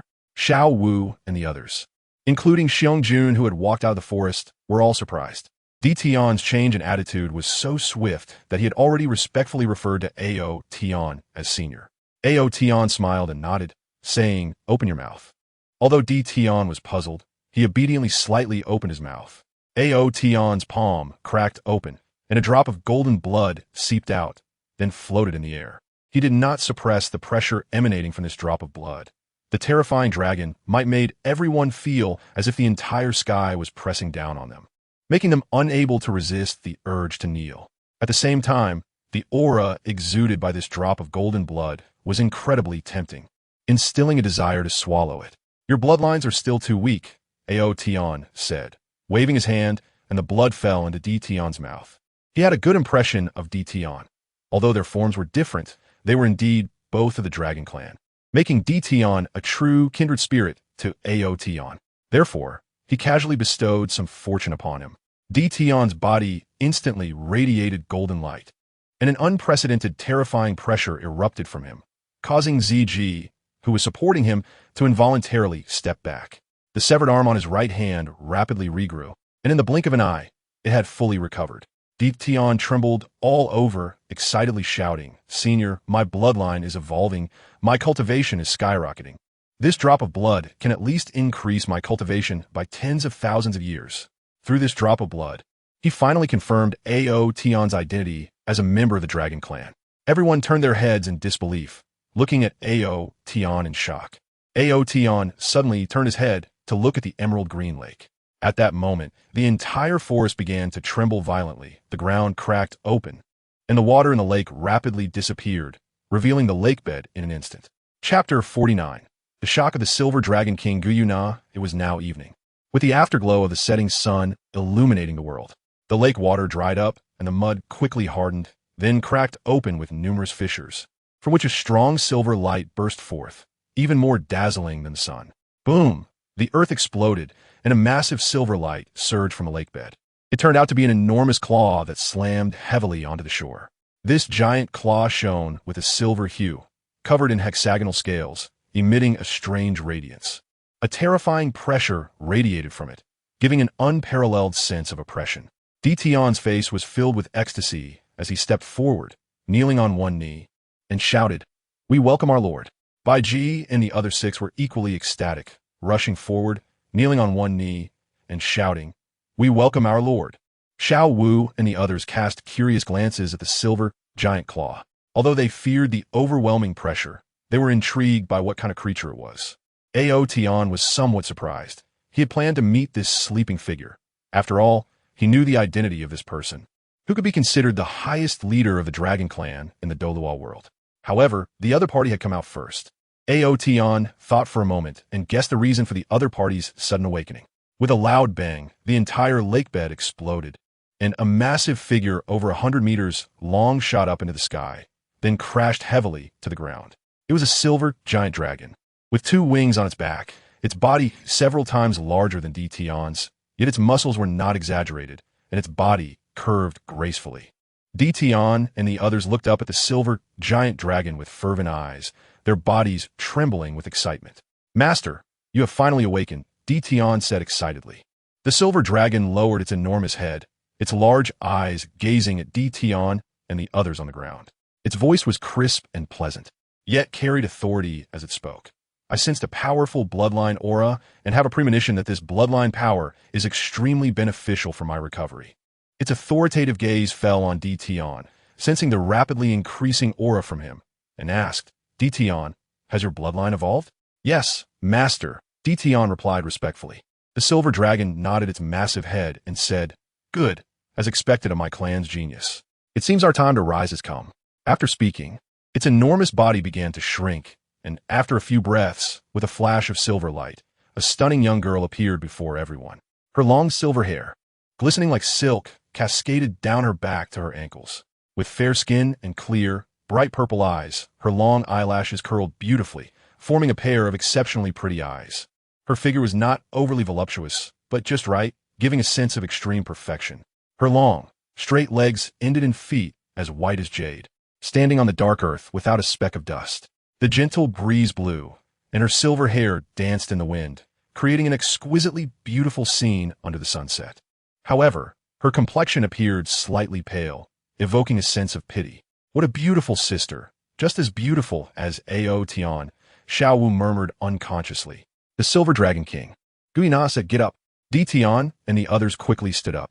Tian glanced at Ao Tian, hesitated for a moment, and said, "Master, actually, I did not break through by my own ability." "Oh, then how did you break through?" Guyuna's voice was cold as an immortal, with a hint of surprise flashing in her purple eyes. Tian turned to Ao Tian and said, "It was that senior Ao. He easily defeated me and used a drop of blood to help me enhance my bloodline and increase my cultivation." Guyuna's gaze fell on Ao Tian, and she was momentarily taken aback by his appearance, asking, "Are you also of the Dragon Clan?" Only the blood of a powerful dragon can enhance Tian's bloodline. Ao Tian nodded and said, "Not bad." A hint of softness appeared in Gu Yuna's calm eyes as she said, I didn't expect there to be such a strong individual in my dragon clan. The ability to elevate the bloodline of Tian indicates that your strength must be above his, which is undoubtedly a rare power for the dragon clan. Gu Yuna asked, are you willing to follow me and seek justice for the Soul Beast clan to carve out a world of freedom? Although her voice was soft, it carried a strong confidence, and her words about carving out a world of freedom for the Soul Beast stirred the blood of Tian and the others, making them eager to throw themselves into battle and fight to the death against their enemies. Ao Tian shook his head and calmly said, I don't want to. Gu Yuna was taken aback. Ao Tian's response was beyond her expectations. A look of confusion appeared on her face as she asked, why? Because your strength is too weak, Ao Tian said, showing no mercy at all. Gu Yuna frowned and said, it seems you don't know my identity. I am Gu Yuna, the Silver Dragon King and the Overlord of Soul Beasts. In my prime, my strength could reach the level of a God King. But I am currently injured and have not yet recovered. Ao Tian smiled and said, even if you recover to the level of a God King, what of it? Don't you know how powerful a God King's strength is? Gu Yuna asked in confusion. Master, Tian called out softly.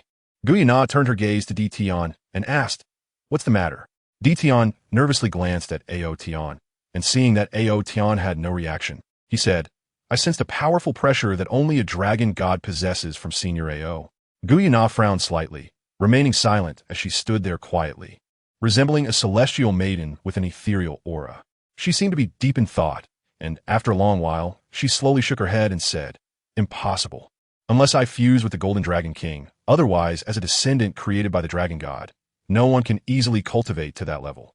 Ao Tian, I'm sorry, but I'm not the descendant created by the dragon god as you say. My dragon lineage is somewhat different from yours. It's impossible. The dragon god is the ancestor of all dragon races. Without the dragon god, there would be no us. Silver Dragon King said, Ao Tian, when I was invincible, the dragon god you spoke of had not yet appeared. At this moment, not only did Gu Yuna not believe it, but even Tian, who had some respect for Ao Tian, did not believe it either. What dragon clan could be older than the dragon god? Ao Tian did not explain much, transforming back into his true form. His massive body coiled around the shore of the nearly 1,000-meter-wide lake, wrapping around several times. This was still him intentionally controlling the length of his body. Otherwise, it really wouldn't fit here. In the darkness of the night, his body emitted a dazzling golden light, exuding endless majesty. The large dragon head bore 2 dragon horns, with the whiskers on either side dancing in the wind. Gu Ypsilonuena Ditian Ziyi. And the 3-headed red demon hound, who possessed dragon blood, felt the pressure from Ao Tian the most. Apart from Gu Yuna, who was struggling to hold on, Tian and the other 2 were already kneeling on the ground. Senior Ao is really different from us, so powerful, Tian exclaimed in shock. Gu Yuna's body trembled as she resisted the pressure emanating from Ao Tian. Suddenly, a lightning bolt flashed through her mind, and a bold guess emerged, prompting her to blurt out, were you once sleeping beneath a volcano? Chapter 50. The ancestor of the dragon clan Ao Tian transformed back into human form and shook his head, saying, I am sleeping in the magma space of the Earth's core, but I am connected to some volcanoes. What's wrong? Ao Tian was somewhat puzzled. Although Gu Yuna didn't say it directly, it was close enough. He didn't understand how she knew he was sleeping in the magma. Upon hearing Ao Tian's response, a flush quickly appeared on Gu Yuna's pale face, a sign of her excitement and joy. She was overwhelmed with emotion, hurriedly stepping forward to stand in front of Ao Tian, bowing and greeting him. Gu Yuna pays her respects to the senior. At that moment, she had completely lost the majesty of the Dragon King, appearing like a neighborhood girl in front of her idolized older brother. Tian and the others couldn't help but gasp in shock, unable to believe their eyes. They were astonished that the Dragon King would show such a gentle side and were equally shocked by Ao Tian's identity, wondering what made the Dragon King lower herself so much. Ao Tian was puzzled and asked, did you know me before? Gu Yuna nodded and said excitedly, there is information about you in the Dragon God's memory. Ao Tian was even more confused. He didn't know the Dragon God before he fell asleep. So how did the other party know him? It seemed that Gu Yuna saw Ao Tian's confusion and reached out to pull him, but as soon as she touched Ao Tian's arm, she quickly withdrew her hand and said, I'm sorry, Ao Tian Sr., I got too excited. Let's talk inside. She made a gesture inviting him in. Okay. Ao Tian walked ahead into the wooden house. Gu Yuna followed closely behind like a little maid, nervous and excited. Emperor Tian and the others followed behind. They had already realized that Ao Tian was an ancient and powerful existence, but they were very curious about the relationship between Ao Tian and the dragon god. Mom, let's go take a look too. Xiao Wu shook her mother's hand. After spending so much time with Ao Tian, she finally had the chance to touch Ao Tian's secret. How could she not be excited? Xiao Wu's mother picked her up and hurriedly followed. Inside the wooden house, there were few chairs, but the space was quite spacious. Perhaps it was because soul beasts were large in size and didn't like small spaces, which is why the wooden house was built a bit larger. Inside the house, only Ao Tian was sitting on a chair, while Gu Yuna stood beside him. Sit down and talk, Ao Tian said. I dare not, Gu Yuna replied. The hierarchy and status among the dragon clan were very strict, and now that she knew Ao Tian was an extremely ancient senior, she naturally didn't dare to be rude. If I tell you to sit, then sit, Ao Tian said with a slight frown. Gu Yuna quickly sat down, and then with a thought. The entire wooden house was instantly illuminated, bright as day. She had the ability to control elements, so it was naturally not difficult to create light in the dark. Xiao Wu looked around curiously, trying to find out where the light was coming from, but after searching, she found no source. Gu Yuna finally got back to the main topic, saying, Ao Tian Sr., you may not know, but the dragon god has a great connection with you. Go on, Ao Tian said, suddenly interested. Gu Yuna continued, when the dragon god was still weak, he accidentally fell into a volcano. There, he felt an extremely terrifying pressure. He wanted to dive into the magma to explore, but the temperature of the magma became more terrifying the deeper he went, so he had to give up. However, he soon discovered that the magma contained a strange power that could rapidly enhance his cultivation. The dragon god closed himself off there for 100 years, and when he emerged, he was already invincible at that time. He also realized that what he had gained was the inheritance of the dragon clan, and thus he used his power to develop and strengthen the dragon clan. Later, he became increasingly powerful, even reaching above the god king. But he never entered that volcano again because he understood that a terrifying strong being was sleeping inside, a being he would need to look up to even at his peak strength. In his heart, he regarded the sleeping strong being in the volcano as the ancestor of the dragon clan. After Gu Yuna finished speaking, her expression was one of admiration, and her purple eyes stared intently at Ao Tian. The others were already shocked. It turned out that Ao Tian Sr. had lived even longer than the dragon god, and even the dragon god's achievements were due to the inheritance he received from Ao Tian Sr. If they had heard such statements in the past, they would have only scoffed at them, and in order to preserve the dragon god's dignity, they would have definitely killed anyone who spoke such words. But now, since it was spoken by the Silver Dragon King, they had no choice but to believe. No wonder Ao Tian Sr. could defeat them with a mere finger. It turned out that Ao Tian Sr.'s background was so terrifying, and his strength was above the dragon god they followed. Emperor Tian and the others felt a deep respect. Their reverence for Ao Tian was no less than for the dragon god. Remembering the tragic fate of the Soul Beast clan, unable to become gods and suffering from the slaughter by human soul masters, they couldn't help but clench their fists. If they did not resist, they were destined to perish. Now that the Soul Beast clan had found an ancient, powerful being, and even the ancestor of the dragon clan, they suddenly felt they had a strong backbone and powerful confidence. Ao Tian Sr. would definitely lead them back to glory, they thought. So that's how it is. The dragon clan in the Douluo world actually exists because of me. Ao Tian was extremely surprised. He had been sleeping in a magma space, also undergoing cultivation. Each breakthrough in his technique would bring about a transformation, so it was not surprising that dragon blood was scattered in the magma. He had also awakened a few times during his slumber because creatures in the magma had consumed the dragon blood that had spilled during his transformation. But those creatures could not withstand the dominance of the dragon blood and exploded. Later, he stopped caring about such matters, and he never expected that some creatures would successfully absorb his dragon blood, complete their transformation, and become the dragon god in the Douluo world. No wonder the dragons here looked different from him. It was likely that the dragon god was really a large lizard or a creature similar to a lizard back then. Ao Tian looked at the ancient Yuna and D Tian in front of him, and suddenly felt a sense of familiarity. They were all his kin and juniors. So you are the true ancestors of our dragon clan, Gu Yuna said with a sincere expression. She stood up and was about to kneel down to pay her respects to Ao Tian. Ao Tian raised his hand, and an irresistible force prevented Gu Yuna from kneeling. He wasn't dead yet, so how could he casually accept someone else's worship? Gu Yuna suddenly looked sorrowful and said, Ancestor, the dragon god was once the master of the divine realm. He generously accepted humans and allowed those who had cultivated to a certain level to enter the divine realm for training. Later, the dragon god encountered some issues and was exploited by petty individuals who sought to eliminate human powerhouses from the divine realm. However, humans cultivated too quickly and ended up killing the dragon god, who had problems with his strength. The human resistance was not wrong, but what they did afterward was too extreme. All disobedient divine beasts were slaughtered, and the remaining ones were captured and treated as pets. They even interfered with the laws, ensuring that soul beasts in the lower realm would never have the chance to become divine. To become divine, they had to transform into humans.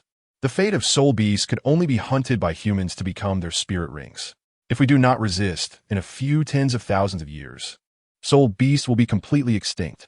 Guyana looked at Ao Tian, her voice sorrowful, and said, "Ancestor, please lead us to fight for a world of freedom." Chapter 51. Please respect yourself. Guyana looked at Ao Tian with expectation, and Tian and the others also looked at him with anticipation.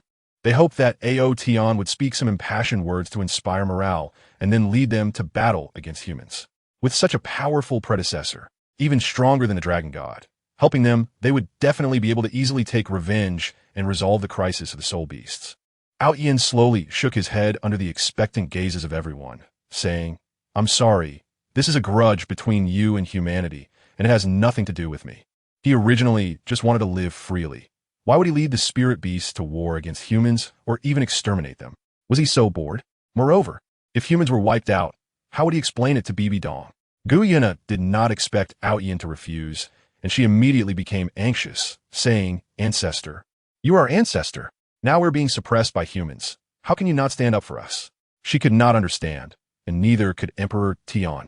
How could this ancestor remain indifferent while their kind was being suppressed and nearly exterminated by humans? "Don't call me ancestor," Ao Tian said. "The dragon god merely absorbed the dragon blood I dispersed while I was asleep to gain the dragon clan's inheritance. But what does that have to do with me? He wasn't intentionally created by me, so why should I be responsible for you? From my perspective, you spirit beasts are indeed pitiful. But in the human world where I now live, my lover is also a human. If you intend to exterminate humanity, I'm sorry, I cannot help you." Guyana anxiously said, "Ancestor, don't call me ancestor. Senior Ao Tian, you are not human. Why do you stand on the side of humanity? Humans cultivate quickly, and their chances of producing strong individuals are higher than ours. They can absorb 10,000-year or even 100,000-year soul rings after only decades of cultivation. In contrast, the growth cycle of spirit beasts is extremely long. If this continues, spirit beasts will eventually become extinct." Ao Tian Dao, "I think the two races don't necessarily have to fight to the death. Perhaps we can find a way to coexist peacefully." Guyana shook her head. What other method could there be?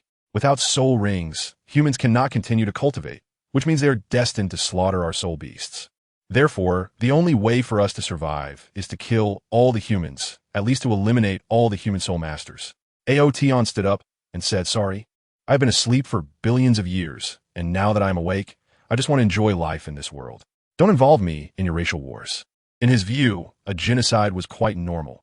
He had no idea how many races had been exterminated during his 500 million years of slumber. After saying this, he looked at Xiao Wu and said, "Xiao Wu, let's go back." Guyana became anxious, quickly standing up and saying, "Senior Ao, wait a moment. Ao Tian, stupid." Guyana turned back to look at Tian and the others, saying, "You guys go out first. I need to talk to Senior Ao alone." Tian and the others had no choice but to leave the wooden house. Ao Tian Dao, "Xiao Wu, you guys should go out first." After a moment, only Guyana and Ao Tian were left in the wooden house, and they both sat down. "Guyui, I ask you, Senor Ao, since you don't want to help us, why did you come here to find us?" Ao Tian Dao, "I have sensed your presence long ago, but I was just a bit curious about your dragon clan identity, which is why I came to take a look." Guyana bit her lip, and a charming blush suddenly appeared on her pale face, as if she had made a decision. She said, "Senior Ao, could you please block out the people outside? I have some words I want to discuss with you privately." Ao Tian was somewhat puzzled about what Guyana wanted to do, but he still casually set up a barrier. "All right, now they can't see us, nor can they hear the sounds here. You can say whatever you want," Ao Tian said. Guyana stood up, her steps graceful, and approached Ao Tian. Her glossy silver hair cascaded down to her ankles, and the sight of her delicate little feet made Ao Tian glance twice. He frowned, unsure of Guyana's intentions. Standing before Ao Tian, Guyana's pretty face grew increasingly red, and even the other exposed, smooth white skin on her body was tinged with a faint blush. She also emanated a captivating fragrance that made one unable to resist taking a deep breath.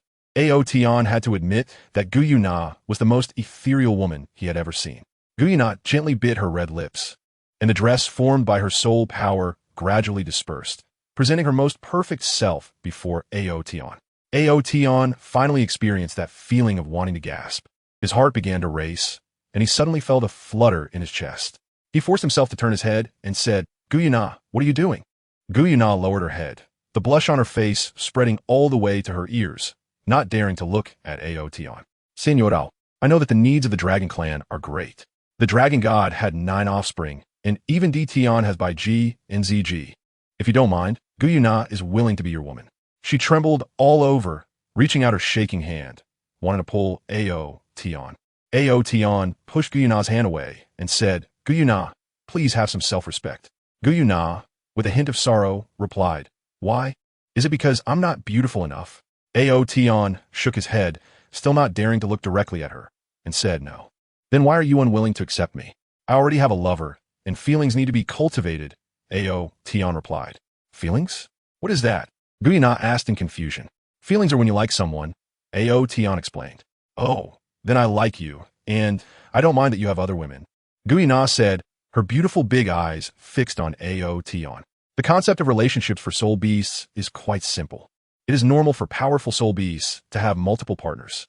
In her eyes, Ao Tian was strong and handsome, making him the best candidate as a partner. Moreover, if she became Ao Tian's woman, perhaps she could persuade him to help the soul beast clan. Ao Tian understood in a soothing devotion. He certainly wouldn't think that his charm was so great that a noble woman would offer her precious body to him upon their first meeting. Her primary goal, after all, was for the future of the soul beast clan. Ao Tian couldn't help but admire Gu Yuna, who was willing to sacrifice herself for the future of the soul beasts. He sighed and said, Put on your clothes. If you want to be friends with me, that's fine, but there's no need to do this. If you keep this up, I might just leave. Gu Yuna felt a rush of urgency in her heart and quickly stepped forward to try to stop Ao Tian. At this moment, Ao Tian was filled with and dared not let her approach. With a helpless sigh, he suddenly disappeared, leaving the place directly. The barrier was about to disappear, so you should quickly get dressed. Ao Tian's words echoed in Gu Yuna's ears. Gu Yuna was stunned for a moment, and then a long dress appeared on her body again, but her flushed face would take some time to recover. Senior Ao has left, she murmured, her voice filled with endless loneliness. Chapter 52. Gu Yuna's decision outside the wooden house. D Tian and the others noticed the barrier had vanished and called out, Master? Gu Yuna quickly adjusted her clothes, and with her soul power in motion, her complexion rapidly returned to its previous, slightly pale state. She said lightly, Come in. D Tian and the others walked in and found that the large room was left with only Gu Yuna. Master, where is Senior Ao? We just saw the horse that Senior Ao rode is gone, D Tian asked. Gu Yuna sighed and replied, Senior Ao has left. D Tian was taken aback and hurriedly asked, Did Senior Ao agree to help us? Gu Yuna shook her head and said no. D Tian suddenly felt a great sense of loss and said, Why? Senior Ao is not human. Why does he protect humans so much? Master, do we still have hope for the soul beasts? ZG looked at Gu Yuna. Gu Yuna sighed in her heart. She knew that if she didn't encourage her subordinates a bit, it might cause their faith to collapse. She put on a smile and said, Don't worry. I will find a way to persuade Senior Ao. Even if in the end Senior Ao still refuses to help us, I will make him help me regain my strength. As long as my strength is restored, even if we can't eliminate humans, we will still have the power to protect ourselves. Trust me, our future will definitely be bright. ZG looked at Gu Yuna seriously and said, Master, I believe in you. I believe in you too, D Tian said. Xiong and the others also voiced their support. Gu Yuna had always been their spiritual pillar. As long as Gu Yuna was there, their faith would not collapse. Ao Tian actually left, and Xiao Wu suddenly felt very dejected, her small face showing her unhappiness. She wondered if she would have the chance to see him again in the future. Gu Yuna's gaze fell on Xiao Wu, and she waved her hand gently, saying, Little sister, come over here to sister. Xiao Wu didn't dare to approach and looked up at her mother. Go ahead, Xiao Wu's mother said, giving her a gentle push. Xiao Wu nodded, feeling nervous, and took small steps toward Gu Yuna. From the previous conversation, she already knew that this beautiful sister was the highest leader of the soul beasts. She was just a small 10,000-year-old transformed soul beast. So how could she not feel anxious? Master, Xiao Wu said as she arrived in front of Gu Yuna, mimicking how Tian and the others called her. Seeing her cute yet nervous look, Tian and the others couldn't help but smile, feeling more fond of this little girl. Gu Yuna sat down, holding Xiao Wu on her lap, and asked, Xiao Wu, you don't need to call me master, just call me sister. Can you tell me what your relationship with Ao Senior is? Sister, we are classmates, Xiao Wu replied. Classmates? What is that? Gu Yuna asked, puzzled. She looked at Tian and the others, who shook their heads in unison. Xiao Wu explained, after soul beasts transform into humans, they need to feel human aura to cultivate. So, I entered a junior soul master academy to learn human knowledge. Ao Tian also went there to study and is in the same class as me. Gu Yuna nodded and said, Ao Senior must have just awakened and is not familiar with the human world, so he went there to learn. Tian and the others slightly nodded in agreement with Gu Yuna's guess. Can you take sister to find him? Gu Yuna asked. Xiao Wu replied. He said he lives in Wuhuan City. Tian's expression changed and said, Master, you cannot go there. Why? Gu Yuna asked. Tian explained. Wuhuan City is currently the most powerful force on Douluo Continent, with many titled Douluo, and the strongest has even reached level 99, only slightly weaker than me. You are injured now and absolutely cannot go there. Although Tian and the others had been in this place for a long time, they occasionally learned about the situation outside and knew that the Wuhuan Hall was currently the strongest soul master force. Gu Yuna said, don't worry. The day of battle with humans has not yet come. She looked at Xiao Wu and continued to ask, Xiao Wu, where is your academy? In Notting City. Then can you take sister to Notting City? School hasn't started yet. There is still more than 2 months of vacation, Xiao Wu replied. Then when school starts, can you take sister to find Ao Senior? Xiao Wu thought for a moment and said, okay. Between humans and soul beasts, she still chose soul beasts. After hearing Gu Yuna describe the tragic fate of soul beasts, she felt deeply for them. In her heart, she actually hoped that Ao Tian could help Gu Yuna. Master, are you really going to the human world? Tian asked worriedly. Gu Yuna replied. Ao Senior is our hope for rising. We cannot miss this opportunity. Then let us accompany you, Tian requested. Gu Yuna shook her head and said no. If you all enter the human world together, it will make us a bigger target. If we accidentally expose our identities, it may attract those from the God realm. But your safety? Don't worry. It's not easy for human titled Douluo to capture me. You all stay here to cultivate and try not to expose yourselves. If I need you, I will contact you. Tian and the others had to agree. Gu Yuna smiled and said, Xiao Wu, you can stay here with sister for these 2 months. Okay. Xiao Wu really liked Gu Yuna. This sister was very beautiful and made her feel good. Sister, can I ask you a question? Xiao Wu said. What do you want to know? Gu Yuna asked.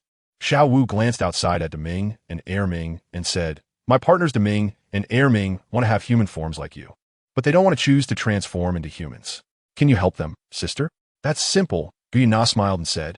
Their strength is still a bit low. Once they become stronger and break through 10,000 years of cultivation, they will be able to transform into human forms. Gu Yuna looked at Tian and said, Tian, these 2 little ones have good potential. I'll leave them in your care. Don't worry. I will train them well, Tian grinned. After Ao Tian left the core area of the Stardo forest, his figure appeared outside the forest. Beside him stood Longma. Really? Trying to use beauty to tempt me into helping the spirit beasts? Ao Tian curled his lips, not expecting that Gu Yuna was actually such a person.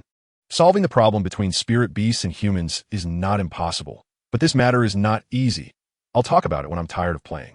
Since Xiao Wu has already been sent back and the dragon clan inside has seen her, with more than 2 months left in the holiday, let us head back to Spirit City.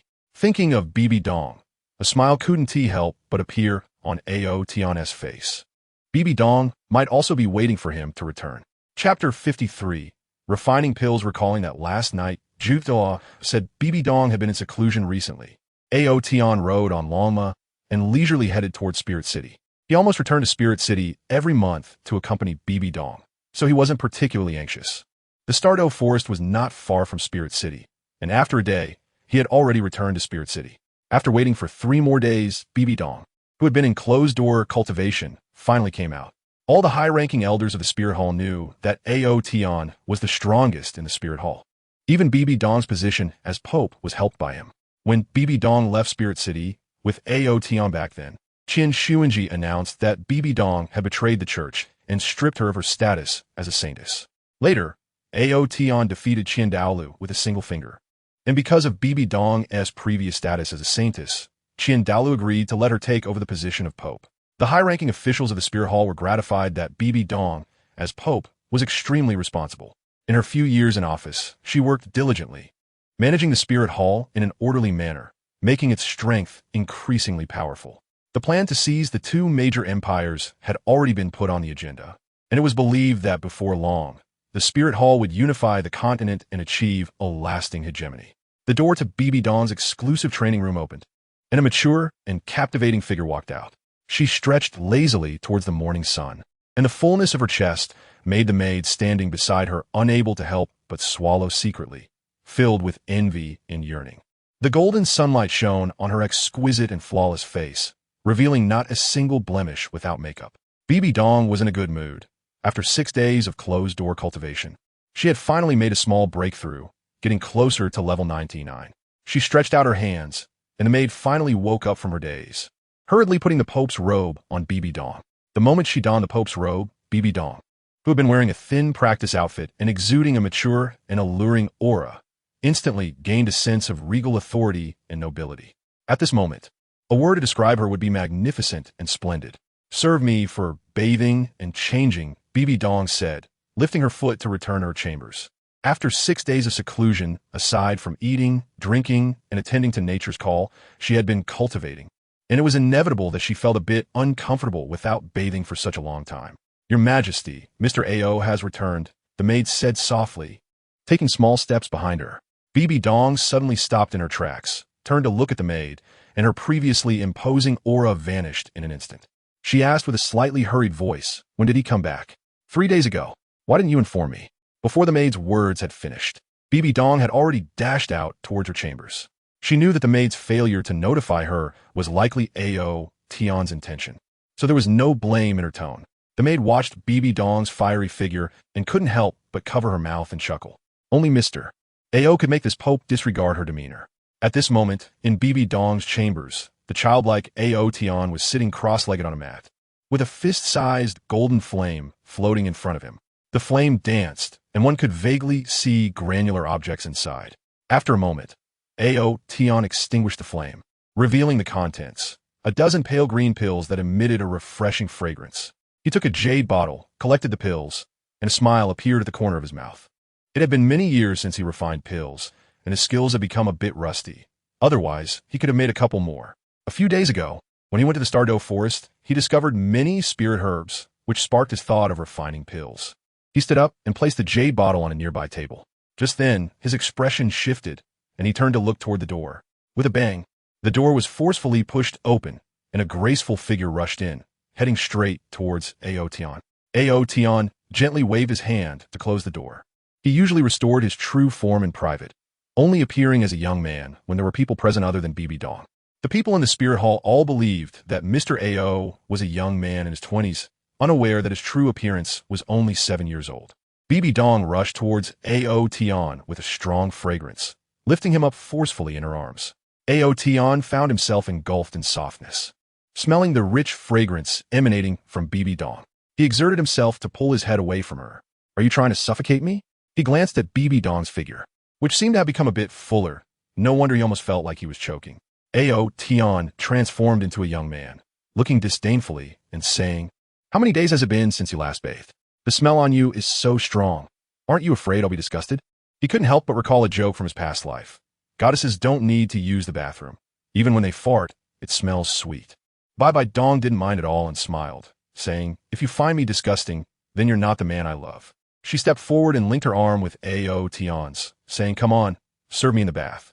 Ao Tian looked troubled and said, "Is this really okay?" Bibi Dong rolled her eyes at him and replied, "It's not the first time. Stop pretending." "All right then." About an hour later, the two finally came out.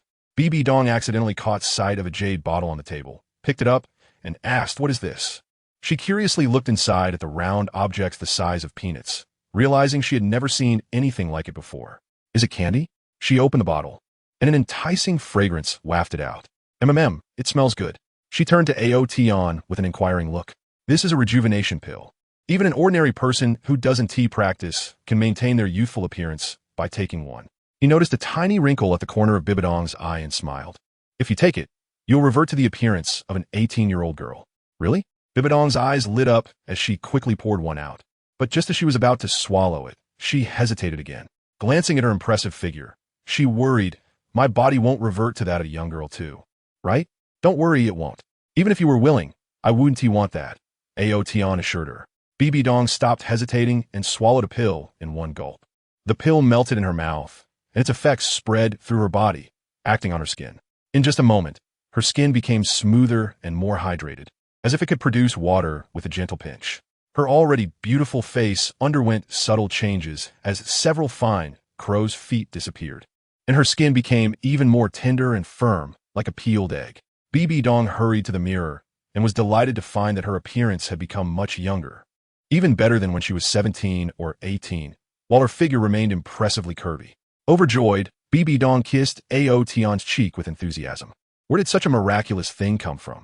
I just refined it casually, Ao Tian replied, and then briefly educated Bibi Dong about the knowledge of pills. I didn't expect there to be such magical knowledge in this world, Bibi Dong exclaimed. Your man knows a lot more than this. Ao Tian chuckled. He then asked, do you want to bring Xiao Nana back to play for a few days? Chapter 54. Check up. Bibi Dong shook her head. No need. She has an important mission in the Heaven-Do Empire recently. What mission? Ao Tian asked curiously. To replace the prince of the Heaven-Do Empire, Bibi Dong replied. Is it that Xueqing, huh? Yeah. Bibi Dong nodded. It's better not to distract her. Let's talk after she succeeds. Don't worry. She will definitely succeed, Ao Tian said. Bibi Dong looked at Ao Tian and complained, you obviously possess astonishing strength. If you wanted, the Heaven-Do Empire and the Star Luo Empire would already be ours. Ao Tian held her and said, the process of striving is meaningful, and looking back on it in the future will be the most beautiful. If everything is given to you directly, what is there left to pursue in life? It's like your cultivation. I could directly enhance it, but that would only be like pulling up seedlings to help them grow, which could actually cause harm. Bibi Dong rolled her eyes at Ao Tian and said, you always manage to come up with a bunch of theories. She stood up, glanced at the sunlight outside, and said, it's almost noon, let's go eat. By the way, I accepted a disciple a while ago. Did you know? Ao Tian shook his head. He knew the name of Bibi Dong's disciple, but he didn't know she was taken in recently. Bibi Dong said, her name is Xiao. I'll ask someone to call her to join us for dinner. Ao Tian held Bibi Dong as they walked towards the dining area, admiring her slender, yet curvaceous waist. What should we call her for dinner? He asked. Is that okay? Bibi Dong bowed playfully. Hearing her flirtatious tone made Ao Tian shiver slightly, almost giving him goosebumps. All right, you must have something to ask me. And it's related to that Xiao, right? Bibi Dong revealed a triumphant smile and said, you're so clever. Let's talk about it after we finish eating. Once they stepped outside, Bibi Dong immediately let go of Ao Tian, maintaining a certain distance. As the queen, although she did not hide her relationship with Ao Tian, she still had to uphold her queenly dignity. If others saw her in such a delicate and affectionate manner, her established image of authority and nobility would crumble. She waved to a maid standing respectfully a short distance away, instructing her to call Xiao over to join them for dinner. After the maid left, she and Ao Tian headed towards the dining area. After Ao Tian and Bibi Dong sat down at the dining table, a young girl quickly walked in. The girl had a neat short haircut and looked about 11 or 12 years old, but her body had already developed quite well. There was a hint of nervousness on her exquisite face, and a seductive aura emanated from her. Born with a charm, this kind of woman naturally exudes an alluring vibe, even without actively trying to seduce. Teacher, Xiao called out nervously. She had been apprenticed for a while and had dined with Bibi Dong a few times, yet she still couldn't help but feel anxious. Bibi Dong pointed to the chair opposite her and smiled. Sit down. Xiao obediently sat down, and her big eyes sneakily glanced at Ao Tian, who was smiling at her. Startled, she quickly averted her gaze. Her heart raced a little faster as she thought to herself, how could there be such a handsome man? She had noticed Ao Tian's presence when she entered. He was the most attractive man she had ever seen, which compelled her to sneak a look, only to be caught by Ao Tian. She was curious about the identity of this handsome man who could sit so intimately with her teacher. Bibi Dong introduced. Ao Tian, this is my new disciple, Xiao Nana. You can call him Mr. Ao. He's my lover. After saying this, a hint of blush appeared on Bibi Dong's delicate face.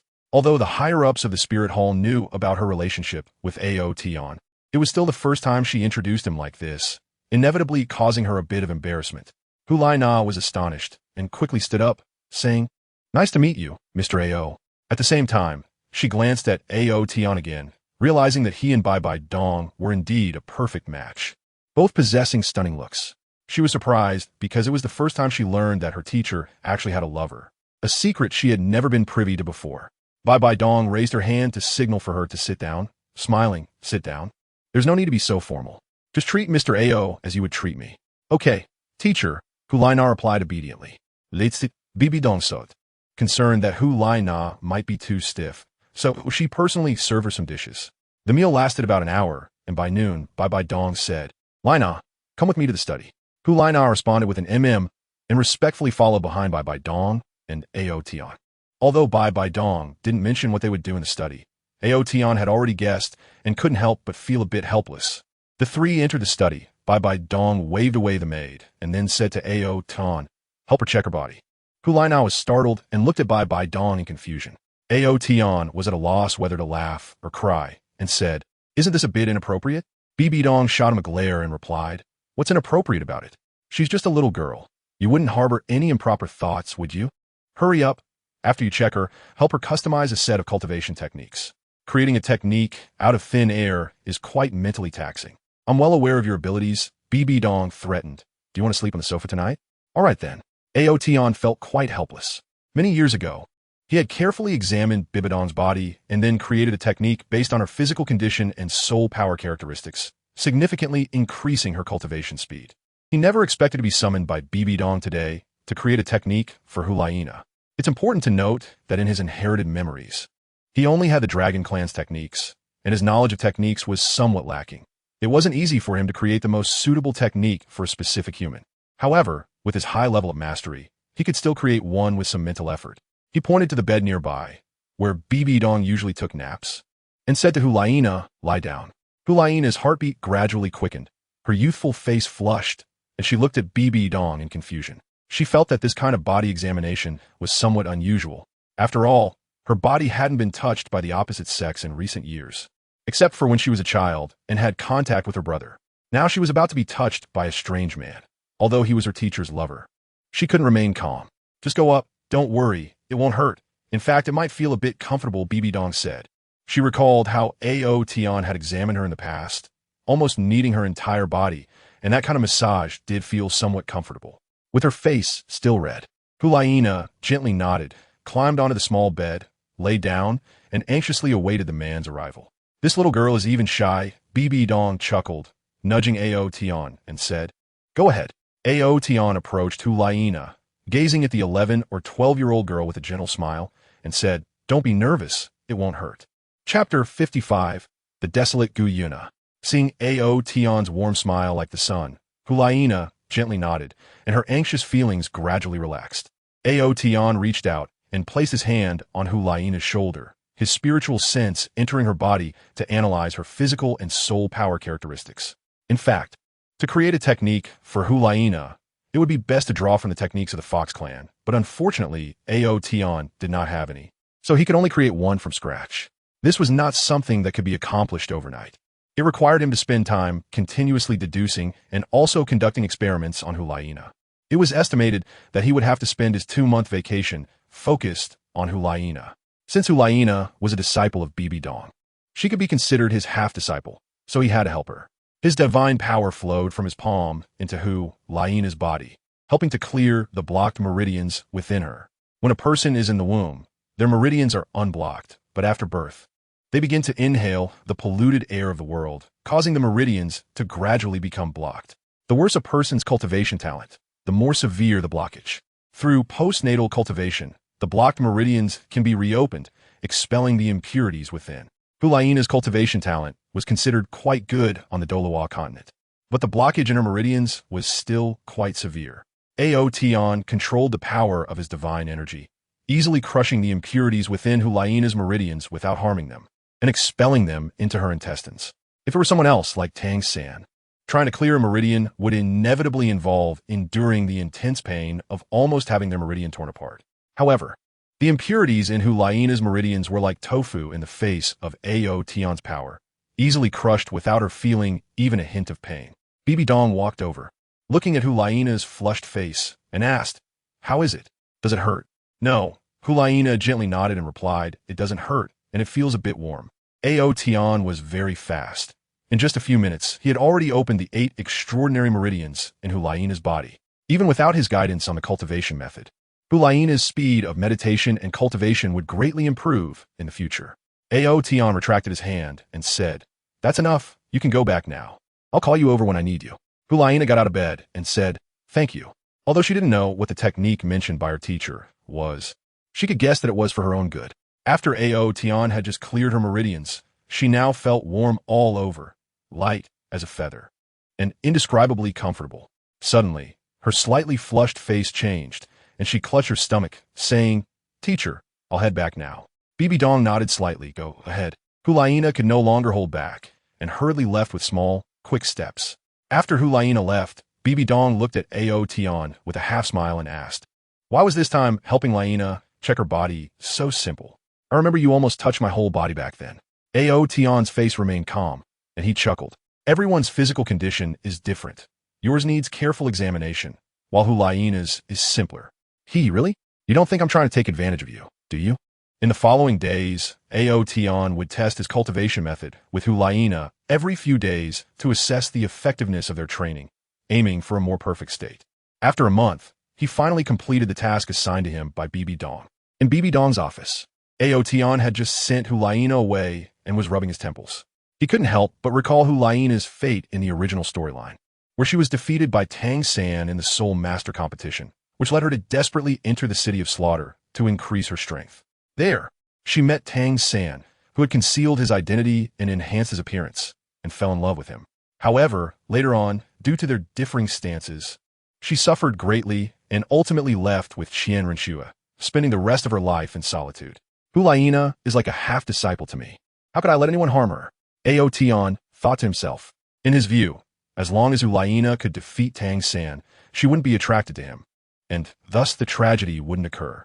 Noticing Ao Tian's gesture of rubbing his temples, Bibi Dong approached him with concern. "You must be tired. Let me give you a massage." Time passed quickly, and 2 months later, Ao Tian rode his dragon horse towards Nodding City. His body had not yet fully developed, and spending all day by Bibi Dong's side became dull. Witnessing the progression of the storyline in Nodding City was a source of enjoyment for him. When the small city appeared at the end of the road, Ao Tian smiled. "I wonder if that little girl Xiao Wu will go to Nodding Academy?" He pondered. In fact, his divine sense could cover the entire planet, and knowing Xiao Wu's whereabouts was just a thought away. However, knowing too much in advance would take away the fun. When he constantly released his divine sense, a dragon should always keep some surprises. He wasn't worried about Xiao Wu's safety. She had already entered the core area of the Stardow Forest and met the top soul beasts, including the Silver Dragon King. If she wanted to come out, those beings would surely look after her. Thinking of this, Ao Tian had a premonition that Gu Yuna might take the opportunity of Xiao Wu coming to Nodding Academy to find him. The thought of the ethereal Gu Yuna made Ao Tian feel a bit helpless. That woman valued the mission of the Soul Beast clan more than herself, and she wasn't easy to deal with. Perhaps she was already waiting for him in Nodding City at that moment. As Ao Tian rode his dragon horse into Nodding City, he didn't head to Nodding Academy, but instead went to the best hotel in the city. The academy wouldn't start until tomorrow, and he needed a good place to stay for the night. A handsome young boy riding a pure white steed attracted countless gazes along the way. Suddenly, Ao Tian furrowed his brow and pulled the reins, bringing the dragon horse to a stop. Ahead, 2 figures, one large and one small, were running at high speed towards him, nearly colliding with the dragon horse. In the distance, someone shouted angrily, "Don't run! Someone stole my purse! Catch the thief!" Ao Tian looked at the 2 fleeing figures with a strange expression, one large and one small, and they didn't stop as they passed by him. It turned out to be Gu Yuna and Xiao Wu, who had stolen someone's money pouch and were being chased. One was a 10,000-year-old soul beast in human form, and the other was a dignified dragon king, the leader of soul beasts, yet they were stealing a person's money pouch. Xiao Wu was being dragged along by Gu Yuna, moving so quickly that she almost seemed to float. "Sister, wait a moment, I saw the dragon horse," Xiao Wu exclaimed. "Where?" Gu Yuna immediately stopped, her voice filled with surprise as she looked around, soon spotting Ao Tian, who was sitting on horseback, looking at them with a strange expression. "Ao Tian Sr." Gu Yuna called out, her voice filled with surprise and a hint of grievance. Although Ao Tian had changed his form, His aura still allowed her to recognize him at a glance. Chapter 56. In a dilemma, Gu Yuna had heard Xiao Wu say that Ao Tian was using a 7-year-old identity at the academy. That was why she could recognize him so quickly. Upon discovering Ao Tian's arrival, Gu Yuna stopped fleeing. With Ao Tian Sr. here, what was there to worry about? A senior won't just watch someone die without helping, right? When Ao Tian saw the Silver Dragon King, he initially didn't want to pay attention. But upon noticing the pitiful appearance of the other party and Xiao Wu, his heart softened a bit, whether he admitted it or not. They indeed shared the same bloodline flowing within them. During the brief moment when Gu Yuna and Xiao Wu paused, the person who was shouting about catching a thief had already caught up. It was a fat man, looking around 40, with a big belly and 2 small mustaches on his lips. His appearance was truly unflattering, exuding a lewd aura at all times. However, his clothes were quite luxurious, adorned in brocade and silk, with several jade rings on his fingers and a pure gold necklace around his neck, radiating a strong nouveau riche vibe. It's no wonder Gu Yuna chose this person. The middle-aged fat man was panting heavily, his gaze fixed tightly on Gu Yuna, a look that seemed to want to strip her of her clothes and devour her bit by bit. Return the money bag to him, Ao Tian said. Gu Yuna held a heavy money bag in her hand, which must have contained quite a few gold soul coins. She hesitated, having finally gotten some money. Did she really want to return it? Xiao Wu nudged her and whispered, "Sister, Ao Tian is very wealthy. Let's just return the money to him." "All right, then I'll return it to you." Gu Yuna threw the money bag to the middle-aged man, but her brows furrowed. The fat man's gaze made her very uncomfortable. Among the crowd of onlookers, there were many similar gazes. She understood that these human males were definitely attracted to her beauty and body, wanting to be with her. If it weren't for being in the human world, worried about attracting the attention of human soul masters, she would have long since devoured these despicable guys. After all, she had already planned to stay here and engage in a long-term war of attrition with Ao Tian, naturally not wanting to be troubled. The middle-aged fat man received the money bag, his eyes glinting as he stared at Gu Yuna, swallowing hard a few times, and said, "You think returning my money bag means nothing happened? What do you want to do instead? Hey, stealing is a criminal offense, and you could go to jail. But if you can serve me for a while, I might not press charges." As he spoke, the fat man was still swallowing. The woman before him was simply too enticing, almost like a fairy. If he could spend a night with the fairy, he would be willing to shorten his life by 10 years. Just as the fat man was lost in his fantasies, waiting for Gu Yuna to relent, a somewhat immature yet commanding voice rang out, "Get lost." Ao Tian only said one word, but along with it came a powerful aura of a soul master, causing everyone around to shudder and hurriedly retreat.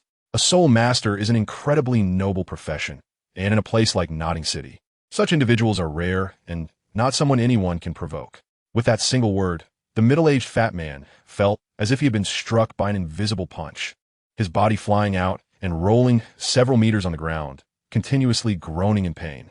At the same time, a terrifying killing intent enveloped him, making him feel as if his soul was about to flee, nearly causing him to lose control of his bladder.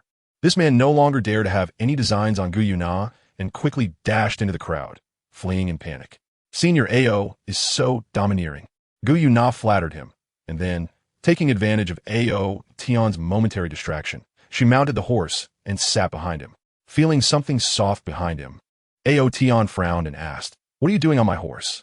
Gu Yuna did not answer his question and called out to Xiao Wu, "Xiao Wu, hurry up and get on the horse." "Okay." Xiao Wu responded and also jumped onto the horse, landing in front of Ao Tian. Now, Ao Tian found himself caught between the two, unable to advance or retreat. Gu Yuna's eyes sparkled with cunning as she pretended to be on the verge of tears and said, "Senior Ao, you've taken away the money I had. And if you don't take care of us, Xiao Wu and I might starve to death on the streets. Can you really bear to abandon us, 2 weak women?" Ao Tian was speechless. How could a dignified dragon king starve to death? However, considering that he had shared a bed with Xiao Wu for a year, he couldn't bear to drive Gu Yuna away. He squeezed his legs against the horse's belly, and the dragon horse continued to move forward.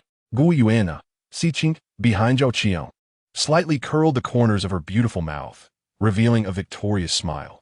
During these 2 months, she had carefully inquired about Ao Tian from Xiao Wu and concluded that Ao Tian's weakness was being soft-hearted rather than hard. For example, he was very tolerant towards Xiao Wu. As long as she acted cute, he would generally agree to whatever she wanted. Therefore, She decided to adopt a soft strategy in her future battles with Ao Tian. Whether she could win over Ao Tian was not important. What mattered was helping him restore his cultivation and fulfilling a promise to the soul beasts. Ao Tian was squeezed in the middle between the soft bodies in front and behind, which was quite uncomfortable, especially with the inevitable bumps on the horse's back. Fortunately, the dragon horse was fast, and they arrived in front of the Nottingham Hotel in less than 10 minutes. After dismounting, Ao Tian let out a sigh of relief, handed the dragon horse over to the hotel staff, and entered the hotel. Gu Na and Xiao Wu followed behind, curiously looking at the luxurious hotel. She and Xiao Wu had set off from the Star-Do Forest 10 days ago to come to Nottingham City. She had never experienced such luxurious human hotels and top-notch service before. Ao Tian, extravagant and experienced, booked 2 of the top-tier rooms and ordered some signature dishes. Before long, in Ao Tian's room, Gu Na was eagerly devouring the dishes that had just been served, praising them repeatedly. The 2 beautiful women, one tall and one short, transformed into foodies, with most of the delicious food ending up in their stomachs. After they were full, Ao Tian finally began to ask Gu Na about the reason for stealing money. Gu Na, feeling a bit wronged, said, "The human world is too complicated. Eating costs money, living costs money, buying clothes also costs money, and we don't have that currency." She glanced at Xiao Wu, causing Xiao Wu to blush and lower her head, and continued, "Later, this girl Xiao Wu suggested that I steal, specifically targeting wealthy people, which is how I managed to come to Nottingham City. Senior Ao, I have endured all sorts of hardships just to find you." Gu Na tried her best to appear more fragile, feigning a pitiful look. "After all, in front of senior like you, she truly is just a little girl. So there is no shame in acting like this." Ao Tian was somewhat speechless.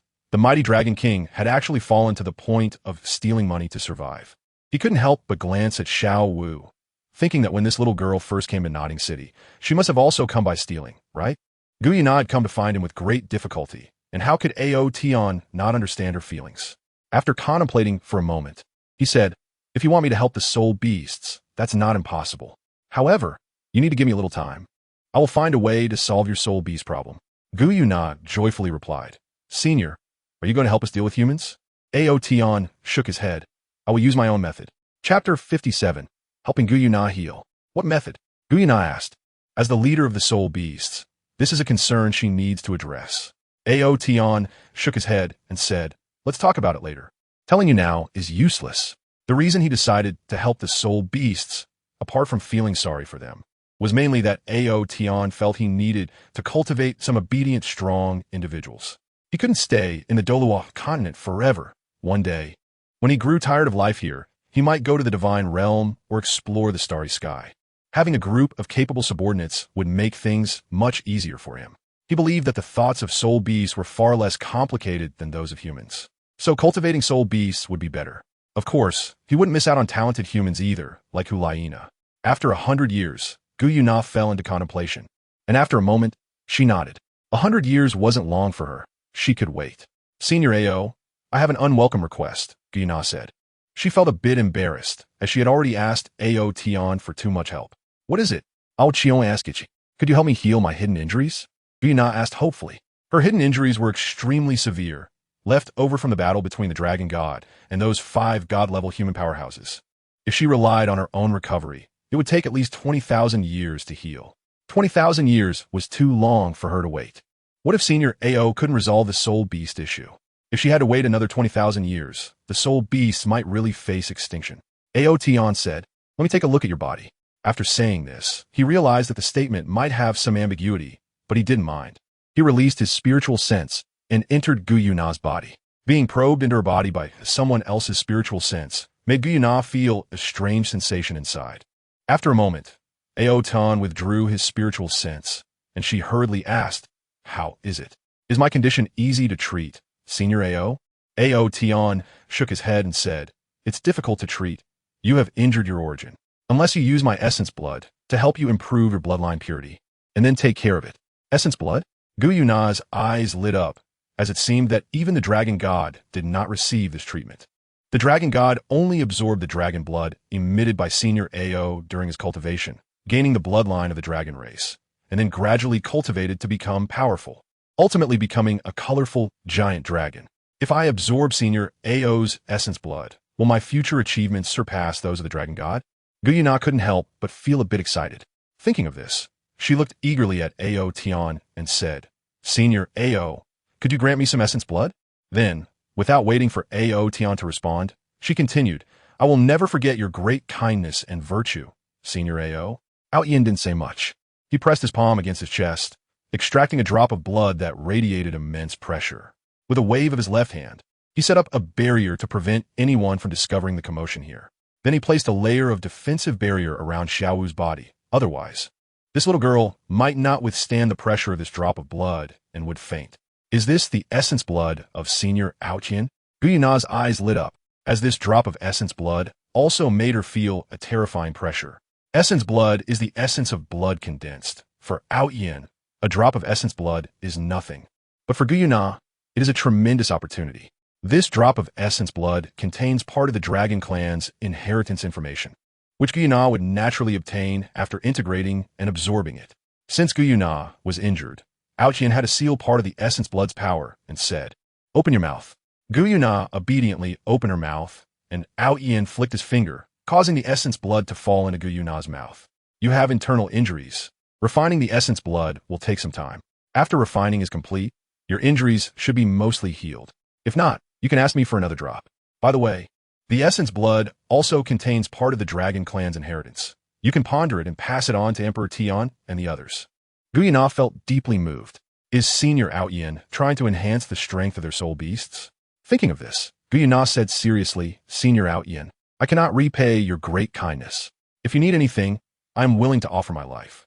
Ao Tian reached out to interrupt her, saying, All right, you should go back to your forest tomorrow. With you looking like this, it's only a matter of time before something happens in the human world. Gu Yuna's pretty face flushed slightly, feeling that Ao Tian was indirectly praising her beauty. Ao Tian waved and said, You two go back to your room. I need a rest. Gu Yuna stood up, gracefully bowed, and took Xiao Wu to the next room. If Xiao Donger knew that there was a beauty, not inferior to her, who often wanted to offer herself to me, I wonder if she would rush over from the Spirit City. After Gu Yuna brought Xiao Wu back to the room, she excitedly sat cross-legged on the bed and began to refine and absorb Ao Tian's blood essence. As soon as she started absorbing it, she noticed that her bloodline was improving, and she vaguely saw some extremely profound inheritances. Her original internal injuries were also recovering at a speed several times faster than before. Seeing Gu Yuna so seriously healing, Xiao Wu did not disturb her and went to take a bath. When she finished and came out, she saw Gu Yuna still sitting there and couldn't help but say, Sister Nara, you haven't bathed for a few days. Aren't you going to wash up? Xiao Wu noticed that Gu Yuna's once pleasant body fragrance had become a bit stronger, and if she slept together with Gu Yuna, she would not be able to sleep. Gu Yuna then opened her eyes, got off the bed, still feeling somewhat unfinished. However, she also understood that with the blood essence from Senior Ao, her recovery time would be greatly shortened, so there was no need to rush. After taking a bath, Gu Yuna came out with her silver hair down. Her hair was much shorter than before, just reaching her slender waist, and her skin was so good that it made Xiao Wu envious.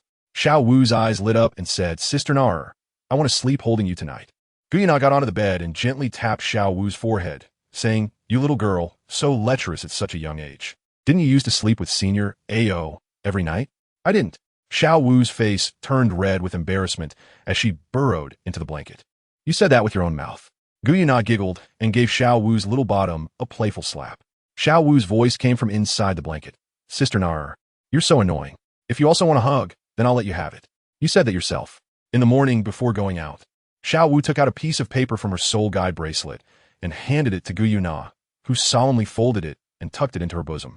Then they met up with Ao Tian and left the hotel together. Ao Tian and Xiao Wu mounted the horse and looked at Gu Yuna, saying, Are you eager to follow me? I'll give you this opportunity. Go back and cultivate well, and let me see how far you can go. After saying that, he rode off on the dragon horse, holding Xiao Wu's small waist with both hands, heading towards Nodding Academy.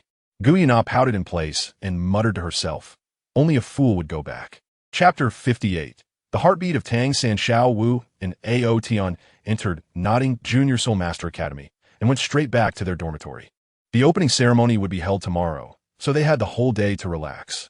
The work-study student dormitory was missing two people. One was Wang Sheng, and the other was a sixth grader who graduated together with Wang Sheng. According to the other work-study students who had already arrived, Wang Sheng had improved his soul power by a small level during the break and was already preparing to take the exam for the Intermediate Soul Master Academy. Ao Tian smiled, but did not speak. The talent of that Wang Sheng, which was originally very poor, was invisibly improved after being infused with spiritual energy by him, which could be considered a rare opportunity. Xiao Qinyu also graduated from Notting Academy and is said to have gone to the same intermediate academy as Wang Sheng. Ao Tian and Xiao arrived relatively early. The work-study students returning to the dormitory would run up to Xiao Wu and greet her respectfully, calling her sister Xiao Wu. Xiao Wu's big eyes curved into crescent shapes as she stood there with a smile, enjoying the feeling of being the big sister. Ao Tian saw this and took out the mattress and quilt, saying, "Set it up." Xiao Wu immediately pouted and said unhappily, "Why do I have to set it up?" Ao Tian glanced at her and said, "Then you can sleep by yourself from now on." "Oh, right, you don't have a blanket yet. You can go out and buy one now. Don't be like that." Xiao Wu quickly jumped onto the bed and diligently arranged the mattress and bedding. Ao Tian was quite satisfied and said, "You owe me so much money. I estimate you won't be able to pay it back for years. So, why don't you work as my maid for now, and I'll deduct the debt from your salary. More than 500 gold soul coins? That would kill me." Xiao Wu murmured softly, "Are you going to do it or not?" Ao Tian asked, crossing his arms and looking at her with a smile. "Can I do it?" Xiao Wu replied with a face full of resentment. She quickly made the bed, patted the edge of it, and said, "Please have a seat." "The little maid is adapting quite quickly," Ao Tian said, sitting down with satisfaction. Xiao Wu pointed her chin at the opposite side and said, "Do you remember your bet with the master? Today, you're going to compete with Tang San, but this is really unfair. I truly feel sorry for Tang San." "How could I forget?" Ao Tian replied. "It was the master who brought it up first." He was a bit displeased with the other party's attitude of being the most knowledgeable and authoritative, which was why he took it on. He was curious whether Tang San's cultivation speed would improve dramatically under his pressure. "Why hasn't he come yet? I'm getting a bit impatient," Xiao Wu said. Ao Tian glanced at her and said, "You're bored and want to watch the fun, right?" Xiao Wu stuck out her little pink tongue. Just then, Tang San's voice came from outside. "Classmate Gu Na, this is the 7th dormitory." Ao Tian and Xiao Wu turned their heads to look at the door at the same time, and the first thing they saw was Tang San's smiling face. During the last semester, Tang San had always behaved very calmly and spoke very little. Ao Tian and his roommates had never seen him smile so brightly before. As Tang San entered the room, he turned around and warmly said, "Come in." Outside the door, a little girl full of ethereal aura walked in. She had a pair of large purple eyes and long, smooth silver hair cascading down her back. Her skin was tender, and her demeanor was cool and fairy-like, exuding an air that made people hesitant to approach. She was holding a set of work-study student uniforms in her hands. This was actually a miniature version of Gu Na, and Ao Tian couldn't help but widen his eyes. He had just heard Tang San call her classmate Gu Na and thought he had misheard. Unexpectedly, it really was Gu Na. The work-study students around them, like Ao Tian, also widened their eyes, and many couldn't help but swallow hard. When they first saw Xiao Wu, they were amazed. And now seeing this even more beautiful girl, their feelings could be described as thrilling. Their hearts raced, faces flushed, and they didn't know where to put their hands. This was love at first sight, a feeling of heart fluttering. "Thank you," Gu Na said, her voice cold and devoid of a smile. Tang San scratched his head, chuckled, and said, "No need to be polite. We will be classmates from now on. It's only right to help each other." He looked at Gu Na, and in his eyes, there was a look of amazement. Even with his adult mindset, he couldn't help but be drawn to this little fairy. He reminded himself several times that she was just a little girl, but he couldn't help wanting to talk to her and care for her. Having lived 2 lives without ever experiencing romantic feelings, he suddenly felt a flutter in his heart, which was an unusual sensation. Just after Tang San finished speaking, he noticed that Gu Na had not responded to him, but was instead looking inside the dormitory. Suddenly, he saw the girl, who had an icy demeanor like a snow lotus, break into a captivating smile. Tang San was stunned. It was as if a spring breeze had come overnight, making thousands of pear trees bloom. He felt completely amazed. Then he saw Gu Na, holding the school uniform, quickly walk inside. When he saw Gu Na stop in front of Ao Tian's bed, Tang San's heart tightened. A feeling of sadness he had never experienced before suddenly surged up. Ao Tian. Gu Na intended to call him Senior Ao, but upon realizing the inappropriateness of the occasion, she simply called him by his name. They actually knew each other, which made Tang San feel uncomfortable as he walked back to his bed alone, casually making his bed while straining to listen to what Gu Na and Ao Tian were talking about. Weren't you told to go home? Why are you here? Ao Tian asked Ichi. Facing Ao Tian's somewhat reproachful words, Guyuna bit her lip and replied, practicing here is the same as practicing at home. And here I can often ask you questions about my training. Could they be family? No, their surnames were different. They might have known each other since childhood. But Guyuna clearly seemed a bit afraid of Ao Tian. Tang San quickly analyzed the relationship between Ao Tian and Guyuna in his heart.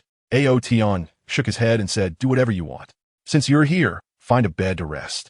Tang San's heart stirred, and his heartbeat gradually began to accelerate.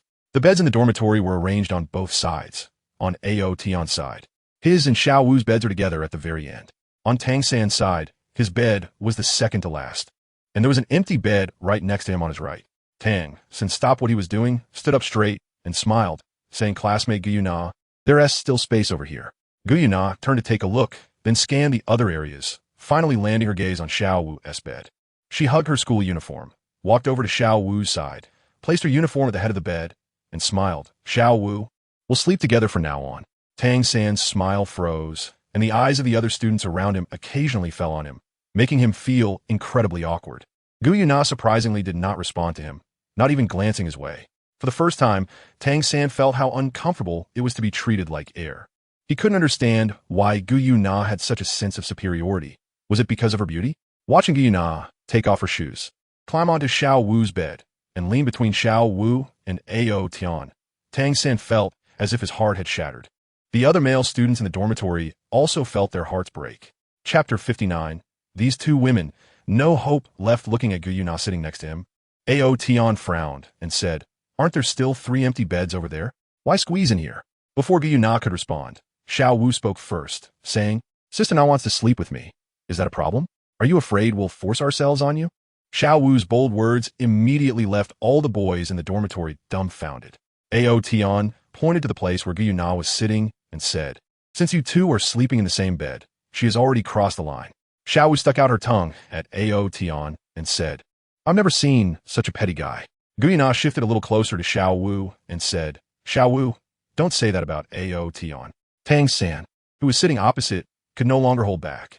He had always told himself that Ao Tian was just a kid, and that looks, wealth, and such were all superficial. But now he actually felt a twinge of jealousy towards Ao Tian. Why should he be born with a golden key, blessed with good looks and cultivation talent? And why should he be so indifferent to that ethereal girl like a fairy? This brief moment of jealousy quickly passed and was suppressed deep in his heart. He understood that it was inappropriate to be jealous of a child, as it would affect his state of mind and cultivation. Tang San stood up and walked to the foot of Ao Tian's bed, looking at Ao Tian, who was leaning against the headboard, and said, Ao Tian, a year ago you made a bet with my teacher. The wager was that if my teacher won, you would have to become his disciple. If you won, my teacher would have to admit his theory had flaws. I've already discussed with my teacher, and our battle will take place in the afternoon. Ao Tian said, you all decide. The dormitory had already started to whisper among themselves, their expressions somewhat excited. They heard that Tang San had reached level 16, advancing 6 levels in just 1 year. Truly a peerless genius. Wow, is Tang San really that impressive? If I had known, I would have tried to get along with him better last semester. With such talent, it's likely that there aren't too many like him on the Douluo Continent. Listening to the discussions of his classmates, Tang San couldn't help but smile slightly. In fact, after absorbing the spirit ring, he had jumped directly from level 10 to level 13, but this was only known to Grandmaster Mashio from the Spirit Hall, himself, and his teacher. So, in the eyes of others, he seemed to have cultivated from level 10 to level 16 in just 1 year, which could scare many people. Tang San looked at Ao Tian's face, wanting to see his reaction, but to his disappointment, Ao Tian's expression didn't change at all, and he didn't even glance at him. Tang San then turned his gaze to Guyuna, who was not far from Ao Tian, wanted to see if this girl, who seemed indifferent to everything, would be surprised upon hearing about his talent. However, he saw that the girl was looking at him with a face full of killing intent. Guyuna said coldly, who is your teacher? Tang San felt a chill wash over him, as if the weather had suddenly turned to winter, making him shiver involuntarily. He was somewhat confused, but still answered, everyone calls my teacher the master. Guyuna's voice was icy as she said, what kind of nonsense master is he? To be worthy of being Ao Tian's teacher? I will kill him right now. After saying that, she stood up and was about to get out of bed.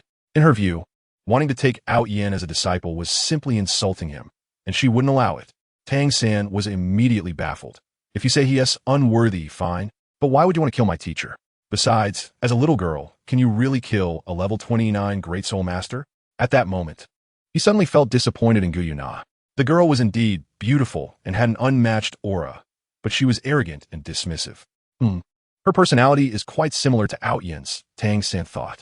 Seeing Guyuna standing up with killing intent, Ao Tian said, "Sit down." Guyuna, who had just wanted to get out of bed, stopped and turned to say, "That person is not worthy to be your teacher." "I know. Then why do you still?" Ao Tian helplessly said, "You don't need to worry about this matter." "Oh." Guyu then obediently sat down. Since Ao Sr. said so, she guessed that the person called Master must have something extraordinary about him, which is why Ao Sr. would bet with him. Tang San stood there, once again feeling the pain of being ignored. Angrily, he turned around and left the dormitory.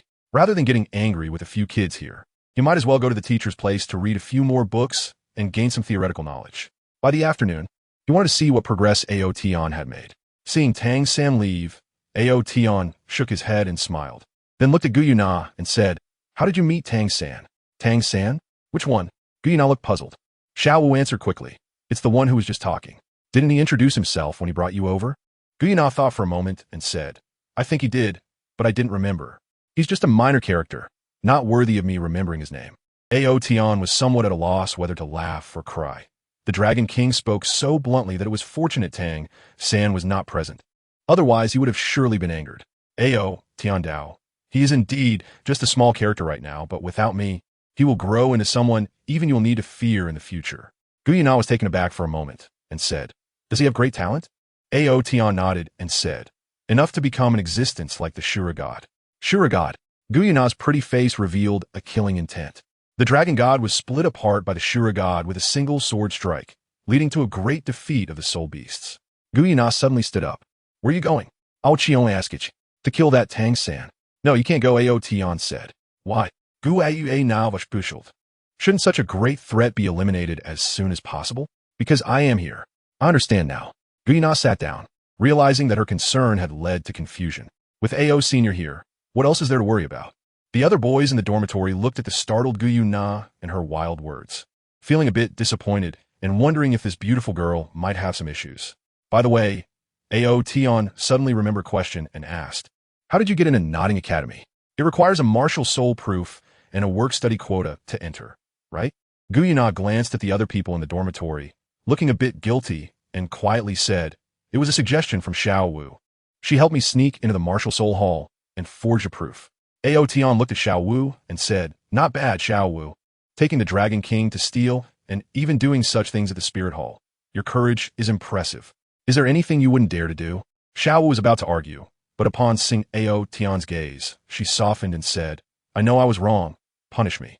Guyuna said, "Xiao Wu, you did nothing wrong. If it weren't for you teaching me these things, we would have starved to death on the road. And I wouldn't have been able to come here and follow Ao Tian." "Sister Na, really?" Xiao Wu looked at Guyuna with innocent eyes. "Really?" Guyuna nodded seriously. Ao Tian thought, these two women are hopeless.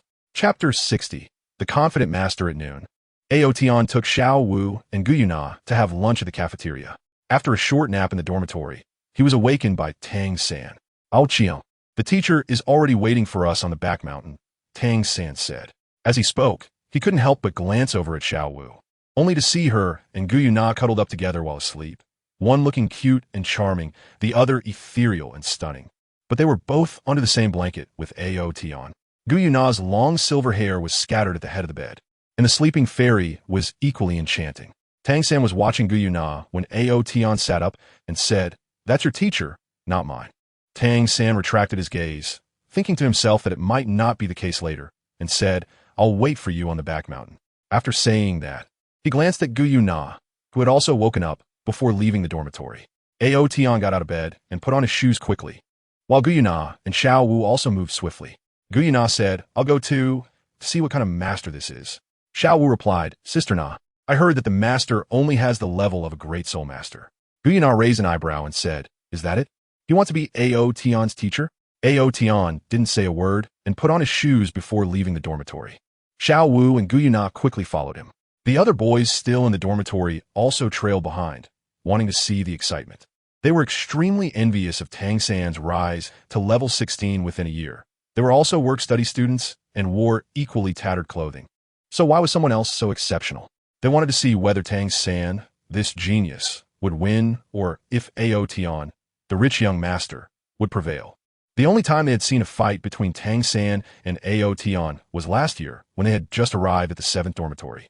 At that time, Ao Tian had easily defeated Tang San. Now, a year later, with Tang San having risen 6 levels, could he easily defeat Ao Tian? At the back mountain of the academy, the master had been waiting for a long time. Beside him stood another middle-aged man who looked a bit more handsome than the master, dressed in a gray robe, with a slightly protruding chin and a gentle smile on his face. He was the principal of the nodding Junior Soul Master Academy and a friend of the master. The principal looked at the small hill and said with a smile, "This place has become a battleground for those little brats." Noticing that the master did not respond, he continued, "Is that kid Ao Tian really that talented? You've gone to such lengths to recruit him as a disciple." The master finally nodded and said, "That kid's talent, while not as good as Xiao San's, is still quite rare. He has innate, full soul power, coupled with a dragon-type beast of martial soul. If he doesn't go astray, he will definitely become a titled Douluo in the future. Wow, I can't believe our academy has recruited such a talented disciple. Wait, did you just say that his talent isn't as good as your disciple Tang San's?" The principal widened his eyes and continued to ask, "Isn't your disciple's martial soul blue silver grass? Even with innate full soul power, it can't compare to this Ao Tian. Can it? Who said Xiao San only has one martial soul?" The master's lips curled into a smile. "Dual martial souls." The principal couldn't help but exclaim. After taking a few deep breaths, he said, "Xiao Gang, having such a disciple is a blessing from heaven. As long as you train him well, he will surely bring you honor in the future." The master nodded slightly, not denying the principal's words. Bringing honor to himself was also a small selfish desire of his in teaching Tang San. "Can you tell me what his second martial soul is?" the principal asked curiously. The master shook his head. "Xiao San's second martial soul is extraordinary and cannot be disclosed." He had already guessed who Tang San's father was. And considering the tense relations between Tang Hao and the Spirit Hall, how could he dare to reveal it? Even though the principal was his good friend, he couldn't say. The principal shook his head, not insisting. He said, "This Ao Tian is also quite good. You must accept him. When you have 2 titled Douluos in your school, I can ride on your coattails because they came from our nodding academy. Haha." The master nodded and said, "Don't worry, I've already checked Xiao San's cultivation. During these 2 months of vacation, he hasn't slacked off and has already reached level 16. From what he said, Ao Tian hasn't practiced even once last semester, so he should still be around level 11. Today's battle has no suspense." The principal frowned and said, "He hasn't practiced even once? Is this Ao Tian really that lazy?" The master replied, "Xiao San said that Ao Tian's family is very wealthy, and it's normal for such rich kids to be lazy. Don't worry, once he becomes my disciple, I will train him well." Just then, Tang San was quickly walking up from the foot of the hill. Not far behind him, Ao Tian was slowly coming up with Xiao Wu and Gu Yuna. Tang San reached the top of the hill and called out, "Teacher." The master nodded, looking down, his gaze briefly lingering on Ao Tian before settling on Gu Yuna. "That girl must be Gu Yuna, right?" the master asked. The principal nodded and said, "Yes. Her martial soul is a silver dragon, and she also has innate full soul power. I happened to be at the academic office when she registered, but unfortunately, she refused to show us her martial soul." The master frowned and asked, "Ao Tian has a gold dragon martial soul, and this Gu Yuna has a silver dragon martial soul. Could they have some connection?" The principal laughed heartily and said, "What does it matter?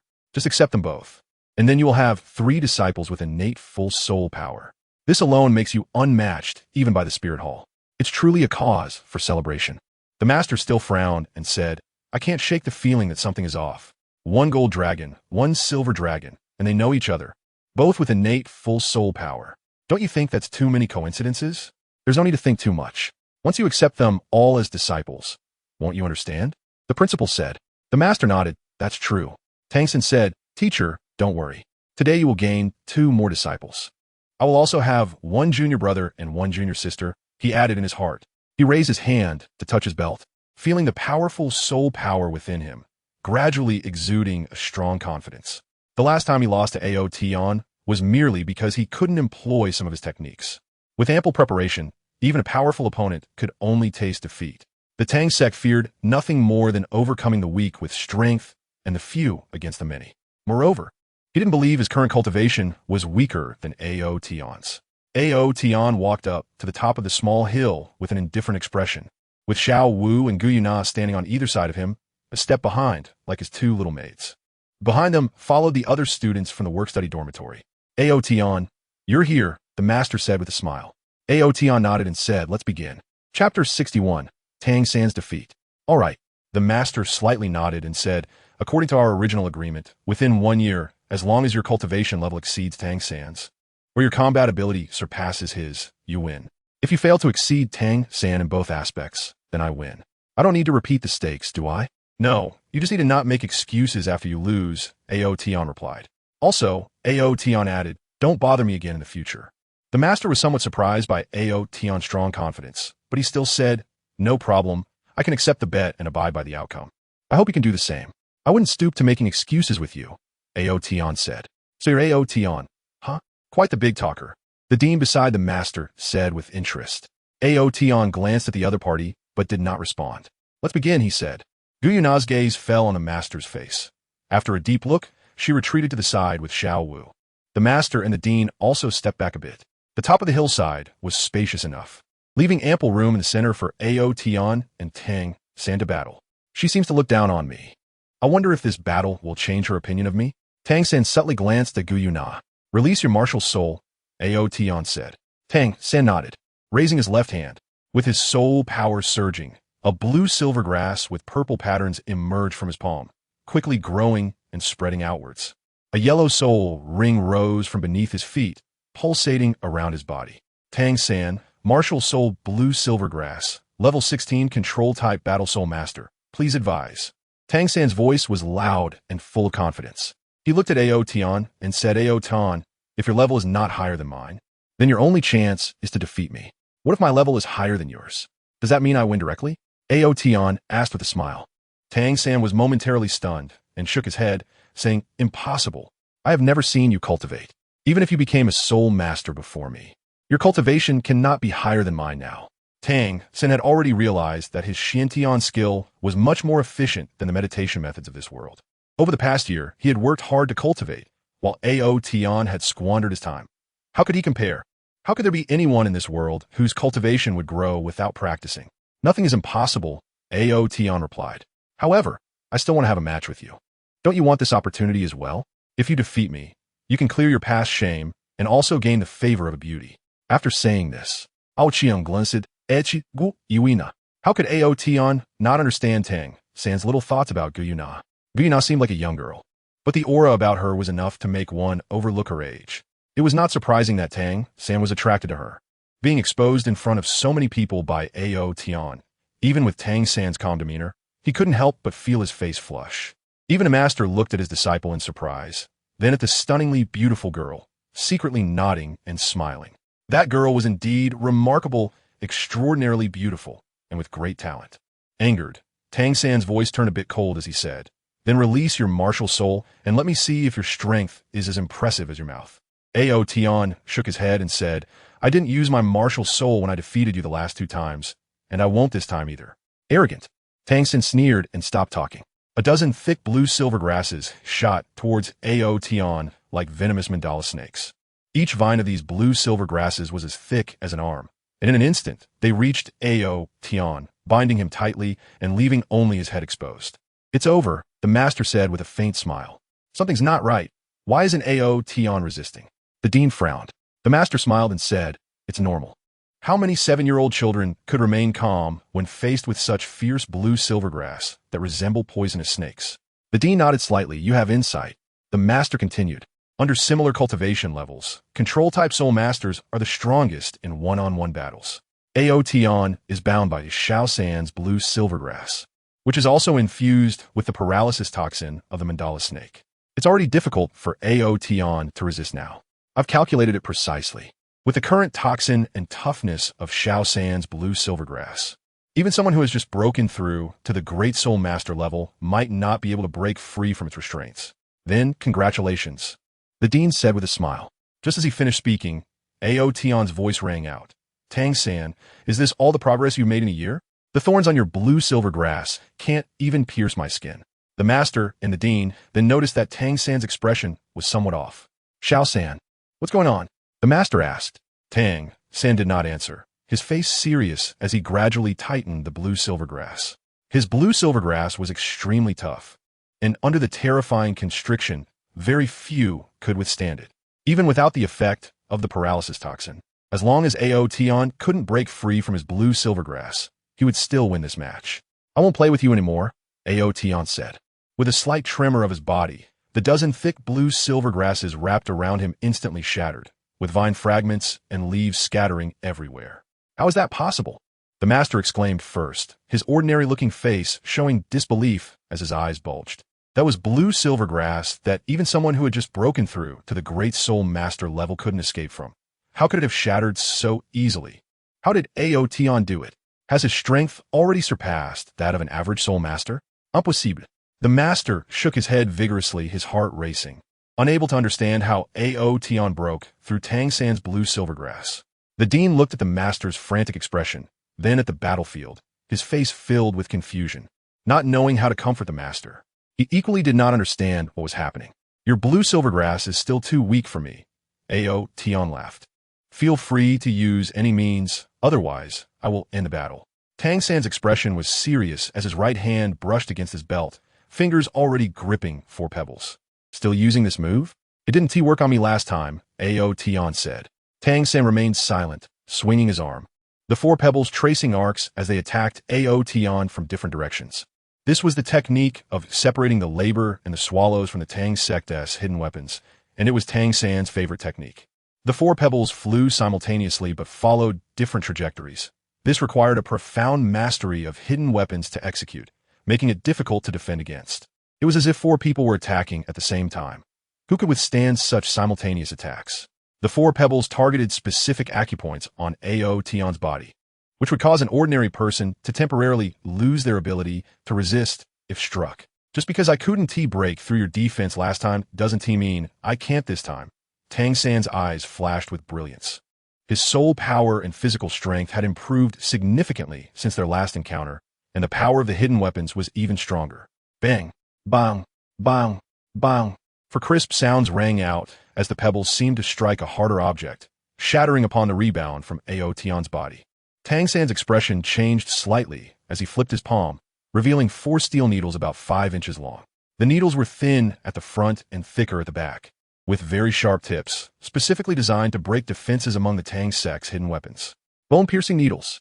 Chapter 62. Deciding victory and defeat. These bone-piercing needles have been painstakingly crafted by Tang San during his holiday, intended for this day. In case he still couldn't break Ao Tian's defense, he would use these needles. The bone-piercing needles could penetrate external martial arts and internal energy, making them one of the most commonly used piercing hidden weapons that required no mechanism to activate, relying solely on Tang Sect's techniques. There was another type of piercing hidden weapon that was even more terrifying called the dragon whisker needle, but the materials required were too rare for Tang San to produce at this time. The master awoke from the shock that Ao Tian brought him just as Tang San pulled out the 4 steel needles. His expression changed, but before he could voice a warning, Tang San flicked his wrist, and the 4 needles were already launched. Although this battle was tied to his reputation and whether he could take Ao Tian as a disciple, it was still just a fight between 2 7-year-old children. What if there were injuries because Tang San used such weapons? He could only pray that Tang San's weapons would not hit Ao Tian. The 4 needles were also launched using the labor and swallow separation technique, but this time the targets changed. They were no longer aimed at Ao Tian's acupoints, but at his limbs. Tang San's thought was simple. As long as Ao Tian's hands and feet were injured, his combat power would inevitably be reduced. Even if they engaged in close combat later, Tang San was confident he could defeat Ao Tian. At the beginning of the battle, Tang San was still very confident until he saw Ao Tian easily shatter his blue silver grass, making him realize something was off. This scene was similar to their last battle, and since the pebbles couldn't make Ao Tian lose combat effectiveness even for a moment, he had no choice but to reveal his trump card, the bone-piercing needles. Now he had given his all, channeling all his strength and soul power into the bone-piercing needles, which should be able to break Ao Tian's defenses. If things went well, they would penetrate Ao Tian's limbs and emerge from behind. In that case, Ao Tian's combat power would inevitably be greatly diminished. though being pierced by the bone-piercing needles would be painful. Such injuries were relatively easy to treat for a healing soul master, which is why Tang San felt so assured using them. At this moment, Tang San was equally shocked as the master.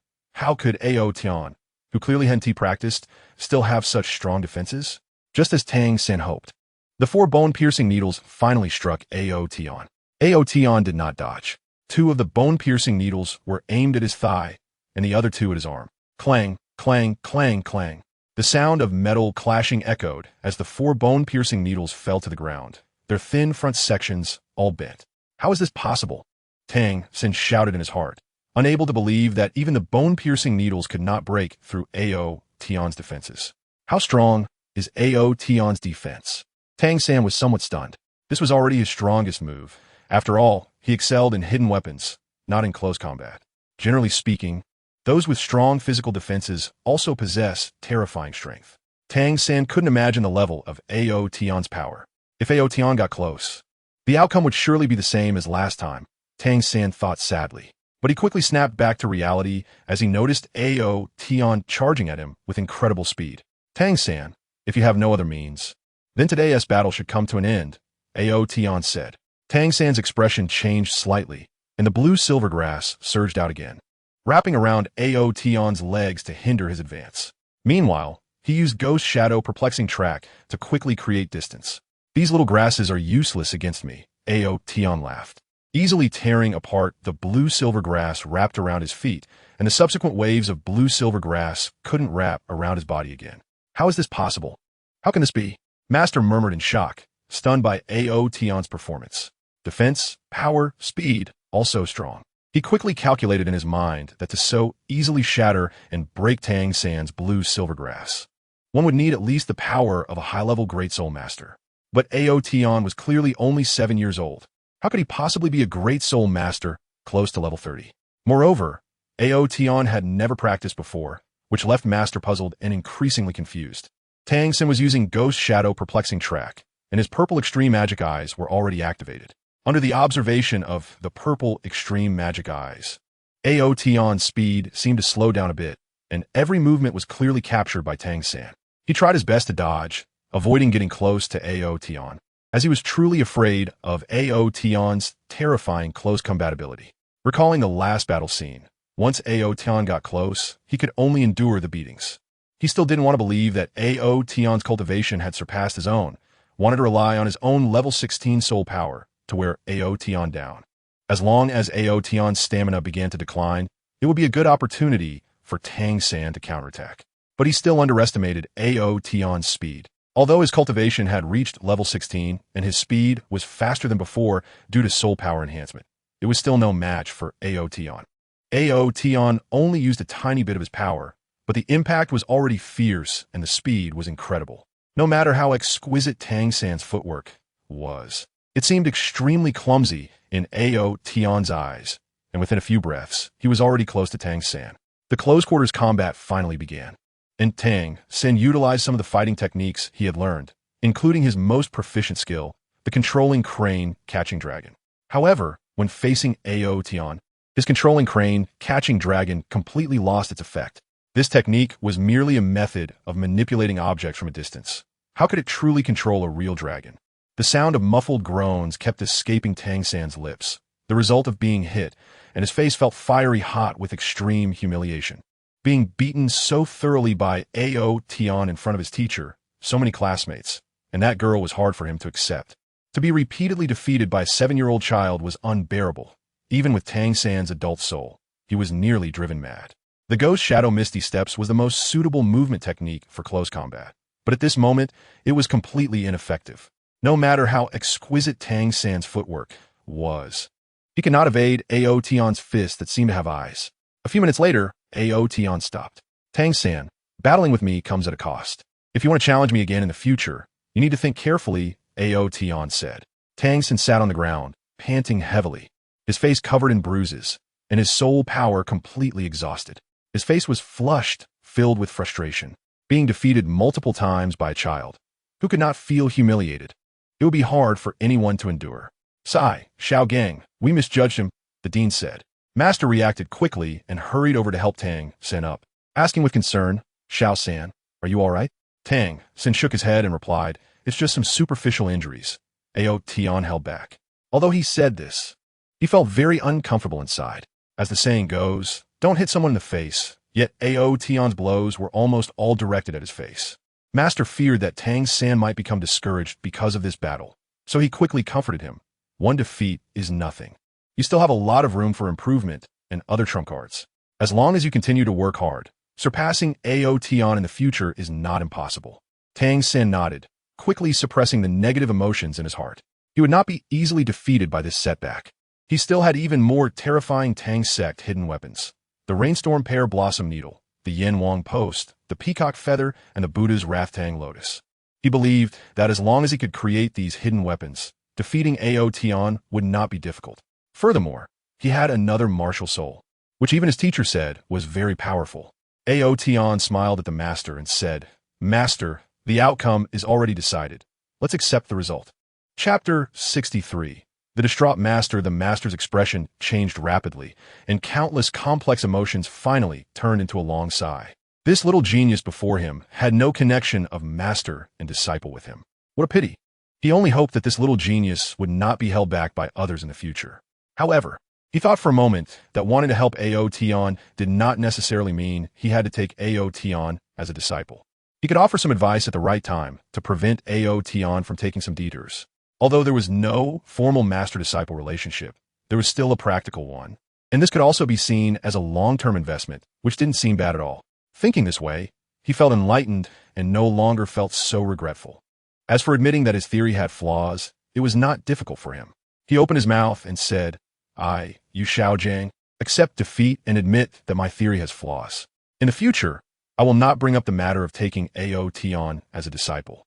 Ao Tian smiled at the master and said, you seem to be unconvinced. In fact, you don't think there is anything wrong with your theory at all. It's true. All you need to say is one sentence to acknowledge your loss, but who would know what you really think in your heart? The master's smile stiffened, feeling awkward as Ao Tian exposed his thoughts. He indeed thought that way. After all, he had worked hard to research and summarize his theory based on a large amount of data and calculations. How could there be any flaws? After all, it was derived from a wealth of real data. The cost of losing was merely saying a casual sentence. He wouldn't lose anything at all. The master remained silent, but Tang San spoke up, enduring the pain on his face. Since you keep claiming that my teacher's theory has flaws, how do you prove it? Ao Tian suddenly became interested and said, then I will make you convinced.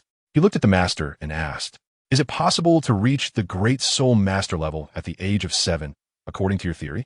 The master opened his mouth, wanting to immediately say it was impossible, but he couldn't bring himself to say it. If it were in the past, he would have firmly stated that it was impossible. But now, after witnessing Ao Tian's strength, he had some doubts. Could it be that someone who could easily defeat Tang San really possessed the strength of a high-level Great Soul Master? Have you really already become a Great Soul Master? The master asked. Yes, Ao Tian replied. This is impossible. Awakening a martial soul at 6 and becoming a Great Soul Master at 7. How could anyone leap through more than 10 levels in just 1 year? Tang San shook his head vigorously.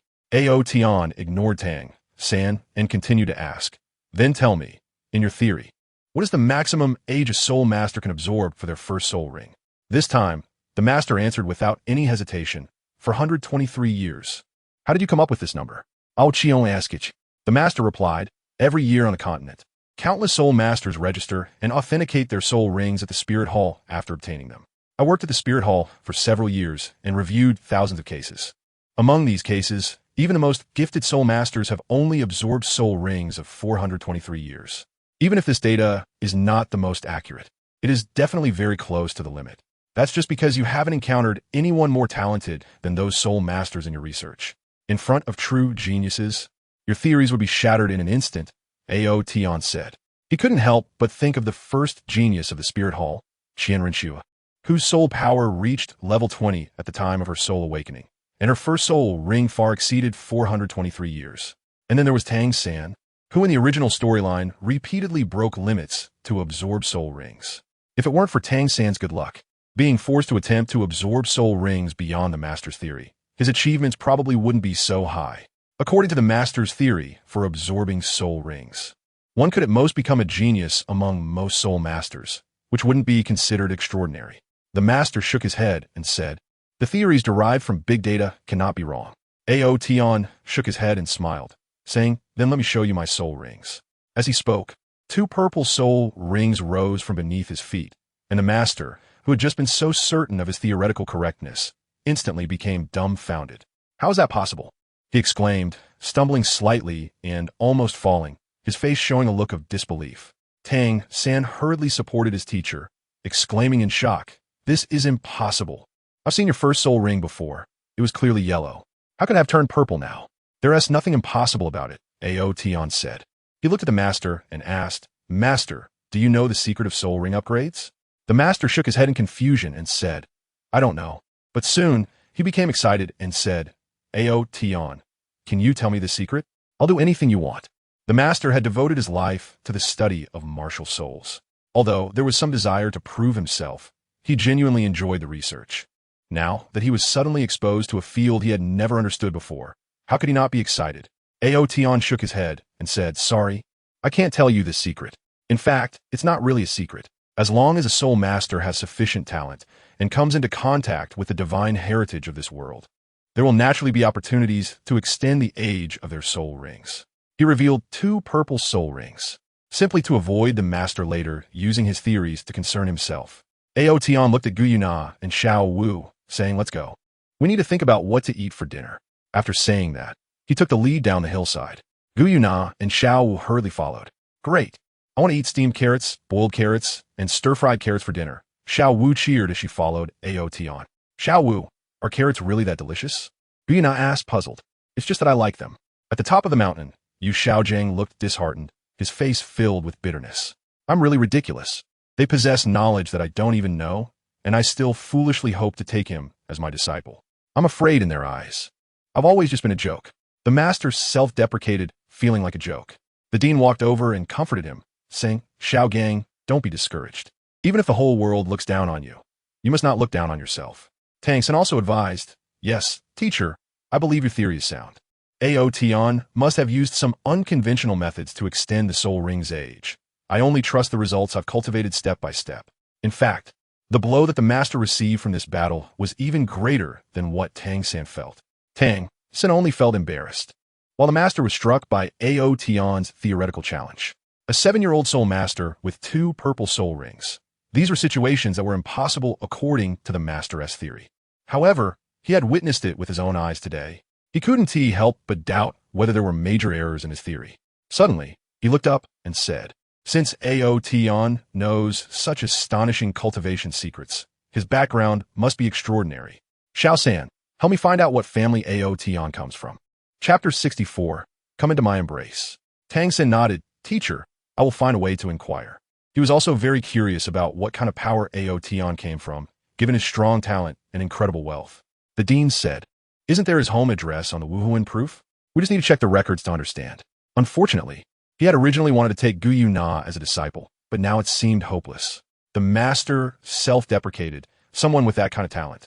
"How could they look up to me, a theoretical master?" On the way, Guyu Na asked in confusion, "Senior Ao, that master is just a waste. Why did you talk to him so much? And that one called San, you could blow him away with one breath. Why waste time suppressing your strength to fight him?" Ao Tian sighed. "Guyuna, at my level, anything I want is within reach. When it comes to doing things, I pay more attention to the process. As for the outcome, it doesn't matter because whatever result I want, I can achieve. Therefore, I will do whatever I find interesting, without considering whether it will waste time. Because time is worthless to me." Senior Ao's level is indeed something that ordinary people cannot comprehend. Guyuna also sighed. Ao Yin touched her silky, silver long hair and felt its great texture, smooth like silk. He smiled and said, "Guyuna, when you one day possess my level of strength, perhaps you'll also find some simple yet interesting things to do." Guyuna's stunningly beautiful face instantly turned red when Ao Yin patted her head, as the Silver Dragon King. It was the first time she had experienced such an act. Although she had previously declared her willingness to dedicate herself to Ao Yin, just being patted on the head made her feel an overwhelming shyness. "Ao Yin, you could just call me Nana or Yuna." Ao Tian thought for a moment and said, "Then I'll call you Nar. You don't have to keep calling me Senior Ao. Just call me Ao Tian directly." "I can't," Guyuna quickly replied. "The senior is our dragon clan's ancestor. How can I address you by your name? But you've already called me that many times before. Ao Tian smiled at her. That's because I was afraid you would attract others' attention, Guyuna explained. Even Xiao Wu dares to call me by my name. Why don't you? Ao Tian said. It's settled then. You mustn't call me Senior Ao anymore. Guyuna finally nodded and said, All right, Senior Ao. Ao Tian. Dinner was still eaten in the cafeteria. In fact, it didn't matter whether Ao Tian and Guyuna ate or not. Guyuna had previously claimed she was almost starving, but she just wanted to appear pitiful in front of Ao Tian. The main concern was Xiao Wu. Her cultivation level was still too low, currently only at the soul master level, and she needed food to replenish her energy. Since the competition, Tang San hadn't returned until nightfall, when everyone started to rest. The bruise on his face from being hit by Ao Tian had already faded, and without a smile, he sat down and began to cultivate without speaking to anyone. Having been defeated by Ao Tian again today, he felt not only humiliation, but also a sense of provocation. Everyone has innate full soul power. Why can Ao Tian cultivate to be a great soul master while he cannot? He is a disciple of the Tang Sect and possesses the superior Xian Tian Gong internal cultivation method. There was no reason for him to lose to a 7-year-old child who had never cultivated before. He had a superior cultivation method and worked hard to practice. While others never cultivated, yet he couldn't surpass them. Even with Tang San's adult mentality, it was still hard to accept this fact, and he felt extremely unbalanced inside. It was already dark. The dormitory lights were off. In the darkness, Tang San opened his eyes and looked at Ao Tian and Xiao Wu's beds across from him. On Xiao Wu's side, both Xiao Wu and Guyuna were sitting cross-legged.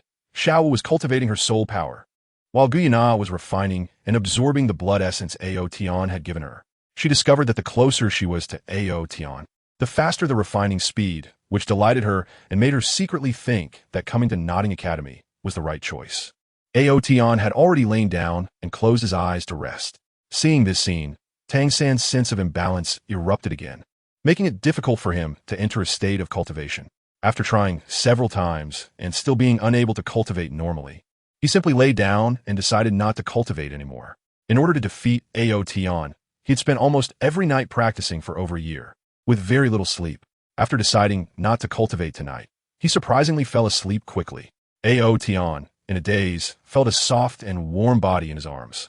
The corners of his mouth couldn't help but curl up as he thought that the restless little girl, Xiao Wu, had sleepwalked over to him again. He didn't think too much about it and hugged a little tighter, reasoning that Xiao Wu wouldn't wake up anyway, a conclusion he had drawn after observing her multiple times. It wasn't that he had any improper thoughts about Xiao Wu. After all, she was just a little girl. He simply felt that having something to hold on to while sleeping was more comfortable. However, something seemed off. Ao Tian kept his eyes closed, but his nose twitched.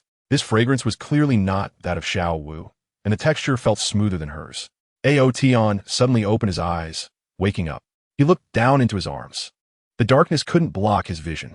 He saw Guyuna curled up in his embrace, her large purple eyes sparkling as she stared at him without blinking. Ao Tian, Guyuna called softly. How could it be you? Ao Tian quickly released Guyuna. If it were Xiao Wu, he could consider her just a little girl. But this was Guyuna. He had once seen Guyuna's perfect and captivating body. Although Guyuna had shrunk her body now, how could he really regard her as a little girl? Guyuna pouted, looking aggrieved. Just now you hugged me tightly, and after realizing it was me, you immediately found me off-putting. Am I not as good as Xiao Wu? Ao Tian explained, no. Xiao Wu has truly transformed into a human and is really only 7 years old. And you, the dignified Silver Dragon King, how could I possibly see you as a little girl? Guyuna's eyes brightened, slightly excited as she said, So, you can't face my temptation and can't maintain your usual calm? Ao Tian was momentarily speechless. Did Guyuna really want him to take advantage of her? Thinking of this, his expression gradually turned cold as he said, Go back over there. If you don't, I'll have to chase you back. Please, Senior Ao. Guyuna pleaded pitifully. Actually, I noticed that my injuries heal faster when I'm near you, which is why I came over. Really? Ao Tian looked in her eyes. Really? Guyuna gently nodded and said, Guyuna never lies. Ao Tian's divine thought entered Guyuna's body. After observing for a while, he spoke in a softened tone. If you are really here to heal, then don't snuggle into my arms. I understand, Guyuna said with a sweet smile. Ling Bizijou Qiao. Ao Tian sighed helplessly, unsure whether it was right or wrong to have inadvertently awakened Guyuna. Which man doesn't want to wield power over the world and indulge in the beauty of a woman? Moreover, Gu Na is such an extraordinarily beautiful woman, and Ao Tian admits that he feels a bit moved. But he already has Bibi Dong, and without her approval, he dares not seek a mistress. So despite Gu Na repeatedly expressing her willingness to dedicate herself to him, he refused her. Sigh, maybe you should find an opportunity to ask Xiao Nana first. Chapter 65. 5 years passed in the blink of an eye. Ao Tian ignored Gu Na and thought it was fine for her to sleep beside him. After all, her body fragrance was quite pleasant. Just as he was about to close his eyes and rest, he noticed Xiao Wu rolling over towards him like before. But she was blocked by Gu Na when she reached her side. Gu Na noticed Ao Tian was looking at Xiao Wu and said, Ao Tian. Xiao Wu mentioned that when she used to sleep, she would unconsciously roll towards you. I think it's because the scent on you attracted her, making her want to get closer to you without realizing it. Ao Tian Dao. I had guessed this before. The aura on him might have a special attraction for soul beasts, but he usually keeps his aura restrained. Perhaps a hint of it is unconsciously emitted when he is asleep, which is why Xiao Wu is drawn to him.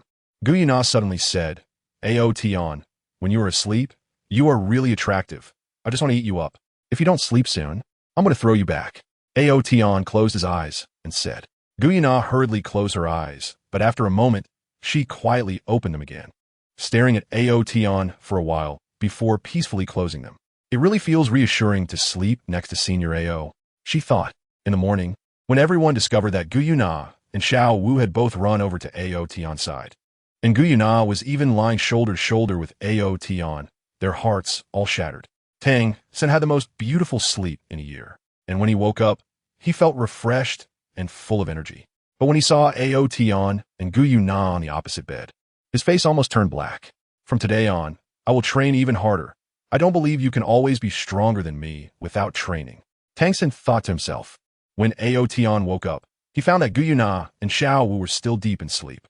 Gu Na's breathing was even, with a faint smile on her pretty face, while Xiao Wu was snuggled up against Gu Na, with a pink long leg stretching out from her pants and resting on Gu Na. Perhaps because of her rabbit heritage, 7-year-old Xiao Wu's legs were much longer than those of an average child her age, even longer than Gu Na's. Ao Tian pulled down the loose cuffs of her pants to avoid exposure, then shook awake the two sleepy girls. Gu Na did not open her eyes and mumbled, Senior Ao, why are you shaking me? Sister Nar, it's time to get up. The opening ceremony is about to start. Xiao Wu also climbed up and shook Gu Na. Only then did Gu Na open her eyes and complain softly. Humans really have such short sleep time. I haven't even had enough sleep yet. Ao Tian smiled and said, Then you continue to sleep here. Xiao Wu, we are leaving. Gu Na reluctantly got up, saying, I can't get up yet. The opening ceremony was held in the morning, and classes started in the afternoon. What surprised Ao Tian was that Gu Na was quite interested in these classes and listened attentively. In her words, to defeat humans, one must first understand them. Ao Tian also discovered that Tang San was trying to inquire about his background from other classmates, but unfortunately, he couldn't find out anything. After dinner in the dean's office, the dean, the master, and Tang San gathered together. The master looked at Tang San and asked, So, Xiao San, did you find out which family Ao Tian comes from? Tang San shook his head and said, No, besides Xiao Wu and Gu Na, Ao Tian doesn't have a good relationship with anyone else, so I couldn't find out. That's okay. You've done very well, the master comforted him. He looked at the dean and asked, What about you? Did you find anything? The dean smiled and said, I did find out some things. Oh, let's hear it. The master became interested. The dean said, The address on Ao Tian's soul certificate is a village called Shangshui Village. So I personally visited that village and found that there are no families with the surname Ao there, and the villagers don't know anyone named Ao Tian. How could this be? The master murmured, Could it be that his certificate is fake? The dean nodded and said, I think so too. But I carefully checked the seal on the certificate, and it is indeed stamped by the spirit hall, which is very strange. Tang San said, Then it must be that Ao Tian colluded with the spirit hall to create a false identity to enter Nodding Academy. The master and the dean both looked at Tang San appreciatively, satisfied with his quick response. The dean continued, If that's the case, then I can't understand what Ao Tian is after by coming to our academy. With his talent, wouldn't it be easy for him to enter Nodding Academy? Why create a false identity? Unless his identity is something he doesn't want to be known, the master deduced. Moreover, Tang San added, Ao Tian is very wealthy. I heard from other classmates that he once took out a pile of gold soul coins at once, at least several hundred. And he also has a storage soul guide. The dean nodded and said, "That's another point of suspicion. Since Ao Tian is so wealthy, why does he live in the working student dormitory?" The master shook his head, unable to understand this point. A rich person living in a poor student's dormitory seemed unreasonable to him, and he couldn't think of a reasonable explanation. The dean said, "To find out Ao Tian's true identity, there are only two methods. First, directly investigate at the spirit hall. Since it is stamped by the spirit hall, there must be someone there who knows Ao Tian's identity. Second, investigate Ao Tian himself. We can also start by asking those two girls around him and approach the matter indirectly." Tang San said, "Since we have evidence proving that Ao Tian's current identity is fake, should we take the opportunity to expel him from the academy?" "Why should we expel him from the academy?" The dean retorted, "My little academy has nothing to gain, and no matter what his purpose is, having a genius student at Notting Academy is still a good thing." The master sighed and said, "Xiao San, the teacher is just a bit curious about his identity. I don't intend to do anything to him. Can't you face the fact that you lost him? Are you trying to use this to hit him?" Tang San was taken aback for a moment and then lowered his head in shame. He had spoken without much thought, instinctively saying that they should expel Ao Tian, which made him seem somewhat unable to accept defeat. The master patted Tang San's shoulder and said, "Xiao San, losing is not scary. What is scary is losing your courage. Ao Tian's existence should motivate you to cultivate even harder, right?" Tang San nodded heavily and said, "Teacher, I understand now. I will definitely work harder to defeat Ao Tian." The master nodded in satisfaction. However, the teacher is still interested in his identity. "See if you can ask Xiao Wu or Guyana about it." "Teacher, I will do my best," Tang San said. In the following period, Tang San approached Xiao Wu and Guyana, trying to extract Ao Tian's identity. However, Guyana was extremely aloof and ignored him, which made Tang San somewhat irritated. Xiao Wu was more enthusiastic, but whenever the topic of Ao Tian came up, she refused to say anything, leaving Tang San with no way to proceed. In the end, he had no choice but to give up. Time flew by, and after 5 years, Ao Tian had grown into a young man, while Xiao Wu and Guyana were about to graduate from Notting Academy.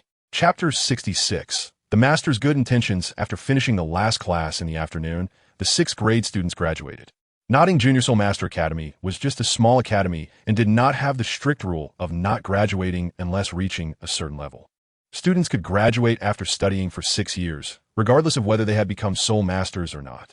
For working students from impoverished backgrounds, becoming a soul master before graduation meant a bright future ahead. But if they failed to become one, they would have to return home to farm and marry. In this 6th grade class of working students, only Ao Tian, Xiao Wu, and Tang San remained, while Guyana was still in the 5th grade. For Guyana, the grade didn't seem matter. Wherever Ao Tian went, she would follow. Over the 5 years, her injuries had healed quickly. What would have taken her around 20,000 years to recover from now only took 5 years, and she had already recovered most of her condition. This rapid recovery was entirely due to the blood essence Ao Tian had given her. During these 5 years, she had also often felt the dragon clan inheritance she gained while absorbing the blood essence, and her realm had improved significantly compared to before. She believed that once her injuries healed, her cultivation would increase even more than before. Ao Tian had visited the Starry Forest several times and personally guided Emperor Tian and a few fierce beasts in their cultivation, which made them extremely grateful. In their hearts, Ao Tian's status was no lower than that of Guyana. Inside the dormitory, many people had already started packing their things, preparing to go home early tomorrow morning. These working study students lived in villages outside Notting City, which were not close, and they typically returned home the next morning during holidays.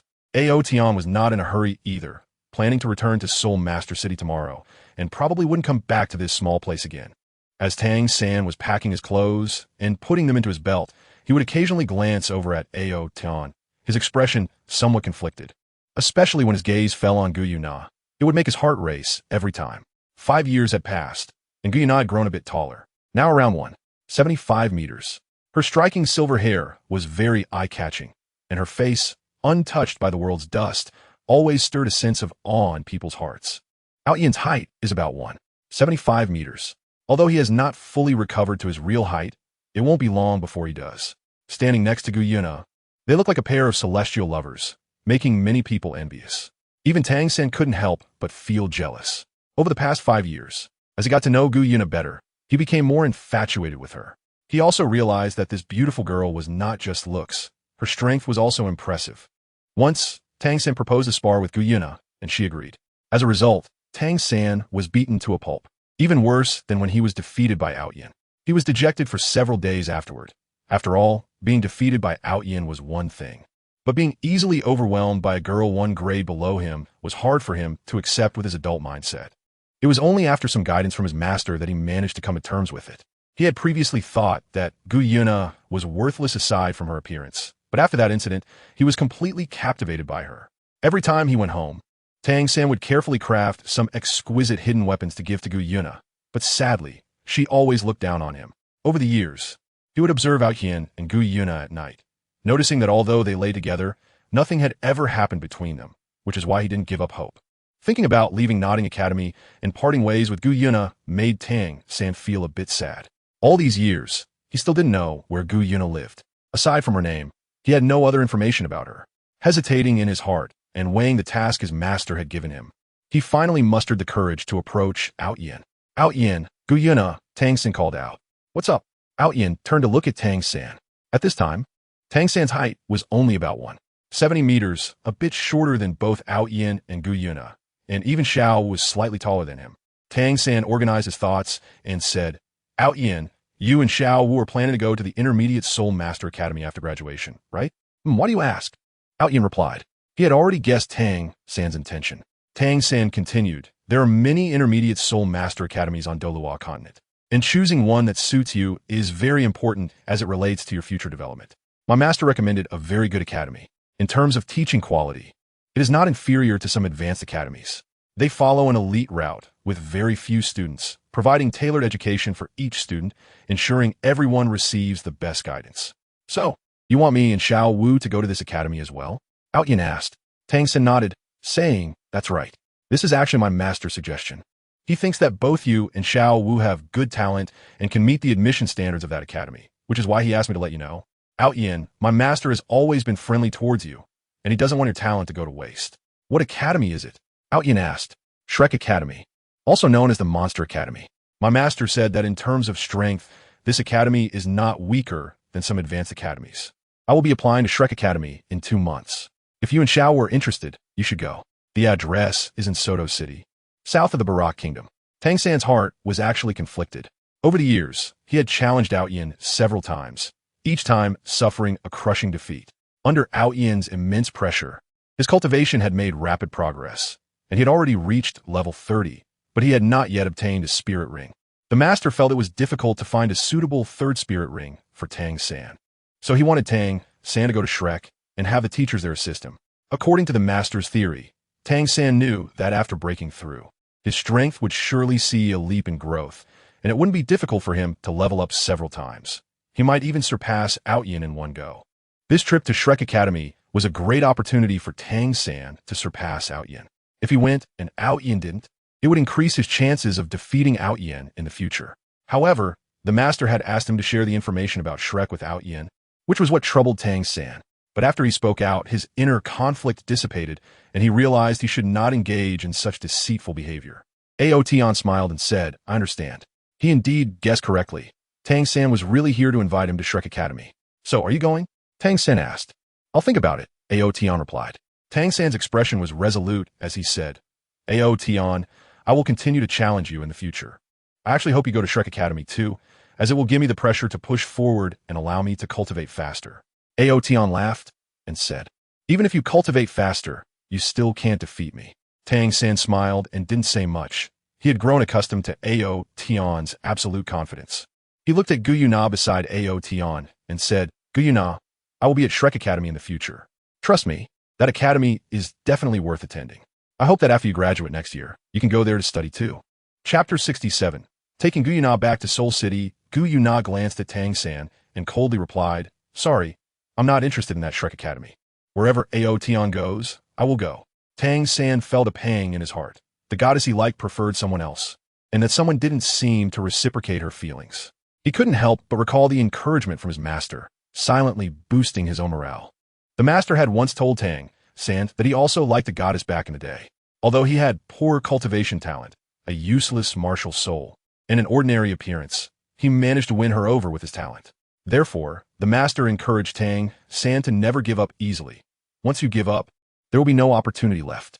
Hearing Guyuna's words made Tang San desperately hope that Ao Tian would also go to Shrek Academy. Seeing that Ao Tian and Guyuna were no longer paying attention to him, Tang San had no choice but to return to his bed, leaning against the headboard, feeling a bit homesick for his father. During his first year at Nodding Academy, when he returned home for the holidays, he found his father was seriously ill, unable to even lift a forging hammer, barely surviving with the help of Grandpa Jack. Over the years, his father's health had improved somewhat and was almost back to his former state. This time home, he had to find a way to forge the Zhuge God crossbow. With the Zhuge God crossbow, if he fought Ao Tian again, perhaps he could win. Tang San thought to himself.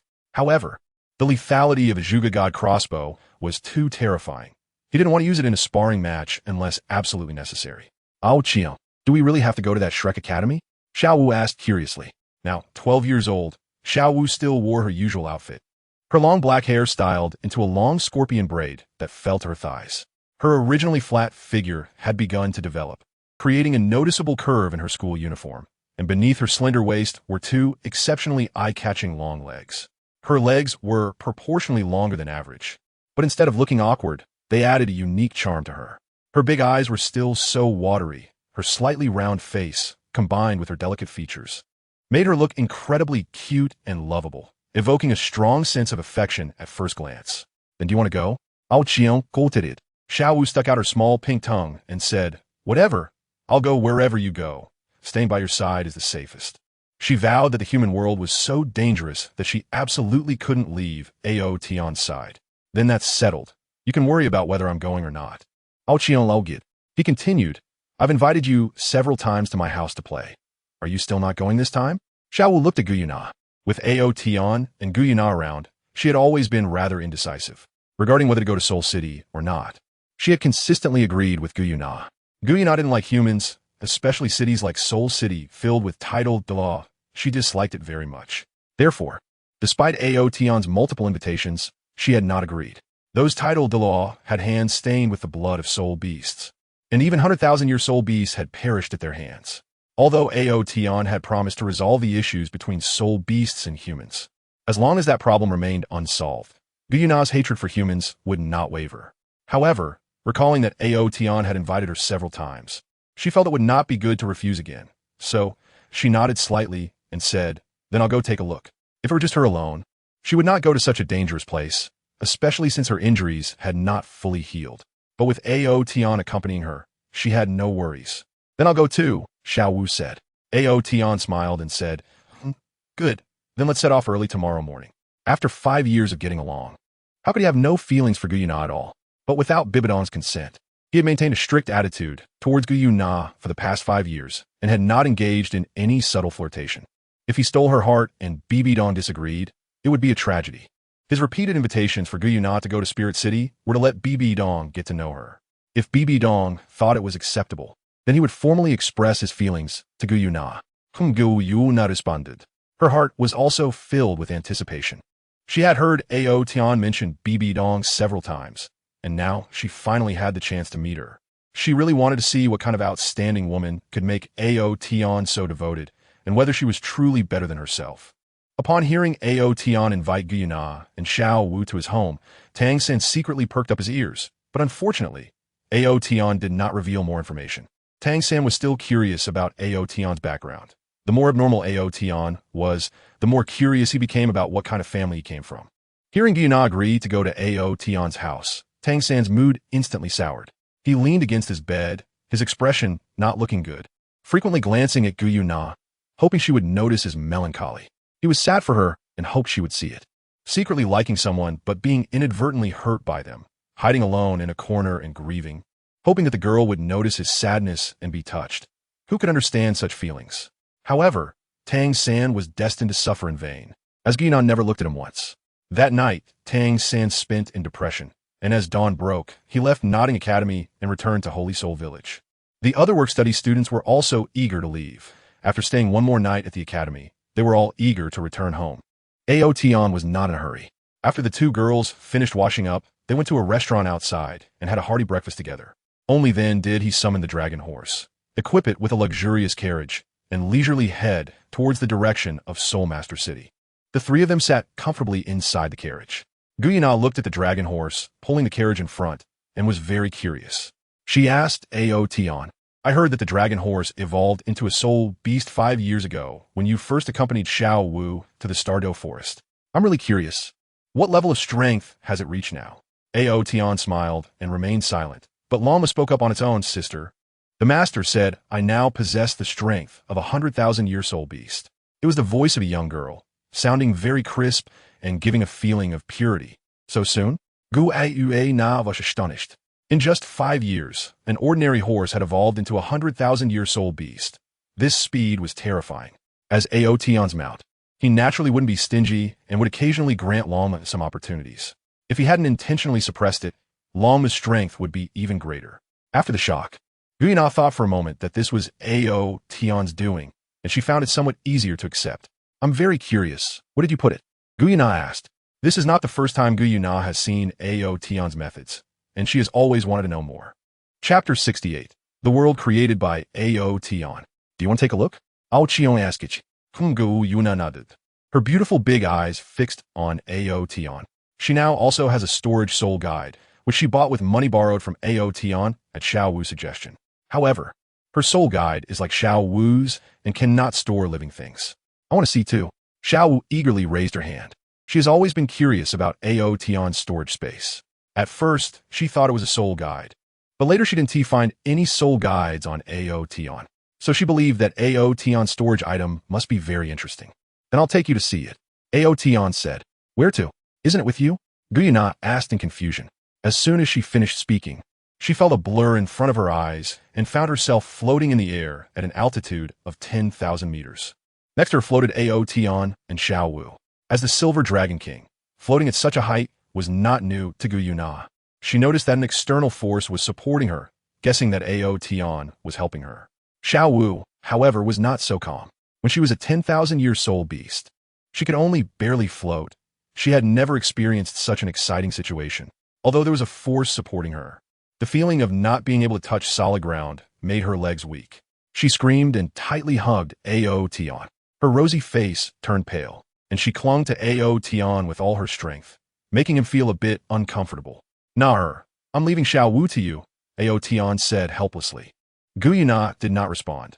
She had already noticed something unusual. Now, Ao Tian called again, and only then did Guyana react and take Xiao Wu over. With someone holding her, Xiao Wu was not so scared anymore and curiously looked around. But in just an instant, her eyes widened as she asked Ao Tian, Where's this? Why isn't there a sun? Above their heads was a chaotic scene. The entire sky was filled with white mist with no sign of a sun. This sky was unfamiliar to them. Guyana looked curiously at Ao Tian, hoping he would provide an explanation. Ao Tian said, This is no longer Douluo Continent. This is inside my world. Your world? The two beauties looked at Ao Tian in surprise at the same time. They did not understand what Ao Tian meant by my world. Ao Tian continued, What I mean is, this is a world I created. Hearing Ao Tian's explanation, Xiao Wu was still a bit confused, but Guyana's eyes widened in disbelief. She looked at the entire sky, then at the continent thousands of meters below her feet, her heart already shaken to an unimaginable extent. Seeing Guyana's astonished expression, Ao Tian found it somewhat amusing and said, Let's go down and take a look. He led the two women down from the high altitude, so they could observe his continent from afar to up close. Guyana exclaimed in shock at that time. The dragon god, by chance, came into contact with a trace of the most primordial and core power in the universe, the power of creation, but could only create some living beings, and it consumed a tremendous amount of energy. Yet you have created an entire world. Ao Tian smiled and said, Actually, it's not as terrifying as you imagine. This is an imperfect world. Take a moment to feel it. Guyana closed her eyes, releasing her spiritual power to sense the surrounding void. The spiritual energy here was not as rich as that of Douluo Continent, and it seemed that some laws were missing. She opened her eyes, raised her right hand, and a flame appeared in her palm, but quickly extinguished. I can control various elements, but the incomplete laws here make it difficult for my abilities to manifest. The three of them landed on the ground. Xiao Wu planted her feet firmly, patted her slightly bulging chest a few times, and finally let out a sigh of relief. Before them was a lush forest, and a winding river flowed out from the woods, passing right by them. Ao Tian Dao. For now, I can only do this much. To create this world. My creative power has been consumed too much, and I cannot create intelligent life in a short time. He walked to the riverbank, scooped up some clear water, and as the life energy surged in his hand, a small fish appeared, swimming in his palm. After placing the small fish into the river, Ao Tian continued. I originally planned to turn this continent into a planet, but that will take time. For now, I can only form a flat continent. To become a true world, I still need to continuously improve the laws here. Then you can catch some soul beasts to breed here, Xiao Wu suddenly said. Gu Yuna's eyes lit up, and she excitedly said, Ao Tian, you said you would solve the problem of soul beasts before. Are you planning to migrate the soul beasts here? Ao Tian shook his head and said, No, this world is very small and cannot accommodate too many soul beasts. Moreover, the laws are lacking here, making it very difficult for soul beasts from the outside world to cultivate. So, even if we catch some soul beasts, it won't be of much use. Gu Yuna looked somewhat disappointed. Let's go outside first, Ao Tian said. The three figures disappeared and reappeared inside the carriage. The next day at noon, the carriage entered the spirit city and arrived at the foot of the holy mountain. Ao Tian and the two others got out of the car, instantly attracting countless gazes. Handsome men and beautiful women always become the center of attention wherever they go. Ao Tian had no reservations and put away the dragon horse in front of everyone. He had lived here for many years, and the knights guarding the sacred mountain at the foot of the mountain were already very familiar with him, knowing that he had a good relationship with the Pope. Mr. Ao, these two are the knight commanders, he said. His gaze fell on Gu Yuna's face, and he couldn't help but be amazed. They are friends of the Pope, Ao Tian said, taking out the Pope's token. The knight commander did not stop him and let him pass obediently. Ao Tian walked up the stairs with two beautiful women. Even the well-trained temple knights found it hard to restrain their gazes, captivated by the two girls. Gu Yuna was already accustomed to this phenomenon and calmly followed behind Ao Tian. Xiao Wu, on the other hand, was a bit nervous, tightly gripping Gu Yuna's hand. After all, this was the location of the Pope's palace. The strongest force on the Douluo Continent was situated here, making it the most dangerous place for soul beasts. If it weren't for Ao Tian, she would never have come here no matter what. Ao Tian walked while smiling and introduced. That shining place halfway up the mountain is the Pope's palace. The Pope and the titled Douluo elders live inside. This is the place with the most titled Douluo on the entire continent. The White Palace at the top of the mountain is the Douluo Palace, where the names of the titled Douluo who have died among human soul masters are engraved. Gu Yuna's expression was somewhat unusual, and she couldn't help but feel a surge of anger, but she ultimately suppressed it. Before long, Ao Tian led the two women through numerous palaces and arrived at the study where Bibi Dong was working. Chapter 69. The first meeting of two empresses as the Pope of the Spirit Hall, Bibi Dong had many responsibilities every day. The influence of the Spirit Hall spread across the continent, and a large amount of information returned to Spirit City daily. Within the Pope's palace, there were specifically designated cardinals and archbishops to handle this information and filter out the important details for Bibi Dong's decision-making. Despite the filtering process, Bibi Dong still had a considerable workload. In fact, yesterday, Ao Tian had already sent her a message saying he would bring guests back, arriving around noon today. However, due to the heavy workload today, Bibi Dong did not go out to welcome them. She had a few guesses about the guests Ao Tian mentioned. Over the years, Bibi Dong had not felt entirely at ease with Ao Tian staying in Notting City, especially since this man was so outstanding. What if he was taken away by some other vixen? She had once asked Ao Tian if he had found any women outside, and he said no, but mentioned that he had taken in two pretty little followers. She had asked Ao Tian to bring those two pretty little followers to Spirit City to play whenever he had the chance, but Gu Yuna had never agreed, which was why they had not met for a long time. After receiving Ao Tian's message yesterday, Bibi Dong felt a bit of anticipation about just how beautiful the pretty little followers Ao Tian mentioned were. They should be arriving soon.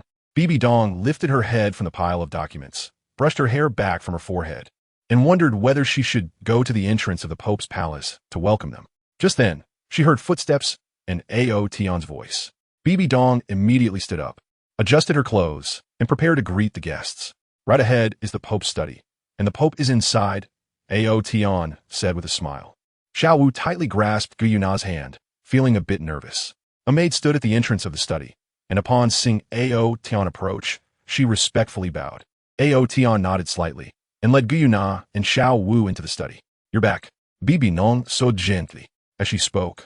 Her gaze briefly glanced at Ao Tian's face before shifting to look at Xiao Nana and Xiao Wu behind him. The two girls behind Ao Tian both had tall and slender figures. Among them, the younger one was cute and charming, very likable. When Bibi Dong's gaze fell on Xiao Nana, she was instantly stunned. The silver-haired girl was even more beautiful than the younger one, and if Bibi Dong were to describe her, she would say that the girl's appearance was on par with her own, especially with that noble, queen-like aura which resembled her own. Within that nobility, there was also an ethereal quality. Bibi Dong's internal evaluation was, her looks and aura are not inferior to mine. While Bibi Dong was assessing Xiao Nana, Xiao Nana was also observing Bibi Dong. She had heard Ao Tian mention his lover several times and had been curious about Bibi Dong for a long time. This time, coming to Wuhuan City, she harbored the intention of competing with this woman. Since Bibi Dong had taken the beauty-enhancing pill refined by Ao Tian, her appearance had become even more perfect. Xiao Nana's internal evaluation of Bibi Dong was, her looks are on par with mine, her aura is somewhat mundane, and her figure, well, a bit large. Unable to help herself, she lowered her gaze to examine her own chest, then looked at Bibi Dong, feeling the difference between them. Xiao Nana straightened her chest, and her originally budding figure instantly expanded, revealing her true shape. Her graceful and curvaceous body finally narrowed the gap with Bibi Dong. Although it still couldn't compare, it wasn't too far off either. Bibi Dong's pretty face clearly paused for a moment, and then she revealed a rich smile. Ao Tian, aren't you going to introduce your friends? Bibi Dong walked over, forcefully pulling Ao Tian's arm into her embrace. Her smile was one of boasting pride and seemed to have a hint of provocation. Ao Tian felt a bit overwhelmed. As soon as they met, he caught a strong scent of fireworks, which he hadn't expected. He finally understood that he had underestimated the competition and jealousy among women. This situation seemed to resemble the feeling of a wife about to confront a mistress, didn't it? Ao Tian braced himself and introduced, this is Xiao Nana, and this is Xiao Wu. This is Bibi Dong, the current pope of the Spear Hall. Bibi Dong let go of Ao Tian and smiled. I've heard about you from Ao Tian for a long time, and I've been looking forward to this for many years. Finally, you are here. Come, have a seat. Bibi Dong pointed to a nearby reception room. After sitting down, Bibi Dong called for tea, and a maid quickly came in to serve tea to Xiao Wu and Xiao Nana. Bibi Dong then asked with interest, Xiao Nana, what ability did you use to change your form just now? She had never seen a soul master whose body could grow larger or smaller. Ao Tian's follower is quite extraordinary. After Xiao Nana entered, she had not smiled once. Hearing Bibi Dong's question, she directly said, I am not human. I am a soul beast. 100,000-year soul beast. Bibi Dong was taken aback, quickly standing up, her soul power surging, and she looked warily at Xiao Nana. Humans and soul beasts are inherently adversarial, and Bibi Dong knows well how much soul beasts hate humans. The woman beside Ao Tian is actually a soul beast. Could she be lurking next to Ao Tian, seizing the opportunity to infiltrate the papal hall and plot against me? Did Ao Tian not notice this? This thought flashed through Bibi Dong's mind. She looked at Ao Tian and found him looking quite helpless. He hadn't expected Xiao Nana to be so straightforward, directly revealing her true identity. Before returning, he had concealed the soul beast aura on them, so Bibi Dong wouldn't notice. It would not be too late to reveal it after everyone got along well. But now, just as the tension from before had eased a bit, things were about to escalate again. Ao Tian had no doubt that if he weren't here, this battle would really break out. Bibi Dong's soul power surged as she warily watched Xiao Nana, while Xiao Nana wore a mocking expression. Xiao Wu looked anxious, fidgeting restlessly. Ao Tian quickly stood up, pressing both hands on Bibi Dong's shoulders, pushing her down, and said, there's no need to be so alarmed. It's my fault for not explaining it to you beforehand. Both of them are soul beasts. Xiao Nana is the Silver Dragon King and once had god-level strength, but she has just suffered some injuries. Xiao Wu, on the other hand, is a 100,000-year soul beast, a soft-bone rabbit in human form. You knew about this all along? Bibi Dong turned to look at Ao Tian. Ao Tian nodded and said, I am not human, so what's strange about having a few soul beasts as my followers? Only then did Bibi Dong relax, looking at Xiao Nana with an apologetic expression and saying, I'm sorry, I misunderstood you just now. Gu now was momentarily stund. She never expected the Pope of the Spirit Hall to apologize to her. Suddenly, she realized that she had come to the Pope's palace as a guest with Ao Tian, and showing a poor attitude would make things difficult for him. Remembering that Bibi Dong was Ao Tian's beloved, Xiao Nana felt a bit embarrassed and regretted not controlling her emotions earlier. Therefore, she also apologized. I also have my faults. I shouldn't have been hostile towards you. You are Ao Tian's beloved, which means you are my friend. Chapter 70. Checking Hulaina's training results this time. It was Bibi Dong who was surprised. Ao Tian just mentioned that this is the Silver Dragon King, who once possessed god-level strength, which surprised her secretly. Now, the Silver Dragon King is actually apologizing to her, which she did not expect. Bibi Dong quickly said, "It's okay. You are Ao Tian's friend, so you will also be my friend, Bibi Dong." The two stunning beauties looked at each other and suddenly broke into radiant smiles. Because of Ao Tian, the two beauties put aside their unpleasantness and at this moment felt a sense of mutual admiration. Ao Tian felt greatly relieved and secretly squeezed Bibi Dong's smooth and soft hand under the table, transmitting his thoughts. "You are so thoughtful. I truly haven't wasted my affection on you." Ao Tian could tell that if Bibi Dong hadn't been the first to soften and apologize, Gu Yuna wouldn't have followed suit. Bibi Dong shot Ao Tian a glare and pinched him hard under the table, replying through voice transmission, "I'll deal with you tonight." She stood up and smiled. "I instructed the kitchen to prepare a feast this morning. It should be ready by now. Let's go eat." Xiao Wu looked a bit excited. She loved good food, and her earlier tension gradually faded. Bibi Dong walked over to Xiao Wu, took her hand, and said, "Xiao Wu, if you don't mind, you can call me sister from now on." "Okay, sister," Xiao Wu replied softly, a strange emotion suddenly welling up in her heart. In the past, she had been most afraid of human title Douluo. Yet now, the Pope of the Spirit Hall had become her sister. It truly was unpredictable how the world works. "So good," Bibi Dong affectionately patted Xiao Wu's head. On the way to eat, Bibi Dong instructed a maid to call Hulaina over as well. Bibi Dong didn't tell Hulaina that Gu Yuna and Xiao Wu were spirit beasts, fearing that Hulaina might lose control of her emotions and cause an unpleasant situation. After lunch, Ao Tian accompanied Gu Yuna and Xiao Wu to stroll around Spirit City. Gu Yuna kept her head down, silent, like a little girl who had done something wrong. "What's wrong?" Ao Tian asked in surprise. "Ao Tian, I'm sorry." "Why are you saying sorry?" Ao Tian stopped and smiled at Gu Yuna. "I told myself before coming here that I had to get along well with Bibi Dong, but I still couldn't control my emotions," Gu Yuna said with a face full of guilt. She looked up at Ao Tian and said, "If you're angry, then punish me." Ao Tian smiled and said, "Then I'll punish you." As he spoke, he stepped forward. "How are you going to punish me?" Gu Yuna hurried after him, and Xiao Wu quickly followed as well. Ao Tian arrived at a small pavilion by a lake, sat down, turned to the side, pointed at his shoulder, and said, "Help me knead my shoulders and back." "Oh." Gu Yuna obediently came to Ao Tian's back and pressed his shoulders hard. "Is the strength okay?" she asked. "Just use your maximum strength," Ao Tian replied. "Oh." Xiao Wu saw that Gu Yuna was being punished and couldn't help but plead for her, saying, "Ao Tian, just forgive Sister Nara. She didn't mean it." Ao Tian pointed to his leg, and Xiao Wu immediately understood. She squatted down and began to punch and pinch Ao Tian's thigh. Ao Tian was comfortably enjoying the service of two beautiful women, almost falling asleep. Gu Yuna used all her strength. Her hands had the power to easily crush a soul, Douluo, and she had been kneading for several minutes, her fingers almost cramping. "All right." Ao Tian opened his eyes and said, "You managed to change your attitude in time. Your performance is quite good." He stood up and said, "Let's go. I'll continue to show you the beautiful scenery of this spirit city." After saying that, he walked out. Xiao Wu grabbed Gu Yuna and whispered, "Sister Na, Ao Tian seems to really care about Bibi Dong. If you want to win him over, I think you need to get along well with Bibi Dong." Gu Yuna smiled and playfully pinched Xiao Wu's nose, saying, "You little girl, don't you want that too? Isn't this what you think in your heart?" "Sister Na, what are you talking about?" Xiao Wu's face instantly turned red. "Look at you. Your face is all red, and you still won't admit it." Gu Yuna teased, pinching Xiao Wu's delicate face. "You're so annoying. I'm ignoring you." Xiao Wu stomped her foot and then ran after Ao Tian with her long legs.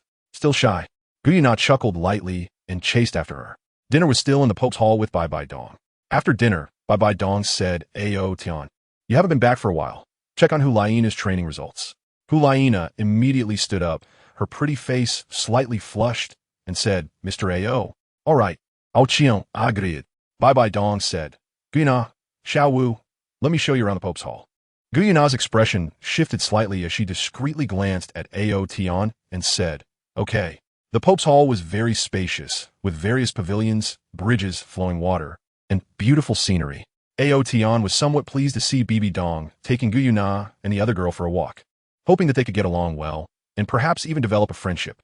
After Bibi Dong and the others left, only Ao Tian and Xiao Nana remained in the room. Release your martial soul and show me your strongest charm. I want to see to what extent your enchanting ability has reached. The 17-year-old Xiao Nana had grown into a captivating beauty, her figure voluptuous, and her every movement carried an air of seduction. A single glance or a smile from her could make many people lose their composure. Hearing Ao Tian's words, Xiao Nana looked a bit troubled and said, "Mr. Ao, are you sure?" After practicing the techniques Ao Tian had tailored for her, her cultivation had progressed rapidly, greatly enhancing the astonishing charm of her fox martial soul. Now, when she used her enchanting abilities, very few men could resist her allure. Ao Tian nodded and smiled. "Don't worry about anything. Just unleash your abilities with all your might." He believed in his own composure and was confident that he wouldn't embarrass himself in front of a little fox. Xiao Nana immediately released her fox martial soul, and a fluffy big tail sprang out from behind her perky rear, swaying back and forth. Her ears also became pointed and elongated, growing white fur, and the captivating aura around her suddenly intensified significantly. Ao Tian remained unmoved, standing there with a faint smile, looking at Xiao Nana. Seeing that Ao Tian had no reaction whatsoever, Xiao Nana let out a sigh of relief, but also felt a bit disappointed in her own charm.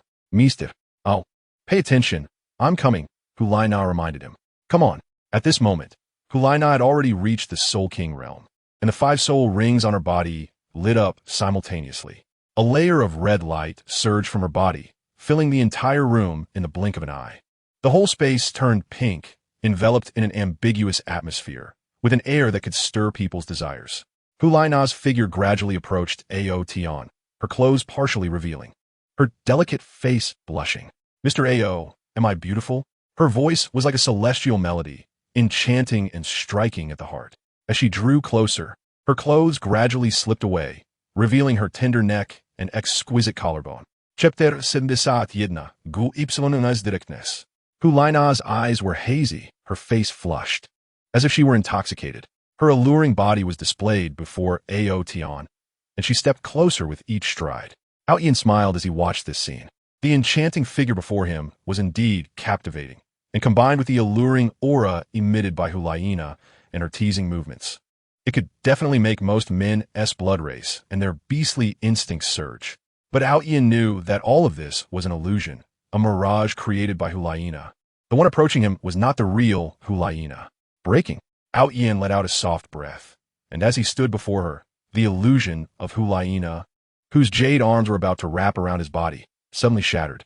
The red light in the room dissipated, and Xiao Nana's flushed face turned pale, her aura in disarray. The brutal disruption of her illusion soul skill caused her to suffer a slight backlash. She inadvertently glanced at Ao Tian's groin, feeling a bit disappointed that her strongest technique hadn't managed to expose even the slightest flaw in Mr. Ao Tian. Ao Tian came to Xiao Nana and gently patted her shoulder, transferring a hint of pure energy to her, restoring the color to her face. "Not bad. You made great progress," Ao Tian praised. Xiao Nana shyly replied, "Thank you for the compliment, Mr. Ao. I will continue to work hard." Ao Tian hummed and said, "But don't use your body to tempt others in illusions anymore. Although it's not real, you end up losing out." He knew that the illusion created by Xiao Nana's soul skill could take on the appearance of other women, and there was no need to use her own image to tempt others. Xiao Nana's cheeks flushed, and she lowered her head, not daring to look at Ao Tian.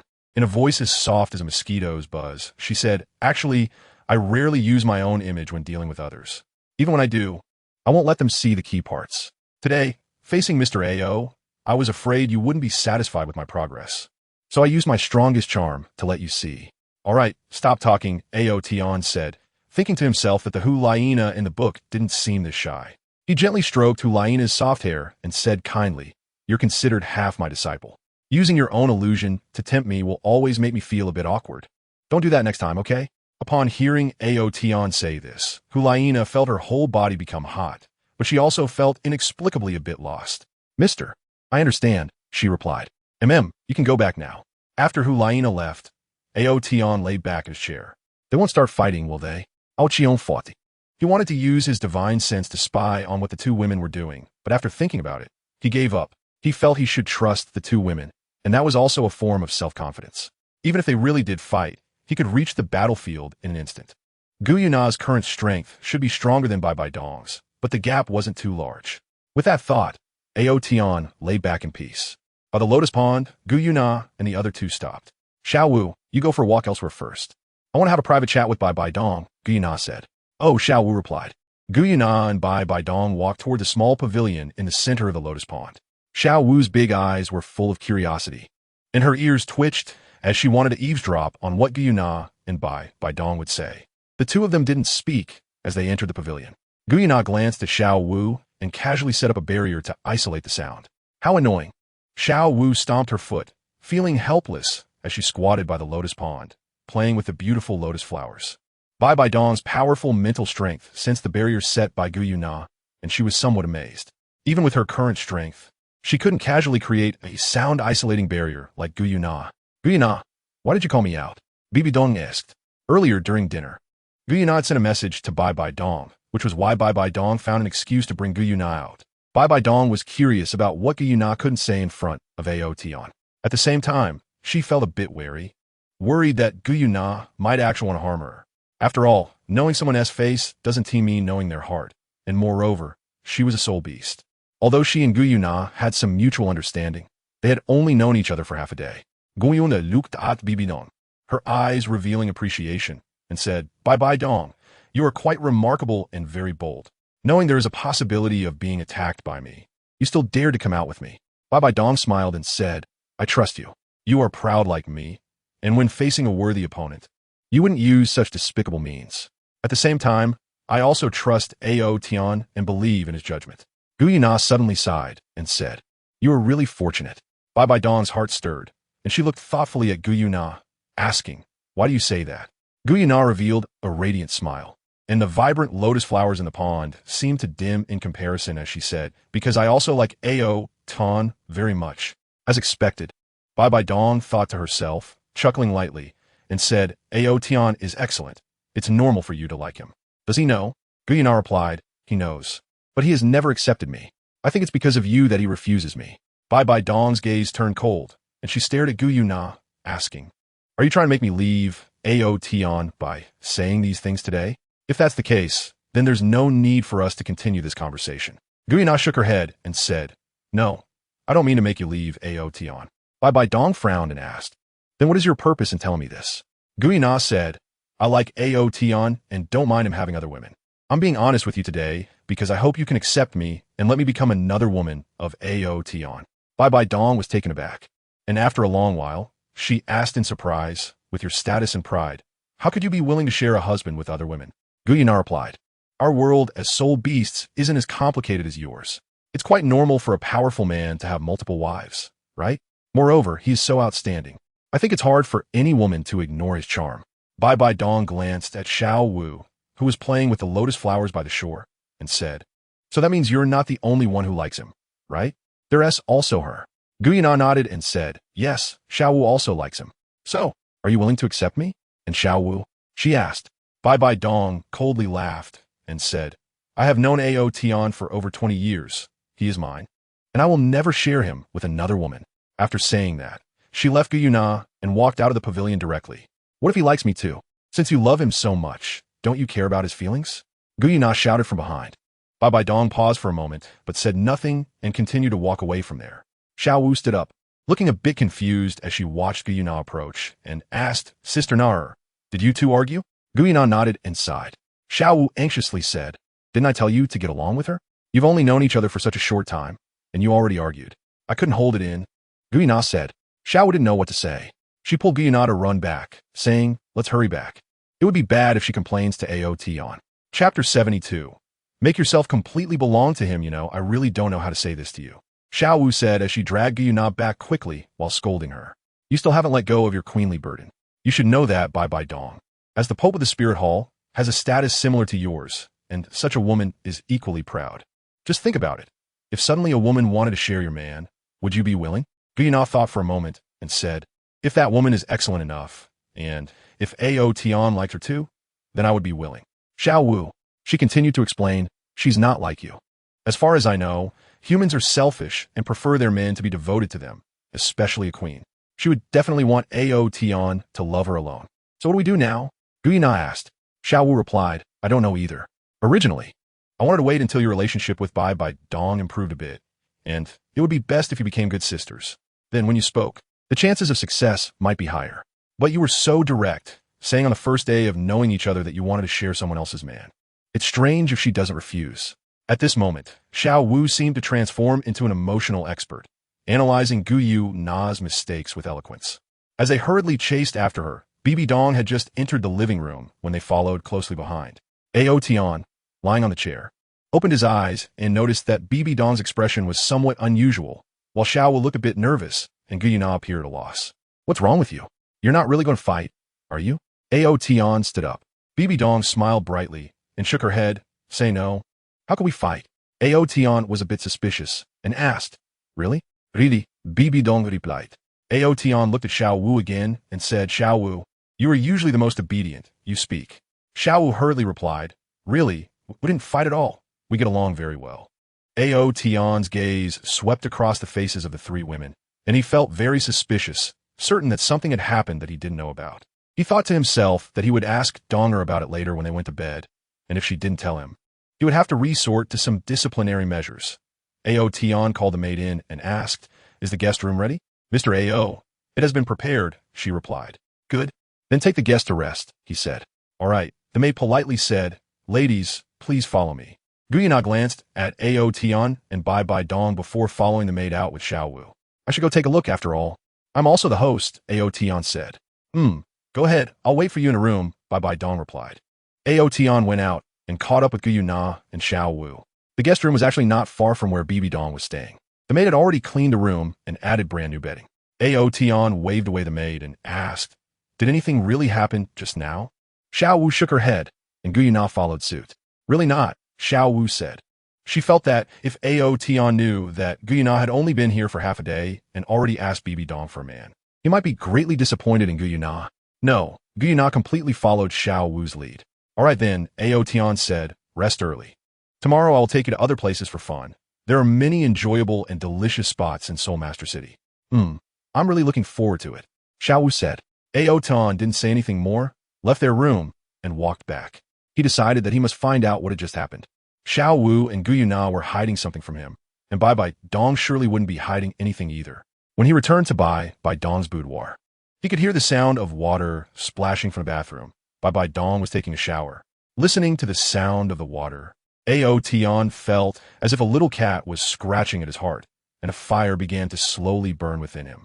For so many years, Bibi Dong had remained pure, and Ao Tian had a premonition that tonight she wanted to give herself to him. As he anticipated, his heart began to race, and he started to feel a bit nervous. Although he had lived many years and had experienced countless battles when he was weak, this was the first time for such an event in both his past and present lives. How could he not be nervous? He was already very familiar with Bibi Dong, and tonight he would gain a deeper and more thorough understanding of her. After tonight, their relationship would become even more deep-rooted and inseparable. Bibi Dong took longer in the shower than ever before. Over an hour passed, and just when Ao Tian could hardly bear it, she finally emerged with damp hair. She wore a loose, soft bathrobe that was wonderfully alluring, her face flushed, and her eyes sparkling with a hint of seduction. Though she was over 40, her figure was full, like a ripe peach, plump and juicy. Under the effects of the elixir Ao Tian had given her, her skin was even more delicate and firm than that of 17 or 18-year-old girl, showing no signs of aging. The current Bibi Dong possessed the figure of a mature woman, the face and skin of a young girl, making her a stunning beauty that no man could resist. Ao Tian's gaze was fiery as he asked, Are you ready? Bibi Dong, with a shy expression, sat down at the edge of the bed. She swatted Ao Tian's hand away and said, You go wash up first. Ao Tian chuckled and said, My body is not dirty at all. Bibi Dong pouted her glossy red lips and replied, I don't care. If you don't wash, don't even think about it. All right. With a flash, Ao Tian transformed into a streak of light and rushed into the bathroom. The steam-filled bathroom still lingered with Bibi Dong's intoxicating fragrance, like an aphrodisiac that completely ignited Ao Tian's fire, burning fiercely. The demand and desire of the dragon race in that regard can be said to be the strongest among all creatures. Otherwise, How could there be so many beings with dragon blood in this world? Instances like the dragon god, who absorb dragon blood by chance, are extremely rare. Most beings with dragon bloodline are actually hybrids of dragons and other species. At Ao Tian's level of strength, he could easily suppress his desires and would not be dominated by them. But when the desires no longer needed to be suppressed, they would burst forth like a torrential flood, becoming uncontrollable. On the soft bed, Bibi Dong's heart raced, both excited and nervous. She was no longer the naive girl she once was. During her travels with Ao Tian across the continent, she had visited the city of slaughter, where she first witnessed the matters between men and women. It was a world of debauchery, where apart from a few extremely powerful female soul masters, most female soul masters there could hardly escape the fate of being violated. Having loved Ao Tian for so many years, she had always hoped that his body would grow up quickly, waiting to give herself completely to him. Another reason for choosing today to complete this was the presence of Gu Yuna. This equally perfect woman made Bibi Dong feel a strong sense of crisis. She was afraid that if she waited any longer, Ao Tian's first time would be taken by someone else. Chapter 73. Bibi Dong's transformation. Thinking of what Gu Yuna had said before, Bibi Dong felt very complicated inside. If Ao Tian really liked that woman, should she agree? Bibi Dong had no answer in her heart. But one thing she could be sure of was that she absolutely had to be the first to win Ao Tian. With this thought, her heart raced faster, and her body gradually became heated. Her delicate skin even began to emit a faint fragrance. Certain scenes had already appeared in her mind, and her eyes were dreamy. Even before Ao Tian came out, she had already entered a state of anticipation. In the bathroom, Ao Tian stood there. His muscles were not the explosive type, but rather streamlined, giving a very comfortable visual impression. The muscles, not overly prominent, contained earth-shattering power. With a thought, the clear water in the bathtub rose and began to swirl around his body, slowly forming a water tornado. The speed of the water tornado increased, washing over his body without needing to scrub with hands. A few minutes later, his body suddenly emitted a scorching breath, and the water tornado surrounding him was instantly evaporated. Ao Tian couldn't wait to walk outside. Behind him, a bathrobe belonging to Bibi Dong flew over and wrapped around him. He strode out and immediately saw the female fairy lying there. Ao Tian directly pounced in front of Bibi Dong, claws outstretched as if to devour this enchantress. But Bibi Dong held her hand against his chest. "What's wrong?" Ao Tian asked, confused. At this point, what other tricks does Bibi Dong want to play? Bibi Dong sat up and said, "Don't you want to know what just happened between me and Gu Yuna?" "What happened?" Ao Tian asked, sitting up straight as well.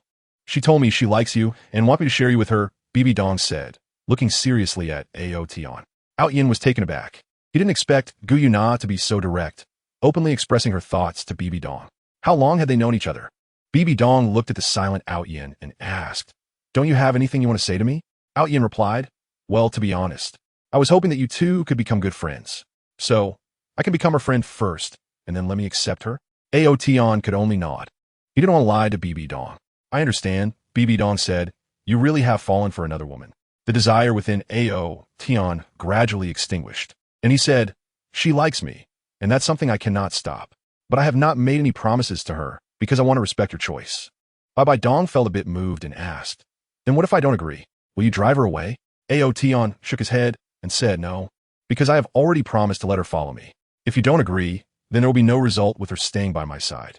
Over time, her feelings for me may fade." "Fool, you underestimate a woman's determination," Bibi Dong said.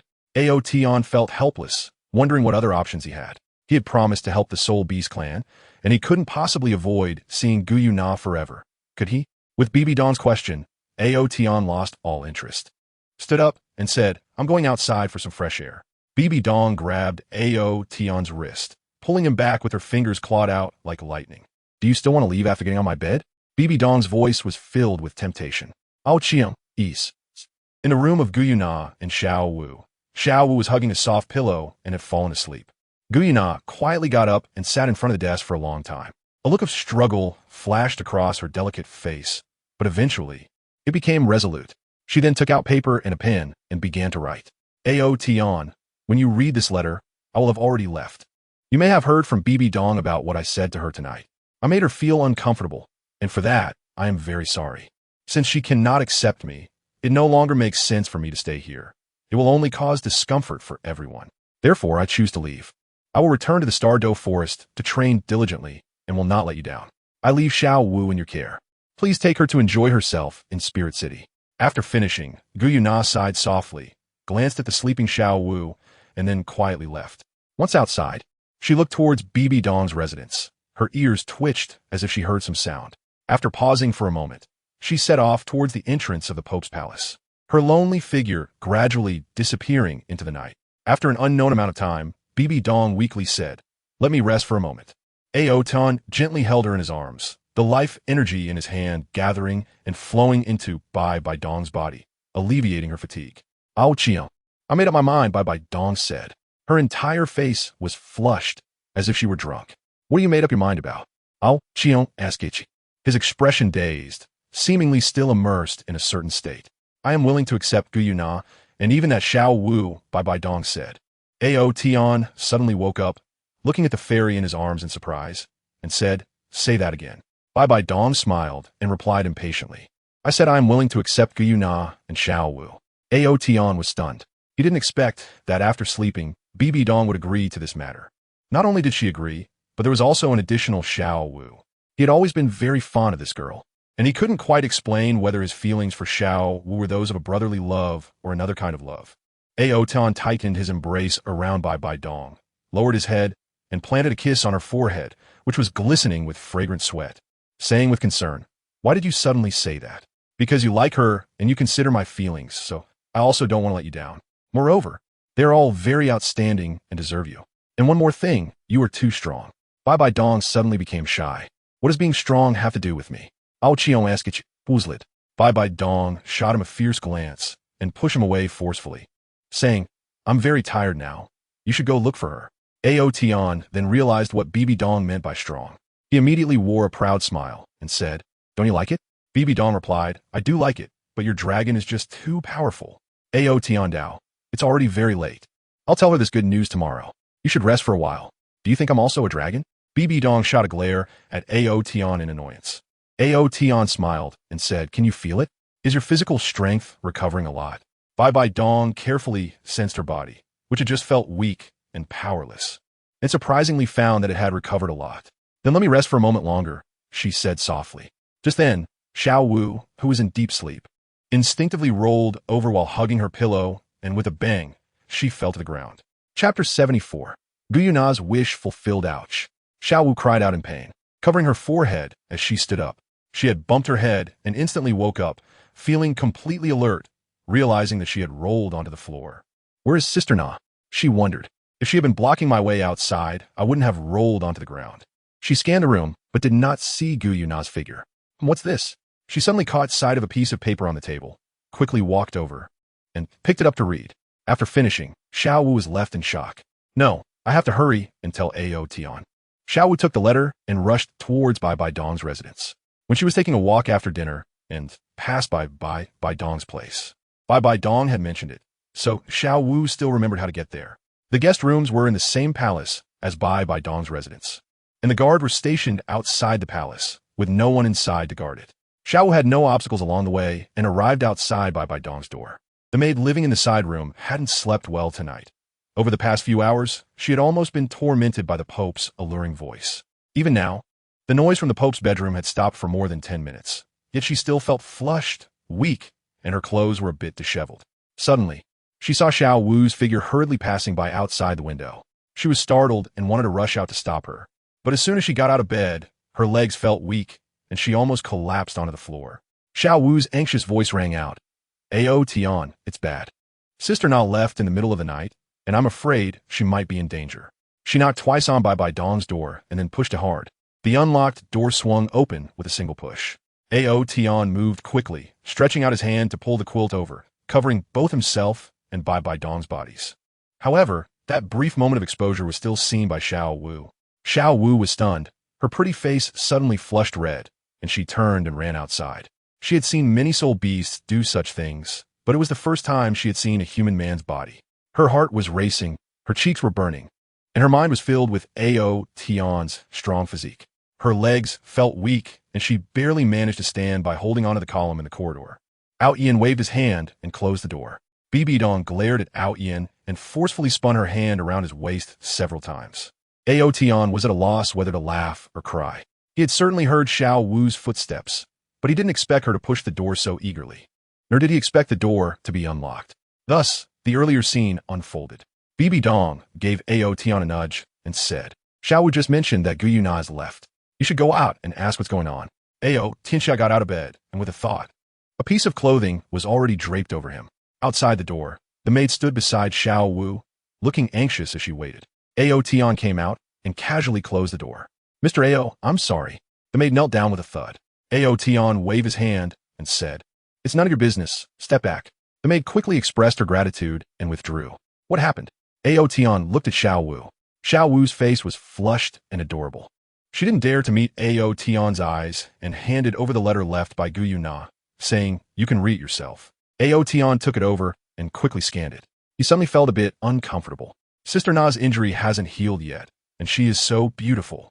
What if she encounters bad people? No need to worry. An ordinary title Douluo can't do anything to her.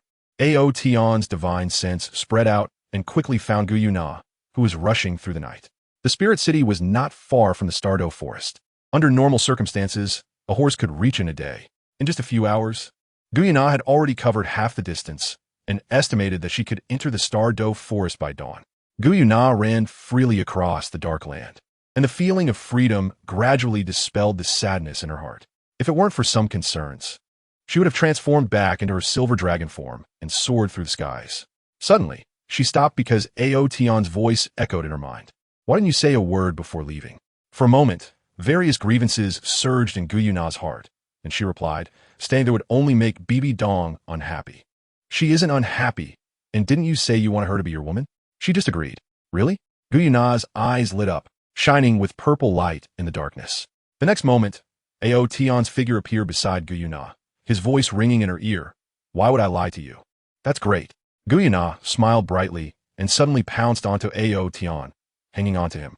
Suddenly, her delicate nose twitched as she pressed it against Ao Tian, sniffing and asking suspiciously, "Why is there such a strong scent of Bibi Dong? Did you just?" Ao Tian smiled bitterly, his body covered in by Dong's sweat.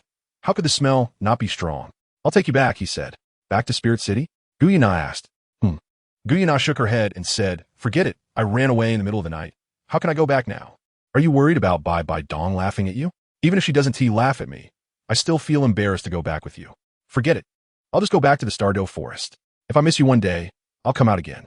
As she spoke, she mustered her courage and kissed Ao Tian on the face. This time, Ao Tian did not dodge. Gu Yuna's pretty face turned slightly red, feeling shy. It turned out that the feeling of kissing someone for the first time was like this. At first, she only admired Ao Tian, but later he helped her heal and even promised to help the soul beasts, making her want to repay him with her body. After spending 5 years together, she had truly fallen for this man. "All right, then I'll take you back to the Stardo forest," Ao Tian said. He wrapped his arm around Gu Yuna's slim waist, and with a large teleportation, they appeared next to the life lake at the core of the Stardo forest. "Okay, you go back first. Remember to take good care of Xiao Wu." Gu Yuna pushed Ao Tian gently. Ao Tian took out a palm-sized golden scale and handed it to Gu Yuna, saying, "This is the reverse scale I left behind during my transformation. If you want to contact me in the future, no matter where you are, just inject your mental power into it to convey your thoughts, and I will be able to sense it." "I understand." Gu Yuna felt very sweet in her heart, treating this reverse scale as a token of love that Ao Tian had given her. Ao Tian has undergone 9 transformations, and there are a total of 9 such reverse scales, one of which is also in by Dong's possession. Ao Tian continued, "This reverse scale has been refined by me and possesses many functions. It can cut through all things when attacking, defend against all methods when protecting, and its form can change at will. You can use it by dripping your own blood to refine it." Gu Yu forced out a drop of essence blood, which fell on the golden reverse scale and was absorbed. At the same time, the energy within her body surged out and began to refine it. Before long, the golden reverse scale transformed into a stream of light and merged into Gu Yu's body, disappearing. After a while, a majestic golden battle armor appeared on her body, transforming her into a goddess of war. A flash of golden light gathered in her hand, forming a golden spear, and as the spear tip gently trembled, countless tiny cracks spread out in the surrounding void. "Great! This seems even more powerful than a super artifact. With it, my strength will increase significantly. Guyu is overjoyed, and after retracting the reverse scale, she pounced onto Ao Tian, wrapping her arms around his neck and her legs around his waist, pressing her red lips against his face. Ao Tian turned his head and faced Guyu Na. In that instant, their eyes met, and Guyu Na's eyes widened suddenly, her long eyelashes trembling. Chapter 75, Bibi Dong and Xiao Wu's heart-to-heart talk. An unfamiliar feeling surged in Guyu Na's heart, making her body feel hot and restless, as if something had awakened. Her heart was pounding intensely, and Ao Tian could hear it clearly. Guyu Na suddenly felt a bit flustered, got off Ao Tian, and stood there tugging at the hem of her clothes, like a little girl who didn't know what to do. Ao Tian was taken aback, not expecting that the mighty beast, the Silver Dragon King, would also have a shy side like a little girl. I'm leaving now. If you miss me, just contact me, and I'll come and pick you up, Ao Tian said. He glanced into the distance, and a few heads that were secretly watching immediately shrank back in fright. Guyu Na gently hummed in response, and after a moment, when she raised her head, Ao Tian had already disappeared without a trace. Amidst the chaotic footsteps, a group of people rushed over from the dark corner in the distance. Guyu Na's pretty face was still flushed as she stared in astonishment at the approaching Tian and the others. During that time just now, her thoughts had been solely on Ao Tian, as she hadn't noticed Tian and the others spying from afar. Tian arrived in front of Guyu Na and said seriously, "Congratulations, Master, on winning over Senior Ao Tian." Bai Ji and the others also shouted in unison, "Congratulations, Master, on winning over Senior Ao Tian." Every face was filled with smiles, thinking about how her earlier actions with Ao Tian had been witnessed by this group of younger siblings. Guyu Na suddenly felt embarrassed. "Have you all gone mad?" Guyu Na exclaimed in a delicate voice, and a golden long whip appeared in her hand. With a flick, a loud crack echoed as a dark fissure opened in the void, shaking the ground with a rumble as a chasm spread out from beneath her feet. Tian and the others stiffened, feeling a chill run down their spines. "Master, we'll head back to cultivate immediately." After saying that, Tian and the others fled, as if for their lives. Guyu Na stared blankly at the crack beneath her feet, feeling the fear-stricken soul beasts scattering throughout the Stardow forest. She suddenly felt quite regretful. This chasm would take her a long time to repair. In the Pope's palace, outside Bibi Dong's room, Xiao Wu was anxiously waiting. Her mood had calmed down a lot, but images of Ao Tian's masculine figure occasionally flashed in her mind. Every time she thought of this, her face would turn red, and she would stomp her feet, muttering, "Bad guy, such a big bad guy." Sister Nara left. "And he is here having fun. Is it you outside, Xiao Wu?" Bibi Dong's voice suddenly came out. Xiao Wu hesitated for a moment and replied, "Yes, Sister Dong. Come in. I have something to say to you." Bibi Dong's voice was gentle. But Xiao Wu felt a bit dissatisfied with Bibi Dong because she believed that Sister Nara had left unhappily because of Bibi Dong. After all, Sister Nara was closest to her, and she had known Bibi Dong for less than a day. If she had to choose, she would definitely stand by Guyu Na's side. Thinking about what Bibi Dong might say to her, Xiao Wu pushed the door open and walked in. By the large bed, Bibi Dong was already sitting up. Her nightgown was very loose, but it was propped up to an astonishing height by her body. Below, two long legs as smooth and white as jade were exposed, reflecting a charming sheen under the light. As a fellow woman, Xiao Wu couldn't help but be captivated by this scene. She quietly swallowed her saliva and stepped closer to Bibi Dong. "Come here." Bibi Dong beckoned to Xiao Wu while sitting on the edge of the bed. The closer Xiao Wu got, the more anxious she became. Unable to guess what Bibi Dong wanted her to come in for, an odd scent filled the air, making Xiao Wu involuntarily associate it with some embarrassing scenarios. "Come over here, sister." Bibi Dong patted the space beside her. Xiao Wu walked over and sat down at the edge of the bed, but kept a distance from Bibi Dong. "Why are you sitting so far away? Come closer to your sister," Bibi Dong said softly. Xiao Wu suddenly looked puzzled, reached out to touch the bedsheet beneath her, and then brought her hand to her nose to smell it. Bibi Dong's keen eyes caught sight of the bedsheet beneath Xiao Wu that was a different color from the rest, and her pretty face instantly turned red. She pulled Xiao Wu over to sit beside her. As Xiao Wu sat next to Bibi Dong, she noticed a white handkerchief placed on the headboard behind Bibi Dong, with a blood-red plum blossom printed on it. Her gaze sharpened, and she was shocked to discover that the plum blossom was indeed stained with blood. "Is this the Dong-e? Are you hurt?" Xiao Wu asked. Ao Tian is so powerful that it's impossible for her to get hurt, so she thinks it must be Bibi Dong who is injured. "Sister is fine." Bibi Dong's expression is a bit awkward as she pulls Xiao Wu's hand and asks, "Sister wants to know, do you like Ao Tian?" Xiao Wu is stunned, not understanding the intention behind Bibi Dong's question. Does she want to drive her away from Ao Tian? She feels troubled and doesn't know how to answer Bibi Dong's question. If she says she doesn't like him, it's not true. She does like him. If she says she does like him, she worries that Bibi Dong will make her leave. You don't have to worry, Bibi Dong said. If you like Ao Tian, sister is willing to let you become his woman too. Would you be willing to be his woman?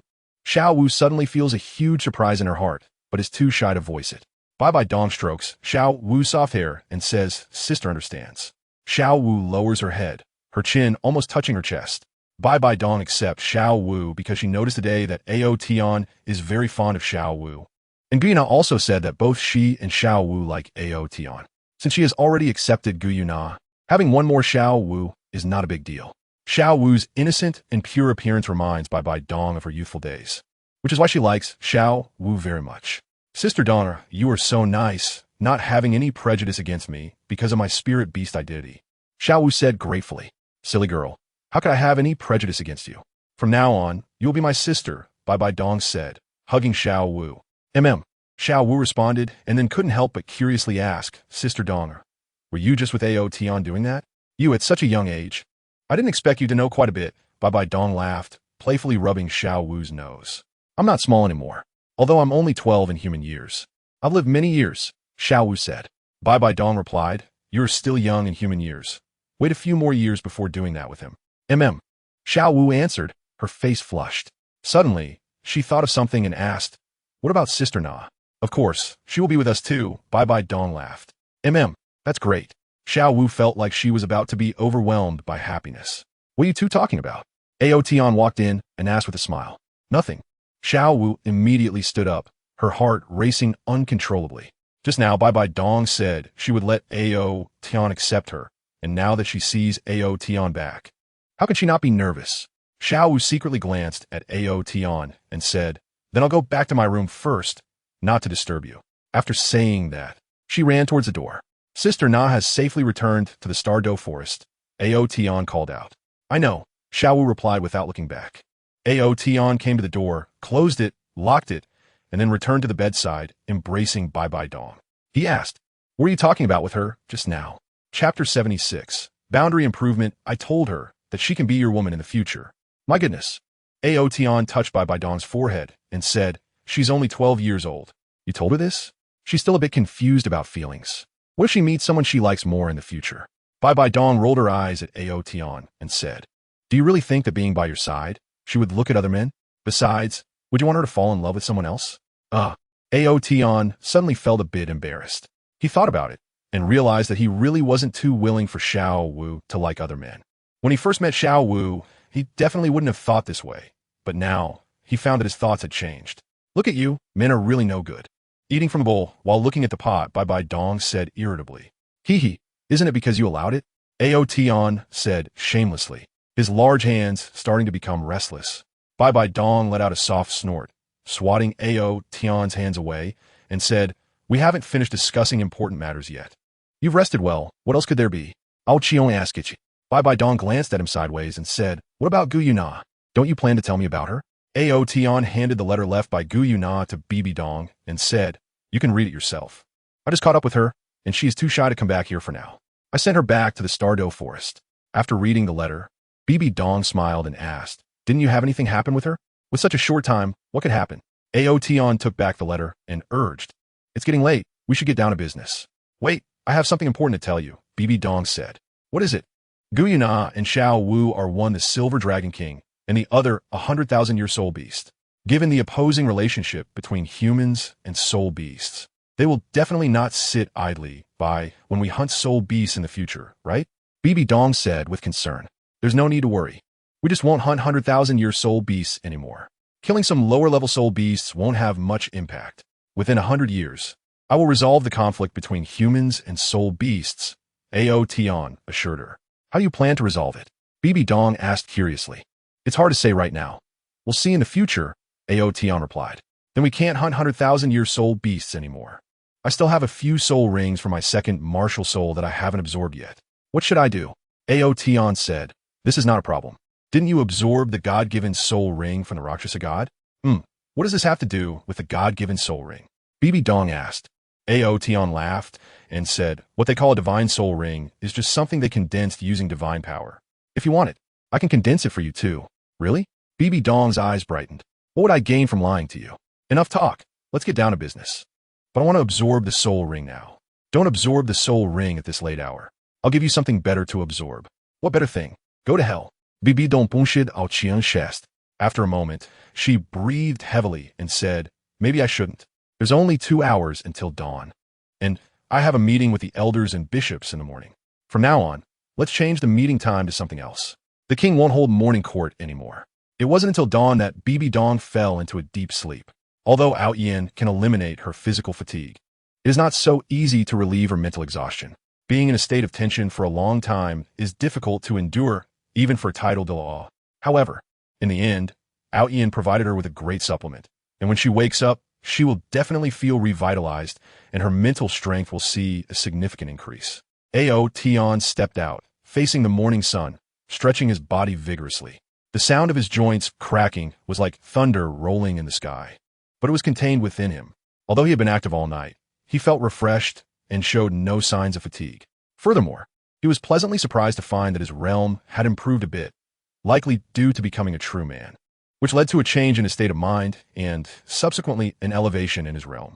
At his level of cultivation, absorbing the spiritual energy of heaven and earth was no longer the primary method of training. Instead, it was about comprehending the laws of the universe. As long as his realm improved, absorbing spiritual energy was not a difficult task for him. The realm was like the capacity of a reservoir, and the water in the reservoir represented the energy within the cultivator's body. Ao Tian now needs to enlarge the capacity of this reservoir. There's no rush to increase the water inside. When a reservoir is large enough one day, he can run to the divine realm above and take a big drink. This is also the reason why he is not in a hurry to leave Douluo Continent. Suddenly, a maid who had been dozing off not far away saw Ao Tian standing at the door and hurried over. Sir Ao Tian, the kitchen is ready early. The maid, with 2 dark circles under her eyes, had a delicate face that showed signs of fatigue. Ao Tian was taken aback, immediately realizing that the commotion from last night had disturbed the little maid's sleep. He had been so focused at the time that he forgot the girl was right next door. He gently patted her shoulder and transferred a bit of energy to her, instantly dispelling her fatigue and filling her body with strength. The Pope was still resting, so you should wait at the door and serve her when she wakes up to help her bathe and change. The maid's face instantly turned bright red, and she stammered. Okay. Ao Tian smiled gently and left. Until his figure disappeared, the little maid stood there with a flushed face, replaying Ao Tian's warm smile in her mind. And she seemed to still feel the warmth of his palm on her shoulder. Ao Tian came to Xiao Wu's room, and the little girl was still sound asleep. To avoid rolling off the bed again, she changed to sleep on the other side after coming back. She lay on her side, with her back facing outward, her arms wrapped around the soft blanket, and her long legs tucked under the blanket. Because her legs were bent, her small waist highlighted her round bottom, which, although not yet large, was quite plump. Ao Tian smiled, sitting on the edge of the bed, and unceremoniously slapped down with force. With a loud smack, Xiao Wu let out a scream and jumped up, almost hitting the ceiling, fully demonstrating the bouncing ability a rabbit should have. She quickly came to her senses, blushing as she screamed and lunged at Ao Tian. Ao Tian, you hit me again. She was almost furious.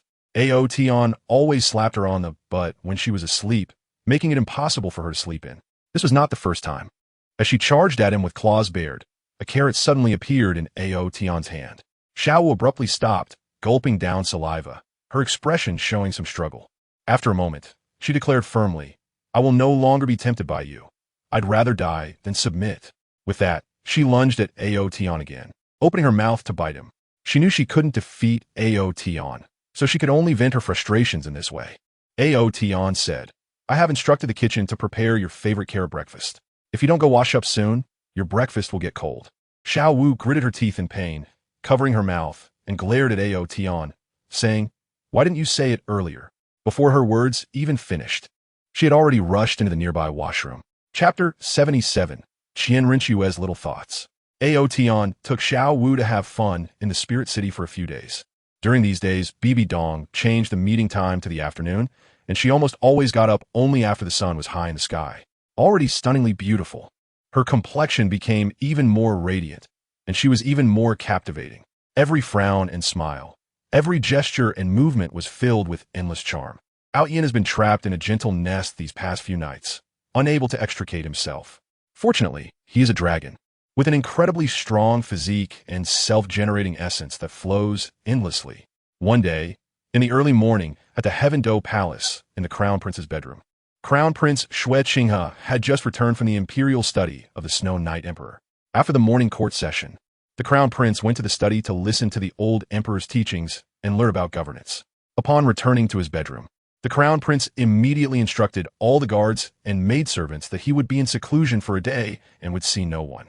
The Crown Prince appeared to be in his 20s, tall and handsome, standing at about 1.80 meters, with a gentle smile on his face and an elegant demeanor that easily inspired goodwill in others. After returning to his room, the smile on the Crown Prince's face disappeared, and he hurriedly sat down in front of the dressing table. He reached up to his face and peeled off a super thin, soft mask, revealing not the Crown Prince Xue Qinghe in the mirror, but a completely different person. This was a woman, looking to be in her early 20s, with snow-white skin that seemed fragile, a nose that was much more prominent than that of an ordinary woman, and slightly delicate phoenix eyes. Her stunning beauty carried an air of authority. Such an exquisite woman could easily evoke thoughts of a heroine who did not yield to men. This woman was Qianrenxue, executing a secret mission for the Spirit Hall, disguised as the Crown Prince of the Heaven-Do Empire, Xue Qinghe, and had successfully become the Crown Prince of the Heaven-Do Empire. The next step was to ensure the natural death of the Snow Knight Emperor, allowing her to rightfully become the Emperor of the Heaven-Do Empire and complete her plan to usurp the throne. After removing the mask, she immediately stood up, unfastened her belt, and let the luxurious Crown Prince's attire fall to the ground. A burst of golden light flashed around her, and as the radiance faded, her previously flat body quickly became voluptuous, and her hair turned golden. She was slightly taller than Bibi Dong and Guyu Na, standing at about 1.80 meters. Due to her age, some areas of her body were not as mature as Bibi Dong's, but she was still enough to stand out among her peers. Her tall figure made her long legs incredibly alluring, and her body proportions were like the golden ratio, flawless and perfect. She stared blankly at her reflection in the mirror, her eyes filled with satisfaction, pride, and shyness. He used to come around this time. He should be arriving soon, right? She felt a little excited. As she thought this, her shyness intensified, feeling as though a pair of eyes were secretly watching her, causing her delicate body to tense, her heart to race, and her skin, smooth as white jade, slowly turned pink. Unfortunately, after standing there for a few minutes, the person she was eagerly waiting for did not appear. She felt a bit disappointed, sighed, and scolded herself.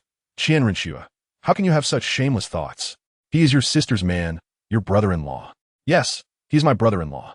Qianrenxue chuckled at herself, then took out her female attire and began to dress. Moments later, a golden palace-style long dress appeared on her body.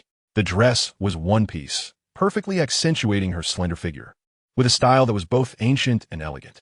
Inside the golden collar was her long, snow-white neck. Her golden hair flowed freely behind her, and a noble aura seemed to emanate from her very bones. At this moment, in terms of temperament, she even resembled the Pope more than Bibi Dong did. After returning to her true form, she sat quietly on a stool, waiting for the arrival of that man. Inside the Spirit Hall, Ao Tian had just finished breakfast with Bibi Dong, Xiao Wu, and Hulaina. Bibi Dong said, Ao Tian, Xue should be done now. Go fetch her back. Okay. Ao Tian stood up and disappeared in a thin air, heading towards Heaven-Do City. Sister Donner, who is Xue? Xiao Wu asked curiously. Your braid is a bit messy. Come here, and I'll help you redo it, Bibi Dong said indulgently. Xiao Wu moved a stool and obediently sat in front of Bibi Dong. Bibi Dong continued. You should call her sister Xue. She is the daughter of the former Pope of the Spirit Hall and is currently on a mission. Every year, on her birthday, Ao Tian will go to fetch her back. I understand. Today is Sister Xue's birthday, Xiao Wu said. Sister Dong, you are so good. You are the second person to braid my hair. Then who was the first? It was my mother. In the Heaven-Do Palace, behind Qianrenxue, Ao Tian's figure appeared. Little Xue, I've come to fetch you. Qianrenshue's delicate body trembled slightly, and a look of extreme surprise appeared on her face, but this surprise was quickly suppressed. When she turned around, she had already restored a faint smile and said, Why are you a bit late today? Ao Tian smiled and said, I was just having breakfast with Donner. Sorry to keep you waiting. Upon hearing that he was having breakfast with her, Qianren felt a little disappointed in her heart, and she quickly replied, "I didn't wait long either." Ao Tian nodded, his gaze sizing up Qianren, and he couldn't help but exclaim, "Our little Shuer is getting more and more beautiful. I wonder which man will be lucky enough to marry such a lovely wife." Qianren pouted and said, "I won't marry anyone." Unless, she added in her heart, "How can you not get married? If you have a man you like, you can tell me. No matter how difficult it is, I will help you get him." Ao Tian chuckled. "Really?" Qianren eyes sparkled a bit. "Really? When has your Ao Tian ever lied to you? Then let's wait until I find someone I like to talk about it." Qianren smiled brightly, affectionately linking her arm with Ao Tian's and said, "Ao Tian, let's go." She couldn't help but recall the time she met Ao Tian when she was 9 years old, after her father was killed by her mother, and then her mother poisoned herself. That was the darkest time in her life. Later, Ao Tian and Bibi Dong appeared, took care of her, comforted her, and helped her step out of the darkness.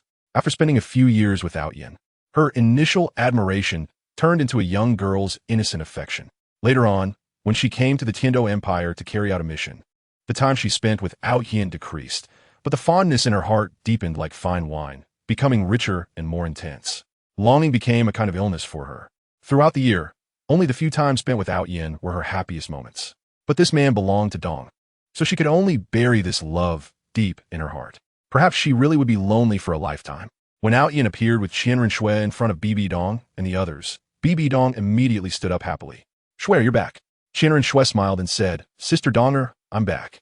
She warmly hugged Bibi Dong. Then her gaze fell on a lively young girl beside Bibi Dong. Chapter 78. Celebrating Qianren birthday. Sister Dong, who is this? She recognized Hulaina, who was not far away, as Bibi Dong's disciple from a few years ago, but she had never seen the girl who looked about 11 or 12 years old before. "This is Xiao Wu, Ao Tian's sister whom he met outside," Bibi Dong said. Xiao Wu is still too young. If she said Xiao Wu was Ao Tian's woman, she didn't know how Qianren and Hulaina would view Ao Tian. So, Bibi Dong could only temporarily say that Xiao Wu was Ao Tian's sister. "Hello, Zistak Suya," Xiao Wu called out sweetly. "What a cute little sister." Qianren immediately took a liking to Xiao Wu and pulled her in front of her. Ao Tian smiled as he watched the scene unfold and said, "Since everyone is here, let's set off." "Wait a moment, I need to change into casual clothes first," Bibi Dong replied. She was still wearing the imposing attire of a pope, which wasn't suitable for going out and having fun. Shortly after, she emerged in a stylish and elegant outfit, her slim waist cinched tightly, showcasing her impressive curves. "Sister Donger, your figure is getting better and better," Qianren said enviously. Bibi Dong playfully patted Qianren on the back and teased, "You're not small anymore. You have the potential to surpass me." Qianren's cheeks flushed slightly as she thought to herself, "Is this why Ao Tian likes Sister Dong?" In terms of figure, among the girls present, Hulaina ranked just behind Qianren, followed by Xiao Wu. At just 12 years old, Xiao Wu appeared quite ordinary compared to the other three girls. Her gaze lingered on Bibi Dong and the other girls, filled with envy. Then she glanced down at her own body and sighed, wondering when she would have a figure like Sister Donger's. It seemed Ao Tian preferred the more voluptuous type. "Let's go. We'll visit West Lake in the morning. Bake cakes in the afternoon, and then I'll take you to the sky," Ao Tian said with a smile as he walked ahead. A woman and 3 girls followed him, forming a unique and stunning scene in the world. Even the highly skilled guards of the Spirit Hall couldn't resist the allure of the girls behind Ao Tian. Mature and voluptuous, tall and noble, captivatingly charming, youthful and beautiful. Each of the 4 girls had their own merits, almost fulfilling every man's fantasy of women.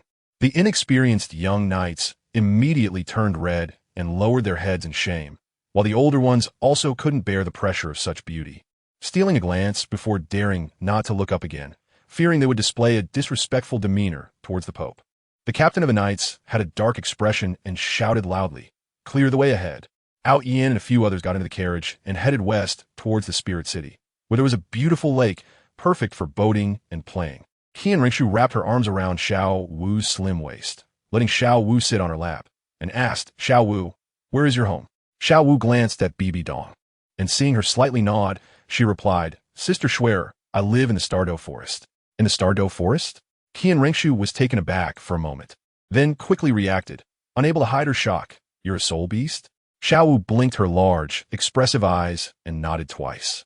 Hulaina, who was beside them, was also stunned, She had spent several days with Xiao Wu and had become quite familiar with her, but she never expected Xiao Wu to be a soul beast. Bibi Dong said, "You don't need to be surprised. 100,000-year soul beast that transforms into a human for cultivation can be considered human. To me, she is just a beautiful little sister." Qian Ringshu recalled Ao Tian's identity as a divine dragon, and her shock gradually calmed down. Since Ao Tian wasn't human and she didn't mind that, why should she mind about Xiao Wu? Moreover, Ao Tian seemed to dote on Xiao Wu, and thinking this, Qian Ringshu tightened her embrace around Xiao Wu a little more. Since it was something Ao Tian liked, she wouldn't dislike it. "This is the first time I've seen such a beautiful soul beast," Qian Ringshu said with a smile. Xiao Wu shyly replied, "Sister is the one who is beautiful. All three of you sisters are prettier than me." Bibi Dong and Qian Ringshu couldn't help but smile, while Xiao Nana's smile was slightly awkward. Her nature wasn't as mature as Bibi Dong's and Qian Ringshu's, and she hadn't fully processed Xiao Wu's identity as a soul beast yet. Bibi Dong, Qian Ringshu, and Ao Tian naturally noticed Xiao Nana's unease, but no one said anything. Bringing it up now would only make Xiao Nana feel awkward. It would be best for her to gradually accept Xiao Wu's identity during their future interactions. The four of them rode on the West Lake for a few hours and returned to the Pope's palace at noon. Making a cake was an essential part of Qian Ringshu's birthday celebration. Ever since Ao Tian made her a cake for her birthday the first time, she had fallen in love with this tradition. In the afternoon, inside the Pope's palace kitchen, Bibi Dong dismissed all the servants, and the three women and one man began bustling around in the kitchen. After a few hours, a giant fruit cream cake was completed. Xiao Wu looked at this unprecedented thing, swallowing her saliva uncontrollably.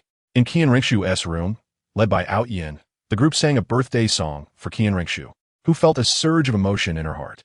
"Quick, make a wish," Ao Tian reminded. Qian Ringshu nodded and closed her eyes, pretending to make a wish. She hesitated for a moment, then wished, "I hope Brother Ao Tian and Sister Dong will always be together, loving each other. I hope I can always stay by Brother Ao Tian's side. Even if I can only be a little sister, I would be very satisfied." After making her wish, she blew out the candles in one breath. "What did you wish for, Shui?" Bibi Dong asked with a smile. Qian Ringshu shook her head playfully. "If I say it, it won't come true. Then don't say it. Let us eat the cake." Bibi Dong laughed, taking the knife to start dividing the cake. She first cut 3 pieces and handed them to Qian Ringshu, Xiao Nana, and Xiao Wu. Xiao Wu looked at the cake placed in front of her, her throat swallowing hard, especially since there were several pieces of her favorite carrots on top, making it difficult for her to look away. Stealing a glance at Ao Tian, she struggled internally for a moment, then picked up her piece of cake and handed it to Ao Tian. At the same time, Qian Ringshu and Xiao Nana also offered their pieces of cake to Ao Tian. "Mr. Ao Tian, you eat first," the 3 girls said in unison, their actions surprisingly consistent. Bibi Dong pursed her lips, a hint of a smile on her face. The behavior of these 3 girls didn't surprise her. The 3 pieces of cake were simultaneously presented to Ao Tian, creating an unexpectedly awkward atmosphere. Xiao Nana quickly explained, "Mr. Ao Tian put in the most effort when making the cake, so he should eat first. Xiao Wu, am a bit shy and couldn't think of an excuse." Qian Ringshu remained silent, seemingly unfazed by Xiao Nana and Xiao Wu's actions, quietly watching Ao Tian. Ao Tian felt a headache coming on, as accepting any one of them would make the other 2 feel awkward. Just as he was considering taking them all, Bibi Dong playfully scolded, "There's still a big piece here, let him have this one." With that, Bibi Dong placed the largest piece of cake in front of Ao Tian. The 3 girls finally reclaimed their own pieces of cake and began to eat quietly. Ao Tian chuckled as he ate the cake that Bibi Dong had given him. Looking at the few people eating cake, Bibi Dong wore a big smile, but her hand reached under the table towards Ao Tian's waist. Chapter 79, Flying into Space. Ao Tian had very little excess fat around his waist. Bibi Dong struggled to pinch a layer of skin and twisted it hard. She had noticed Qian Ringshu's secret crush on Ao Tian a few years ago. However, Qian Ringshu had become increasingly mature and intentionally hid her feelings for Ao Tian, rarely expressing them anymore. In contrast, Xiao Wu was not so deep-minded. Her gaze towards Ao Tian was often filled with affection. What surprised Bibi Dong was Hulaina. Her disciple had previously only shown respect towards Ao Tian, but now she seemed to be attracted to him as well. This was something Bibi Dong hadn't anticipated, but upon reflection, it seemed natural, as Ao Tian's charm was undeniable. What girl doesn't have a crush? Being around an excellent man inevitably leads to some thoughts. Bibi Dong felt helpless and didn't know what decision to make. If she accepted a few more, it would be too easy for that guy, especially since they were her own disciples. Although Bibi Dong cared deeply for this disciple, she found it hard to accept such a situation. However, today was Qian Ringshu's birthday, so she didn't want to express anything. Xiao Wu, enjoying the sweet cake with a satisfied look, suddenly thought of something and asked, Ao Tian, you said this morning that you would take us to the sky. Are you going to take us flying? Remembering the last time they went to Ao Tian's world, standing in altitude of 10,000 meters, Xiao Wu felt a bit scared. She still vividly remembered the feeling of her legs going weak. If they were going to fly that high again today, she was conflicted about whether or not to go. Ao Tian nodded and said, let's consider it flying. I guarantee you'll see scenery you've never seen before. Xiao Wu shook her head like a wave drum and said, maybe not, I might be scared. All right, then you can stay here, and I'll take the three of them, Ao Tian said deliberately. Xiao Wu was even more conflicted. After hesitating for a while, she finally said, then I'll go too. Bibi Dong smiled and said, Xiao Wu, if you get scared, you can hold on to me tightly. Okay, Sister Dong. Hulaina was very excited. She had never flown before. Generally, only soul masters with flying martial souls could fly, and one had to reach the level of tidal law to soar in the sky. She didn't expect to experience flying at the Soul King level. I wonder how Mr. Ao Tian will take us flying? Hulaina thought while eating cake, secretly watching Ao Tian. She still didn't know Ao Tian's true strength and identity, guessing that Ao Tian was a tidal law. The teacher and Mr. Ao Tian are tidal Douluos.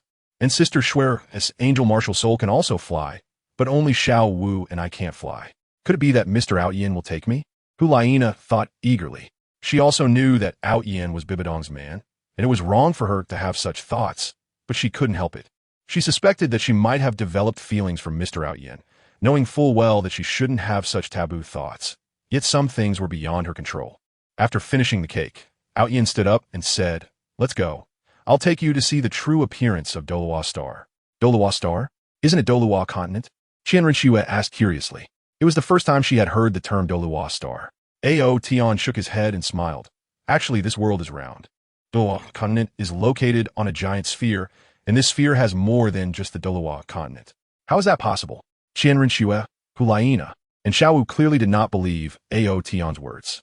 However, Bibi Dong unconditionally trusted Ao Tian. No matter what shocking words he said, she would believe him. Then take us to see, she said. Ao Tian's mind stirred, and the surging power of laws enveloped the four girls. Then, the five of them directly appeared at an altitude of 10,000 meters above Douluo Continent, quickly flying upwards. Around them was an invisible barrier that effectively blocked detection, maintained pressure, and ensured a normal supply of oxygen. Bibi Dong stepped over to Xiao Wu's side, wrapped her arms around her to help alleviate her fear. Experiencing the same situation for the second time, Xiao Wu still couldn't avoid feeling scared. Just then, Hulaina let out a scream, leaping to Ao Tian's side and tightly hugging him, her delicate face already turning pale. Xiao Wu had experienced this once before and was somewhat mentally prepared. But it was Hulaina's first time facing such an exhilarating situation. How could she not be afraid? Ao Tian only felt a soft body hugging his back. And then he heard Hulaina's scream. Qian Ringshu was not much better, her pretty face slightly pale, although she had flown before. It was her first time flying this high. Laina, come here to the teacher. Bibi Dong walked over and pulled Hulaina away from Ao Tian.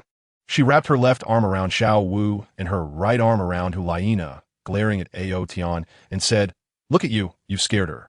In fact, Bibi Dong was also a bit scared. Ao Tian had taken her flying, but never this high. As Hulaina's teacher and older sister, she naturally could not show any fear. Ao Tian was helpless. He just wanted to show a few girls some novel things, but he didn't expect them all to be so timid. However, the discomfort was short-lived. Before long, the fear in the girls' hearts gradually faded away. Although the high altitude beneath their feet looked frightening, the feeling of being grounded slowly reassured them. The Douluo Continent appeared to shrink in their eyes, and then they saw the blue ocean surrounding the Douluo Continent. It's round, it really is round. Xiao Wu exclaimed in surprise as she pointed below. The true appearance of Douluo Star was slowly revealing itself to them. They were getting further away from Douluo Star, and under the setting sun, the circular Douluo Star appeared before them. At this moment, they had already flown out of Douluo Star's atmosphere. With the barrier set by Ao Tian, they felt no discomfort at all. Ao Tian changed direction and flew around Douluo Star. Qian Ringshu and the others saw other continents on Douluo Star. Ao Tian, Is there any soul beasts and humans on that continent? Qian Rinxue asked, pointing at a newly appeared continent. Yes, that continent is similar to Douluo Continent, Ao Tian replied. So this is what the world is like, Qian Rinxue murmured, feeling an unprecedented shock in her heart. The other three women, including Bibi Dong, felt the same way. Suddenly, Qian Rinxue raised her head and looked at several stars that had become much larger, exclaiming, "Oh, Tan, could those stars be like Douluo star? With so many stars in the sky, how many soul masters and soul beasts must there be?" Ao Tian shook his head and said, "Not all stars are suitable for life. Planets like Douluo star are extremely rare." The shock in Qian Rinxue's heart diminished a bit. If every star were like Douluo star, that would be too crazy. Ao Tian Dao.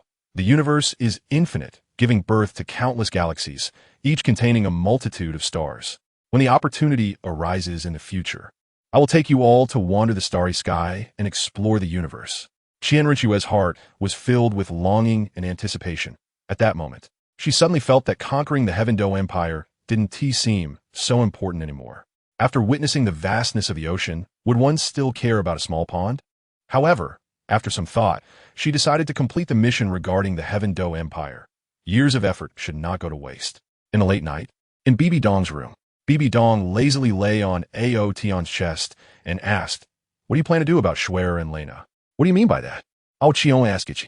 Chapter 80. Let Qian Rinxue make her own decision. Bibi Dong's delicate white face was pressed against Ao Tian's chest, her long, smooth hair cascading over him, making him feel ticklish. Hearing Ao Tian's words, Bibi Dong looked up at him and asked, "Are you pretending to be crazy and acting foolish?" Ao Tian smiled awkwardly. Bibi Dong continued, "A few years ago, I noticed that Shuer liked you. She was only 15 or 16 at the time, and I thought that as time passed, her feelings for you would fade. But today, upon careful observation, I found that her feelings for you have not only not faded, but seem to have deepened. She just deliberately hides it, perhaps because she doesn't want to disrupt us." Ao Tian nodded helplessly and said, "I can feel it too, but what can I do?" His spiritual sense was powerful. As long as he paid attention, even the slightest expression of Qian Rinxue could not escape his eyes. Bibi Dong pinched him hard and said, "Don't you have any thoughts at all?" Ao Tian awkwardly asked, "Are you trying to recommend a wife for me again?" Bibi Dong sighed and said, "I didn't have this idea at first. I thought Shuer would eventually find someone she truly likes. But since I've already agreed to your relationship with Gu Na and Xiao Wu, and having cared for Shuer for so many years, how can I bear to see her sad? So, are you planning to use me as a tool to comfort Shuer?" "What tool? That sounds so harsh." Bibi Dong kicked Ao Tian and said, "I just don't believe you don't have any feelings at all. You're taking advantage and then acting innocent. It's just that every time I have to share a piece of you, it makes my heart ache." Ao Tian tightly hugged Bibi Dong and said, "You little fool, always thinking of me so naively. Don't worry, no matter how many parts I'm divided into, my love for you will only increase and never decrease. That's why I can confidently entrust Shuer to you." Bibi Dong replied, "You just mentioned Hu Laina. You don't want me to take your disciple too, do you?" Ao Tian asked. "You wish." Bibi Dong rolled her eyes at him and said, "I only just realized today that Laina has feelings for you. It would be inappropriate for the two of us, master and disciple, to serve just one person. So what should we do? We can't just go find her and clarify things directly. The little girl is sensitive and might do something foolish," Ao Tian said. Bibi Dong sighed and said, "I've already thought it through. Let's send her to the Wuhuan Academy. That way, she won't meet you. There are many outstanding young people there, and she will definitely have suitors. She will eventually find someone she likes." Ao Tian was not optimistic about Bibi Dong's arrangement. After all, he knew the plot, and Hu Laina was not interested in those who pursued her at all. However, he could not undermine Bibi Dong, so he could only agree to the arrangement. The two did not speak again, and after a moment, Ao Tian suddenly asked, "Have you rested well?" Hearing Ao Tian's words, Bibi Dong felt a sudden itch in her body and replied irritably, "You again." Ao Tian smiled and said, "Haven't you noticed that your physical condition has improved a lot these days?" Bibi Dong's pretty face turned slightly red as she replied, "Then hurry up, it's almost dawn, and you still need to take Shuer back later." Ao Tian joked, "Are you referring to quick in terms of time, or to death?" As dawn approached, Ao Tian arrived at Qian Rinxue's room. The papal palace was Qian Rinxue's home, and every time she returned, she would stay here for a night. Just before dawn, Ao Tian would take her back to Heaven-Do City. As Ao Tian entered, he saw Qian Rinxue sitting in front of the dressing table. her face looking a bit tired, with faint dark circles under her eyes. "You haven't rested at all last night?" Ao Tian asked. Qianrenxue stood up and said, "I've been having some trouble sleeping lately, but it's nothing, it doesn't affect me much." Ao Tian sighed and reached out to stroke the golden hair of Qianrenxue, softly saying, "Silly girl, some things don't need to be overthought." Recently, Ao Tian's cultivation has improved a bit, and his height has returned to 1.8 meters. Otherwise, it would really be difficult to reach Qianrenxue's head. Feeling Ao Tian's touch, Qianrenxue instinctively moved back. Could it be that he saw through my thoughts? Is this a rejection? Qianrenxue thought sadly. Ao Tian smiled helplessly. This little girl has really grown up, keeping everything buried in her heart. "I'll take you back to the Tiando royal family," he said. Ao Tian held Qianrenxue's soft hand and teleported to the prince's bedroom in the Tiando palace. Qianrenxue pulled her hand away forcefully, looking at the man she secretly loved, hesitating to speak. "Do you have something to say to me?" Ao Tian asked. Qianrenxue gathered her courage, her gaze softening, and said, "Ao Tian, I want to thank you for celebrating my birthday." In the end, she still restrained herself. After all, this man was her brother-in-law. How could she say such things? "Silly girl, why are you thanking me? I also prepared a birthday gift for you," Ao Tian said, taking out a palm-sized golden scale. Gold was Qianrenxue's favorite color, and as she looked at the golden scale, which was engraved with exquisite patterns and had the character snow in the center, she was overjoyed. She took the scale and played with it, unable to put it down.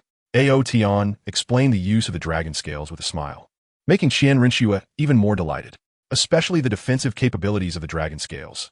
With her current soul power, she could withstand any attack below the divine level. The stronger her strength, the stronger the defense of the dragon scales would be. Ao Tianchong let out a breath. This could be considered a token of love for Qianrenxue. Qianrenxue felt touched and stepped forward, quickly kissing Ao Tian on the cheek. Her pretty face turned bright red, and she hurriedly explained, "Don't misunderstand, you said I can't say thank you, so this is the only way I can express my gratitude." Ao Tian touched the place where Qianrenxue had kissed him and smiled. "If you want to thank me, kiss me a few more times. Dream on." Qianrenxue rolled her eyes. Ao Tian sighed and said, "Alas, if you don't get close to me now, there might not be any chances in the future. Your sister Dong said she would arrange for me to take a few concubines." Qianrenxue was shocked. How could Dong, such a perfect and proud woman, allow other women to share a man? Is this true? Qianrenxue's expression couldn't hide her astonishment. Ao Tian nodded and said, "Yeah, why would I lie to you? She has already designated 2 girls, one named Guyuna and the other is Xiao Wu. If you don't believe me, I can take you back to ask her." Qianrenxue remained silent, standing there in a daze, unable to accept this news for a moment. Ao Tian sighed in his heart. By saying this, he wanted Qianrenxue to make her own choice. After all, what Qianrenxue had to accept was not just him and Bibi Dong, but also Guyuna and Xiao Wu. With Qianrenxue's proud nature, this choice might be very difficult for her. Therefore, Ao Tian would respect her and give her time. "Your sister Dong said that if you want, you can also become my woman." Ao Tian's words were like a heavy bomb, exploding in Qianrenxue's heart. Ao Tian pointed at the dragon scale in Qianrenxue's hand and said, "I'm leaving now. If you miss me, you can contact me anytime through the dragon scale." Chapter 81. The terminally ill Xiao Wu was unclear how much time had passed when Qianrenxue looked up and Ao Tian's figure was no longer in the room. It turned out that Dong had long seen through her secret. Qianrenxue felt very complicated inside. She was both touched by Dong's acceptance of her and saddened by Ao Tian suddenly having so many women. The Ao Tian she liked now had several women at once. Should she accept it or not? Looking at the dragon scale in her palm, Qianrenxue understood she only had 2 choices, accept or not accept. Standing still for half an hour, she still had no answer in her heart. She sighed deeply and carefully put away the reverse scale that Ao Tian had given her. She had made up her mind. Since she couldn't figure it out, she would let time make the choice for her. If her love could withstand the test of time, then what was there to worry about? In the city of Tiando, Ao Tian, who was secretly watching this scene, sighed. Qianrenxue's stubbornness was within his expectations. He believed that Qianrenxue would eventually make a decision. When Ao Tian returned to the spirit city, the sun had already risen and Bibi Dong was still sound asleep. When a mind is in a state of extreme excitement for an extended period, the resulting mental fatigue is difficult for even a titled Douluo to endure. However, there are benefits to this as well. It can hone one's mental strength. coupled with the nourishing substances Ao Tian provided. Each time she recovered, Bibi Dong's mental power would show an increase. Her mental strength had begun to gradually surpass her own cultivation level. Ao Tian did not disturb Bibi Dong's rest. Based on the situation from the past few days, Bibi Dong would not wake up until noon. Thinking of Xiao Wu, Ao Tian couldn't help but smile. He looked at the newly risen sun and guessed that the girl was probably still sleeping in. A day's plan begins with the morning. How could she sleep in? With a faint smile on his face, Ao Tian pushed open Xiao Wu's door, but it wouldn't budge. Is she trying to keep me out? Ao Tian shook his head and laughed, disregarding the distance as he appeared in Xiao Wu's room. What surprised him was that Xiao Wu was not on the bed, and there was a patch of half-dried blood on the sheets. Ao Tian's expression changed slightly. Could something have happened to Xiao Wu?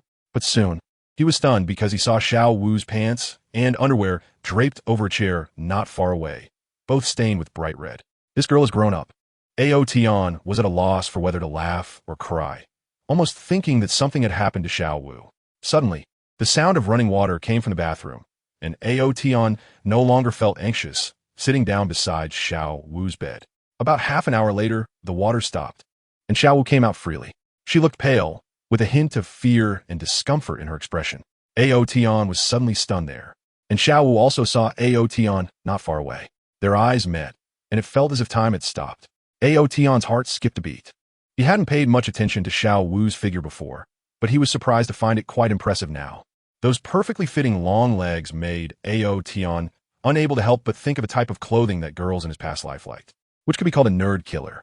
If paired with a school uniform short skirt, the impact would be absolutely stunning.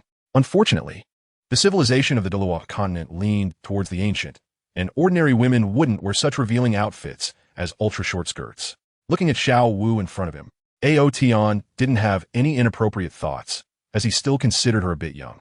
He admitted he had a bit of a lecherous side, but he wasn't a pervert. Just as he was thinking about whether to design a stockings and short skirt outfit for Xiao Wu to wear just for him, her scream finally rang out. A previously unheard sharp scream erupted from her throat, and then she dashed into the bathroom like lightning. Ao Tian, you pervert. Xiao Wu's voice came out in a mix of shame and anger. You big pervert, I'm going to tell Dong, her sister. I clearly locked the door, but you sneaked in. You definitely did it on purpose. Ao Tian was speechless. From now on, your people are all mine. Is there really a need to be so agitated? Xiao Wu muttered angrily inside. After a few minutes, she finally came out, her originally pale face now flushed with embarrassment. But she glared at Ao Tian with a look of anger. Ao Tian looked at the angry Xiao Wu with amusement. He spread his arms, and an irresistible force acted on Xiao Wu, pulling her towards him. Xiao Wu let out a scream and, in the blink of an eye, found herself in Ao Tian's embrace. Being held so closely by Ao Tian for the first time, the little bit of anger in Xiao Wu's heart vanished, completely replaced by overwhelming shyness. Ao Tian smiled and said, You are my little wife. What is there that I can't see? Even if you tell Dong, she won't be able to make decisions for you. Xiao Wu was stunned there. Yes, she would be Ao Tian's person in the future. What difference did it make if he saw her? But it was still too shameful. Moreover, she had maintained her purity for over a decade, and now it was being exposed like this. Although she felt that Ao Tian had a point, the immense sense of shame made it difficult for Xiao Wu to face the situation for a moment. Suddenly, she caught sight of the crimson stain on the sheet behind Ao Tian, and the color drained from her face, turning it pale. Ao Tian frowned and quickly let go of Xiao Wu, asking, What's wrong? Did I hurt you? Xiao Wu smiled faintly and said sadly, Ao Tian, I can't be with you anymore because I have an incurable disease. Ao Tian was taken aback and hurriedly asked, What terminal illness? As I thought of that place, Xiao Wu found it hard to speak. Seeing Xiao Wu's conflicted expression, Ao Tian suddenly realized and pointed at the bedsheet, asking, Are you talking about this? Xiao Wu nodded, her voice as tiny as a mosquito's, saying, I checked my body and didn't have any internal injuries, but I've inexplicably lost so much blood. Ao Tian, I'm sure I've contracted a terminal illness. After saying this, tears sparkled in Xiao Wu's big eyes as she buried her head in Ao Tian's embrace, unable to control her sobs. My stomach hurts so much. Ao Tian, I'm going to die. Ao Tian was speechless, amused by the girl. He helped Xiao Wu up, placing his palm on her flat belly, and a gentle energy flowed into her. It felt so warm, and the pain was gone. Xiao Wu's eyes widened in surprise as she exclaimed, Ao Tian, can you cure this kind of illness? Ao Tian shook his head and said, I can't cure it, but I can help alleviate your suffering. Your sister Donger also had this illness, and I helped her alleviate it before. Will I die from excessive blood loss? Xiao Wu asked tentatively. Ao Tian retracted his hand, affectionately stroked her head, and smiled. It won't happen. Look at Donger. She's doing just fine, isn't she? When she wakes up, I'll take you to see her and let her teach you how to treat this illness. Xiao Wu patted her chest, let out a long breath, and said, That's great. I thought I was going to die. Just as they were talking, a sudden rush of heat surged again, and Xiao Wu's expression changed as she hurried to the bathroom. A few minutes later, she peeked her head out and nervously asked Ao Tian, Am I really going to be okay like this? It's too scary. Ao Tian comforted, Trust me, it's fine. He thought about whether to educate Xiao Wu on some knowledge and then teach her how to handle it, but after considering it, he gave up. Girls are sensitive, so it's better to let Bibi Dong handle it. Chapter 82, Goodbye, Guyana. Around noon, Ao Tian returned to Bibi Dong's room with Xiao Wu. Bibi Dong had just woken up, and as she got up, she saw Ao Tian coming in with Xiao Wu. She looked refreshed, in better physical condition than ever, and smiled. Why did you both come together? She was still wearing a thin silk nightgown, looking extremely alluring. Ao Tian pulled Xiao Wu in front of Bibi Dong and said, Xiao Wu's period came, but she said she has a terminal illness and is about to die. So I'm leaving her to you.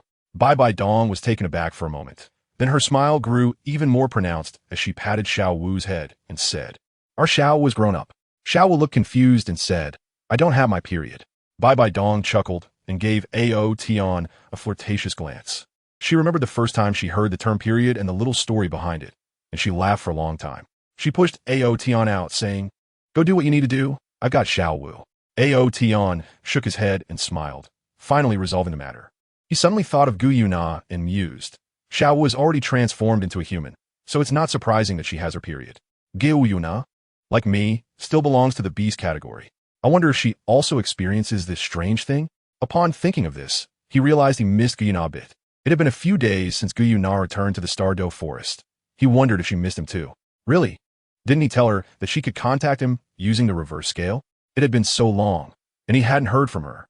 Ao Tian revealed a smile, and his figure disappeared into thin air, heading towards the Do forest. Since Guyana did not contact him, he decided to go personally and see what that girl was up to. When he arrived at the Lake of Life in the core of the Do forest, he was instantly stunned by the scene before him. Beside the Lake of Life, a massive crack spread across the ground toward the south of the Do forest. This crack was several dozen meters wide and several hundred meters deep, qualifying it as a great canyon. At the end of the canyon, deep underground, a graceful figure was moving inside, constantly manipulating the earth elements to make the crack disappear and restore it to its original state. Ao Tian took a look. This rift happened to avoid the eye of the formation here. Otherwise, this great formation would likely be destroyed. This great formation was arranged by Guyana back in the day. Although it wasn't very sophisticated, it was enough to shield against the breath of fierce beasts and block enemy reconnaissance. In recent years, whenever Ao Tian came here, he would also improve the Great Formation, enhancing its defensive capabilities, making it difficult to breach from the outside.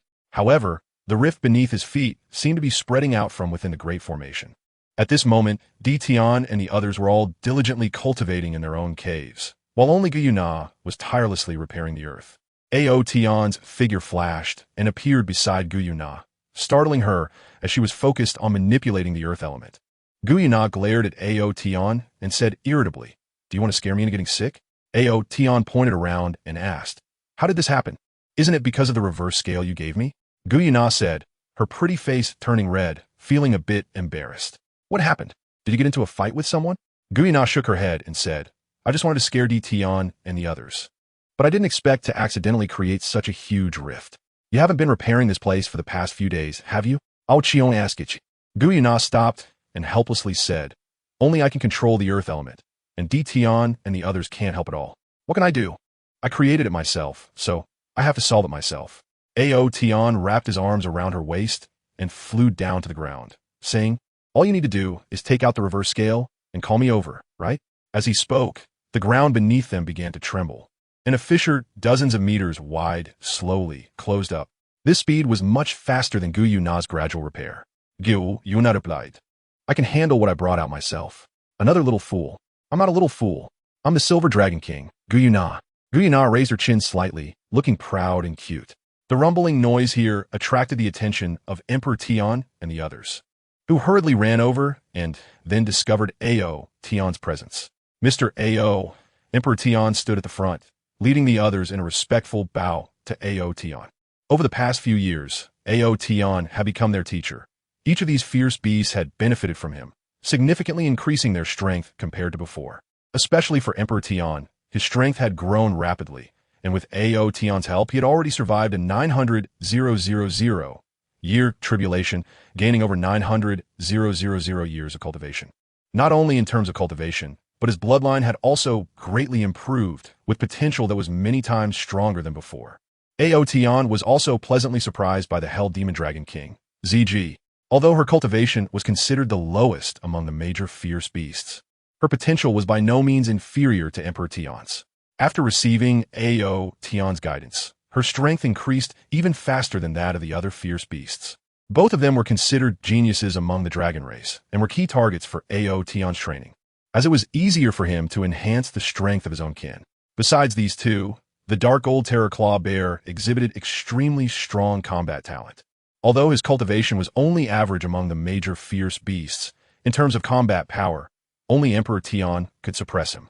Ao Tian studied and found that this guy possessed a trace of the bloodline of the behemoth. According to some legends circulating among fierce beasts, the behemoth was capable of tearing apart giant dragons. Unfortunately, such a powerful race has gone extinct. Before Ao Tian fell asleep, there existed powerful dominant creatures like the behemoth on the most primitive Douluo star. Many formidable behemoths had perished at Ao Tian's hands, their corpses collected as trophies in his own world. He extracted the essence remaining from those behemoth corpses to enhance Xiong talents, ensuring this giant would be completely submissive to him. Originally, Xiong was extremely rebellious, even showing some defiance towards Emperor Tian. But now he held Ao Tian in the highest respect. Ao Tian also provided substantial benefits to the other fierce beasts, even creating unique cultivation methods for each of them to boost their training speed. Creating cultivation methods for soul beasts was not particularly difficult for Ao Tian. Given the robust physiques of the soul beasts, he simplified it using his dragon clan's techniques, focusing on body refinement while endowing them with corresponding attributes. This method was much more crude compared to those he created for humans, but it was extremely suitable for the physically strong, fierce beasts. Now, they had no doubts that Ao Tian could resolve their soul beast problems. They were confident that Elder Ao Tian definitely had this capability. Looking at the several fierce beasts kneeling before him, Ao Tian nodded in satisfaction. Their talents were quite impressive, having cultivated for hundreds of thousands of years, making them suitable to become his subordinates, ready to follow him in battles across the starry sky or other worlds. Xiao Wu's two companions, De Ming and Air Ming, were also on the verge of breakthrough. As long as they overcame their first heavenly tribulation, they would be able to transform freely into human form. Ao Tian waved his hand and said, "Go back and cultivate. With your current strength, it's still too early to seek revenge in the divine realm. Ao Tian will find a way to solve the problem between humans and soul beasts on Douluo Continent. But he doesn't care about those people in the divine realm. Those so-called gods have personally slaughtered many powerful soul beasts and do not allow soul beasts from the lower realms to become gods." Tian and others once swore in front of Ao Tian that one day they would storm the divine realm. Therefore, Ao Tian gave them this opportunity as their first test. After Tian and the others left, Ao Tian asked, "Aren't you bored staying here? Why not come with me to Wuhuan City?" Guyana shook her head and said, "No, I think I'll stay here." Ao Tian did not force it and said, "A month later, Xiao Wu and I are planning to go to that Shrek Academy. Are you interested? If you are, I'll come and pick you up." Guyana smiled and said, "Of course I'm interested, so you must remember to come and pick me up then." Chapter 83, Xiao Wu, the Brave One. A month later, Bibi Dong reluctantly bid farewell to Ao Tian and Xiao Wu. For her, the 2 months spent with Ao Tian during this holiday were the happiest and most satisfying times. I wonder if there will be? Looking at the distant figures of Ao Tian and Xiao Wu, Bibi Dong touched her belly with some anticipation. Ao Tian took Xiao Wu out of the spirit city and directly arrived at the Star-Do Forest. Xiao Wu's mother had already moved to the core area to settle down. Ao Tian spent a day here with Xiao Wu and left the Star-Do Forest the next morning. After exiting the Star-Do Forest, Ao Tian summoned the dragon horse, loaded the carriage, and got on with Guyana and Xiao Wu, then headed towards Shrek Academy. The Barak Kingdom is located in the southern part of the Tiando Empire, serving as the southern gate of the Tiando Empire, and is very close to the border of the two empires. The Star-Do Forest is located in the southeast of the Barak Kingdom, with a small part bordering it. Soto City is also located in the southeast of the Barak Kingdom and is not far from the Star-Do Forest. At the current leisurely pace of the Dragon Horse, they should arrive at Soto City around noon tomorrow. Ao Tian was not in a hurry. After all, there were still 2 or 3 days until the enrollment at Shrek Academy. He enjoyed sightseeing along the way, chatting and laughing with beautiful women, which was quite delightful. Inside the spacious and luxurious carriage, Xiao Wu sat on the edge of the bed, lifting her clothes to reveal her smooth and fair little belly, along with a very cute belly button. Pouting, she pinched a layer of her belly hard, looking unhappy, and said, "Sister Nara, look, Ao Tian has fed me fat these past 2 months, and I've lost my waistline." Guyana, sitting next to her, couldn't help but reach out to touch Xiao Wu's belly, finding it very nice and silky, so she touched it a couple more times. Xiao Wu's pretty face turned slightly red, and she playfully complained, "Sister Nara, you're taking advantage of me." Guyana pinched her cheek and teased, "Isn't having a bit more meat a good thing? Look at Bibi Dong. She is so much meat, and Ao Tian still loves her dearly." "That's different," Xiao Wu said, comparing her chest and hips with her hands. "Sister Dawn only has more meat in these 2 places, but her waist is still very slim. In fact, having a bit of extra flesh is not bad at all." Ao Tian couldn't help but reach out to touch her belly, which had only a little bit of extra flesh. Xiao Wu exclaimed in surprise and jumped into Guyana's arms, pouting, "Sister Nara, Ao Tian is taking advantage of me again. You have to stand up for me." Guyana laughed and said, "Aren't you his little wife? It's only natural for a wife to let her husband take advantage of her." But Sister Donner said I'm still young and warned me not to let him take advantage of me. Ao Tian was somewhat speechless. Was he really such a lewd person? He just thought the girl was a bit amusing, which was why he couldn't help but tease her a little. "I'm going outside." Ao Tian stood up, opened the car door, and sat in the driver's seat outside. Xiao Wu glanced outside nervously and found the door tightly shut. So she leaned closer to Guyana's ear, her face slightly flushed, and whispered, "Sister Nara, have you done that with him?" "Which one?" Guyana smiled at her, knowingly asking. Xiao Wu's face turned even redder as she explained, "That one, the one that makes babies." "Little girl, are you getting all flustered?" Guyana chuckled wickedly and pinched Xiao Wu's chest hard. "No way, you're so bad," Xiao Wu said, her face full of shyness, as she kept slapping Guyana's hand away. "Actually, I'm just curious if that thing is the same for humans as it is for spirit beasts. Since you're curious, why not just ask him directly?" "I don't know." Guyana pushed Xiao Wu a little, her expression somewhat encouraging. "I wouldn't dare. He's so bad. He might just go wild and... You don't know, he's been bullying Donger every night for the past 2 months." "How do you know that?" Guyana asked curiously. "I saw it." At this point, Xiao Wu couldn't help but recall scenes of Ao Tian's body, which was truly embarrassing. Ao Tian sat outside, listening to Xiao Wu's wild words, continuously shaking his head with a smile. This girl's curiosity was a bit too strong. He was considering whether he should teach her a lesson since she was so curious. Suddenly, Ao Tian seemed to sense something, looked ahead with an intrigued expression. He knocked on the door of the carriage behind him and said, "There's some excitement to see." Not long after he finished speaking, a rosy, adorable face popped out from the open door of the carriage. "What excitement?" Xiao Wu asked with a hint of excitement, as she loved to watch lively scenes. After watching for a while, Xiao Wu complained, "Ao Tian, you tricked me. There's clearly nothing happening." "You'll know if you come out and take a look," Ao Tian replied. Xiao Wu, puzzled, walked out and stood next to Ao Tian, shielding her forehead from the morning sun with her palm as she looked around. They were heading west, and this main road would pass through Suatua City. Just as Xiao Wu began to doubt Ao Tian's words, a shout came from ahead. Xiao Wu focused her gaze and saw a girl in black suddenly leap out from the grass on the southern side of the road, pausing for a moment as if to observe her surroundings, then quickly dashing westward. Although she was still a bit far away to see the girl's face clearly, Xiao Wu could see that the girl had 2 yellow soul rings on her body. Behind the black-clad girl, 4 fierce-looking men also burst out from the grass, chasing after her. "Damn it, a little girl actually hurt both of us. Don't let her escape. Damn it, I've lived so many years and have never seen such an enchanting little fairy." One man, with 5 bloody marks on his chest and blood continuously seeping out, said fiercely, "You can't escape. Once I catch you, you'll definitely taste the feeling of bleeding." Hey, hey, hey. Each of the 4 men had 2 soul rings surrounding them, 1 white and 1 yellow. The girl was being chased and quickly distanced herself from Ao Tian's carriage. Xiao looked on with a worried expression and couldn't help but ask, Ao Tian, you don't think that girl will be caught by those bad guys, right? Ao Tian. That girl is stronger than any of those four, but it's a bit difficult for her to take on all four at once.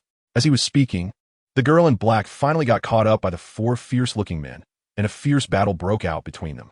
Longma walked slowly, getting closer to the battlefield ahead. Ao Tian watched the battle ahead with great interest, but the more he watched, the more strange his expression became. Don't worry, she will be fine, Ao Tian suddenly said.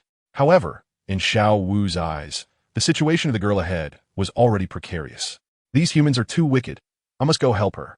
Before she finished speaking, Xiao had already leaped out from the carriage, quickly completing her martial soul possession in midair. With this leap, she covered a distance of over 10 meters, landing on the shoulder of one of the burly men. Chapter 84. Hitching a ride Xiao Wu was best at and making her a powerful attack-type soul master. Once a soul master of the same level was stuck by her, it was rare for them to escape. Moreover, these four burly men were at a lower rank than her. Xiao Wu was adorned with 3 soul rings, 2 yellow and 1 purple, and she had already advanced to the soul master rank. Although she hadn't trained much in recent years, being by Ao Tian's side had allowed her cultivation to increase steadily. During these 2 months of vacation, she successfully broke through to the soul master rank. Because she was a 10,000-year soul beast transformed into human form, in the early stages of her training, each time she broke through a major rank, she could condense the corresponding soul ring by herself, without needing to hunt soul beasts for absorption. When Xiao Wu's feet landed on the shoulder of the burly man, it sealed his tragic fate. Her feet locked around his neck, and as her body fell downwards before her hands even touched the ground, her waist began to exert force, sending the nearly 200-pound man flying. As her hands hit the ground and she completed a somersault, the burly man was slammed hard into the ground, his body convulsing and blood spilling from his mouth. With one strike, Xiao was very satisfied with her results. When she looked again at the girl in black, wanting to play the hero and help the weak, the battle had already reached its conclusion. Aiming 100 claws, a chilling voice rang out, and the girl flew into the air, spinning rapidly. As she spun, her hands, armed with extremely sharp nails, struck out continuously, attacking over 100 times in the blink of an eye. Her whirling body darted between the 3 men like a black whirlwind. She stopped a few meters away from the 3 men, her back facing them. Behind her, the 3 men had blood gushing from their arms and chests, each with dozens of wounds, looking extremely tragic. The girl had held back. Otherwise, that last move could have severed the throats of the 3, turning them into corpses. Terrified, the 3 men didn't dare to utter a word and scrambled into the dense bushes by the roadside, peeing in their pants. The man who had been thrown down by Xiao Wu also got up, not daring to make a sound, wishing he had 2 more legs to follow them into the bushes and disappear. Ao Tian drove the carriage closer, feeling somewhat helpless. That girl Xiao Wu was still too vengeful. He had already guessed the identity of the girl in black, knowing she would definitely be safe. But Xiao Wu couldn't help but intervene after hearing his words. If he wasn't mistaken, this should be Zhu Zhuqing, one of the future members of the Shrek 7 Devils. He didn't expect to encounter her before arriving at Shrek Academy. The girl in black turned around, allowing Xiao Wu and Ao Tian to see her appearance clearly. She had fair skin and very delicate, beautiful features, not inferior to Xiao Wu, but her expression was very cold, even icy. It wasn't just her expression that was cold. She radiated a chilling aura. Her eyes weren't very large, but they were distinctly black and white, looking extremely pure, though devoid of any vitality, as if they were lifeless eyes from the underworld. In stark contrast to her youthful face was her figure. Her face looked about the same age as Xiao Wu's, but her body was extremely voluptuous and curvaceous, even comparable to Gu Yuna in the carriage. It was extremely rare for a 12-year-old girl to have such a hot body. No wonder those 4 burly men had evil thoughts about her. How many soul masters active near the Stardew Forest are good people? When the girl in black saw the 3 soul rings shining on Xiao Wu's body, her pupils shrank sharply, and for the first time, there was a ripple in her lifeless eyes. Xiao Wu retracted her martial soul and asked, "Hey, are you okay?" The girl glanced at Ao Tian behind Xiao Wu and then said to Xiao Wu, "Thank you, I'm fine." Her voice was as cold as her demeanor, making Xiao Wu feel quite uncomfortable. "I saved you, and you don't even give a smile, treating me with such a cold attitude. Glad you're okay. A girl as beautiful as you shouldn't go out alone. It's very dangerous," Xiao Wu kindly reminded her before leaping onto the carriage to stand beside Ao Tian. Given the girl's cold attitude, Xiao Wu didn't feel like saying much more. Her kind reminder was already a generous act. Let's go, Xiao Wu said. Ao Tian gently tugged on the reins of the dragon horse, which continued to move forward, its hooves clattering past the black-clad girl. I said he didn't need to take action, and now you're just giving a cold shoulder after a warm greeting, right? Ao Tian Lao Git. Xiao Wu huffed, a bit displeased, and climbed into the carriage. Our Xiao Wu is really impressive, taking down a big bad guy with just one move, Gu Yuna's voice praised from inside. Of course. I wouldn't be afraid if there were a few more useless ones like him, Xiao Wu said proudly. As the luxurious carriage grew further away, the black-clad girl's pretty face twisted for a moment. Then she jogged after them. Wait a minute, she called out. Ao Tian stopped the carriage and looked at the girl, thinking she couldn't be hoping for a ride. Could she? If this girl was really Zhu Zhuqing, then they were indeed on the same path. It was quite normal for someone from the Star Luo Empire in the south to appear here. Excuse me, do you know the way to Soto City? The girl asked, her voice a bit softer than before, though it still had a hint of coldness. Ao Tian pointed ahead and said, just keep walking straight. This main road will lead to Sotuwa City. Thank you, the girl said. Ao Tian nodded slightly and said, if there's nothing else, we'll be on our way. Wait a minute, the girl called out again. I'm going the same direction as you. Can I ride in your carriage? Don't worry, I'll pay. As she spoke, she took out a silver soul coin from her storage soul guide. I'll give you 1 silver soul coin, and if you're not going to Soto City, I can get off along the way. She made this request after careful consideration, after Xiao Wu helped her. She felt some goodwill and believed that Xiao Wu was not a bad person. The coachman driving the carriage had sharp eyebrows and bright eyes, looking exceptionally handsome, unlike the fierce-looking people from before. During the previous chase, her horse had been lost, and if she had to walk to Soto City by herself, she didn't know how long it would take or if she could make it in time for that important day. Ao Tian did not speak, and it was Xiao Wu inside who spoke first. She popped her head out from the sidecar window, looked at the girl standing below, and said, what a coincidence. We are also going to Soto City. Since you're so sincere, come on up. Ao Tian was somewhat speechless just a moment ago. He was unhappy with the cold attitude, and now he had forgotten it in an instant. Thank you, the girl said and got into the carriage. She wanted to give the silver coin in her hand to Ao Tian, but thought it should be given to the owner inside. So she opened the carriage door and walked in. Chapter 85. Zhu Zhuqing's various shocks. Ao Tian naturally noticed the girl's actions.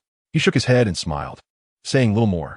Today's young girls, after all, have a bit less life experience. Can't they see that he is the real master? Is there really a coachman in this world who is so handsome and dashing? Moreover, someone who can't even bring himself to kill a few people probably hasn't truly killed anyone before. Ao Tian couldn't help but compare this girl with Tang San. Indeed, she fell short in many aspects compared to Tang San. The girl entered the carriage, but as soon as she stepped in and saw the scene inside, she was stunned. She had a cold personality, was composed, and spoke little. Even though she thought Ao Tian was the most handsome man she had ever seen, she did not show any unusual reactions. However, now, when she saw the girl next to Xiao Wu, she was taken aback. She was not infatuated, so she didn't have much reaction to handsome men, but as a woman, she couldn't ignore Gu Yuna's beauty. How could there be such a beautiful woman in the world? The girl couldn't help but compare herself with Gu Yuna and found that, whether in appearance, figure, or temperament, she was at a disadvantage. If it were a comparison with Xiao Wu, she would have absolute confidence, as Xiao Wu's appearance was on par with hers. But she couldn't say the same about their figures. The desire to compare is a common human trait, and girls are particularly sensitive to these external aspects. I wonder if her cultivation is higher than mine? The girl thought. Since she couldn't match up in appearance, she couldn't help but compare their cultivation levels. Because Gu Yuna also wanted to enter Shrek Academy, she had made her face appear a bit younger, looking about the same age as Xiao Wu, which prompted the girl to think about comparing her cultivation with Gu Yuna's. They were of similar age. Surely her cultivation couldn't be behind others, right? This thought flashed through the girl's mind. Xiao Wu saw the girl in black standing there in a daze as soon as she entered and said, what are you dazing for? Sit down. Thank you, the girl replied, sitting down on a sofa at the side. This luxurious carriage looked larger than a typical carriage from the outside, and once inside, the space was even more spacious, resembling a small room. Ao Tian is a person who knows how to enjoy life, so he refined the carriage as if it were a treasure. The space inside the carriage is significantly larger than the exterior, though most people wouldn't notice it. At the entrance, there are 2 soft sofas on either side, and further inside is a large bed, with a small path left at the foot of the bed leading to the back, where there is a bathroom. Xiao Wu and Gu Yuna have not yet fully refined the useless things in their bodies, so Ao Tian prepared this bathroom for them. Even the items used to collect waste inside have been refined into treasures, equipped with a true fire that can instantly refine impurities into nothingness. The carriage is also arranged with a temperature control array, allowing it to maintain warmth in winter and coolness in summer. It can withstand the full force of a tidal Douluo's attack, and without a doubt, this is the most luxurious carriage in the world. As soon as the girl sat down, she felt the difference in the carriage. The interior was much larger than she had imagined, but upon closer inspection, she found nothing unusual. What surprised her was the temperature inside. Summer had not yet ended, and the weather was still very hot. It wasn't even noon, and the outside temperature was already frightening. The girl had just been through a chase and was drenched in sweat due to the heat, but upon entering, it felt as if she had suddenly returned from summer to spring, which was quite bizarre. Seeing the girl lost in thought again, Xiao Wu couldn't help but smile, knowing she was surely amazed by the carriage's wonders. This made her feel a bit proud, as she was one of the mistresses of this carriage. After a while, the girl in black finally regained her composure from her surprise. Although she was filled with curiosity, her personality prevented her from asking the carriage's owner any questions. Suddenly, she stood up, walked in front of Xiao Wu, and opened her palm, revealing a silver soul coin. "Thank you for your help earlier, and for agreeing to take me along now. This is my payment," she said. Xiao Wu accepted it without hesitation, happily putting it into her storage bracelet. The girl in black narrowed her eyes at Xiao Wu's wrist, realizing that her identity was not simple. Only the wealthy or powerful soul masters could possess a storage soul guide, or they must be backed by a strong force. Feeling a bit more at ease, the girl thought that with such a luxurious carriage and a soul guide, they probably wouldn't be after her money. Xiao Wu boasted, "Sister Nar, see? I could do business. I easily earned a silver soul coin." Guyuna couldn't help but pinch Xiao Wu's cheek and said, "Are you really that short on money?" Xiao Wu's face turned red from the pinch, and she struggled to escape Guyuna's grasp, saying, "I just want to be self-reliant. I don't want to always depend on others." "But you're using his carriage to make money, so you're still relying on him," Guyuna pointed out. "Oh, Sister Nar, you're so mean." Xiao Wu pouted angrily and started tapping Guyuna. Guyuna looked at the girl in black and smiled, "Sorry. My sister is making you laugh." The girl quickly shook her head, saying it's fine. Guyuna noticed that the girl was obviously a bit shy and not very talkative, so she asked, "What is your name?" The girl hesitated for a moment and replied, "My name is Zhu Zhuqing." Guyuna smiled, "I'm Guyuna, and this is my sister Xiao Wu. We heard you mention going to Soto City. We're also headed there and can take you along." "Then thank you," Zhu Zhuqing said. Xiao Wu, having received the payment, patted her chest and boldly declared, "No need to be polite. It's only right to help those in need. Don't worry, with us around, no one will dare to bully you." Zhu Zhuqing nodded slightly. She thought to herself, "You as soul master, if you really encountered a powerful soul master, you might not be enough." Glancing at Xiao Wu and Guyuna, one was pure and cute, while the other exuded an ethereal aura. She continued to think, staying with them may not be safe either. 3 stunning girls together might attract more attention. She had been chased by 4 people earlier because her appearance and figure had made her experience the world's dangers for the first time. "Forget it. I'll stick with them for now. I have no better choice," she thought. Seeing Zhu Zhuqing silent, Guyuna understood her personality and didn't continue to disturb her. Zhu Zhuqing took off her shoes, sat cross-legged on the sofa, and began to close her eyes and adjust her breathing. Indeed, it was Zhu Zhuqing. Ao Tian smiled faintly and said, "Longma, go a bit faster. Let us reach the next city before noon and try the local delicacies." Upon hearing about delicious food, Xiao Wu couldn't help but swallow her saliva. She had 2 great hobbies, eating good food and sleeping in. Zhu Zhuqing opened her eyes and glanced at the scenery outside, feeling the carriage's speed increase. The speed was getting faster and faster, causing her rosy lips to slowly part and her eyes to shine with disbelief. Chapter 86. Multiplayer game. The speed of this carriage had actually exceeded her full speed running. As a speed-type soul master, her speed was already top-notch among soul masters of the same rank. Now, at the level of a great soul master, her full speed running was much faster than a horse. However, due to limited soul power, she couldn't maintain a high speed for long, which is why she chose slower horses for travel. Typically, as long as one breaks through to level 10 and enters the soul master realm, most soul masters, when using their soul power, can match the speed of horses. Not to mention, she was a great soul master who excelled at speed, yet now a horse was faster than her. Outside the window, the scenery had turned into a blur, rapidly retreating. Zhu Zhuqing snapped out of her shock and noticed Xiao Wu looking at her with a strange expression. That expression was somewhat complex, pride, boastfulness, satisfaction, among others. Zhu Zhuqing could interpret many emotions from it. She realized she had lost her composure, getting shocked by a horse's speed. But who wouldn't be shocked by a horse running this fast? Thinking this way, her curiosity about Xiao Wu and Gu Yuna grew stronger. Who exactly were these two? Such a luxurious and magical carriage. She had never seen or heard of anything like it in the Star Luo Empire, not even from the royal family. It was easy to imagine that the backgrounds of these two girls were absolutely remarkable, especially Xiao Wu, who looked to be about her age but was already a soul master, which was quite a blow to Zhu Zhuqing. Xiao Wu smiled and asked, "Are you surprised by the speed of the carriage?" Zhu Zhuqing nodded. "It can go even faster," Xiao Wu said proudly. "How fast can it go?" Zhu Zhuqing finally couldn't help but ask. "The fastest can be as fast as the most powerful great soul master," Xiao Wu replied. Gu Yuna's voice suddenly rang in Xiao Wu's mind. "Do you want to expose Lama's abilities?" Xiao Wu stuck out her little tongue and didn't continue speaking. The speed of the carriage gradually stabilized, and the bumpy feeling disappeared completely, leaving Zhu Zhuqing feeling puzzled and somewhat uncomfortable. However, she forced herself to calm down and began cultivating. The fact that she was able to cultivate to the great soul master level at such a young age was closely related to her diligence. Having witnessed Xiao Wu's cultivation level earlier had further stimulated her. Initially, she thought she was already among the top geniuses among young soul masters. It was only today that she realized that there are always people better than oneself, and there are realms beyond realms. Xiao was not one to sit still unless she was asleep. She wanted to talk to the girl in black several times, but the other party remained taciturn, often engrossed in cultivation. Xiao Wu pouted, questioning if cultivating really needed to take so much time. An hour later, Zhu Zhuqing, who was in meditation, suddenly opened her eyes. She lowered her crossed legs, then squeezed them tightly together, looking somewhat uncomfortable. She glanced at the scenery outside. They had not yet reached the city. Squeezing her legs tightly, she shifted her buttocks slightly, her icy expression turning slightly flushed as she shyly said, "Can we stop the carriage for a moment?" Xiao was playing flying chess with Gu Yuna, a game that Ao Tian had set up to entertain them. Hearing Zhu Zhuqing's words, Xiao Wu paused and asked, "What do you want to get off for?"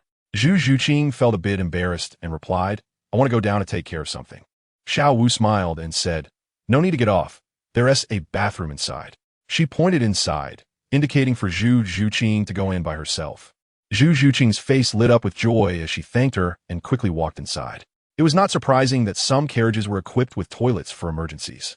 After finishing, there was a green button nearby. She remembered to press it to eliminate any odors. Xiao Wu called out. However, she did not receive a response from Zhu Zhuqing. After a while, Zhu Zhuqing's voice finally came through, asking, "How do you use this?" Gu Yuna gently patted Xiao Wu's behind. Xiao Wu entered the bathroom and explained, "Like this, and then this. Do you understand?" "Got it." Xiao Wu came out and continued playing flying chess with Gu Yuna. After a moment, Zhu Zhuqing emerged, her face filled with astonishment. This carriage was amazing. It even had so many functional soul guide devices in the bathroom. She wanted to ask Xiao Wu who she really was, but when the question reached her lips, she couldn't bring herself to ask. They were just acquaintances, and their relationship wasn't close enough for such inquiries. Zhu Zhuqing was somewhat introverted, making it even harder for her to ask. Xiao Wu glanced at Zhu Zhuqing and said, "You're out. Do you want to play with us?" "What is this?" Zhu Zhuqing asked curiously, knowing that Xiao Wu and Gu Yuna had been playing for quite a while. Between Xiao Wu and Gu Yuna was a colorful game board, with many squares of 4 colors, 4 types of pieces, and a dice. "This is flying chess," Xiao Wu exclaimed excitedly. "Come on, sit here. Flying chess is more fun with more people." Zhu Zhuqing hesitated for a moment, then walked over and sat down by the bed. She thought to herself that these two girls had unusual backgrounds, and she wondered if she should make friends with them. Xiao Wu was not concerned about such things and began enthusiastically explaining the rules of flying chess. The rules were simple, and Zhu Zhuqing remembered them after just one explanation, developing an interest in this novel game. "Then let's get started," Xiao Wu said. "Okay," Zhu Zhuqing nodded. "So then, Xiao Wu shote, Ao Tian. Do you want to join us?" Ao Tian walked in from outside, kicked off his shoes, and directly jumped onto the bed, sitting opposite Zhu Zhuqing. "4 of us, huh? Let's have a good fight." Ao Tian laughed, looking at Xiao Wu. "This time, what will you wager?" Xiao Wu's face turned red as she took out the silver coin that Zhu Zhuqing had given her, saying, "This time I have money to bet. But you can't kiss me." Gu Yuna said, "I don't have money." "Ao Tian, you can kiss me if you want." At this moment, Zhu Zhuqing was already stunned, her head a bit dazed. Wasn't he just a coachman? How did he end up on the master's bed? And to say something like wanting to kiss the master, this was truly outrageous. Although she thought this in her heart, Zhu Zhuqing didn't say much. After all, it was their private matter, and she didn't want to meddle. Suddenly, she remembered something and said, "What if no one is driving? What if we go off course?" Ao Tian smiled and said, "Don't worry, my horse won't run off course." Zhu Zhuqing nodded, diverting some of her attention to the outside, then took out a silver soul coin and placed it in front of her, saying, "Then I'll use this as a bet." "All right," Ao Tian replied, also taking out a silver soul coin. The game began, and Zhu Zhuqing experienced the fun of this new game. After a fierce battle, surprisingly, the first match was won by the novice Zhu Zhuqing, who won 3 silver soul coins, one of which was given to her by Ao Tian. Xiao Wu pouted, as the silver soul coin she had just earned was gone. In the second round, Ao Tian won, and with Xiao Wu out of money, she had to use face payment, getting kissed hard by Ao Tian along with Guyuna. Zhu Zhuqing stared blankly at this scene, and finally, with a delayed realization, she asked, "Aren't you their coach?" Chapter 87. Zhu Zhuqing's debt. Ao Tian smiled and said, "It seems I never said I was a coachman, right? But you've been sitting outside. Does sitting outside make you a coachman?" Ao Tian asked. "Then you are. This carriage is mine." Zhu Zhuqing felt extremely embarrassed, super embarrassed, for having overlooked the true owner and thinking the other person was just a coachman. She had deliberately not given the previous silver coin to Ao Tian, instead giving it to Xiao Wu, and now it felt incredibly awkward to think back on it. Her cold face, which had hardly changed, turned red as she said, "I'm sorry, I thought you were just a coachman." It's no wonder she thought that way. Normally, how could a luxurious carriage be without a coachman? Would someone who could afford such a luxurious carriage personally drive the horses? Absolutely not. She reevaluated Ao Tian and realized that, apart from his exceptionally good looks, his temperament was also quite rare. Earlier, she thought Ao Tian was just a coachman, so she hadn't observed him closely, but now she suddenly noticed how different he was. Ao Tian said, "It's okay, Xiao Wu is the mistress of this carriage, so it's not wrong to give the money to her." Hearing this from Ao Tian, Zhu Zhuqing's face turned even redder, and she blamed herself for not being considerate enough. At the same time, she developed a strong curiosity about Ao Tian. What kind of person could have 2 such outstanding women at the same time? From the way Xiao Wu and Guyuna willingly allowed Ao Tian to kiss them just now, she could tell the relationship between Xiao Wu, Guyuna, and Ao Tian. "Come on, are we still playing or not?" Xiao Wu said, feeling quite unhappy after losing 2 rounds. "Let's not play anymore, put away." "We're about to enter the city," Ao Tian replied. As soon as she heard they were entering the city, Xiao Wu's eyes lit up, and her earlier displeasure vanished instantly. Entering the city meant they could have lunch. What could be more important than food? The speed of the dragon horse began to slow down, and Xiao Wu eagerly opened the carriage door. The outline of the city had already appeared in her sight. On the way to Soto City, they would pass through several other cities, allowing them to taste the delicacies of different places. The carriage entered the city and slowly headed towards the most famous tavern in this city. Ao Tian always knows how to easily find the best places to eat in a city. Although they can be expensive, for him, money is not a problem. The quality of the food is what matters. After more than 10 minutes, the carriage stopped in front of a brilliantly decorated restaurant. Xiao Wu and Guyuna simultaneously took out a veil to cover their faces, their movements very skillful, which left Zhu Zhuqing a bit stunned. Xiao Wu laughed and said, "It's all because we are too beautiful. Being naturally charming easily attracts trouble. Girls need to know how to protect themselves when they go out." Zhu Zhuqing nodded in agreement, pondering deeply, feeling a bit more admiration for Xiao Wu and Guyuna. She realized her own experience was still too limited and that she needed to learn from others. After they got off the carriage, a waiter warmly welcomed them and led the dragon horse to the parking area in the back. Zhu Zhuqing looked at the upscale restaurant and frowned. As a noble family capable of marrying into the Xing Luo royal family, although Zhu Zhuqing's status in her family was not high, she still had some understanding of the world. The prices here were definitely shocking. Not everyone could afford it. She thought about her remaining wealth and then followed Ao Tian and the others inside. She didn't have much money, but she could still afford a few meals here, surely. Those 3 in front of her wouldn't expect her to treat them, right? Once inside the restaurant, Zhu Zhuqing initially wanted to eat alone, but Ao Tian booked a private room, and Xiao Wu warmly invited her to join them. Left with no choice, Zhu Zhuqing had to enter the private room with Xiao Wu and the others. Ao Tian was very fast, continuously ordering over a dozen of the most expensive signature dishes. When it was Zhu Zhuqing's turn, she was already shocked by the prices on the menu. She could afford each dish individually, but the total cost of those dozen dishes ordered by Ao Tian was quite frightening. Even if split among 4 people, it was still beyond her means. I think that's enough, Zhu Zhuqing said, closing the menu and forcing a smile. She had initially wanted to suggest eating outside, but after a moment's thought, she felt that would be too embarrassing. If she didn't have money, she didn't have money. It would be better to owe it for now. Leaving in a dejected manner would be far too humiliating. Gu Yuna and Ao Tian both guessed that Zhu Zhuqing might be short on cash, while only Xiao Wu, carefree as usual, didn't notice. Xiao Wu felt that she was somewhat familiar with Zhu Zhuqing, so she asked, Zhu Zhuqing, what are you going to Soto City for? Zhu Zhuqing hesitated for a moment and replied, I'm going there to study. Xiao Wu immediately became interested and asked, we're also going to Soto City to study. Soto City is a big city with several academies. Which academy are you going to? Shrek Academy, Zhu Zhuqing said, then added, this academy isn't very famous. You might not have heard of it. Xiao Wu's eyes widened in excitement as she exclaimed, what a coincidence. We're also going to Shrek Academy. Zhu Zhuqing was surprised. She didn't expect to meet someone else heading to Shrek Academy while hitching a ride. Isn't that a coincidence? Xiao Wu said excitedly. Zhu Zhuqing nodded. It is quite a coincidence. She had initially thought that they would part ways upon arriving in Soto City, and that there would be no further connections.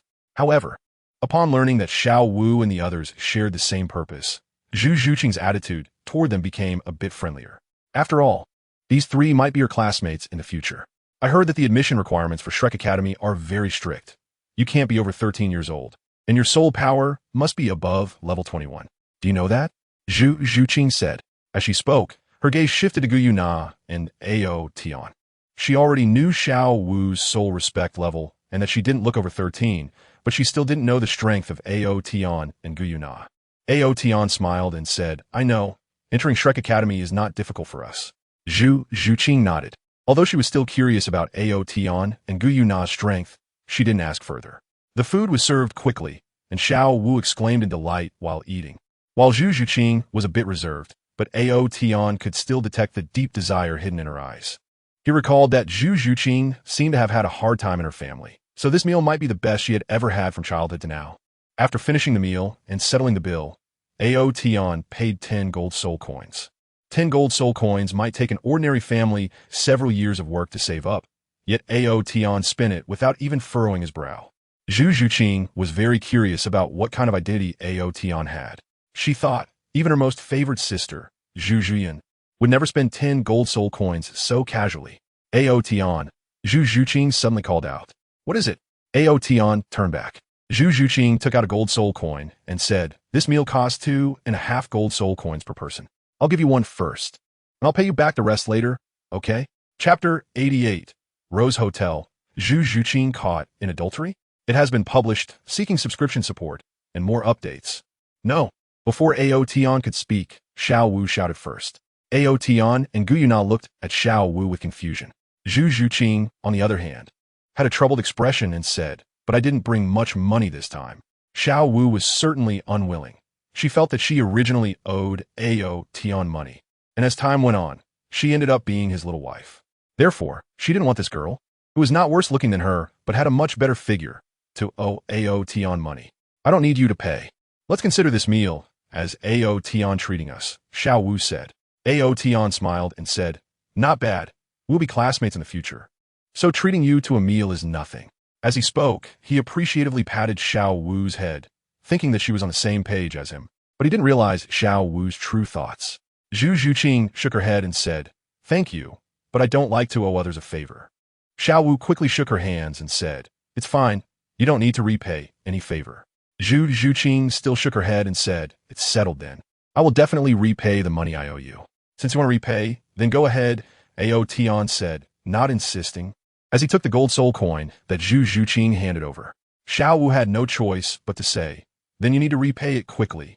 Don't drag it out for too long. Zhu Zhuqing said, no problem. I am now a great soul master, and I can receive 10 gold soul coins as a subsidy from the Wuhuan Temple every month. I will repay you next month. Xiao Wu let out a slight sigh of relief and said, all right then. The few of them got into the carriage and continued on their way.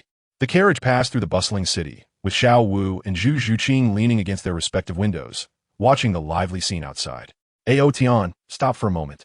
Zhu Zhuqing suddenly shouted. Ao Tian stopped the carriage, and Zhu Zhuqing got off, saying, "Wait for me a moment." After saying that, she ran toward the nearby stall, which was a mask stall. The wooden cart at the stall was filled with various masks. Exquisite, rugged, evil, and terrifying. Zhu Zhuqing carefully selected a mask, inspired by Xiao Wu and Gu Yuna, and immediately decided to buy one upon seeing the stall. "I want one too." Xiao Wu's eyes lit up as she rushed down after putting on a veil. The two girls took quite a while to choose before returning, each satisfied with a mask in hand. Xiao Wu held a white rabbit mask, while Zhu Zhuqing had a black wing mask that gave off an eerie vibe. Paired with her all-black outfit and cold demeanor, it felt completely harmonious. The carriage continued on its journey without any further stops until they reached a city in the evening. Considering Zhu Zhuqing's spending habits, Ao Tian did not choose an expensive hotel. They booked 3 rooms, one for Ao Tian, one for Xiao Wu and Gu Yuna, and one for Zhu Zhuqing, who ordered her meal separately this time. Early the next morning, they set off again and finally arrived at their destination, Soto City, around noon. As one of the 2 major cities in the Baloch Kingdom, Soto City had a much stronger military presence compared to other cities, with patrolling soldiers visible everywhere.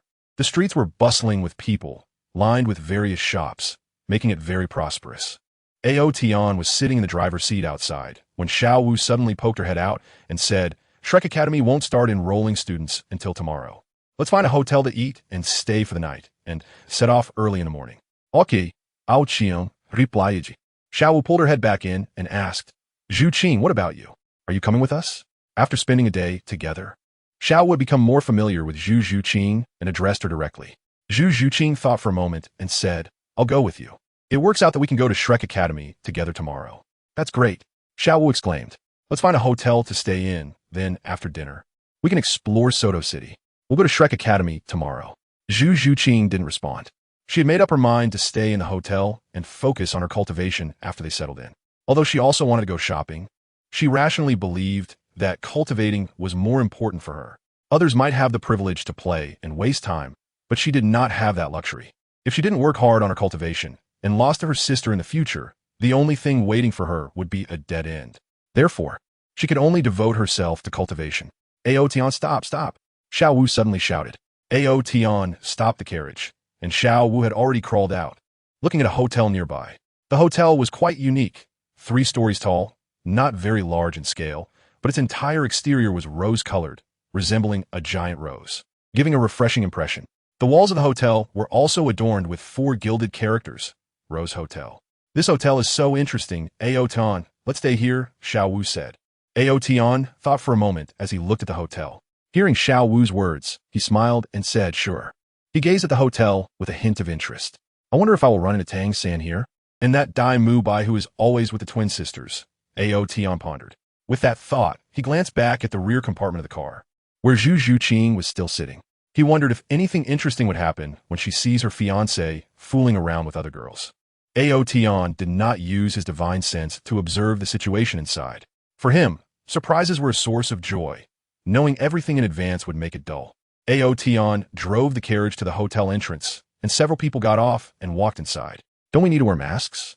Zhu Zhuqing asked softly in Xiao Wu's ear. Xiao Wu shook her head and patiently explained, "No, Soto City is a big city with very good public safety. We don't have to worry about bad people causing us trouble." Zhu Zhuqing nodded and said, "Xiao Wu, you have such rich experience." Xiao Wu's face turned red, and she replied, "It's not really that. It's all thanks to Ao Tian teaching me."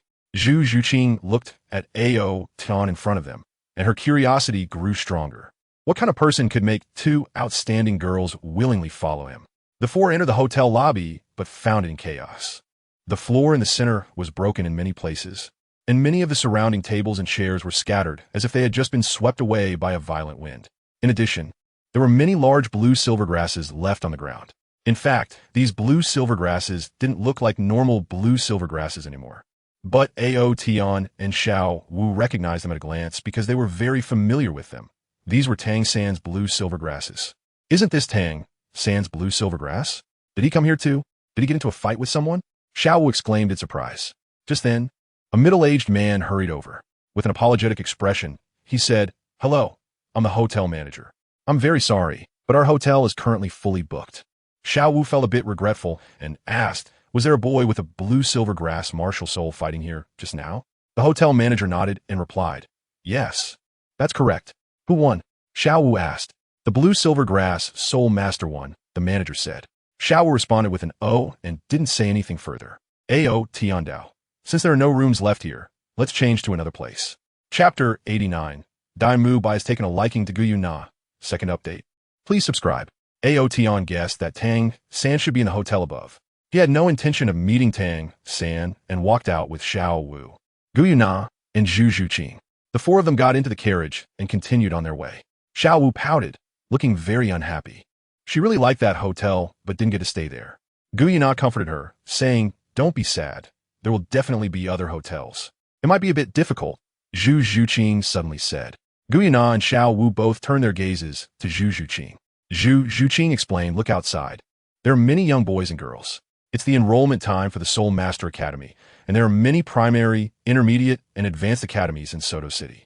A large number of young people have come here to apply for the academies, so housing will definitely be tight."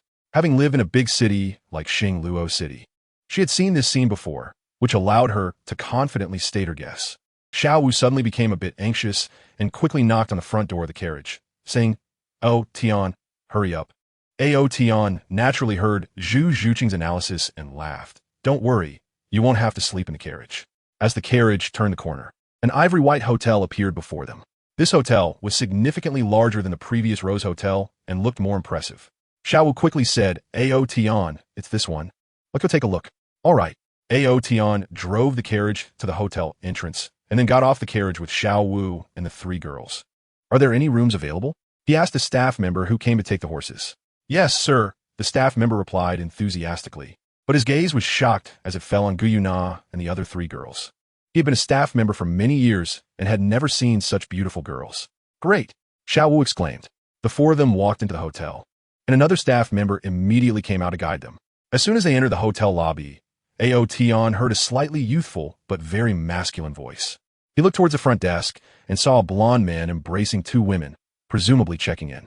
From Ao Tian's perspective, he could only see the side profile of the blonde man, who appeared quite handsome, about 1.8 meters tall, with broad shoulders, exuding a natural sense of pressure.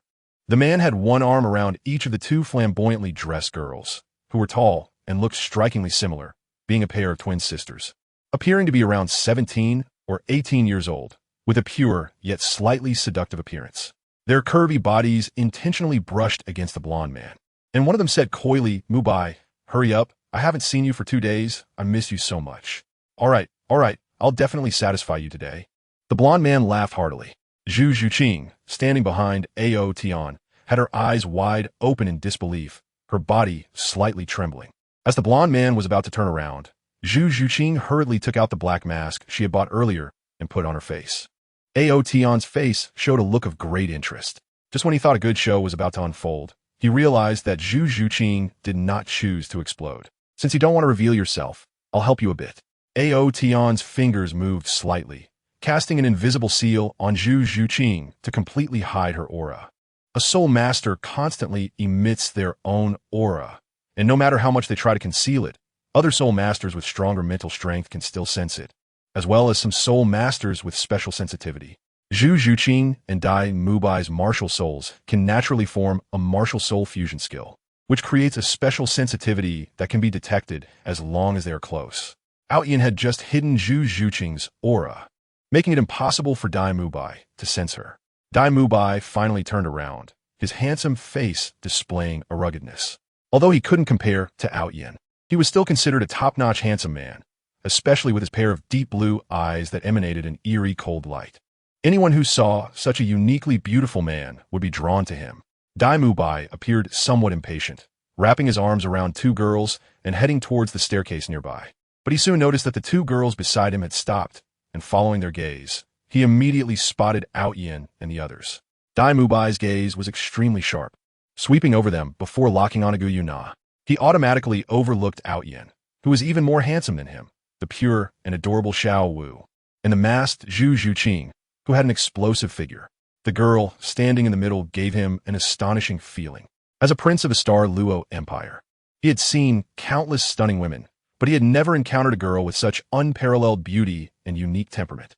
Even the consorts in his father's harem, who possessed both grace and beauty, could not be compared to her. Dai Mubai's heart raced violently. Just one glance at this girl ignited a strong desire within him. I must have her. Dai Mubai was powerful, tall, and handsome, charming and wealthy, and held the title of Prince of the Star Luo Empire. Over the years in Soto City, he had conquered countless women. From women in their 30s to pure girls in their teens, if he wanted, there was nothing he couldn't have. His peers envied him, calling him a seasoned player, someone who could navigate through a sea of flowers without any leaves sticking to him. Now, upon seeing Gu Yuna, he felt that all the women he had played with before were nothing but ordinary, far inferior to Gu Yuna.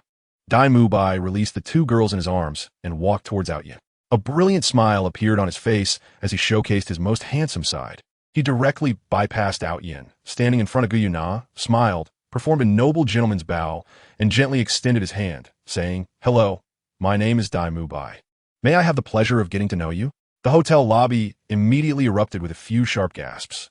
Some female guests residing there were thrilled to see Dai Mubai's stunning actions. Dai Mubai's smile was warm, and he exuded an extremely strong confidence. His gaze fixed intensely on Gu Yuna. However, Gu Yuna's pretty face was cold as she snapped, "Get lost." Being flirted with by a human boy in front of Ao Tian had enraged Gu Yuna. If it weren't for the many onlookers, she would have already acted violently. Xiao Wu stood beside Gu Yuna, looking at Dai Mubai with a face full of disgust. On Gu Yuna's other side, Zhu Zhuqing, wearing a mask, displayed an extremely complex mix of emotions: anger, helplessness, confusion, sadness, and despair. If Dai Mubai had looked at Zhu Zhuqing, perhaps he could have gleaned some clues from her expression, but unfortunately, he didn't even glance at her. Zhu Zhuqing stared at the tall and handsome man before her. Her heart nearly turned to ashes. Hearing Gu Yuna's reprimand, Dai Mubai frowned slightly, finding it hard to believe. Even if she didn't accept him, there was no need to scold him like that, right? He had never encountered such a situation in all these years. Just as he was about to continue his flirtation and utilize his rich dating skills on Gu Yuna, a hand suddenly rested on his shoulder from behind. She said to get lost. "Are you deaf?" Chapter 90. Zhu Zhuqing's Choice. 3 updates. Please subscribe. With a white tiger martial soul, Dai Mubai was incredibly proud. He had always been the one to speak to others in such a tone, and no one had ever dared to use that tone with him. Just moments before, a blue silvergrass soul master had spoken disrespectfully to him, and if he hadn't appreciated the opponent in the end and held back, that guy would have likely been finished. Now, there was someone even more arrogant than that blue silvergrass soul master. Dai Mubai znird inwardly, feeling his soul power surge as he intended to shake off the person behind him and showcase the might of the white tiger martial soul. However, upon seeing Gu Yuna's icy gaze, he dismissed the thought of acting violently. Although the beautiful girl had a bad attitude, he still wanted to make an effort. It would be unwise to clash with her friend. Dai Mubai, who had just coldly set his face, suddenly broke into a smile, saying, "Sorry, I was being rude." He turned around, his gaze falling on Ao Tian, finally seeing Ao Tian's appearance. He was taken aback, realizing that the boy who had his hand on his shoulder was actually a bit more handsome than he was. Various thoughts raced through Dai Mubai's mind as he speculated about the relationship between Ao Tian and Gu Yuna. He smiled, saying, "My apologies, brother. I was outlined just now. My name is Dai Mubai, and many people in Soto City call me Dai Xiao. If you encounter any difficulties here in the future, feel free to find me at the Shrek Academy outside the South Gate. I still have some influence in Soto City." After saying that, he offered a friendly smile to Gu Yuna and then walked back. He wasn't giving up. Such an ethereal girl made him feel that if he missed out on her, he would regret it for a lifetime. From Ao Tian and the others' youthful faces, he guessed they must be in Soto City for school. As long as they were in Soto City, he had ways to find them. With his years of honed dating skills, he was confident he could win over this girl after persistently pursuing her. Therefore, he didn't want to make things too awkward on their first meeting, as there would be plenty of opportunities in the future. The two twin sisters looked at Dai Mubai with a face full of grievance as he walked back, asking, "Mubai, are you not going to want us anymore?" Dai Mubai smiled, but didn't immediately answer their question. Instead, he said, "Let's talk about it upstairs." After that, he went up the stairs first, with the two girls lifting their skirts and swaying their sexy backs as they followed him. Dai Mubai didn't feel there was anything wrong with bringing the two girls upstairs in front of Gu Yuna. After all, what needed to be seen had already been seen, and he didn't need to pretend. This was also a reflection of his strong confidence. believing he would definitely win Gu Na's heart in the future. Xiao Wu was panting heavily, nearly infuriated. I can't believe there are such scumbags in Shrek Academy, bringing two girls to a hotel in broad daylight to flaunt their promiscuity and even trying to hit on Sister Nara. It's really infuriating. Ao Tian, why don't you deal with him? Xiao Wu asked. Ao Tian Dao. One shouldn't strike those who offer a smile. Since he has already apologized, let's just let it go. However, he didn't truly think this way. He wasn't in a hurry to deal with Dai Mubai, since Dai Mubai dared to have designs on Gu Na. How could Ao Tian easily let him off the hook? Ao Tian turned to take a glance at Zhu Zhuqing and found her seemingly lost in thought. He asked, Zhu Zhuqing, are you okay? Zhu Zhuqing took a deep breath and forced a smile. I'm fine. When Dai Mubai had shown his desire for other girls in front of her, Zhu Zhuqing had wanted to turn around and leave. She felt very disappointed in Dai Mubai. Extremely disappointed. Both she and Dai Mubai bore immense pressure from their families. If they couldn't surpass their older siblings after coming of age, they could very well be eliminated immediately. For so many years, Zhu Zhuqing had been training day and night just to secure a slim chance of survival for herself. As her fiancé, Dai Mubai had gone out to train many years ago, but unexpectedly, he was here indulging in women. Zhu Zhuqing's fate had been tied to Dai Mubai's since she was very young. They rose and fell together. The more she thought about her relentless training over the years while Dai Mubai was here living a carefree life, the more endless grievances surged in her heart. Why? Why should I pay the price for your downfall? Zhu Zhuqing was a strong-willed and stubborn girl, and at that moment, she even had thoughts of wanting to take revenge on Dai Mubai. Let's find a place to stay first, or the rooms will be gone soon, Ao Tian said. He walked towards the front desk, and Gu Na had already noticed Zhu Zhuqing's unusual behavior, so she held her hand and led her to follow Ao Tian. Please book 3 rooms for us, Ao Tian said. Sir, I'm sorry, but we only have 1 room left in the hotel. It's a double room with 2 large beds. You might want to consider it, the attendant said apologetically. Ao Tian turned to look at Gu Na and Xiao Wu, saying, why don't we just change to another place? The waiter reminded him, Sir, Soto City will be getting busier in the coming days. If you go to other places now, you might not find a place to stay. Since you haven't booked a room with us, our rooms might run out quickly. Let's just stay here, Gu Na said. Looking at Zhu Zhuqing, why don't we just make do for 1 night? At that moment, Zhu Zhuqing felt very confused and didn't even hear what Gu Na was saying clearly. She nodded blankly. Ao Tian quickly completed the formalities and took the key upstairs. After entering the room, Gu Na pulled Zhu Zhuqing to sit down. Zhuqing, what's wrong? Gu Na asked. She could sense Zhu Zhuqing's deep sadness and despair, seemingly caused by that blonde man from earlier. Zhu Zhuqing took off her mask. Her eyes were already filled with tears, but she stubbornly held them back. I'm Fine. Her voice was slightly choked. Ao Tian ignored Zhu Zhuqing, standing in the room and looking at the white wall, suddenly breaking into a broad smile. Dai Mubai was actually in the room next door. Zhu Zhuqing stood up and said, I'm sorry, I might have to leave. Leave? Where are you going? Xiao Wu asked in confusion. Zhu Zhuqing shook her head and said, I don't know, but at least I won't be going to Shrek Academy. Why not? You've worked so hard to come here from the Star Luo Empire. Why give up suddenly? Xiao Wu pressed. After spending a day together, she had developed some friendship with Zhu Zhuqing. Xiao Wu could now see that Zhu Zhuqing was clearly feeling very wronged. Zhu Zhuqing shook her head and said, It's not your concern. She took out almost all her soul coins and handed them to Ao Tian, saying, Thank you for bringing me here. This is almost all my money. If we have the chance to meet again in the future, I will pay you back the rest. Ao Tian sensed that Zhu Zhuqing's heart was already dead, yet there was a determination within her. He guessed that Zhu Zhuqing intended to confront Dai Mubai. As for whether Zhu Zhuqing would choose to forgive or sever ties after the confrontation, that was beyond Ao Tian's ability to predict. Chapter 91. Emotional expert Xiao Wu, 4th update. Ao Tian did not go to pick up Zhu Zhuqing's money, but instead asked, Is it that guy named Dai Mubai from earlier? Zhu Zhuqing remained silent, not speaking, which counted as an implicit acknowledgement. Xiao Wu stepped forward, looking at Zhu Zhuqing's expression that seemed on the verge of tears yet stubbornly holding back, feeling some heartache. She grabbed Zhu Zhuqing's hand and said, That guy just now is a scumbag. It's not worth it for you to be sad over him. I should go, Zhu Zhuqing said in a low voice as she walked toward the door. At that moment, the voices of Dai Mubai talking with 2 other girls came over. Zhu Zhuqing's raised foot suddenly stopped. Gu Na glanced at Ao Tian thoughtfully. The voices came from the next room, and they hadn't heard a single sound from there before, but now it was so clear. This was likely Ao Tian's doing. Gu Yuna tried to reason that if she used her spiritual power, she could clearly hear the sound from the next room. But she couldn't make the sound from next door clear enough for everyone in this room to hear. The only person present who could have such an ability was Ao Tian. Mubai, will you really marry us? A delicate female voice rang out. Mubai replied. Haven't I said it many times? I will definitely marry you. Once I graduate from Shrek Academy, I will officially marry you. You are the women I love the most in this lifetime. But as soon as you saw that beautiful woman just now, you abandoned us, another girl complained. Mubai explained. How could I bear to abandon you?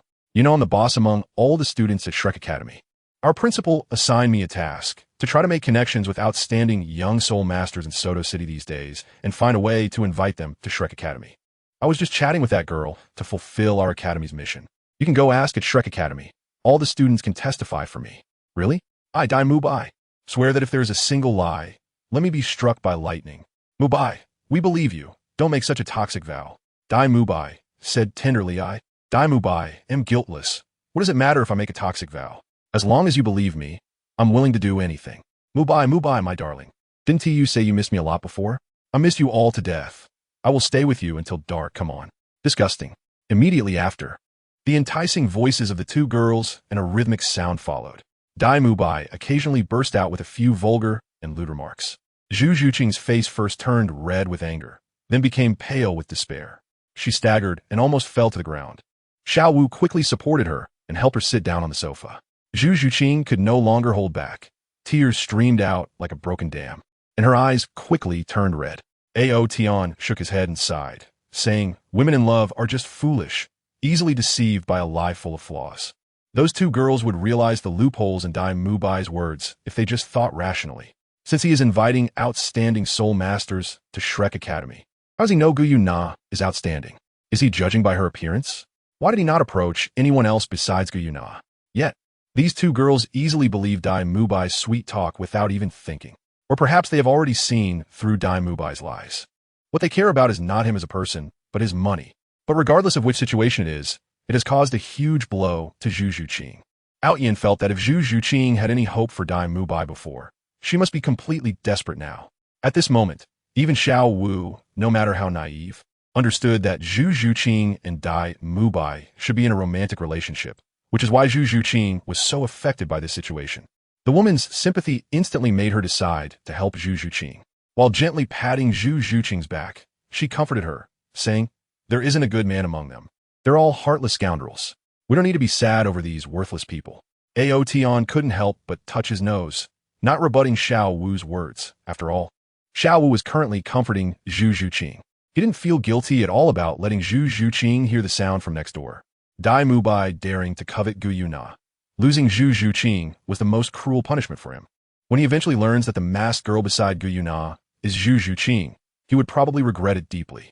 And for Zhu Zhuqing, it would be best to completely sever ties with Mubai, giving him no chance to change his mind. Xiao Wu kept comforting, and Zhu Zhuqing's sobbing body gradually calmed down, but her eyes were red, looking pitiful. Xiao Wu softly said, Zhuqing, can you tell me about your situation with that scumbag? Zhu Zhuqing slowly said, I was betrothed to him since we were young. He left home a few years ago, saying he wanted to train outside, but unexpectedly, he is here fooling around with other women. Xiao Wu immediately felt immense sympathy for Zhu Zhuqing, angrily saying, such a man is not worth it. Listen to me. You must not marry such a scum. Zhu Zhuqing showed a bitter smile and said, this is the family's order. What can I use to resist? What right do I have to resist? Xiao Wu was taken aback for a moment, then angrily said, who says you can't resist? Who says you have no right to resist? Do we women have to humbly let others dictate our fate? Zhu Zhuqing's hollow eyes slightly brightened, showing a hint of anger. Xiao Wu continued, I don't believe that if you don't want to marry him, your family can still force you to do so. Fate can be fought for and changed. As long as you are strong enough, no one can force you. As long as I am strong enough, no one can force me, Zhu Zhuqing murmured. Yes, Xiao Wu nodded heavily, saying, think about it. If one day you become a title-to-law, would your family still dare to force you to do something you don't like?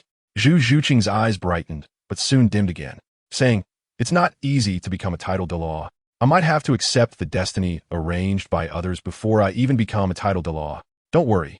I have a way to help you, Xiao Wu said with a smile. Zhu Zhuqing looked at the girl, comforting her, and asked, "How can you help me?"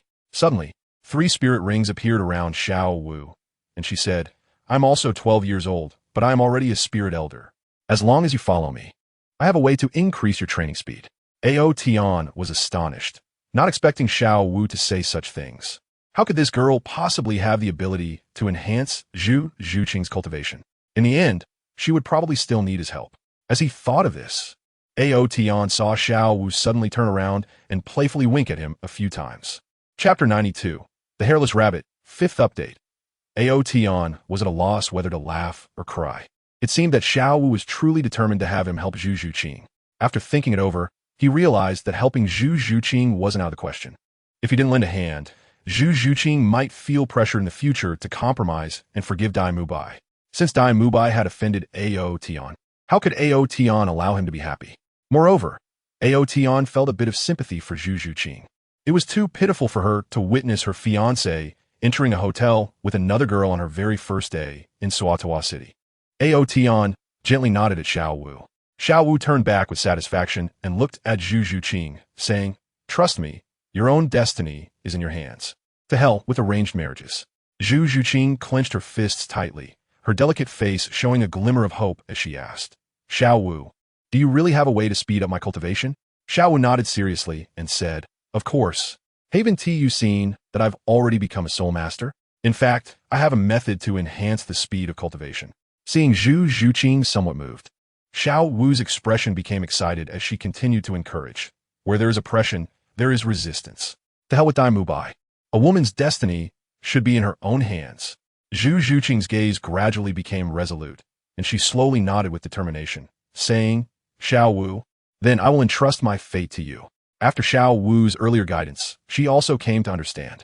No matter what, she could never forgive Dai Mubai. Even if they were together under pressure, she could never forget what he did today, and she would never be happy. Moreover, there was no emotional foundation between her and Dai Mubai. So, in the face of a better choice, why shouldn't she choose it? The smile on Xiao Wu's face gradually spread as she patted Zhu Zhuqing's shoulder hard, saying, "From now on, you are my sister. If anyone dares to bully you, they must first ask me if I agree." Zhu Zhuqing wiped away the tears on her face, finally revealing a smile. The shameless sound from next door had unknowingly stopped. Zhu Zhuqing's gaze became relaxed, and she let out a long sigh, feeling as if the heavy stone that had weighed on her heart for years had suddenly been lifted. Remembering how her fate had been arranged since childhood, with an engagement to Dai Mubai, feeling unloved in her family, where all affection was concentrated on her sister. And having a fiancé like that, Zhu Zhuqing couldn't help but show a sarcastic smile at the unfairness she had experienced. To hell with fate. I want to be in charge of my own life. Understanding all this, Zhu Zhuqing felt enlightened. Even thinking about Dai Mubai fooling around with 2 girls next door no longer saddened her. In her heart, that man was no longer related to her. So what was there to care about? "Thank you, Xiao Wu," Zhu Zhuqing said gratefully. "Don't mention such formalities. I, Xiao Wu, declare that from now on. You are my sister," Xiao Wu promised, patting her chest. "So, will I go to Shrek Academy with you in the future?" Zhu Zhuqing asked. Xiao Wu looked at Ao Tian, who nodded at her, and then said, "You can come with us to Shrek Academy. If you don't want that guy to find out your identity, you should always wear a mask." "Okay, Sister Xiao Wu, I will listen to you," Zhu Zhuqing replied. Hearing Zhu Zhuqing call her sister Xiao Wu, Xiao Wu became extremely happy and excitedly said, "Sister Naer, I now have a sister too." Xiao Wu had always reminisced about the feeling of being surrounded by a large group of people calling her sister Xiao Wu when she was at Notting Academy. She had thought that after leaving Notting Academy, no one would call her sister Xiao Wu again, but unexpectedly, she gained a sister today. Zhuqing's sister, Xiao Wu called enthusiastically. Ao Tian was somewhat speechless. This girl Xiao Wu must be going crazy wanting to be an older sister. Xiao Wu said, "Sister Zhuqing, regarding how to help you improve your cultivation speed, I'll teach you once we get to Shrek Academy." Zhu Zhuqing nodded and replied, "Okay." Now, she no longer had that cold demeanor from before. In front of Xiao Wu, she appeared quite obedient, and Xiao Wu had become her support. Xiao Wu stood up, pulled Ao Tian to a corner, and quietly asked, "Ao Tian, can you help Sister Zhuqing?" "Sister Zhuqing? You've only known each other for a day. And you're already so close?" Ao Tian teased. "She is already my sister, so will you help or not?" Xiao Wu shook Ao Tian's arm, using her charm to persuade him. Ao Tian suddenly felt a stir in his heart. his gaze sweeping over Xiao Wu's body as he smiled and said, "You boast so much. It's not impossible for me to help you, but you have to pay a price." Seeing Ao Tian's seemingly greedy gaze, Xiao Wu immediately wrapped her arms around her chest in alertness and said, "Don't even think about it. I haven't even stated my conditions, and you refuse already? Then tell me, what are your conditions?" Xiao Wu asked warily. "My conditions aren't too difficult. There are 2 beds here, right? As long as you sleep with me tonight. Don't even think about it." Sister Donger said, "I'm still young and can't be harmed by you." Xiao Wu immediately refused sternly. Ao Tian was somewhat speechless. What exactly did Bibi Dong teach this girl? He helplessly said, "Are you overthinking it? If I wanted to cause trouble, I could go back and find Donger directly. Will I come up with ideas to bully a little girl like you who hasn't even fully developed yet? You spied on me while I was taking a shower?" Xiao Wu angrily said, her face turning bright red. Ao Tian was taken aback, not understanding why Xiao Wu suddenly said that. He shook his head and denied. "Am I that kind of perverted person? How do you know I haven't grown that?" Xiao Wu asked angrily and shyly. "I saw it when you had your period last time. It's only been a little over a month. It can't grow that fast, right?" Ao Tian replied, "Speechless lady." But Sister Donner said that girls in Douluo Continent usually start at 10 years old. "I'm afraid that I'm different from others." Xiao Wu said, starting to feel a bit sad. After all, no one wants to be an outlier. "Actually, rabbits without fur can look pretty good too." Ao Tian comforted. "Really?" Xiao Wu asked hopefully. "Why would I lie to you?" Ao Tian's favorite thing about this girl was her naive and cute appearance, which made him very interested in teasing her. "Let's get to the point. Since you won't agree, then there's nothing to discuss regarding Zhu Zhuqing." Ao Tian said lightly, showing a tough attitude. "You really won't do that to me? I, Ao Tian, give my word. If I say I won't touch you, then I won't." Xiao Wu bit her lip, her expression resolute, as if she had made a very heavy decision, and said, "All right, then I agree to you. After tonight, you must find a way to speed up Zhuqing's cultivation." Ao Tian snapped his fingers and smiled. "Deal?" Zhu Zhuqing watched Xiao Wu and Ao Tian whispering in the corner, not knowing what they were talking about. But not long after, she saw Xiao Wu return with a beaming smile. Chapter 93, Relaxation. Suddenly, there was a knock on the door, and the waiter brought in lunch. Ao Tian just ordered food at the front desk, but there are more guests checking in today, so the serving speed is a bit slow. Zhu Zhuqing's smile is noticeably more frequent than before, and she occasionally smiles at Xiao Wu and Gu Yuna. However, she has never smiled at Ao Tian, likely because she is not familiar with him, and after what just happened, her wariness of men has reached an unprecedented height. After lunch, Xiao Wu suggested taking Zhu Zhuqing out for some fresh air, but Zhu Zhuqing declined. "I want to stay here and cultivate," Zhu Zhuqing said. Xiao Wu was determined to take Zhu Zhuqing out. Zhu Zhuqing had just experienced a roller coaster of emotions and needed a distraction to completely eliminate her negative feelings. She pulled Zhu Zhuqing outside, saying, "Come on, shopping is really fun. If you see something you like, just buy it. From today on, you need to change yourself and not carry heavy burdens anymore. But I still need to reach Title Douluo as soon as possible. Don't worry. I am absolutely confident that I can significantly improve your cultivation speed, and becoming a soul master in a short time is not impossible. But I'm only at level 27. Level 27 can also quickly become a soul master, right?" Ao Tian. After Xiao Wu finished speaking, she turned to Ao Tian and made a face. She thought that since Ao Tian agreed, and she also accepted the dangerous conditions set by him, she should extract more value from this guy. If you say it's possible, then it's possible. You could become a title Douluo in a day. Ao Tian was somewhat speechless. Xiao Wu really treated Zhu Zhuqing like a sister. Is female friendship this easy to establish? "All right then, thank you, Xiao Wu," Zhu Zhuqing said. She wasn't foolish. After a little thought, she understood that Xiao Wu was doing this for her own good. Xiao Wu pulled Zhu Zhuqing outside, saying, "Then let's go. I have some shopping tips to share with you." Ao Tian and Gu Yuna exchanged glances and shook their heads with a smile. Xiao Wu was really getting addicted to being an older sister. The 4 of them left the hotel and began to stroll around Soto City. The 3 girls wore veils and masks, as there were too many people on the street. Without them, they might as well not go shopping. Soto City truly lived up to its status as a main city, with bustling scenes everywhere. And even the Spirit Hall had set up a main hall-level Spirit Hall here. Life here was clearly much faster-paced than in those small towns. Many people were hurriedly passing by, but there were also quite a few like Ao Tian and the others, enjoying their shopping. Xiao Wu specifically pulled Zhu Zhuqing towards the jewelry and clothing stores, with Ao Tian and Gu Yuna following behind. In less than 2 hours of shopping, Xiao Wu had already bought several sets of clothes and also got a few for Zhu Zhuqing. She had no money, So naturally, she was spinning Ao Tian's. As she put it, I'm sleeping with you tonight, so I have to earn it back. Zhu Zhuqing tried several times to pay for herself, but was repeatedly blocked by Xiao Wu, making her feel a bit embarrassed. She secretly told herself that once she received next month's Soul Master subsidy, she would definitely pay Ao Tian back. Previously, she had not interacted much with Ao Tian and thought he was just a playboy, but now she realized that he was different from ordinary playboys. He was upright and did not have the bad intentions that others did. Hey, Ao Tian, look over there. Xiao Wu suddenly shouted, pointing in a direction. Ao Tian followed the gaze, and his eyes landed on a somewhat shabby and inconspicuous shop. The sign of the shop was quite special, featuring a pattern that Ao Tian was very familiar with, which included a sword, a hammer, and a blue electric Tyrannosaurus Rex. Xiao Wu also recognized the emblem of the Spirit Hall, which is why she exclaimed in surprise. It was surprising to see a shop using the emblem of the Spirit Hall, making her very curious about what kind of shop it was. Ao Tian felt a stir in his heart and said, "Let's go take a look." He remembered some important matters that he needed to verify. The group arrived at the shop's entrance, where the door was open, but the light inside was somewhat dim. Xiao Wu and Zhu Zhuqing hadn't yet seen the scene inside due to the lighting, but Ao Tian and Gu Yuna spotted a familiar figure inside. Xiao Wu and Zhu Zhuqing stepped into the shop first, and then they heard a familiar voice haggling with someone, seeing Tang San's figure. "Tang San, what are you doing here?" Xiao Wu exclaimed in surprise. Tang San turned around and immediately saw Xiao Wu and the others who had just entered. A smile appeared on his face, and finally, his gaze landed on Gu Yuna. Even though Gu Yuna was wearing a veil, how could he not recognize that familiar figure? "You really came," Tang San said with a smile. In his right hand, he held a crystal the size of a human head, which was not beautiful.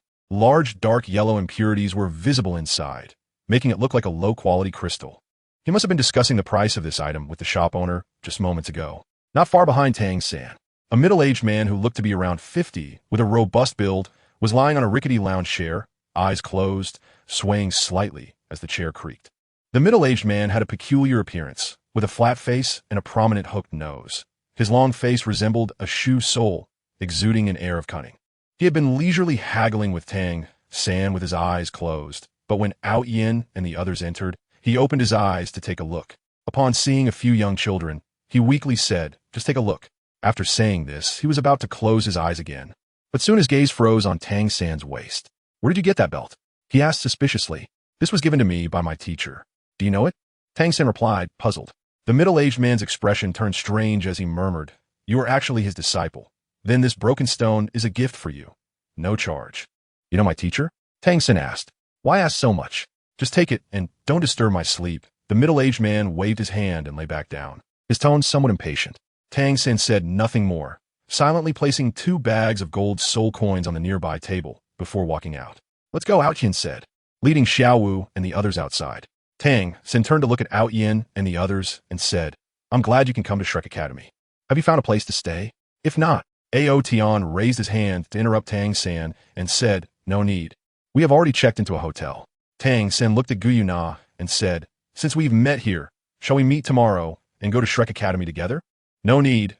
We will go ourselves," Gu Yuna replied, her tone still as indifferent as ever when facing Tang San, showing no emotion. Tang San felt helpless and smiled wryly. "All right then, see you at Shrek Academy tomorrow." After saying that, he turned and left. Gu Yuna still didn't seem to welcome him, and Tang San felt quite helpless. Ao Tian suddenly turned his head and looked towards the corner at the end of the street, where a tall figure cloaked in black flashed by. Chapter 94. Sleeping Ao Tian stood there, lost in thought. In the original plot, it was Xiao Wu who persistently asked Tang San to go shopping, which led to Tang San encountering that piece of crystal.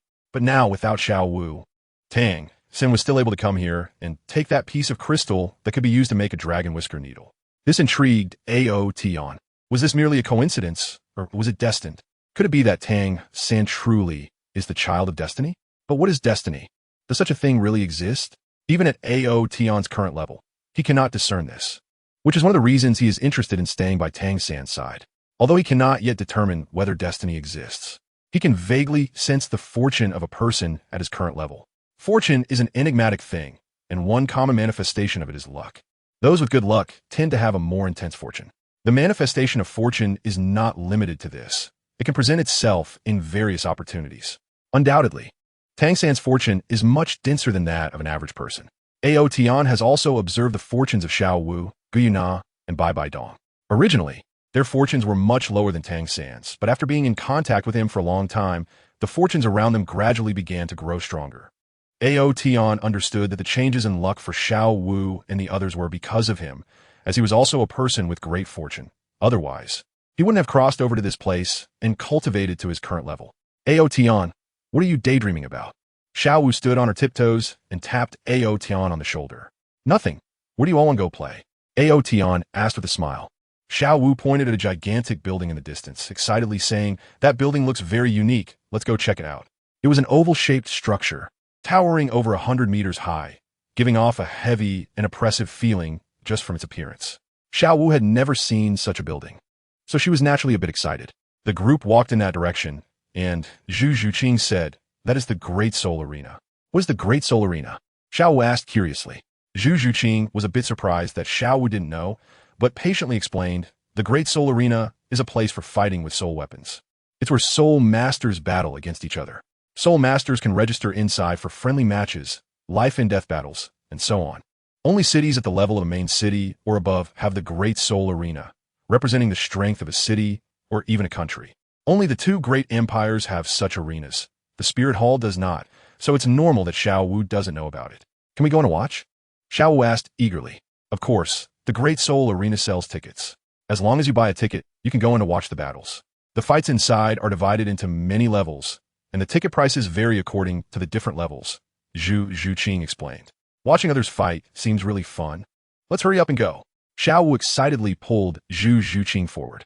By the evening, the four of them returned to the hotel. Xiao Wu and Zhu Zhuqing looked a bit pale, as if they had been frightened. They had watched many battles in the Great Soul Arena, and later, when Xiao Wu suggested watching a life and death battle, she was shocked by the bloody scene. During dinner, aside from Ao Tian and Guyuna who were eating heartily, Xiao Wu and Zhu Zhuqing had little appetite and could only eat a little before feeling unable to continue.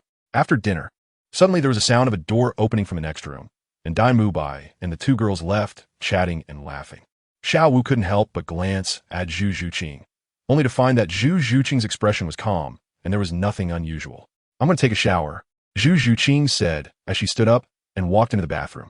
"She should be fine now," Xiao Wu said. Then, Guyuna and Xiao Wu took turns to shower. When Xiao Wu came out last, Zhu Zhuqing was already on the bed cultivating. Ao Tian and Xiao Wu had made a deal in the corner that Zhu Zhuqing did not hear, but Guyuna did. At this moment, she was lying on the same bed as Zhu Zhuqing, while Ao Tian was comfortably lying on another bed. Xiao Wu hesitated for a moment before slowly moving her feet to Ao Tian's bed. "What are you standing there for? Come up. Are you afraid I'll eat you?" Ao Tian asked with a smile. Xiao Wu was wearing a thin sleepwear set, having switched from her usual nightgown to pants tonight to prevent Ao Tian from losing control. At least it gave her a bit more sense of security. Even though the loose pants couldn't hide her long legs, they were still noticeable. Xiao Wu's legs were long and straight, with no gaps visible when she stood up straight. Having just taken a shower, her skin was pink and radiating warmth. Her natural scent was enhanced, making it more intense than usual. The girls around Ao Tian all had their own scents, unlike Guyuna's fresh fragrance. Xiao Wu had a milky scent. Xiao Wu hesitated, but eventually climbed onto the bed obediently. Zhu Zhuqing opened her eyes, wanted to say something, but ultimately said nothing. After all, they were a couple, and she felt it wasn't her place to comment. Ao Tian and Xiao Wu won't do anything tonight, right? Zhu Zhuqing couldn't help but think. Although she had never experienced such things, would a couple sleeping together not end up doing something? Guyuna, lying next to Zhu Zhuqing, looked at Xiao Wu with a smile in her eyes. Xiao Wu burrowed under the covers, but lay a significant distance away from Ao Tian, right by the edge of the bed. Although she often rolled over to Ao Tian's side while sleeping at Nodding Academy, that was in her childhood when she was asleep. Now that she had grown up, especially with Bibi Dong's repeated warnings, she naturally didn't dare to get too close to Ao Tian in such an ambiguous atmosphere. "Why are you lying so far away?" Ao Tian said, reaching out and pulling Xiao Wu into his arms, resting his arm over her. Xiao Wu let out a surprised "ah," and struggled to sit up abruptly. Her entire body felt hot, and she stammered, I still want to cultivate." Saying this, she shifted her body a bit further from Ao Tian, sitting cross-legged and pretending to meditate. Ao Tian could clearly see her body trembling slightly, and her closed eyelids kept fluttering, making it impossible for her to enter into cultivation. Zhu Zhuqing opened her eyes and looked at Xiao Wu in confusion. Aren't they a couple? Why is she reacting so strongly? Why is she being so diligent today? Didn't she used to dislike cultivating? Ao Tian asked with a smile. Who said I don't like cultivating? Xiao Wu glared at Ao Tian and said angrily. Ao Tian shook his head and ignored her. As the night grew deeper, Zhu Zhuqing finally lay down tiredly. Ao Tian turned off the lights, and Xiao Wu finally gathered the courage to lie down. Ao Tian reached out again and pulled her over. Xiao Wu no longer screamed or struggled. Her body just became hot and stiff. Ao Tian missed this feeling a bit.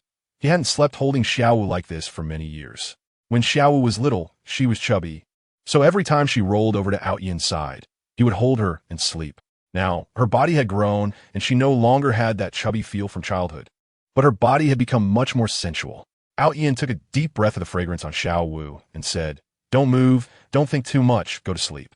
Xiao Wu didn't notice Ao Tian's unusual movement and gradually relaxed, a hint of sweetness rising in her heart. Chapter 95. The Dragon Horse's Fury, 3 updates. Please subscribe. In the early morning, the sky was just beginning to lighten. Ao Tian, Gu Yuna, and Zhu Zhuqing were still fast asleep, while Xiao Wu had already woken up. She was lying with her back to Ao Tian, who was holding her. In her daze, she felt something behind her. How dare you touch my butt? Xiao Wu was both shy and angry, reaching back with one hand. Then a sharp scream erupted, waking Gu Yuna, Zhu Zhuqing, and Ao Tian. Gu Yuna helplessly said, Xiao Wu, why are you always so jumpy? Zhu Zhuqing rubbed her eyes and also looked at Xiao Wu with curiosity. Blushing, Xiao Wu got out of bed, stammering and not saying much, but her gaze towards Ao Tian was fierce. She had thought it was just Ao Tian's hand, but didn't expect. At that moment, various images involuntarily flashed through Xiao Wu's mind, some of Soul Beast together, and others of Ao Tian lying with Bibi Dong. She felt her body weaken a bit, but hurriedly rushed into the bathroom. Seeing Xiao Wu's strange behavior, Gu Yuna looked suspiciously at Ao Tian, who was still lying in bed, and asked, You didn't really do anything to her, did you? Ao Tian shook his head and said helplessly, I didn't do anything to her. The girl just scared herself. Gu Yuna's gaze fell on a quilt that was propped up in front of Ao Tian, as if she understood something, and she began to giggle. In the past, Xiao Wu used to sleep next to Ao Tian, but after she went to the Nodding Academy, it changed to her sleeping beside Ao Tian. As for Ao Tian's physical changes in the morning, Xiao Wu had no idea. How could she not know? Ao Tian smiled and didn't think much of it. He indeed didn't do it on purpose. His body's natural reaction while sleeping was beyond his control. Unless someone got close or there was a danger approaching, then he would wake up. Zhu Zhuqing looked at Ao Tian, then at Gu Yuna, feeling confused and not knowing what had happened. I'll find a chance to ask Sister Xiao Wu later, she thought to herself. Ao Tian's thought caused a raised blanket to collapse suddenly. He got up and said, Get up, wash up, and after breakfast, we'll head to Shrek Academy. Ao Tian ordered breakfast, and by the time the 3 girls finished washing up, breakfast had already been served. After finishing their meal, the sun had risen, and they went downstairs to check out before heading to the south gate of Soto City. The 3 girls sat in the carriage, and Xiao Wu leaned out to ask, Ao Tian, is this Shrek Academy really that good? Ao Tian Dao, it's okay, but it's just a bit poor. Xiao Wu exclaimed in surprise. How poor is it? They don't have money to build their own academy and rented half of village's houses as the academy area. Then what are we going there for? Xiao Wu asked, somewhat confused. She thought that with Ao Tian and Bibi Dong's relationship, they should be entering a top academy like the Wuhuan Hall Academy, right? Why they go to this kind of rural academy instead? To let you experience some hardships there, Ao Tian said with a smile. Upon hearing this, Xiao Wu's mood instantly became a bit bad and said, How about we don't go to the Shrek Academy? Ao Tian Dao. Then you go back, I will go with Nar. Xiao Wu immediately pouted and stopped talking. After the carriage left the crowded Soto City, its speed began to gradually increase. A wide official road extended from the south gate of Soto City all the way to the distant south, and on both sides of the road were vast farmlands. Soto City is known as the granary capital of the Baloch Kingdom, and this title is not given lightly. Xiao Wu looked up and asked in confusion, Ao Tian, didn't Tang San say that Shrek Academy is just outside the south gate of Soto City?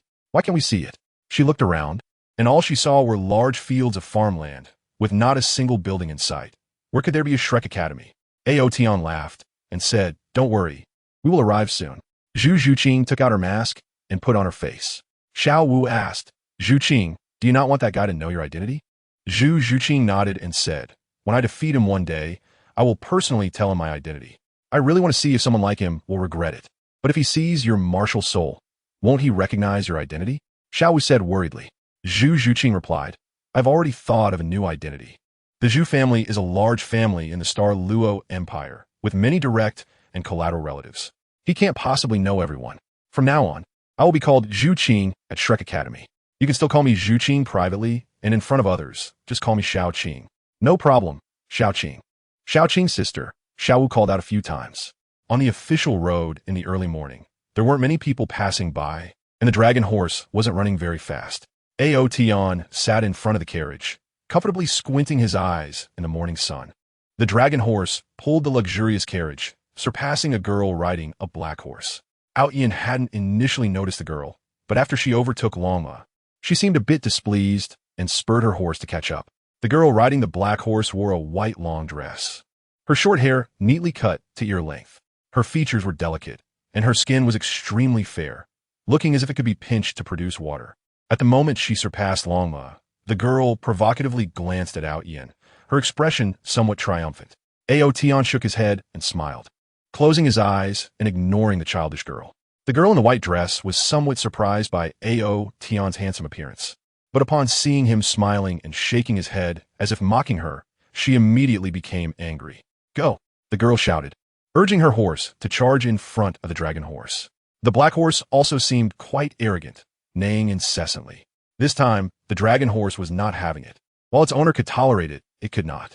It let out a loud snort, accelerated fiercely, and rammed its head into the black horse's rear. The strong black horse, along with the girl, was suddenly sent flying into the air. The girl let out a long scream as she was taken by surprise. She had never seen a horse capable of knocking another horse so far, and had never even heard of such a thing.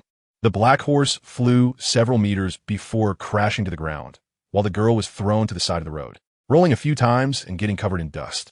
Immediately after, the black horse let out a terrified cry and dashed into a nearby field, galloping off until it was just a small black dot in the distance. My horse, my horse. The girl stood up, looking in the direction where the black horse had left, her heart aching. Ao Tian's carriage had come to a stop, and he was somewhat at a loss, not expecting such an incident to occur. Xiao Wu opened the door and asked what happened. Ao Tian pointed at the girl in the white dress not far ahead and said, her horse was bumped by the dragon horse. She fell, and her own horse ran away. Xiao Wu asked in confusion. The dragon horse has always been very obedient. How could it bump into someone? Because she deliberately rode in front of the dragon horse, Ao Tian replied. Watching her horse disappear right in front of her, the girl in the white dress was furious. She put her hands on her hips and limped angrily toward Ao Tian. Chapter 96. Ning Rongrong gets on the car. 4 updates. She deserves to be bumped. Xiao Wu said, it might be a bit troublesome, Ao Tian said. At the moment the girl and the black horse flew out, he sensed a few subtle soul power fluctuations coming from behind, as if someone wanted to save the girl, but in the end, they did not make a move. Ao Tian guessed that the several powerful spirit masters behind were secretly protecting the girl in the white dress. He vaguely suspected her identity, but wasn't sure.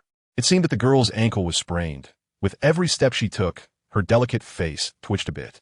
She approached Ao Tian, fuming, and said, your horse knocked me down like this and scare my horse away. What do you think we should do? Ao Tian looked at her with a smile, asking from a high vantage point, what do you want to do? The girl scanned Ao Tian's luxurious and impressive carriage, which caught her eye. When she saw the little dance peeking out from the carriage, she was surprised to find a girl who was just as beautiful as herself. Zhu Zhuqing also poked her head out of the window, but she was wearing a mask, so the white-dressed girl couldn't see her true face. Otherwise, she would have been surprised as well. After looking at the carriage, the girl's gaze fell on the dragon horse, and she found that the tall and powerful white horse made her feel fond of it. She loved white the most, as it represented purity and nobility, and this white horse matched her well. She twirled her lively eyes and said, you made me sprain my ankle and lost my horse, so you must compensate me. What kind of compensation do you want? Ao Tian asked with great interest. Xiao Wu, who was watching from behind, was already a bit angry but hadn't exploded yet. The girl extended 2 fair fingers and said, I give you 2 choices. First, compensate me with 100 gold soul coins. Second, give me your carriage. She was clever and deliberately set the compensation amount high for the first option. Even though this horse was much better than an ordinary horse, it was still far from worth 100 gold soul coins, and the carriage was not worth that much either. So she thought the other party would choose the second option. As soon as she finished speaking, Xiao Wu shouted angrily, "I haven't even said anything to you. You intentionally blocked our carriage. It's no wonder you got hit." After saying that, she jumped down from the carriage, stood in front of the girl, and raised her chin, showing a disdainful expression.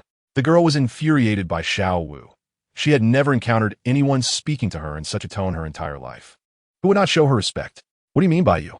Am I wrong? Xiao Wu stepped forward, glaring fiercely at the girl in white. The girl felt she was in the wrong, but couldn't find the words to respond.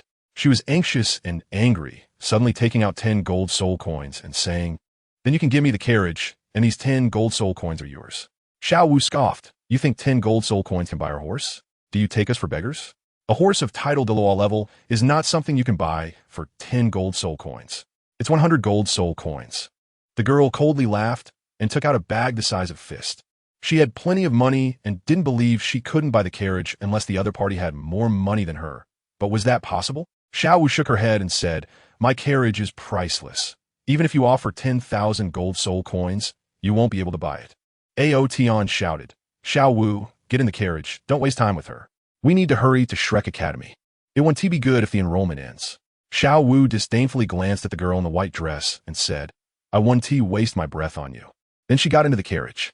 The girl suddenly spread her arms and blocked the front of the dragon horse, saying, "Are you also going to enroll at Shrek Academy?" "Yes, what about it?" Ao Tian asked. The girl's tone suddenly softened. "Then I need you to compensate for my injuries or the horse. Just take me to Shrek Academy." Seeing Ao Tian show a thoughtful expression, she continued, "Regardless, my foot was indeed injured by your horse, so you have to take responsibility." "All right, you can get in," Ao Tian said. "Ao Tian, it's not our fault. How can you let her in?" Xiao Wu protested, blocking the door. "Let her in," Ao Tian said. "I want tea." Xiao Wu stubbornly blocked the doorway, but was soon pulled inside by Gu Yuna. The girl in the white dress limped into the carriage and thanked Ao Tian. Ao Tian glanced at the few onlookers beside him and continued forward. Those people were likely the bodyguards of the young girl. He deliberately mentioned Shrek Academy to confirm her identity. Now he was certain that the girl in the white dress was most likely Ning Rongrong, the young lady of the Seven Treasure Glazed-Tile Sect. Mentioning Shrek Academy was also meant to give Ning Rongrong a way out, and, as Ao Tian expected, Ning Rongrong requested to be taken to Shrek Academy. This way, the bodyguards who had been itching to act earlier would not make a move, thus avoiding wasting time here. Ao Tian pulled the reins, and the dragon horse continued forward.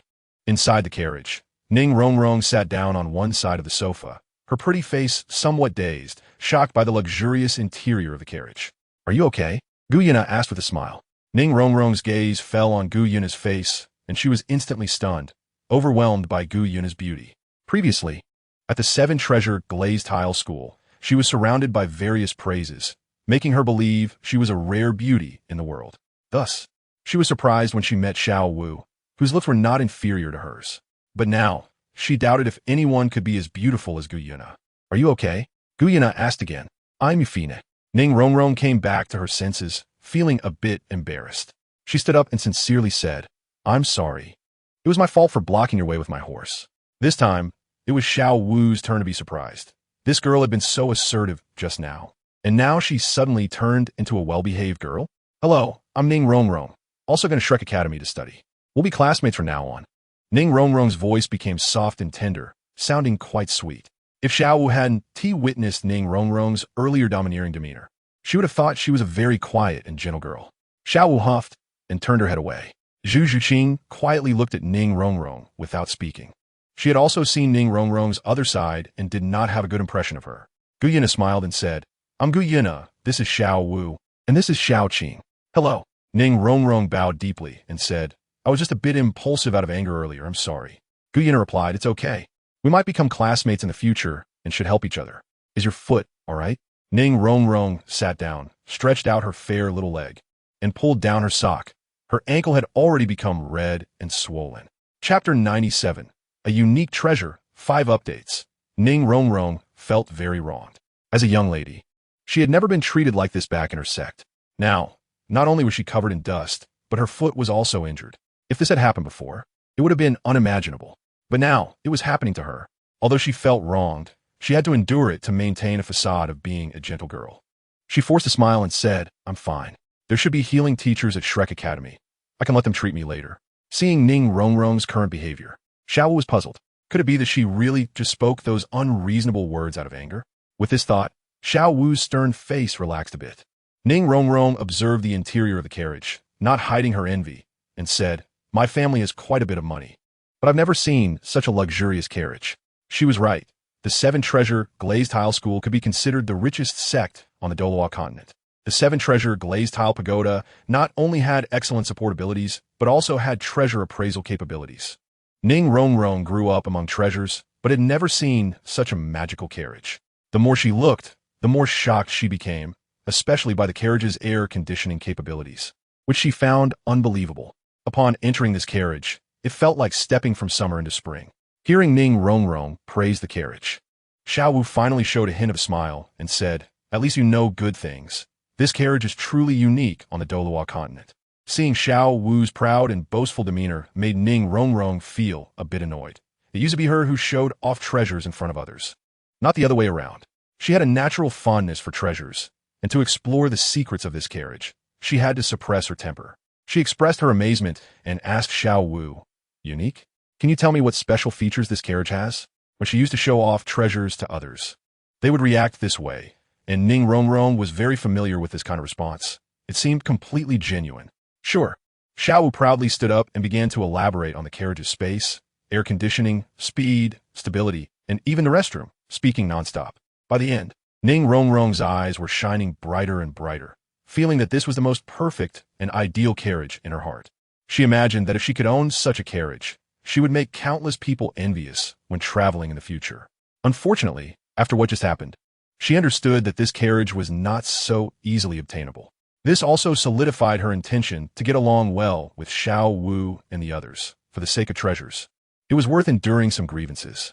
If it really came down to it, she could reveal her sect identity. Who knows how many people would want to curry favor with the Seven Treasure Glazed Tile School? If she revealed her identity, these people would likely obediently present the carriage to her. However, she wouldn't reveal her identity unless absolutely necessary. After all, she had secretly come out this time to experience the life of an ordinary person. Ning Rongrong's timely display of shock greatly satisfied Xiao Wu's vanity, making her feel that this Ning Rongrong wasn't so annoying after all. After a few minutes, Ao Tian, who was sitting outside, said, "We have arrived." Xiao Wu quickly got out, and about 400 to 500 meters ahead of them, a small village appeared. "Ao Tian, you just said that Shrek Academy is in a village. Could that be it?" Xiao Wu asked. "That's right. The entrance there has already started the entrance test." Ao Tian replied. Upon reaching this point, Xiao Wu's expression became somewhat excited, saying, "Dragon horse, hurry up, let's go take a look." The dragon horse sped up, and shortly after, they arrived at the outskirts of the village. The village was surrounded by a fence, and a long line had formed at the entrance. The queue consisted of a group of boys and girls, most of whom were accompanied by their parents. At the front of the line, an elderly man who looked to be in his 60s was testing these boys and girls. As the carriage approached, its imposing appearance immediately attracted everyone's attention. And then Ao Tian and the 4 girls stepped down from the carriage. In an instant, gasps of astonishment echoed. Whether it was the boys and girls participating in the assessment or the accompanying parents, everyone was stunned by the looks of Ao Tian and the others.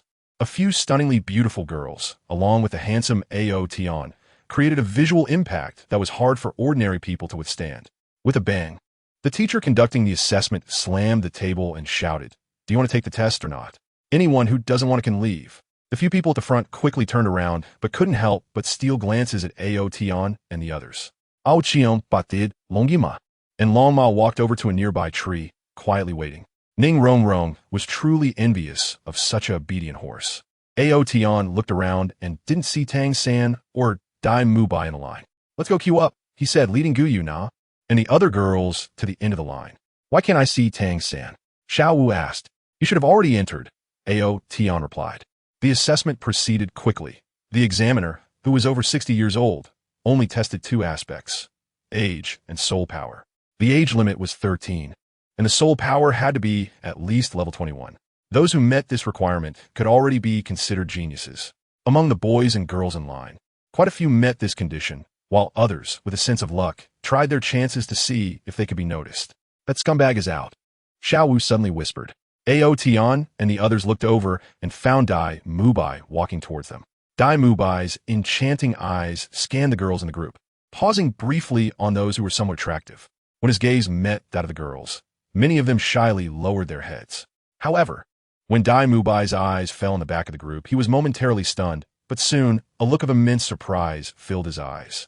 He quickly approached Ao Tian and the others, first nodding to Ao Tian, then looking at Gu Na with a radiant smile, saying, "I didn't expect you to come to take the entrance exam for Shrek Academy. I'm very glad to see you again." Gu Na's gaze remained indifferent as she looked straight ahead, showing no reaction and directly ignoring Dai Mubai. Xiao Wu snorted and said, "You might be happy, but we are not at all. It disgusts me to see someone like you, who brings two girls to a hotel in broad daylight, standing in front of me." Dai Mubai's bright smile froze, and his expression became awkward. "Mubai, what's going on?" The examination teacher in front frowned and called out.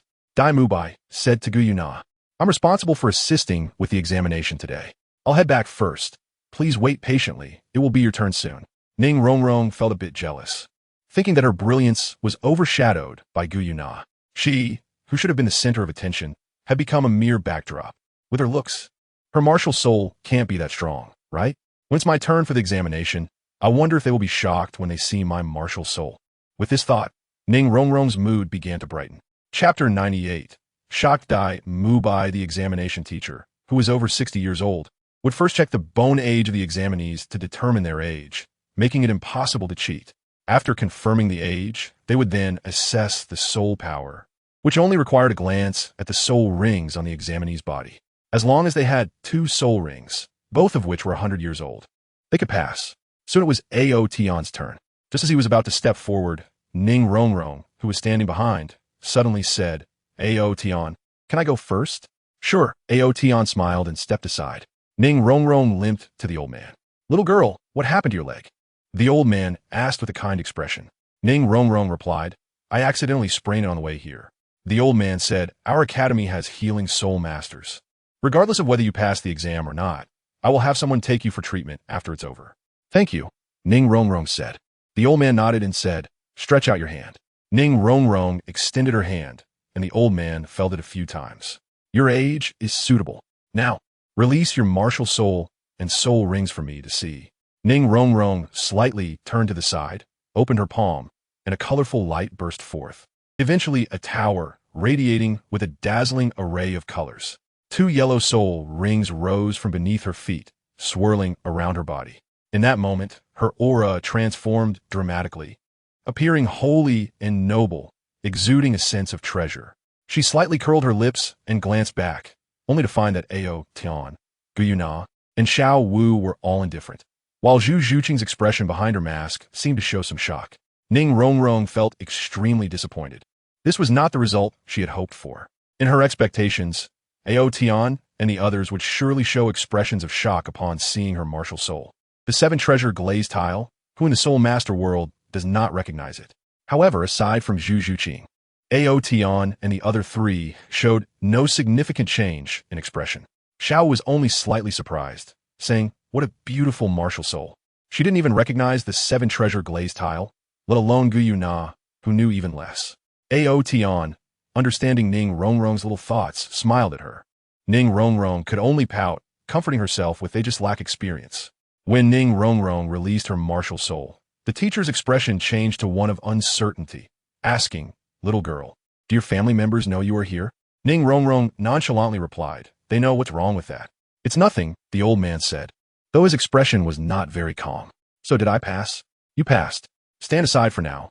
There are 4 more people behind you. I'll finish the assessments first, then arrange for someone to help you with treatment," the old man said. "Then I'll trouble you." Ning Rongrong showed a polite demeanor and stood to the side.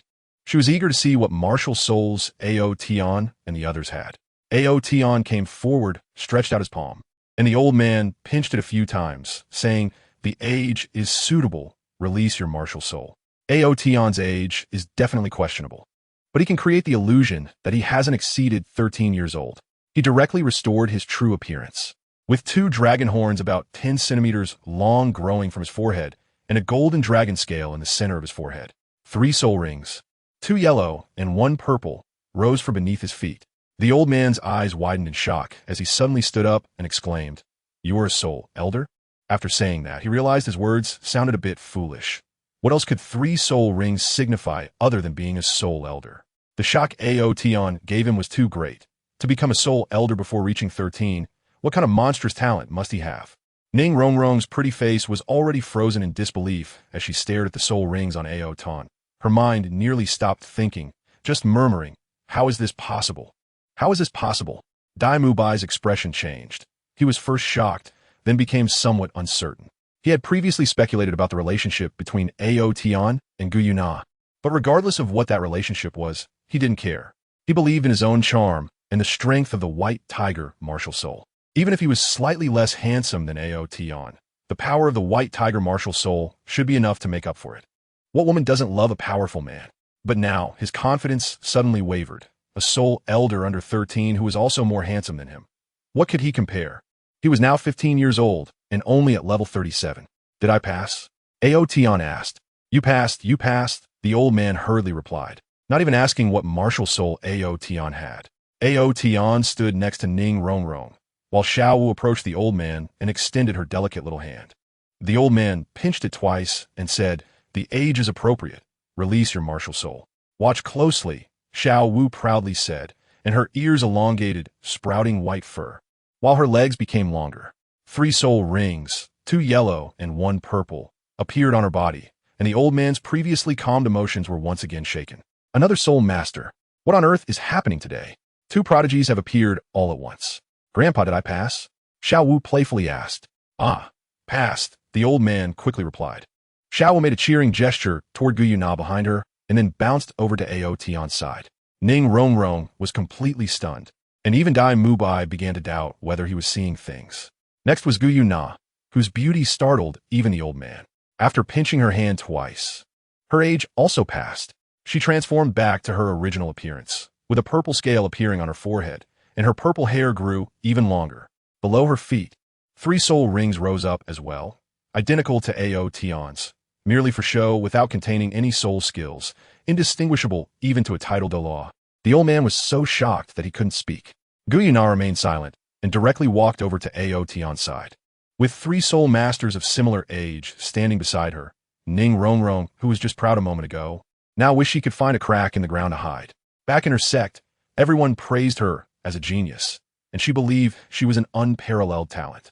But now, she was left with bitterness, feeling like a clown. She was only at level 26, while others had already become soul masters. The gap was not small, and she couldn't catch up. Zhu Zhuqing was the last one. When she released her martial soul, 2 yellow soul rings appeared. The old man immediately breathed a sigh of relief. Finally, this one wasn't a soul master. He felt that if another soul master appeared, he might just die of shock. Although Zhu Zhuqing was not a soul master, Ning Rongrong no longer cared. She had already received a huge shock. Dai Mubai trembled the moment Zhu Zhuqing released her martial soul, his eyes filled with disbelief. As Zhu Zhuqing's martial soul was released, the seal on Ao Tian could no longer hide her martial soul's aura. The special perception of the white tiger martial soul towards the nethercat martial soul almost suffocated Dai Mubai. Why you are Zhuqing? Dai Mubai asked, his voice trembling slightly. He remembered this masked girl. She was present at the hotel yesterday, but he hadn't paid much attention. If this really is Zhu Zhuqing. Thinking of this, cold sweat broke out on Dai Mubai's back. Zhu Zhuqing looked at him with indifferent eyes and calmly said, no. Chapter 99. Tang San eats a big sausage. Dai Mubai was somewhat disbelieving and asked, can I see your face? Although he hadn't spent much time with Zhu Zhuqing, he had seen her a few times as a child. Even after many years, her appearance shouldn't have changed too much, right? Zhu Zhuqing's voice was cold as she said, sorry, I'm not Zhu Zhuqing. My name is Zhu Qing. Zhu Zhuqing is my clan sister. What is your relationship with her? Dai Mubai hesitated for a moment and said, I'm Dai Mubai. You should have heard of my relationship with her. Zhu Zhuqing replied, sorry, I haven't heard of it.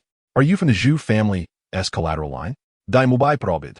This girl didn't know her relationship with Zhu Zhuqing, so she shouldn't be from the main line of the Zhu family. Some members of the collateral line do not live in Xinglua City, and it's normal for those of lower status not to know about Zhu Zhuqing's marriage to a prince. Yes, Zhu Zhuqing nodded. Dai Mubai breathed a sigh of relief, feeling somewhat fortunate. He was convinced that this girl was not Zhu Zhuqing. If she were, she wouldn't have remained calm in yesterday's situation. The nethercat martial soul of the Zhu family was already a top-tier martial soul, so it wouldn't be surprising for a collateral line to produce a decent genius. Mubai, stop dawdling. Hurry up and take them inside, the old man urged. He then said to Ning Rongrong, you go in and test the other items first. I'll go get the healing teacher for you. Okay, thank you, teacher. Ning Rongrong replied. Everyone, please follow me, Dai Mubai said enthusiastically as he led the way. Ning Rongrong, feeling embarrassed, lagged behind. She had wanted to show off her martial soul, but it turned out that these few were all super geniuses. The feeling of trying to show off but failing was truly humiliating. As they entered, there were wooden houses everywhere, simple to the extreme, showing just how poor Shrek Academy was.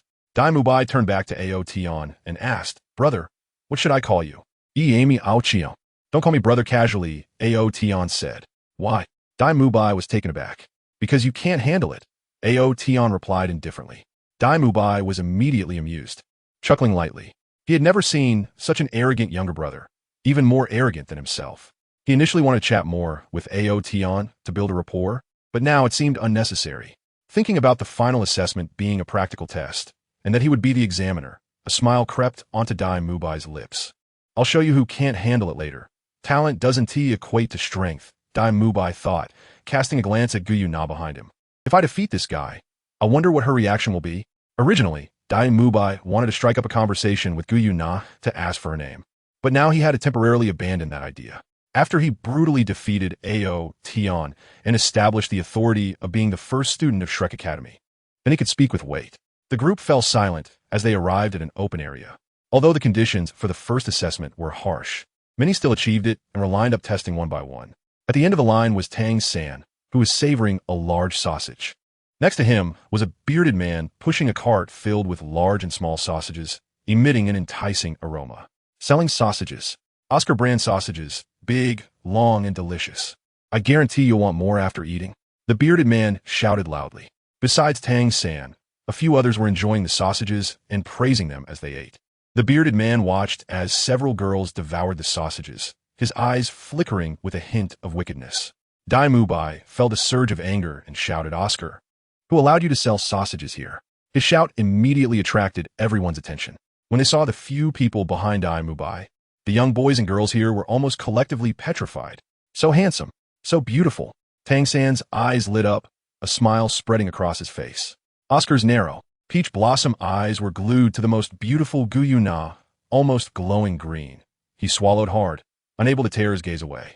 Dai Mubai noticed Oscar's gaze and understood his thoughts all too well. He had spent several years with Oscar and knew his character very well. Ao Tian, you guys are here. Tang San greeted them. Dai Mubai was somewhat surprised that Tang San knew Ao Tian. He said, Tang San, you can't eat this sausage. Why not? This sausage is quite tasty.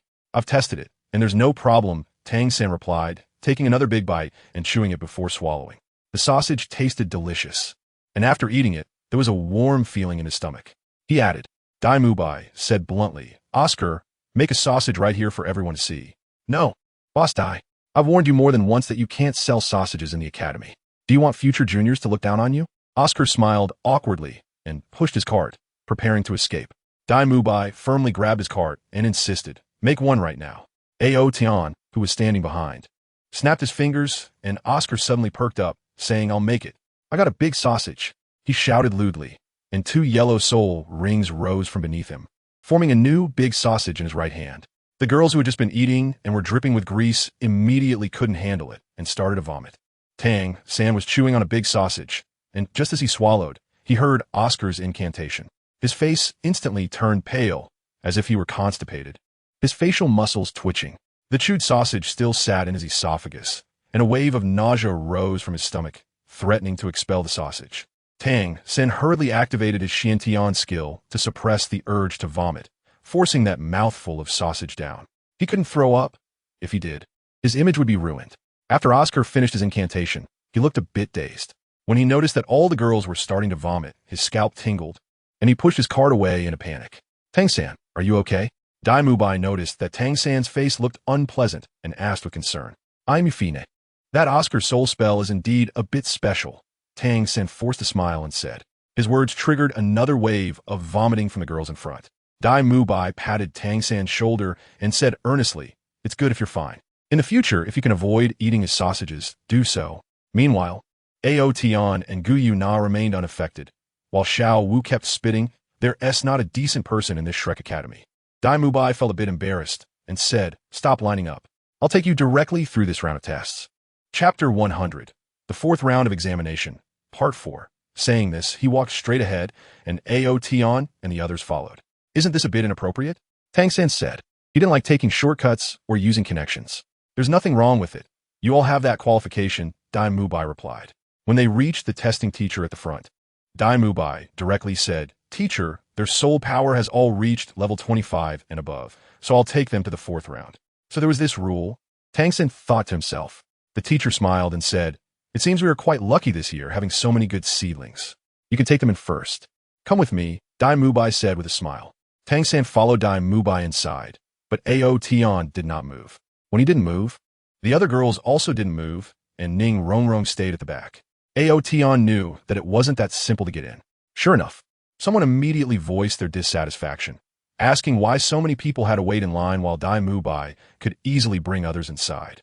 Ao Tian stood there with his arms crossed, watching Dai Mubai coldly mock those defiant youths. Dai Mubai threw the crystal ball used for testing soul power to Tang San, who infused his soul power into it, causing the entire crystal ball to light up, indicating that his soul power had reached level 30. The group of protesting boys and girls immediately shut their mouths tightly. Soon, someone pointed their finger at Ao Tian and the others, unwilling to accept it, and said, "So these 5 also have soul power exceeding level 25? With someone leading the charge, another wave of uproar erupted. These boys and girls were all talents in their respective academies during their time at the junior academy, the kind that attracted admiration, yet none had reached level 25 in soul power. After being struck down by Tang San, they naturally felt very unbalanced and wanted to regain their confidence by attacking others, so they focused on Ao Tian and his group. Their gazes fell on Ao Tian and the others' faces, filled with jealousy. They couldn't believe that all of them had exceeded level 25. How could so many people reach over level 25 before the age of 13? Just because they looked good, they wanted to take shortcuts? Impossible. Various taunts, jeers, and even personal attacks erupted, and the hot-tempered Xiao Wu almost jumped in anger. "Xiao Qing and Ning Rongrong, you two go take the test," Ao Tian said. He didn't want to waste time here. Zhu Zhuqing stepped forward, took the crystal ball from Tang San, infused her soul power, and the crystal ball lit up, indicating a soul power level of 27. The sneers in the crowd instantly decreased by more than half. Ning Rongrong, with difficulty, came to Zhu Zhuqing's side, took the crystal ball, and after infusing her soul power, it also lit up with dazzling brilliance, indicating a soul power level of 26. A faint smile finally appeared on her face as she regained some confidence.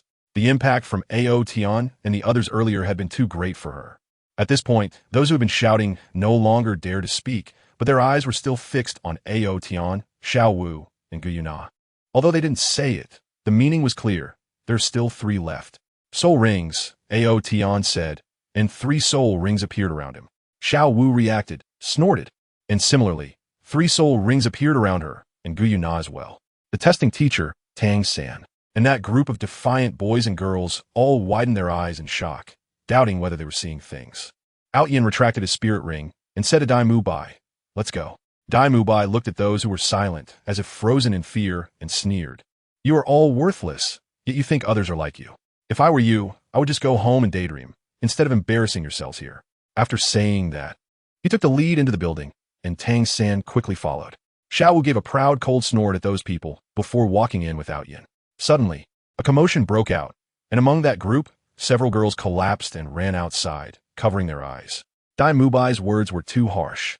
The remaining boys felt extremely embarrassed and wanted to run away as well. Tang San was still shocked. He didn't expect that after just one holiday, Ao Tian, Guyuna, and Xiao Wu had all become soul emperors, while he didn't even know where his 3rd spirit ring was. "Brother Mubai, you spoke so harshly just now. Aren't you afraid of scaring those people away? If that happens, the academy won't recruit many students," Tang San asked in confusion. He felt that Dai Mubai had gone a bit too far. Dai Mubai shook his head and sighed. "Tang San, do you know why our academy is called Shrek Academy?" Tang San shook his head. Dai Mubai said, "Shrek is a kind of monster. Our academy's purpose is to only accept monsters. We don't want the mediocre. You guys are monsters, but those guys wouldn't pass all the tests even if I didn't scold them. Our dean has said that it's better not to recruit any students than to take in trash." Tang San was somewhat surprised and then smiled. Then I'm very glad to join Shrek Academy. It's an academy for scum. What is there to be glad about? Xiao Wu murmured. Dai Mubai clearly heard but pretended not to, while Tang San looked at Xiao Wu in surprise, as if she was somewhat dissatisfied with Brother Mubai. Before long, the group arrived at a clearing. We're here, Dai Mubai said, not far in front of them. A middle-aged man who looked to be in his 50s was lying on a chair with his eyes closed, his body swaying with the chair. Teacher Zhao, Dai Mubai called out. Zhao Wujin opened his eyes and was immediately filled with surprise when he saw the 6 people beside Dai Mubai.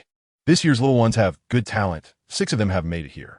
Dai Mubai smiled and said, Teacher Zhao, they directly exempted the 2nd and 3rd trials. That means their spirit power has all exceeded level 25. How is that possible? Zhao Wujin stood up in shock. It should be known that with Shrek Academy's enrollment criteria, it was very difficult to recruit even one student. Shrek Academy hadn't enrolled any students for 2 years. Yet this year, 6 had reached the 4th trial, and they had even skipped the 2nd and 3rd trials. Tang San and the others looked at Zhao Wujin, equally astonished at Zhao Wujin's appearance.